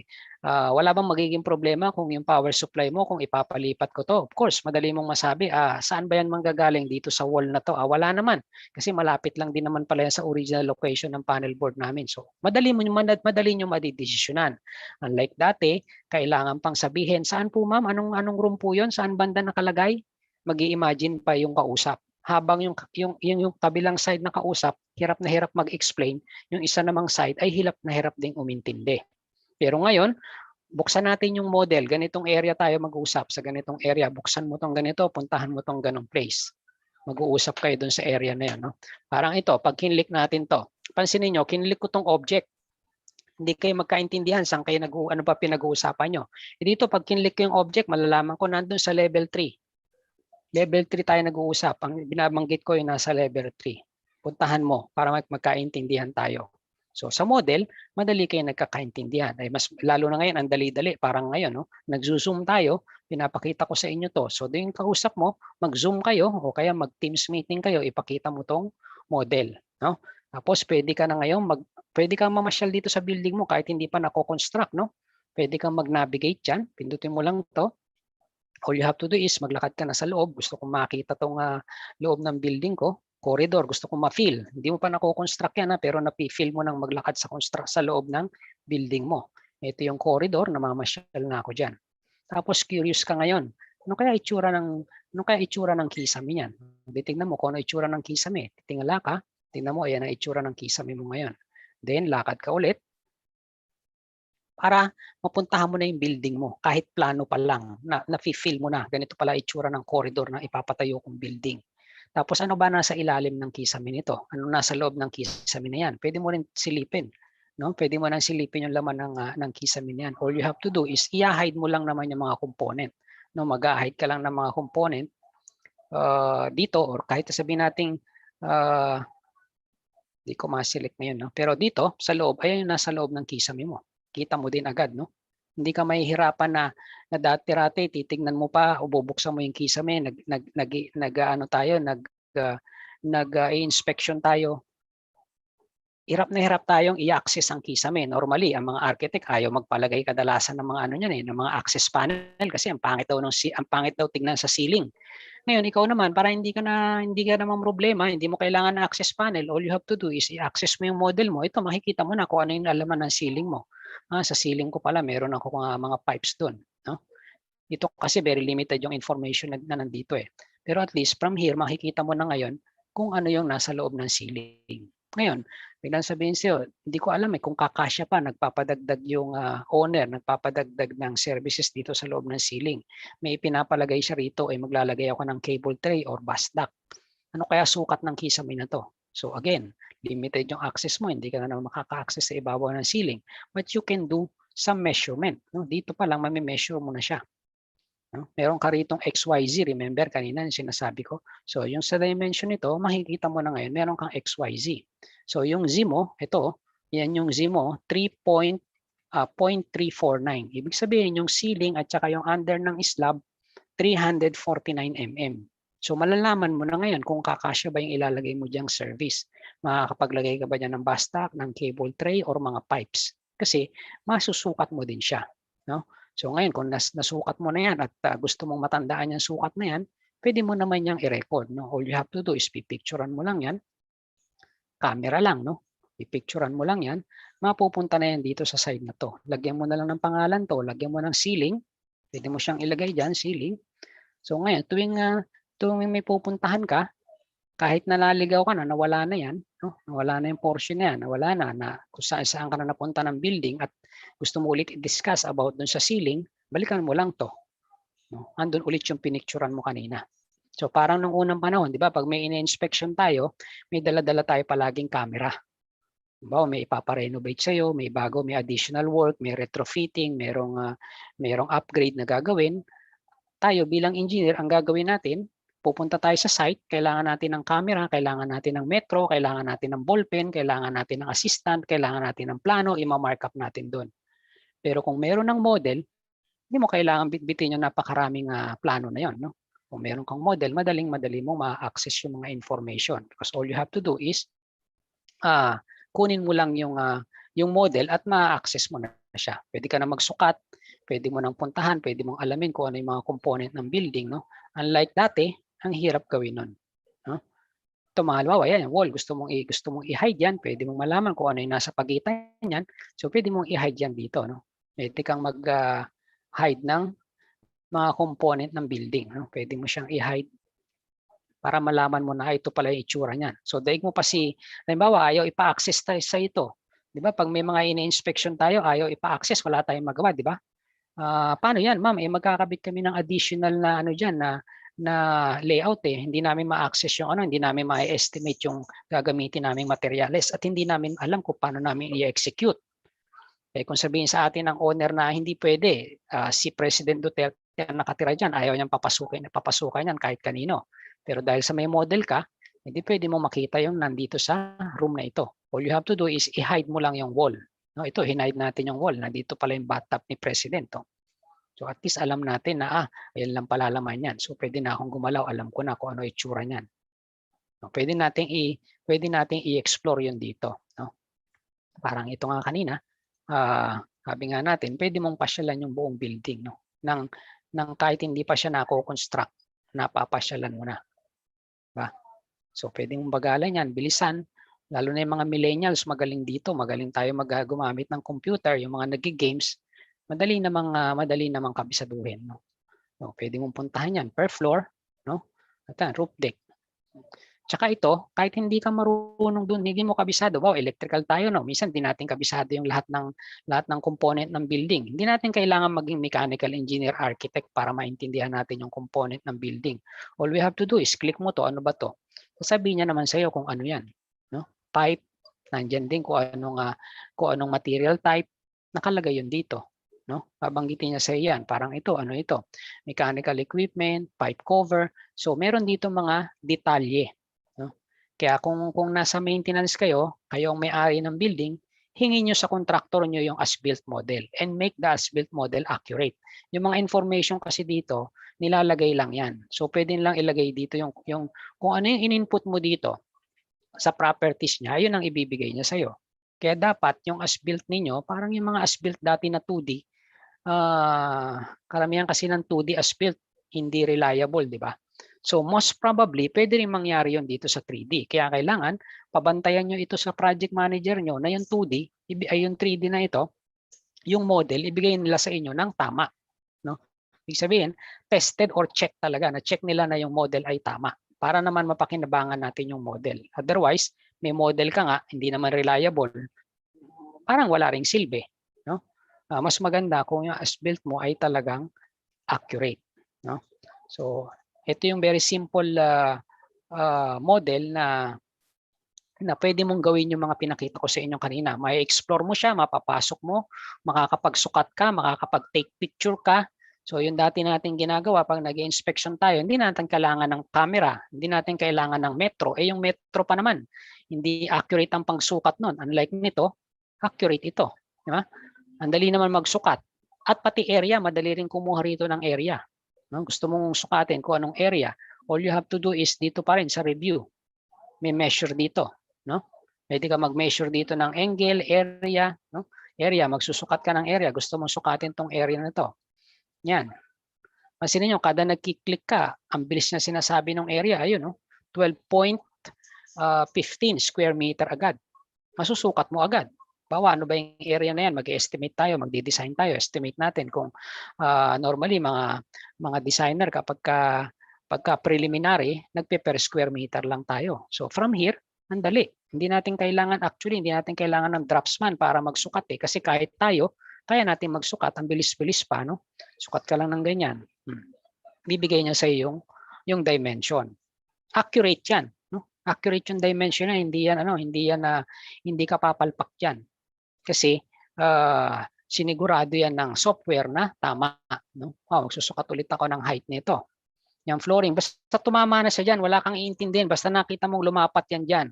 Kahit dito ka nagsukat, doon ka sumukat sa kabilang side na yon, ibibigay niya sa iyo yung height, which is yung Z. Remember, sabi ko kanina, Z ang height. So that is 2.296.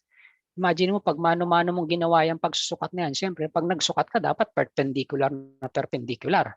O ang hirap kunin yan. Imagine mo, that is 2.286. Ibig sabihin, that is 2,286 mm. Sa metro ba makukuha natin yan? Di, siyempre hindi. At saka sa metro, dapat, sabi ko nga kanina, perpendicular. Ito kahit hindi perpendicular, kunin mo na sa kabilang side na yan, kunin mo rito sa banda dito, bibigyan sa iyo yung Z. Ayan, no? 2.285 meters.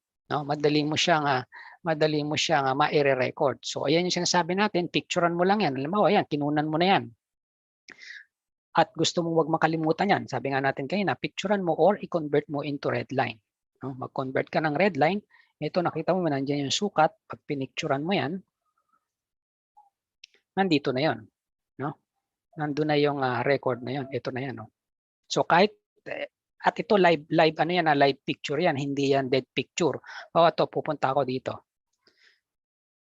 Nagsukat ka ng ganyan at gusto mong malaman saan ba yan. So hindi mo matandaan kung saan. Diba? All you have to do is, pwede mo naman dito yan. Puntahan mo rito, i-explore mo yung model. Nandun pala yan. Nawala ka ulit. Balikan mo lang to ulit. Okay, nandiyan pala yung area na yan. So by the way, yung pagsukat, pwede mong bago-baguhin dito yun. No? Kung magsusukat ka, pwedeng XYZ lang. No? Pwede mong kunin yung X and YZ lang. No? Pwede yan. No? X, Y, Z. Pwede mong gawin yun. Lalagay ko siya sa Z. Magsusukat ako rito. Kahit iurong-urong ko dito, ang kinukuha niya yung perpendicular.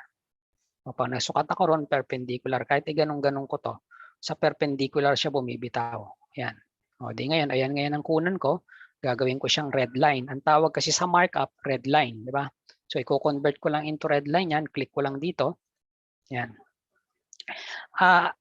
Binibilisan ko lang, hindi naman sa para magamit kung paano nyo gagamitin yung software, but what I am explaining right now is ano yung capability ng software at ano yung maitutulong sa atin ng software.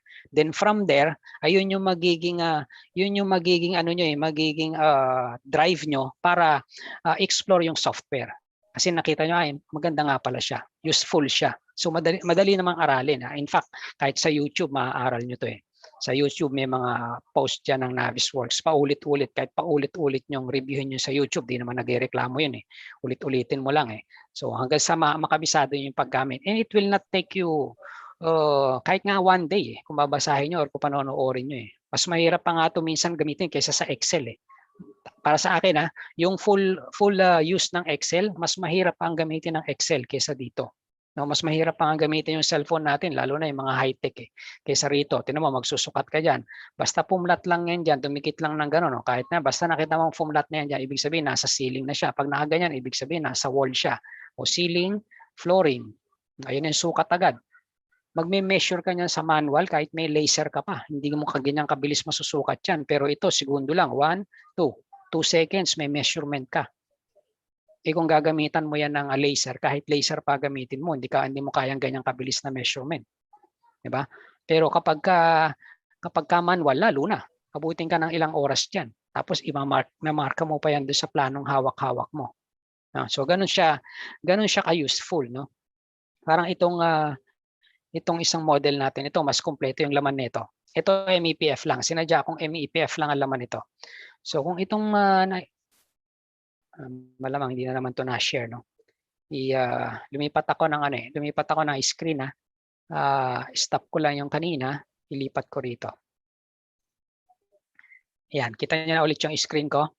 So ito naman, ito yung MEPF, no? So sa MEPF, makikita niyo nandito lahat ng MEPF. So kung gusto ko makita lang ang electrical, parang binabanggit ko nga kanina, meron ka ritong selection tree. So gusto ko lang makita is si electrical lang. So si electrical lang ay open mo. May mga pangalan naman yan, no? Ano ba nasabihin natin, electrical lang gusto ko makita, i-hide ko yung iba. So electrical lang nandito.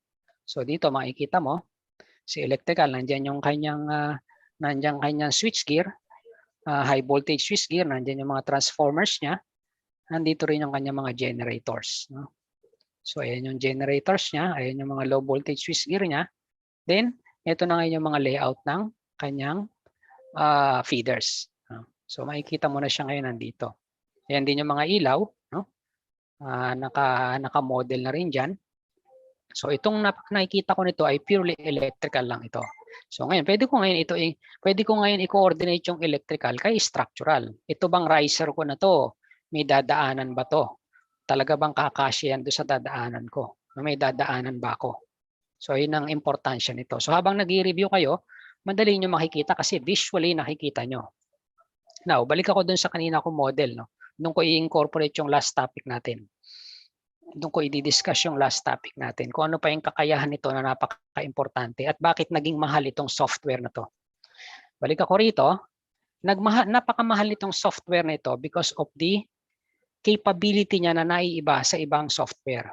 Ang capability niya na mag-clash detect. So mag-detect ng mga clashes. Hindi mo napansin, mata-mata lang. Pwede may makalusot sa mata natin. Pero kapag ginamitan mo siya ng clash detection, no? Gamitan mo na siya ng clash detection software, hindi yun makakalusot. So pupuntahan mo lang ito. Puntahan mo itong clash detective na ito. Pwede niya ngayong i-clash detect. So dito nakikita niyo, ang daling mag-class detect. Yung kanina, in-inspection mo, minata-mata mo, ang tagal. Pero ito, pansinin nyo kung gaano niya lang katagal titignan kung ano yung problema ng electrical versus other discipline. Wow, gusto kong tingnan ano magiging problema ng electrical versus sa structural. So tingnan ko lang to. Ite-test ko siya ngayon. Lagay ko rito ng halimbawa electrical versus structural. So all I have to do is piliin ko rito si electrical, piliin ko rito si structural, i-run ko yung test. Ito na yung mga lahat ng clashes. So lumalabas, meron akong 51 clashes. So sa mata-mata, nakalusot sa akin yan. Hindi ko nakita yung mga clashes na yan. Pero sa Navisworks, hindi siya makakalusot. Meron akong 51 clashes between architectural and structural. So isa-isahin mo ngayon yan, ano yung mga yon.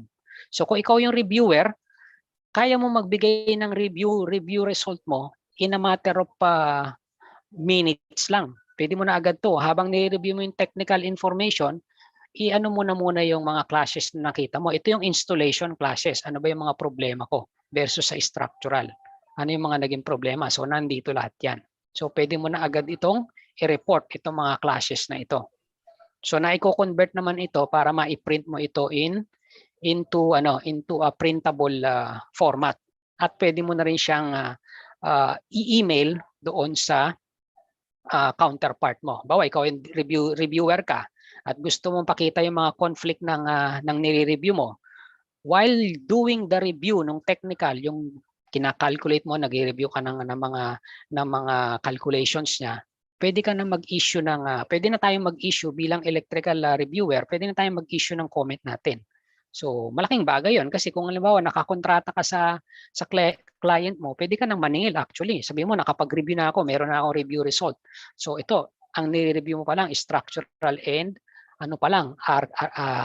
structural versus electrical pa lang. So, pwede ka pang magdagdag ng mga test. Pwede mong dagdagan yung mga test mo na yan, add ka lang ulit ng test, magdagdag ka, pwede mong ilagay yung electrical versus lahat ng discipline. So, pwede mong ilagay dito, electrical versus mechanical and plumbing plus ng ST. So, ang gagawin mo lang dyan, kunin mo yung electrical mo dito, click mo yung lahat ng nandito sa side na to. Kung na isama yung sarili mo, Si electrical din naman yan, so i-run mo yung test.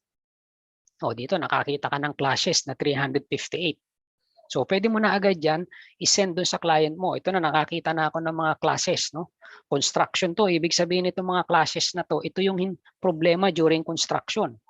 So malaking bagay na yan, nakapag-review ka na agad constructability nung project, makakapagbigay ka na ng comment mo. While waiting for review ng technical part, yung electrical portion ng nire-review mo, later na yon, to follow na yon. Pero at least in one day, pag nakuha mo yung model, pwede ka mag-produce ng report. Pwede mo na ma-produce yung mga classes mo, yung mga issues mo. Ito yung isang pinakamabilis. Kaya kung hindi mo naman to gagamitin, okay lang yon. Gumamit ka ng visual lang. Mag-check ka manual. Chine-check mo manually yung design. Pero kung meron kang model, sabi ko nga, like what you saw, less than 1 minute nakaproduce ako ng report.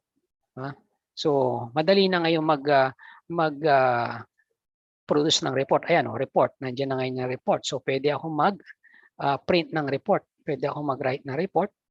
Si-save ko lang yan dito. Pwede ko itong piliin kung anong format ang gagamitin ko. Normally, pwedeng HTML, write report. Save ko lang yan dito. Pwede na ako mag-produce ng report. Pwede ko nang i-send to agad doon sa client ko. O ito na, meron na akong review result. Ito na yung mga classes na nakita ko. This will be issue during construction. Malaking bagay yun kasi during construction, lalo na kung layman yan. Ganun ba? Magkakaproblema ba sa construction? Kasi yung technical na gagawin nating review natin, yung technical issues, ang makakaintindi yung mga kapwa rin natin na technical din. But dito, pwede mo nang sabihin sa kliyente mo na meron ka na agad issue sa construction pa lang. No? So malaking bagay yon. Ibig sabihin, kahit tama yung ating technical review, kung hindi naman mako-construct because of clashes, hindi rin siya magmamaterialize.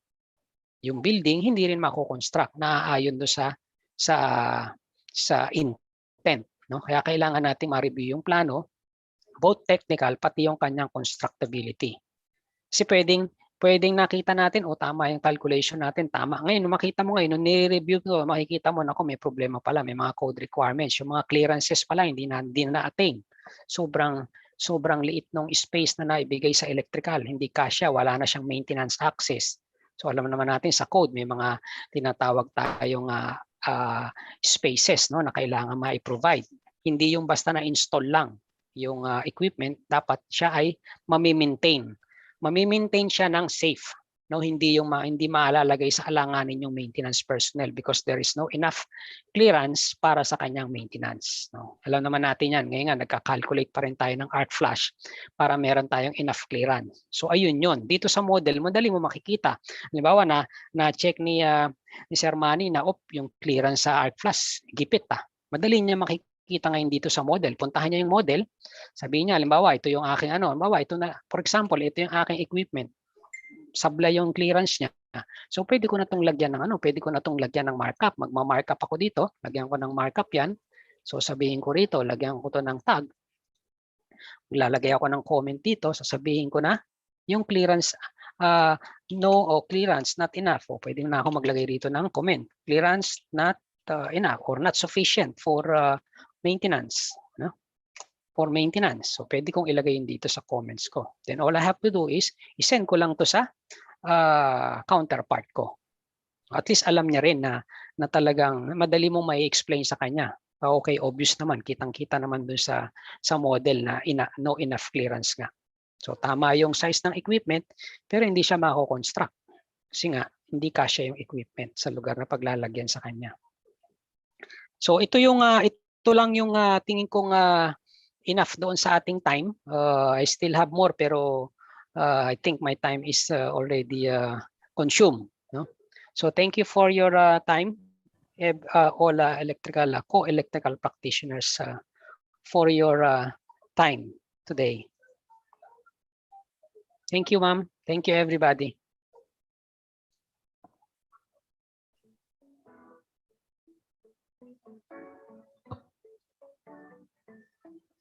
Thank you very much, Engineer Francisco, for that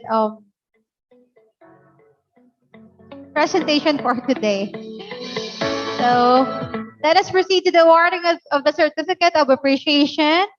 Allow me to read the citation, please.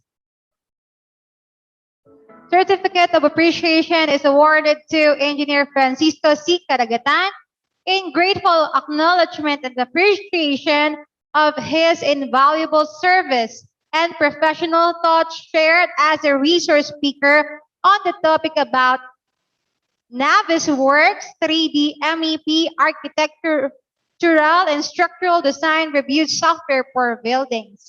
During the IIEE 7th Metro Manila Regional Conference, a hybrid event with the team got won IIEE at 46, transcending the challenges in the new normal by embracing resiliency and complementarity, held on August 5 to 7, 2021.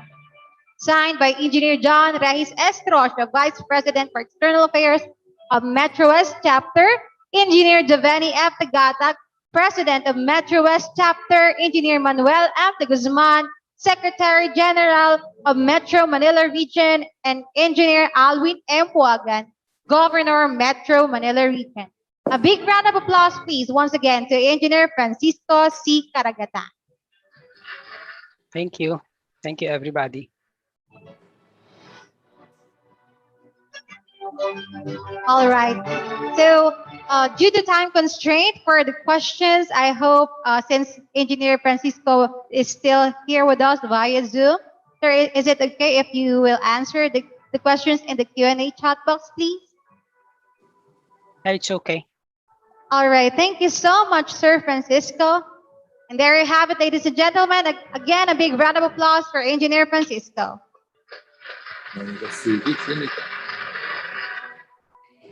So let us welcome our last but not the least resource speaker. He is a professional electrical engineer and the managing partner of RA Mojica and Partners, which specializes in design, consultation, inspection or appraisal, and construction coordination for a wide range of projects, small, medium, or large scale, of both private enterprises and public agencies for over 3 decades. He is experienced in electrical audit, schematic and feasibility studies, review and evaluation of existing and proposed distribution system, preparation of estimates and quotations, technical specifications, and contract documents for bid purposes. He obtained his Bachelor of Science in Electrical Engineering at Mapua Institute of Technology. Let us all welcome for the topic, Harmonizing Customer Requirements in Power Distribution Utility Standards, no other than Engineer Raladin Mojica.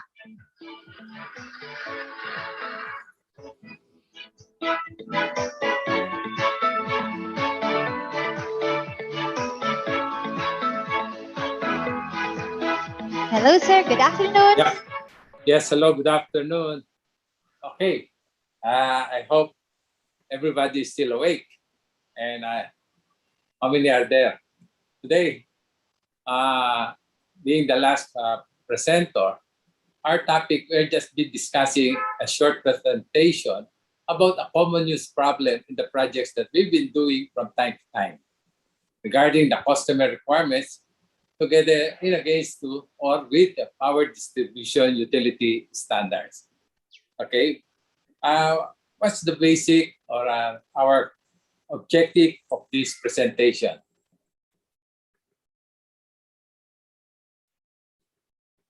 Okay, for today, our primary objective, normally, we're being entrusted by the client to provide the best engineering solutions. All the users, the stakeholders, to be in total compliance to the various codes and standards. Primarily, they're looking for a cost-effective solution. What's the latest, what other value engineering proposals or whatever costs that we can generate will be a good help to the developers. And for this afternoon, or late afternoon, we have 3 topics for discussion. Number 1 is the location of the utility supply transformers. either gonna be a three-phase pod-mounted transformer or single-phase cylindrical transformers. The second item that we want to discuss is about the adoption of a mother and child metering configurations. And the last item will be the approval of the prefabricated cables. For topic number 1, okay, our proposed location of the transformer board, if possible, will gonna be higher than second floor. Best practices, if it is a customer-owned substation, is to bring the transformer closer to the location of the switchgears as well as the generators. Nowadays, the buildings, we've designed more than 50 stories high. And most often, after the podium, it will be a parking structures, parking levels. And the offices or the utilization will happen maybe on the 8th floor towards up to the penthouse, to the roof deck. In such a way, if we have a transformer located limited only at the second floor, then it will be spending so much copper where the location of the generator and the low voltage switchgear is happening. That's why, if possible, we can make use or locate the transformer in such a way it will be higher than second floor. It can be arranged for a utility supplied transformers, just like in any other utilities that we have experienced, is to they supply the transformer and they will deliver the transformer to a designated location on the ground floor. From there, the building or the developer will pick up the utility supplied transformers, okay, then bring it up to the designated location for the proposed transformer room. Second, once the transformer is already up there in a designated location, okay, the utility company will gonna go up there and do the banking of the transformers. Okay. Second, if in case in the future there will be some problem with the transformer, it will be also on the account of the customer to bring down the transformer on the located ground floor as agreed upon earlier. It can also be done in such a way that the customer, while bringing it up and bringing it down, the transformer, to take care of any damages or a replacement for the said equipment. That would make, means to say that we save so much instead of locating it only up to the second floor. Okay? Now, second, once we're in the transformer vault, we have some suggestions. I hope the DUs will consider our suggestions. Just like any transformer vault that had happened way back the 70s, we don't have trenches inside the transformer vault. Structurally, if the transformer vault will be, up there in the building, to construct a trench is so difficult structurally. To have a trench, okay, it's too difficult. Bringing in the transformer, then you have a cover, cover there in the metallic cover. Then we put the transformer over there. Now, my suggestion, just like the project that we've seen way back the 70s, in a transformer vault, there are no trenches that had happened, and yet they're still operational. Nothing is happening. Looking on the screen, you can see on the left side, instead of having a trench, we put the secondary wires, in a elevated wireway of supports. Then it will be a lot easier to pull out the transformer just in case we had to take it out. Now, again, there are some requirements of the utility that they do require an exhaust hood directly on top of their transformers. This one, we want to make sure that the heat can be exhausted out of the electrical of the transformer hood. I think having a hood on top of the transformer, especially when it is cylindrical type, time comes, this hood, metallic hood, can become corroded and nobody can see it because transformer room is padlocked. And there might be some problem that could happen, falling metallic parts to the bushings of the transformers. We can just, adjust the sizing of the exhaust fan to take the heat emanated by the transformers.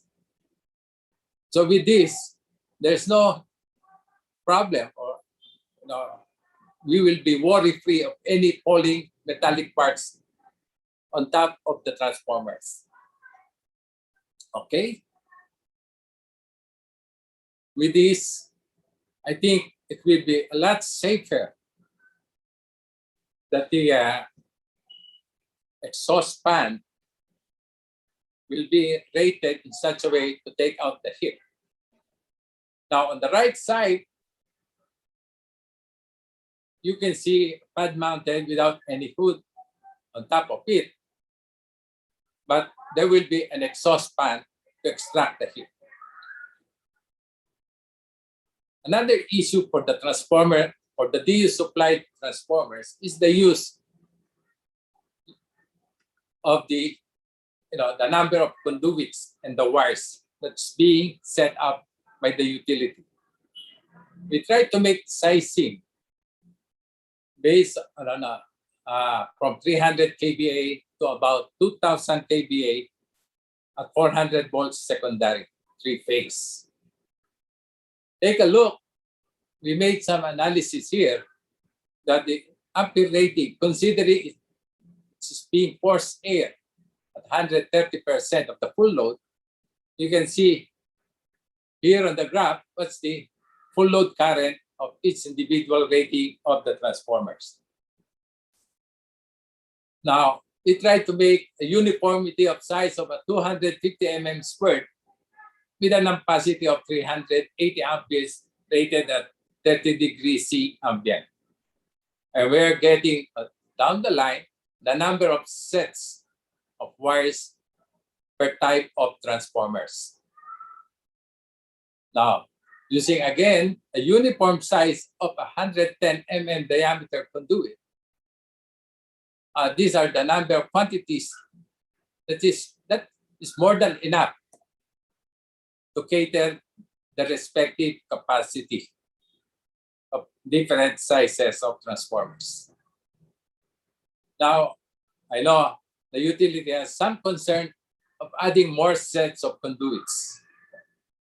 But I think comparing the capacities that we have allocated, I think it's more than enough to the requirement of the utility. We're talking of cost savings, the construction cost. So we'd like to update, the requirements of the utility to make the customer happy about it. Less number of conduits, fully sized up to the capacity of the transformer means, a big savings, cost savings to the developer.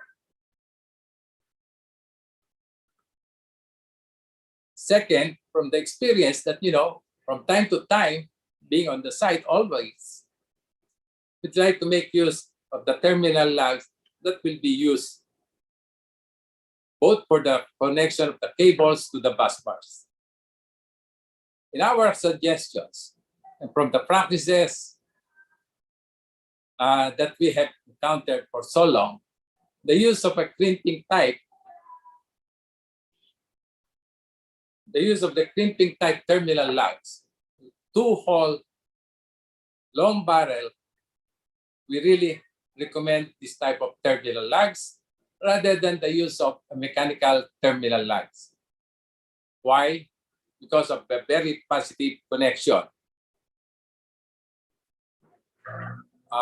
We have experienced that, using a mechanical lug, we have to tighten it using an Allen wrench.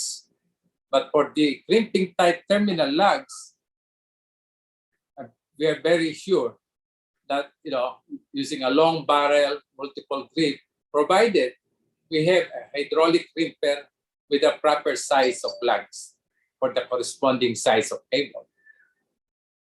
So that lessens the possibility of any loose connections. This will be very, nicely to be done, especially on the main breakers in all the connections. And talking of big sizes of feeders, multiple sizes of wires. Okay, so these are the things for the aspects of all the transformers. These are the considerations that we are looking forward that the utility will try to update or update the policies prevailing right now. So, having said and presented, I hope the location of the transformer bolts, the design of the bolt, the transformer bolt, the wiring connections, the types of wiring, the quantity of the wiring will be properly addressed to based on this. Okay, then let's go to the second topic. Okay, is the adoption of a mother and child metering configuration. Well, the mother is what we say the main meter, which is this. Well, where all the energy passes through right after the secondary bushing of the transformer. Okay. So, right after the secondary bushing of the transformer, before it reaches the main circuit breaker, the utility can now validate what's the total kilowatt hour being delivered to the premises. Then we have various residential meters, consumers, and everything. In the billing cycle, let's try to make the summations of all the kilowatt hour meters. Then deduct it from the main mother meter, and the difference will become the admin loads billed to the administration. For this type of setup, all the losses, there will be no losses or worries from the utility because all the kilowatt hour passes right after the secondary bushing of the transformer. So meaning to say, with this simple equation, simple formula, no losses on the side of the utility company. Okay, so with this adoption, it's very simple. From our experience again, the utility would like to have or also put a seal for all the metering compartment or all the protective devices prior to the meter. They'll be putting up a seal on the secondary, to the ATS, to the distribution board before the light side of the kilowatt hour meter. We have a problem on this with this kind of setup because the utility doesn't allow the consumer to put any element on the main breaker, which in our design, we want to put up a multifunction meter here, right after the secondary main. For what reason? One is to validate the power quality that we're getting from the utility company. Okay. Second, there's no seal in here. then we can easily do the maintenance, preventive maintenance, thermal scanning, tightening, or whatever that we can do. No need, these devices will have a seal by the utility. We have to call up the utility to take off the seal for us to open up the cabinet. So we're again appealing, being the consultants to the customer, we're appealing to the utility company to allow this adoption of a mother and child metering configuration. So as you can see again, on the succeeding slide, these are the benefits that we will be gaining on the customer side. The equipment will be accessible. The termination, we can do a lot of things to do. Tampering will never happen because the main meter will register the total kilowatt hour as delivered to the premises. So there's a lot of benefits on this. Second, what's the benefit? Another benefit of a mother and child setup, would like to appeal all these security grills to be taken out for accessibility and maintenance of our equipment too. So these grills, the grills being shown in the picture, it's an added cost. All of this, access, if there will be seal on here, that's too difficult. Like the bus bar gutter, we're gonna be doing tightening of the connection. We have to get a clearance to contact the utility company so we can open it up. So access, as the code says, everything should be accessible. So it's an appeal to the utility company. We being the consultants, being the engineer, coordinating with the utility companies. Okay? That's for the benefit of the client, and there's no losses to be incurred by the utility companies because the registration of the mother meter is the total kilowatt hour, the basis for the billing. And the difference between the summation of all kilowatt hour meter subtracted from the mother meter will be because of the administration kilowatt hour registration. Okay? So there's a lot of advantages if we adopt a mother and child setup.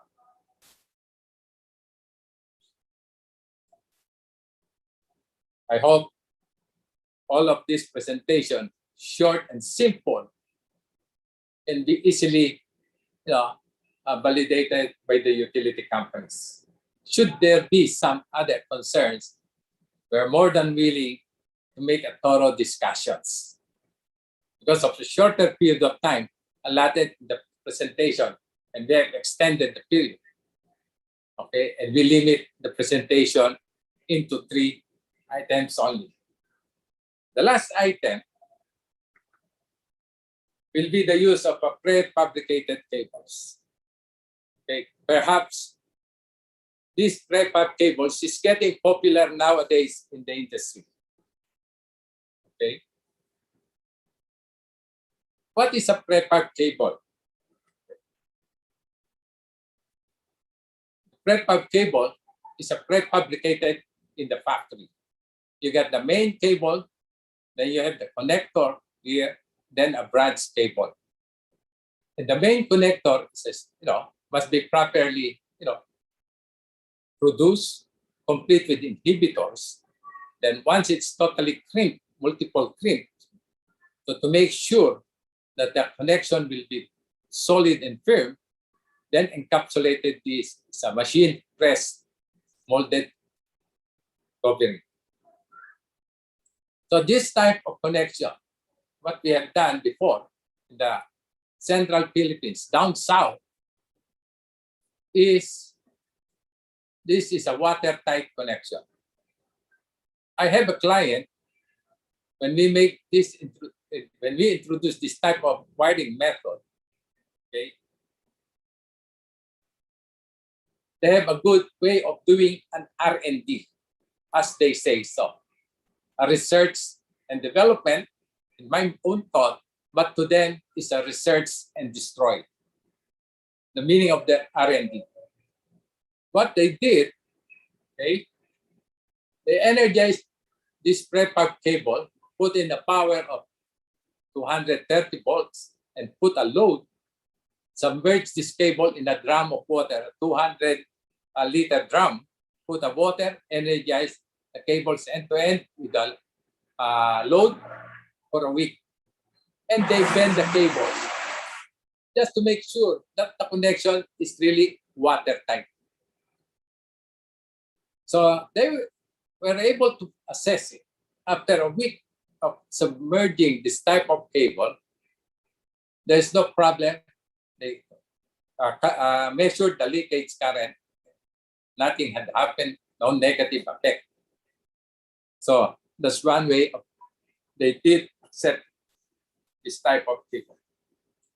Why they did it this way? Look at, before I proceed, this is a typical diagram that we have done, and we will show you later how we apply this prefabricated cable in a typical studio type condominium. Here is a typical sample of a residential condo, one of the projects that we have done,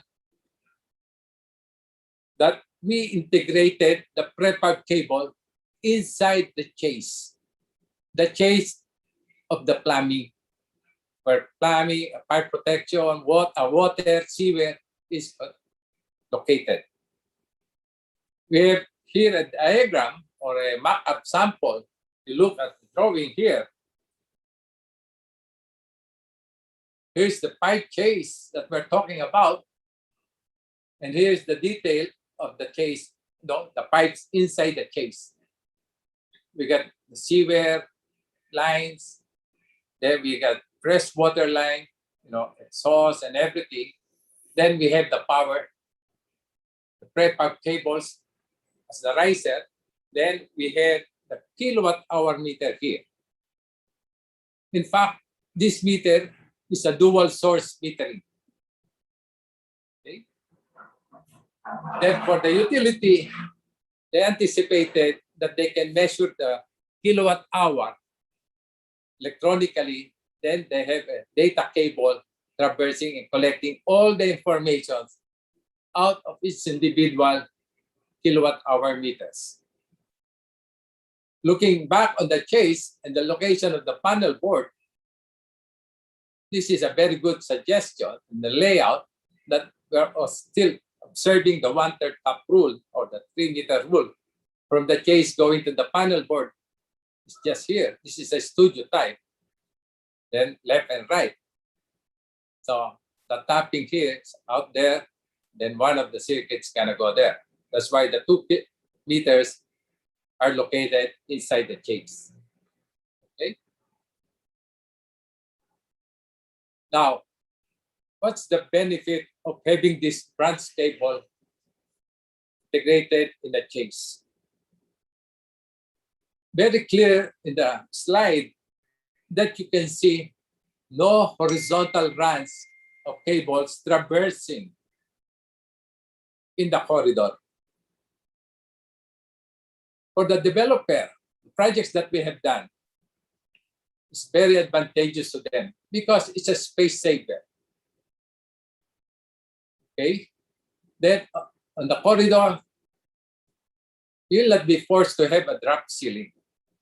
Normally, they put a drop ceiling because there's a lot of horizontal pipes traversing. Assuming this is the electrical room,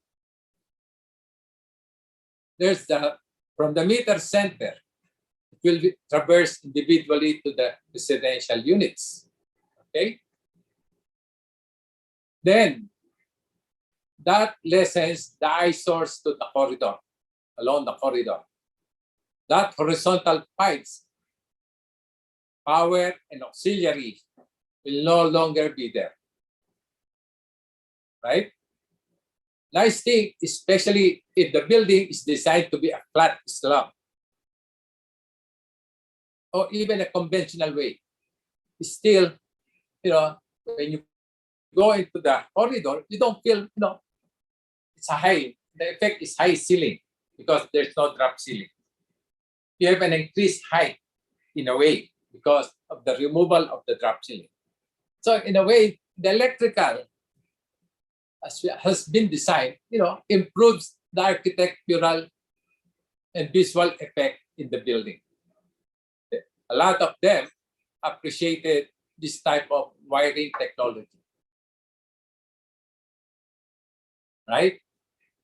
So with this, it's nice, especially most of the buildings nowadays are being done like a hotel type, studio or one bedroom, where the chase be more efficient, integrating the plumbing, the electrical together in a common case. In the beginning, there's a lot of objections because they say there's a possibility that water can penetrate inside the chase in case the pipe busted up. But I told them, honestly, having a meter inside the chase is like having the meter outside the pedestal, outside of your door, or outside of your house. Ulanin, arawin, the meter is there, nothing is happening. That's why we're using an ANSI-based meter base, socket type, right? So it's so nice. You look at it. Now, we made the presentation, several presentations to OBO and to other, group of engineers. After validating this scheme, they accepted this type of installation. To our customers, to the developers, it's so, so happy for them to see such. I hope and we wish that other DUs will accept this type of wiring technology in the building. Okay? So that limits our 3 points of discussion, the customer's requirement to conform to the utility requirement, to harmonize it. So with that, we'd like to acknowledge also to the DUs of the acceptance of a dual source metering. It has been a long battle that when we started introducing this type of dual source metering, takes some time for them to accept it. But nowadays, most of the utility companies accept dual source. What's the benefit of a dual source metering? It's just like having a cell phone with a dual SIM card. They can monitor the consumption if it is coming from the utility or if it is coming from the on-site generators. Nowadays, the genset are cheap, economical, a lot economical when we made the analysis rather than have a selected loads connected to a genset. With selected loads connected to a genset, we will have multiple riser, a riser for the emergency and a riser for a normal power. And if the tenant is not inside his house, you need to transfer it manually or else he will not have power, especially to refrigerators. Okay? So we try to validate that, having, this dual source metering electronically done with a common riser, you can monitor the consumption out coming from the utility company and coming from your on-site generator. So It's a lot easier. Going back, you see this one has a dual source meter that we are applying in various sites. So it's a lot easier now, simplifying the distribution lines. That's why in a riser diagram, looking back again, you will see that we have only a single riser where the emergency power and the normal power passes through. Then the registration will be separated by this dual source meter. So we acknowledge, that the utility has adopted this. Also, we'd like to acknowledge also in our projects that we have done where the utility company accepted the use of a multi-core direct burial cables, both for the medium voltage or even for a low voltage. So these are the things that we want to happen, and we're very grateful that these are all both of them economical. So with this, we end up our presentation as what Manny has developed, the saying, this is the ramp's way of building's power distribution system to become reliable with all the redundancy available, maintainable, easy to maintain, with a good proper coordination to be safe and sustainable.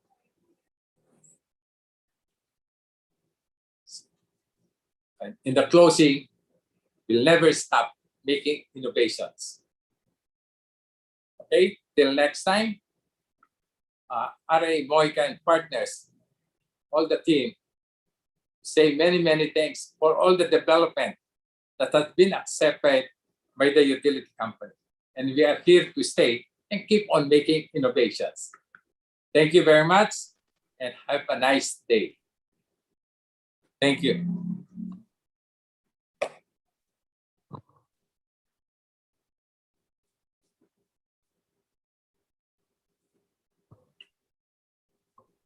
So, any questions? All right, thank you very much, Engineer Mojica. Yes, sir, we have questions here in the Q&A chat box. Okay.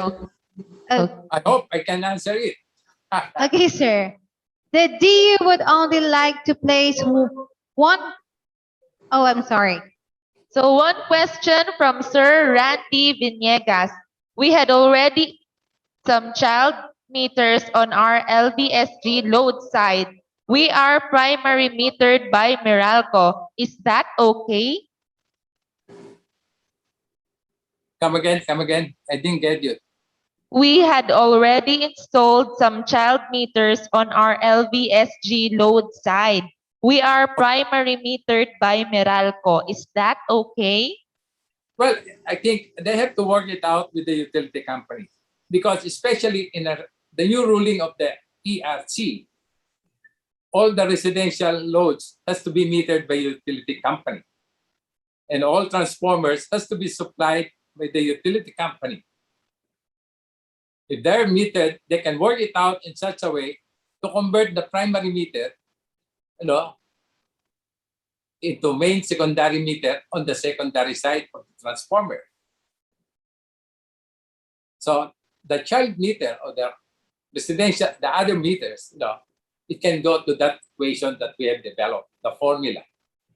So all the losses will be borne by the developer. I think it can be done, or else some reconfiguration as to the power sale agreement. Okay, thank you very much, Sir Lat. Another question from Sir Joel Paramo. Sir, is the prefabricated branch circuit in conformance with PEC as a standard wiring material? Well, okay. PEC, yes, I would say so, but possibly also, we try to see what available method of giving power to our customer. As I've said, before we try to adapt this branch cable, we did also our own research and development. In fact, just to be honest to everybody, I came across this branch cable in Singapore where they use it in the tunnel, in the subways, okay? Somebody approached me that they are using this type of cable for the tunnel lighting in the MRTs in Singapore, in their subway. And they said that water is dripping along the tunnel. In Japan, they use it already for right after the Second World War. Okay, so we try to analyze it. Then we try to work it out. How is a prefab cable to last long? The key there is the connection, how it's being spliced, or the connector. So we even went at that time years ago, because we cannot go to Japan because of getting a visa is too difficult. We went to in Indonesia where there's an existing installation, already 80% loaded of the wire, and we brought ourselves a thermal scanner, a thermographic scanner, and checked and validated what's the temperature rise. We've seen it that the installation has been there for more than 10 years, and the temperature at that connection is very normal compared to the room temperature. So that's why we try to introduce this in the industry for a cost savings.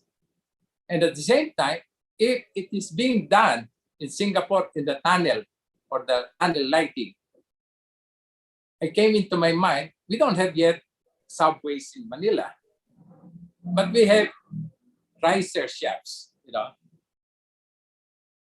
in the building. So instead of using it horizontally, why don't I rotate it vertically in the chase? Then integrate it into the plumbing chase, which is common to the building. And come up with a space. I ask for an allowance, a little bit increase in chase to incorporate the electrical, this prefab cable. So I think it can be, it's well accepted. So I don't see any reason get to be in the code. Okay. All right. Yes, sir. We're still going to. Yeah, some more. Okay. We still have questions, sir. Would you like to still answer these questions? Or otherwise, I'll be the one to give them a question to the participants. Let's do it the other way around. Rather than them throwing out the question, why can't I not ask them a question? Were you able to understand our presentation well? All right. I guess that's a good question, sir. Yes, Right? sir.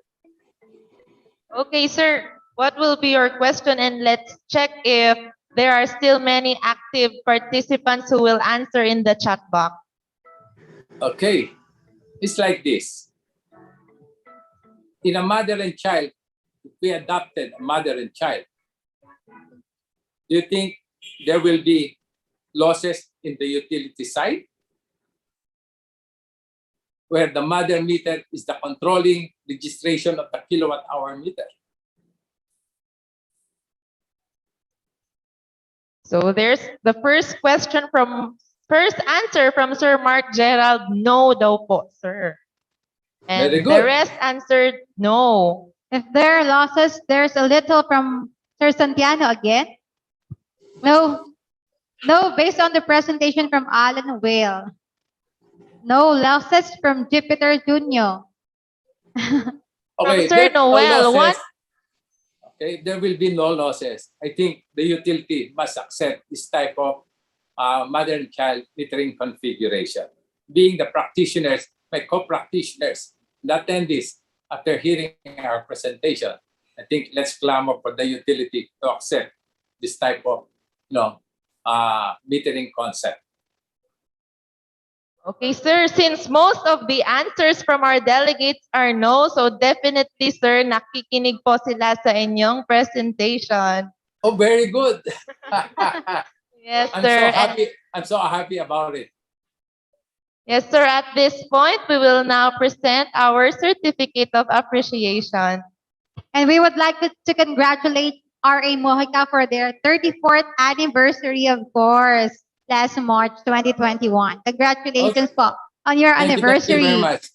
Thank you very much. All of us, the RAMP team, is so happy to be with you. All right, Ma'am Yasmin. The certificate of appreciation is awarded to Raladin A. Mojica in graceful acknowledgement and appreciation of his invaluable service and professional thoughts shared as a research speaker on the topic about harmonizing customer requirements and power distribution utility standards during the IIEE 7 Metro Manila Regional Conference, a hybrid event with the theme Got One IIEE at 46, transcending the challenges in the new normal by embracing resiliency and complementarity. Given this 6th day of August 2021 at the IIEE building, Cubao, Quezon City, and via Zoom cloud meetings. Signed by Engineer John Reyes Estrosio, Vice President External of Metro West Chapter, Engineer Giovanni F. Tagatak, President, Metro West Chapter, Engineer Manuel M. De Guzman, Secretary General, Metro Manila Region, and Engineer Alwin M. Wagan, President, Metro Manila Region. Once again, Sir Mojica, thank you very much for gracing us with your time. Well, thank you very much. In behalf of my team, RA Mojica Partners, together with all our staffs here in Manila and Cebu, we say many thanks to IIE. We'll be here to serve the institute. Rest assured. Till the next elevation. Once again, a big round of applause for Engineer Raladin Mojica.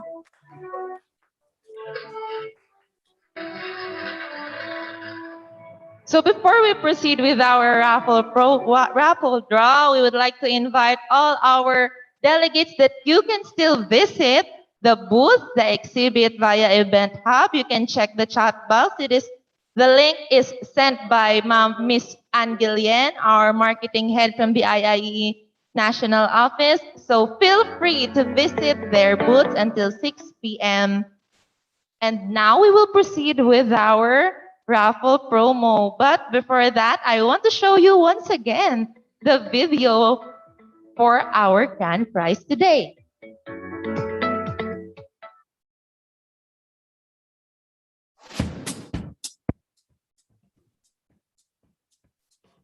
Wow! Thank you, Sir Christian, for editing this video for us para ma-excite yung ating mga delegates.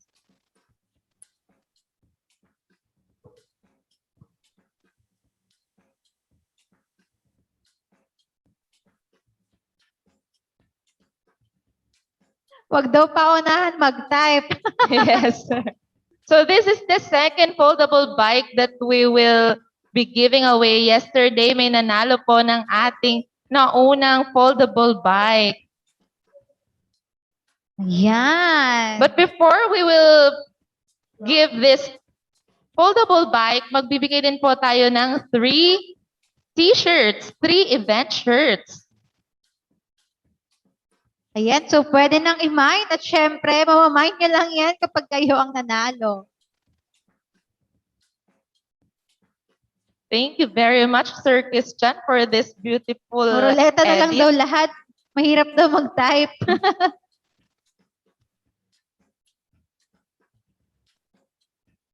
Ayan.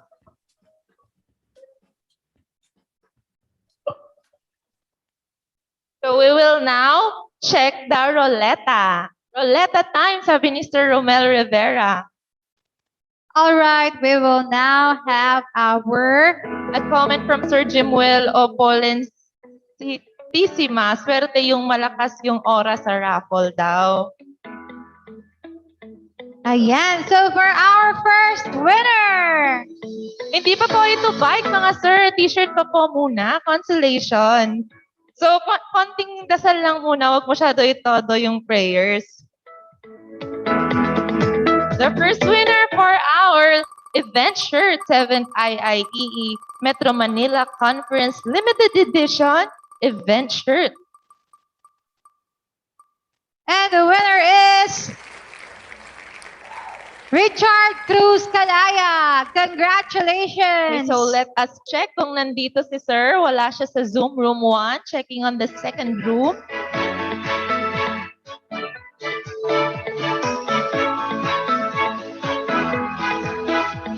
Ba't kaya napag-OMG si John Alfred Badwa? Kaya OMG daw. Checking on the second room. Richard Cruz Calayag.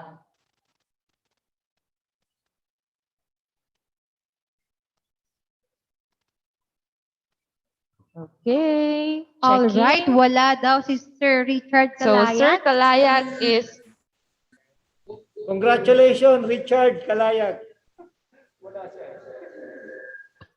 okay. So yung mga nagdasal, malakas-lakas yung aura. Hindi, nag-count kayo ng 1 to 3?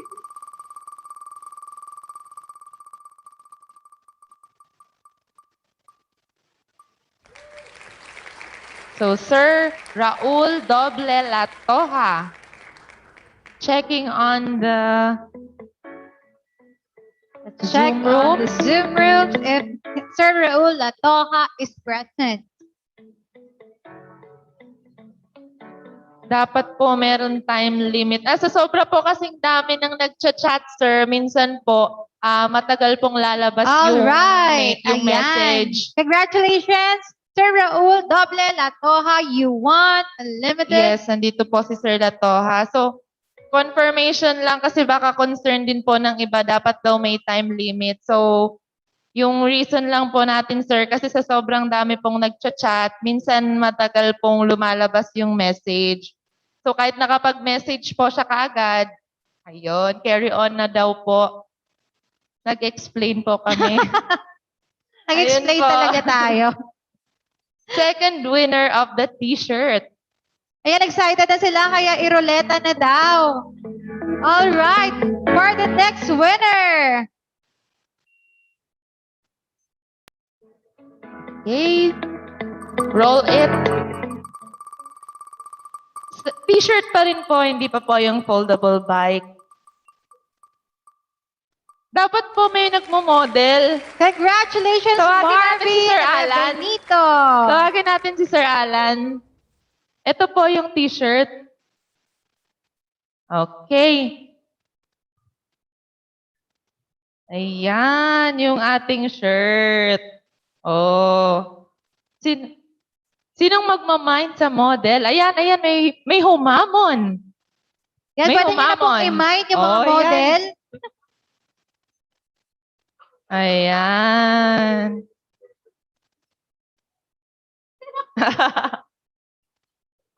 Papatalo ka ba, Sir Alan? Oh. Ayan po. So, roll the roulette na po tayo.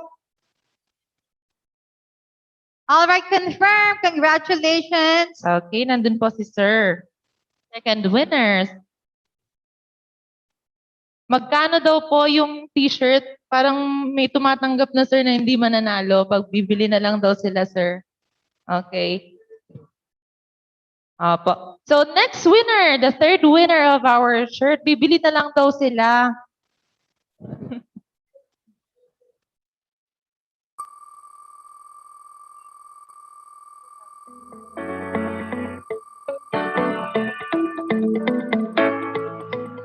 So, the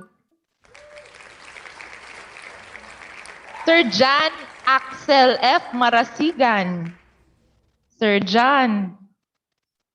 Sir, classmate sa review, Edward Dararagit. Classmate daw ni Sir Alwin nung nag-review.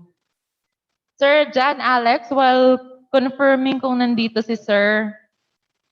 John Axel Marasigan.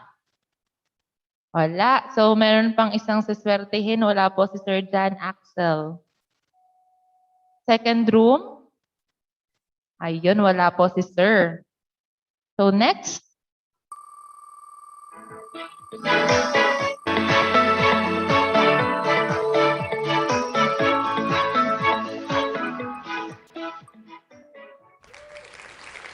Next winner is Jesus Palana, congratulations! Let's check kung present sa Zoom. Wala po siya sa room 1 and wala sa room 2. Oh, mukhang meron talagang pinaglalaanan yung last natin na limited edition 7 MMR event shirt. Malay Kanino natin kaya? si Sir Joseph Romano, itong nag-message. Sana all meron, sabi ni Sir Edgardo Sarigan. Yan. Jemar Ibon. Okay, checking. Wala po siya sa... Wala on room 1. Wala din on room 2. Okay. Okay, next! Sino kaya ang mapalad na nanalo? Sino kaya mag-uuwi nito?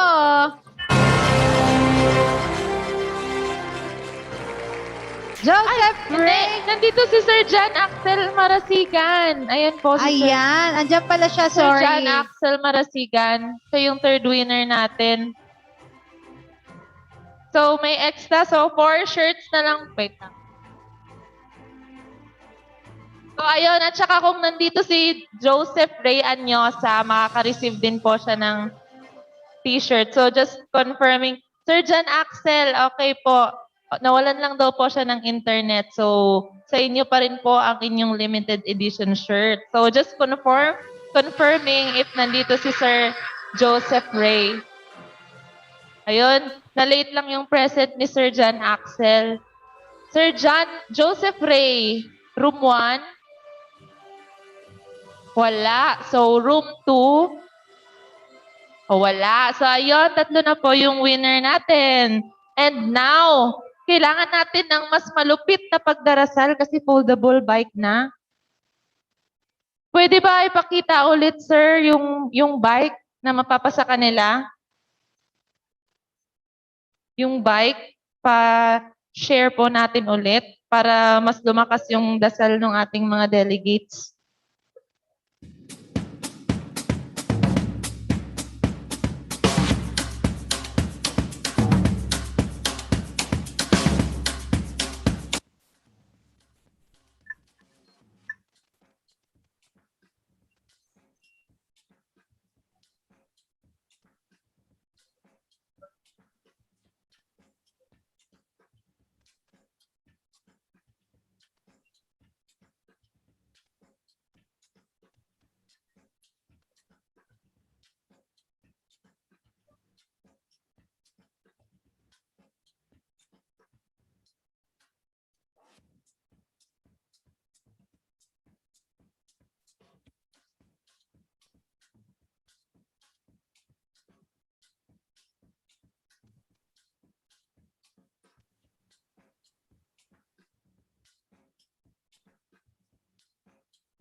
Ayun, medyo mahina lang po yung sound, but it's still playing.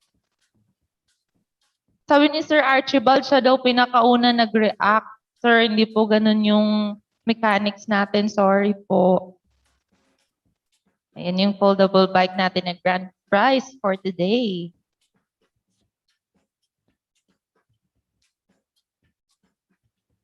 Ayun, may umorder na daw ng helmet para daw sa niraffle nating bike. Paano yun? Ah, may free daw na helmet. Ang galing naman. Sa ulo niya na daw yung theme. So parang ito si Sir Eric. Lalaban na sa paunahan. Ayan, we would like to thank our sponsors. Because of them, this event would not be possible.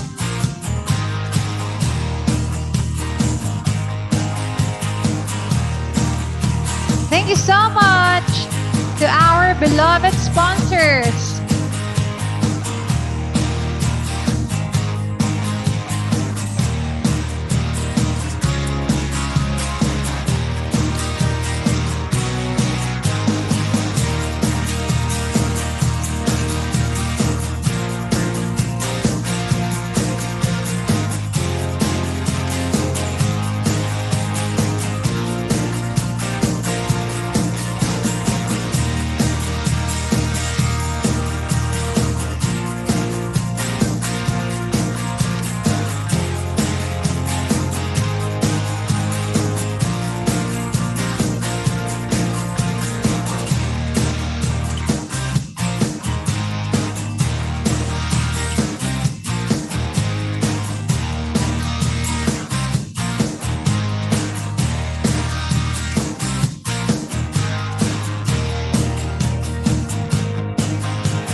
Di pa po, wala pa pong last winner. May mga umaalis na po.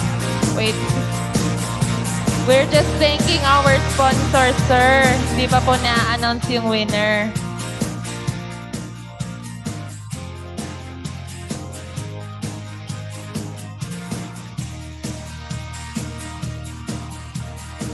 Ayan. Nabawasan tayo ng 10 participant.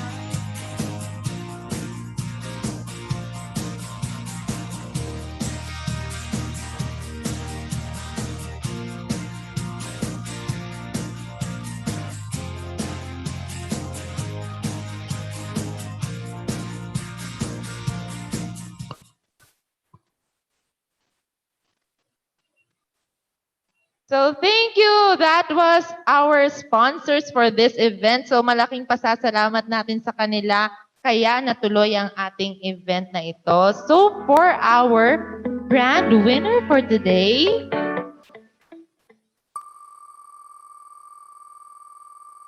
and the winner of our foldable bike is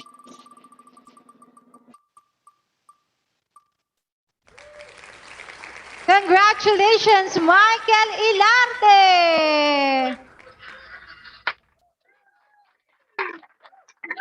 dito si Sir Michael, Zoom Room 1. Ayan, nag-acknowledge siya. Thanks! Yes, so may winner na po tayo. Congratulations! And sir,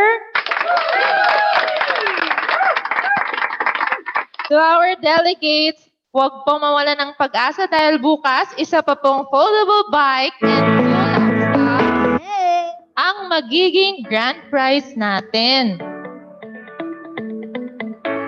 Alright, thank you so much to our beloved members who stayed with us until the very end of our second day. Yes, and tomorrow our exhibit will be open at 7 a.m. So don't forget to visit for more chances of winning from their respective raffle draws. That's all for tonight. Good night and see you again tomorrow.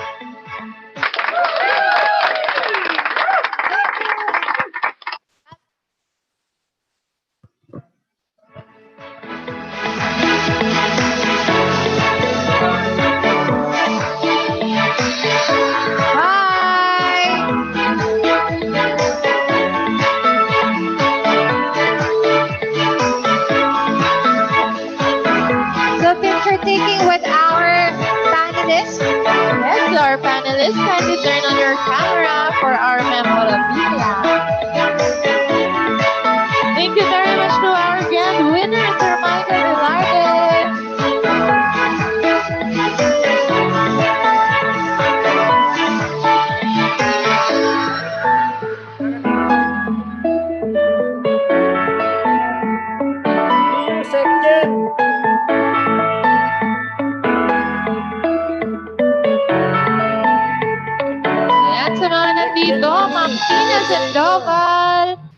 Sir Moika, kindly open your cameras. Sir RPD,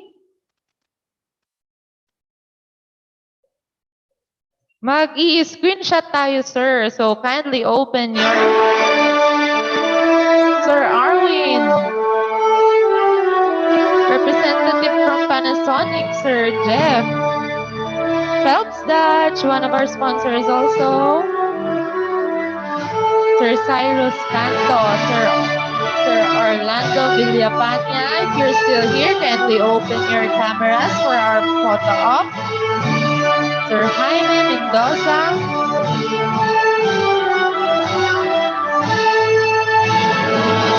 Yes, sir.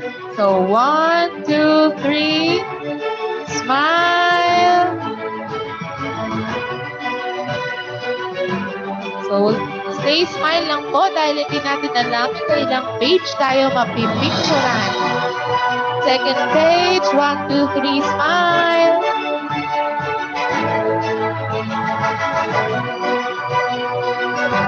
And next, 1, 2, 3, smile. Okay, thank you very much. Let's have our dinner po. Good night. See you tomorrow. Good night. Thank you, delegates.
Writing's not that easy, but Grammarly can help.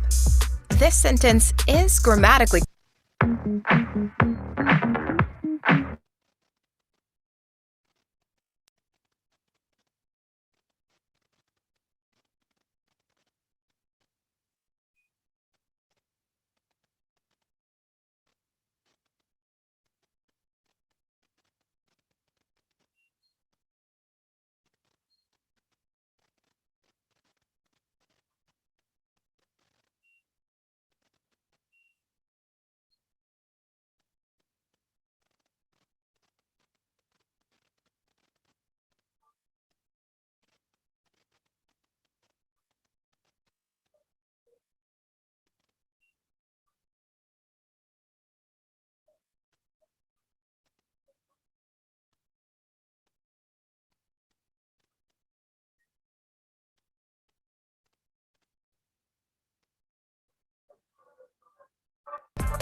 차갑도록 서로 겨눈 채 내리선 듯 그 목소리엔 숨 막히는 것만 가득해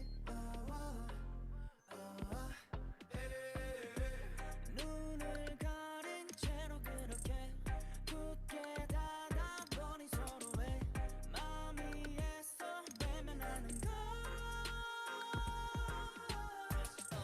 다 들어가 갈라질 때 숨이 막혀와 갈증이 나 이 한 잔을 가득히 담아 넘칠 듯한 그대로 오늘 밤을 It's the love shot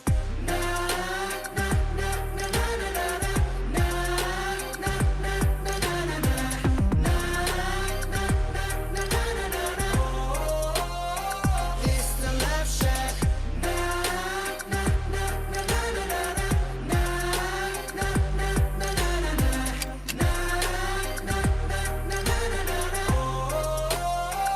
It's the love shot 비틀려버린 love and hate 아름다웠던 기억들 하얗게 물들여져 조금씩 바래어가 매일 더 깊어져 calm down 상처가 되는 말과 검게 타버린 맘 Where is love yeah yeah yeah 누군가 길을 막고 억지로 헤매봐도 결국 정답은 너 도망치고 외줄인 배를 불리고 비겨버린 한 잔의 커피숍 이제 다시 채워들어보자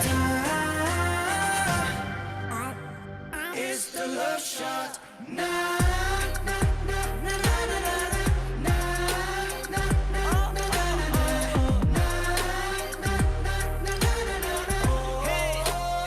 It's the love shot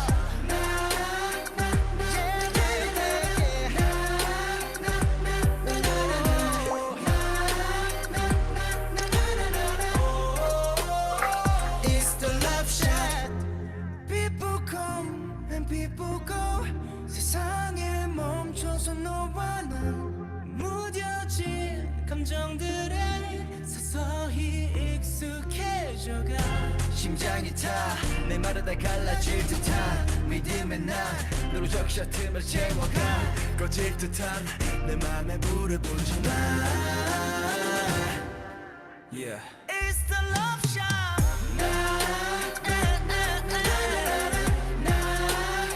It's the love shot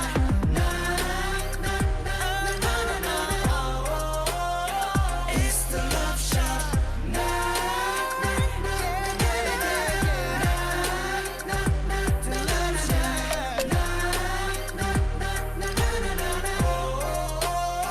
It's the love shot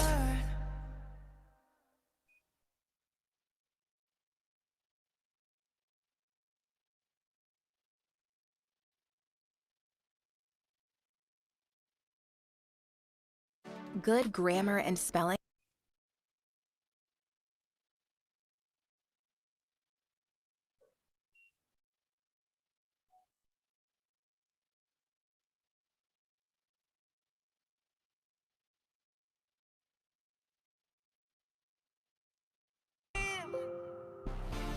기다렸던 이런 느낌 나만 듣고 싶은 그녀는 나의 멜로디 하루 종일 꺼내 너는 떠나지 않게 그녀 내 곁에 Don't mess up my tempo 들어봐 이건 충분히 I said don't mess up my tempo 그녀의 맘을 훔칠 beat 어디에도 없을 rhythm에 맞춰 1, 2, 3 Don't mess up my tempo 멈출 수 없는 이 feeling 매력적인 널 lovely 틈없이 좁혀진 거리 불이 지켜지는 heartbeat 잠시 눈을 감아 trust 딱 그런 내가 재배 미리 해도 Are you ready 오늘은 내가 캐리 도시나 사이의 케미 이미 나와 놓은 목가 창피의 마부 어정쩡 업어버 할 필요 없다고 챙길 건 없으니 네 손잡아 말래 네 가는 길마다 랩카페 돌로 메인 girl 발걸음이 남달라 지금 이 속도 맞춰보자 템포 Baby girl 아침을 설레게 하는 morning call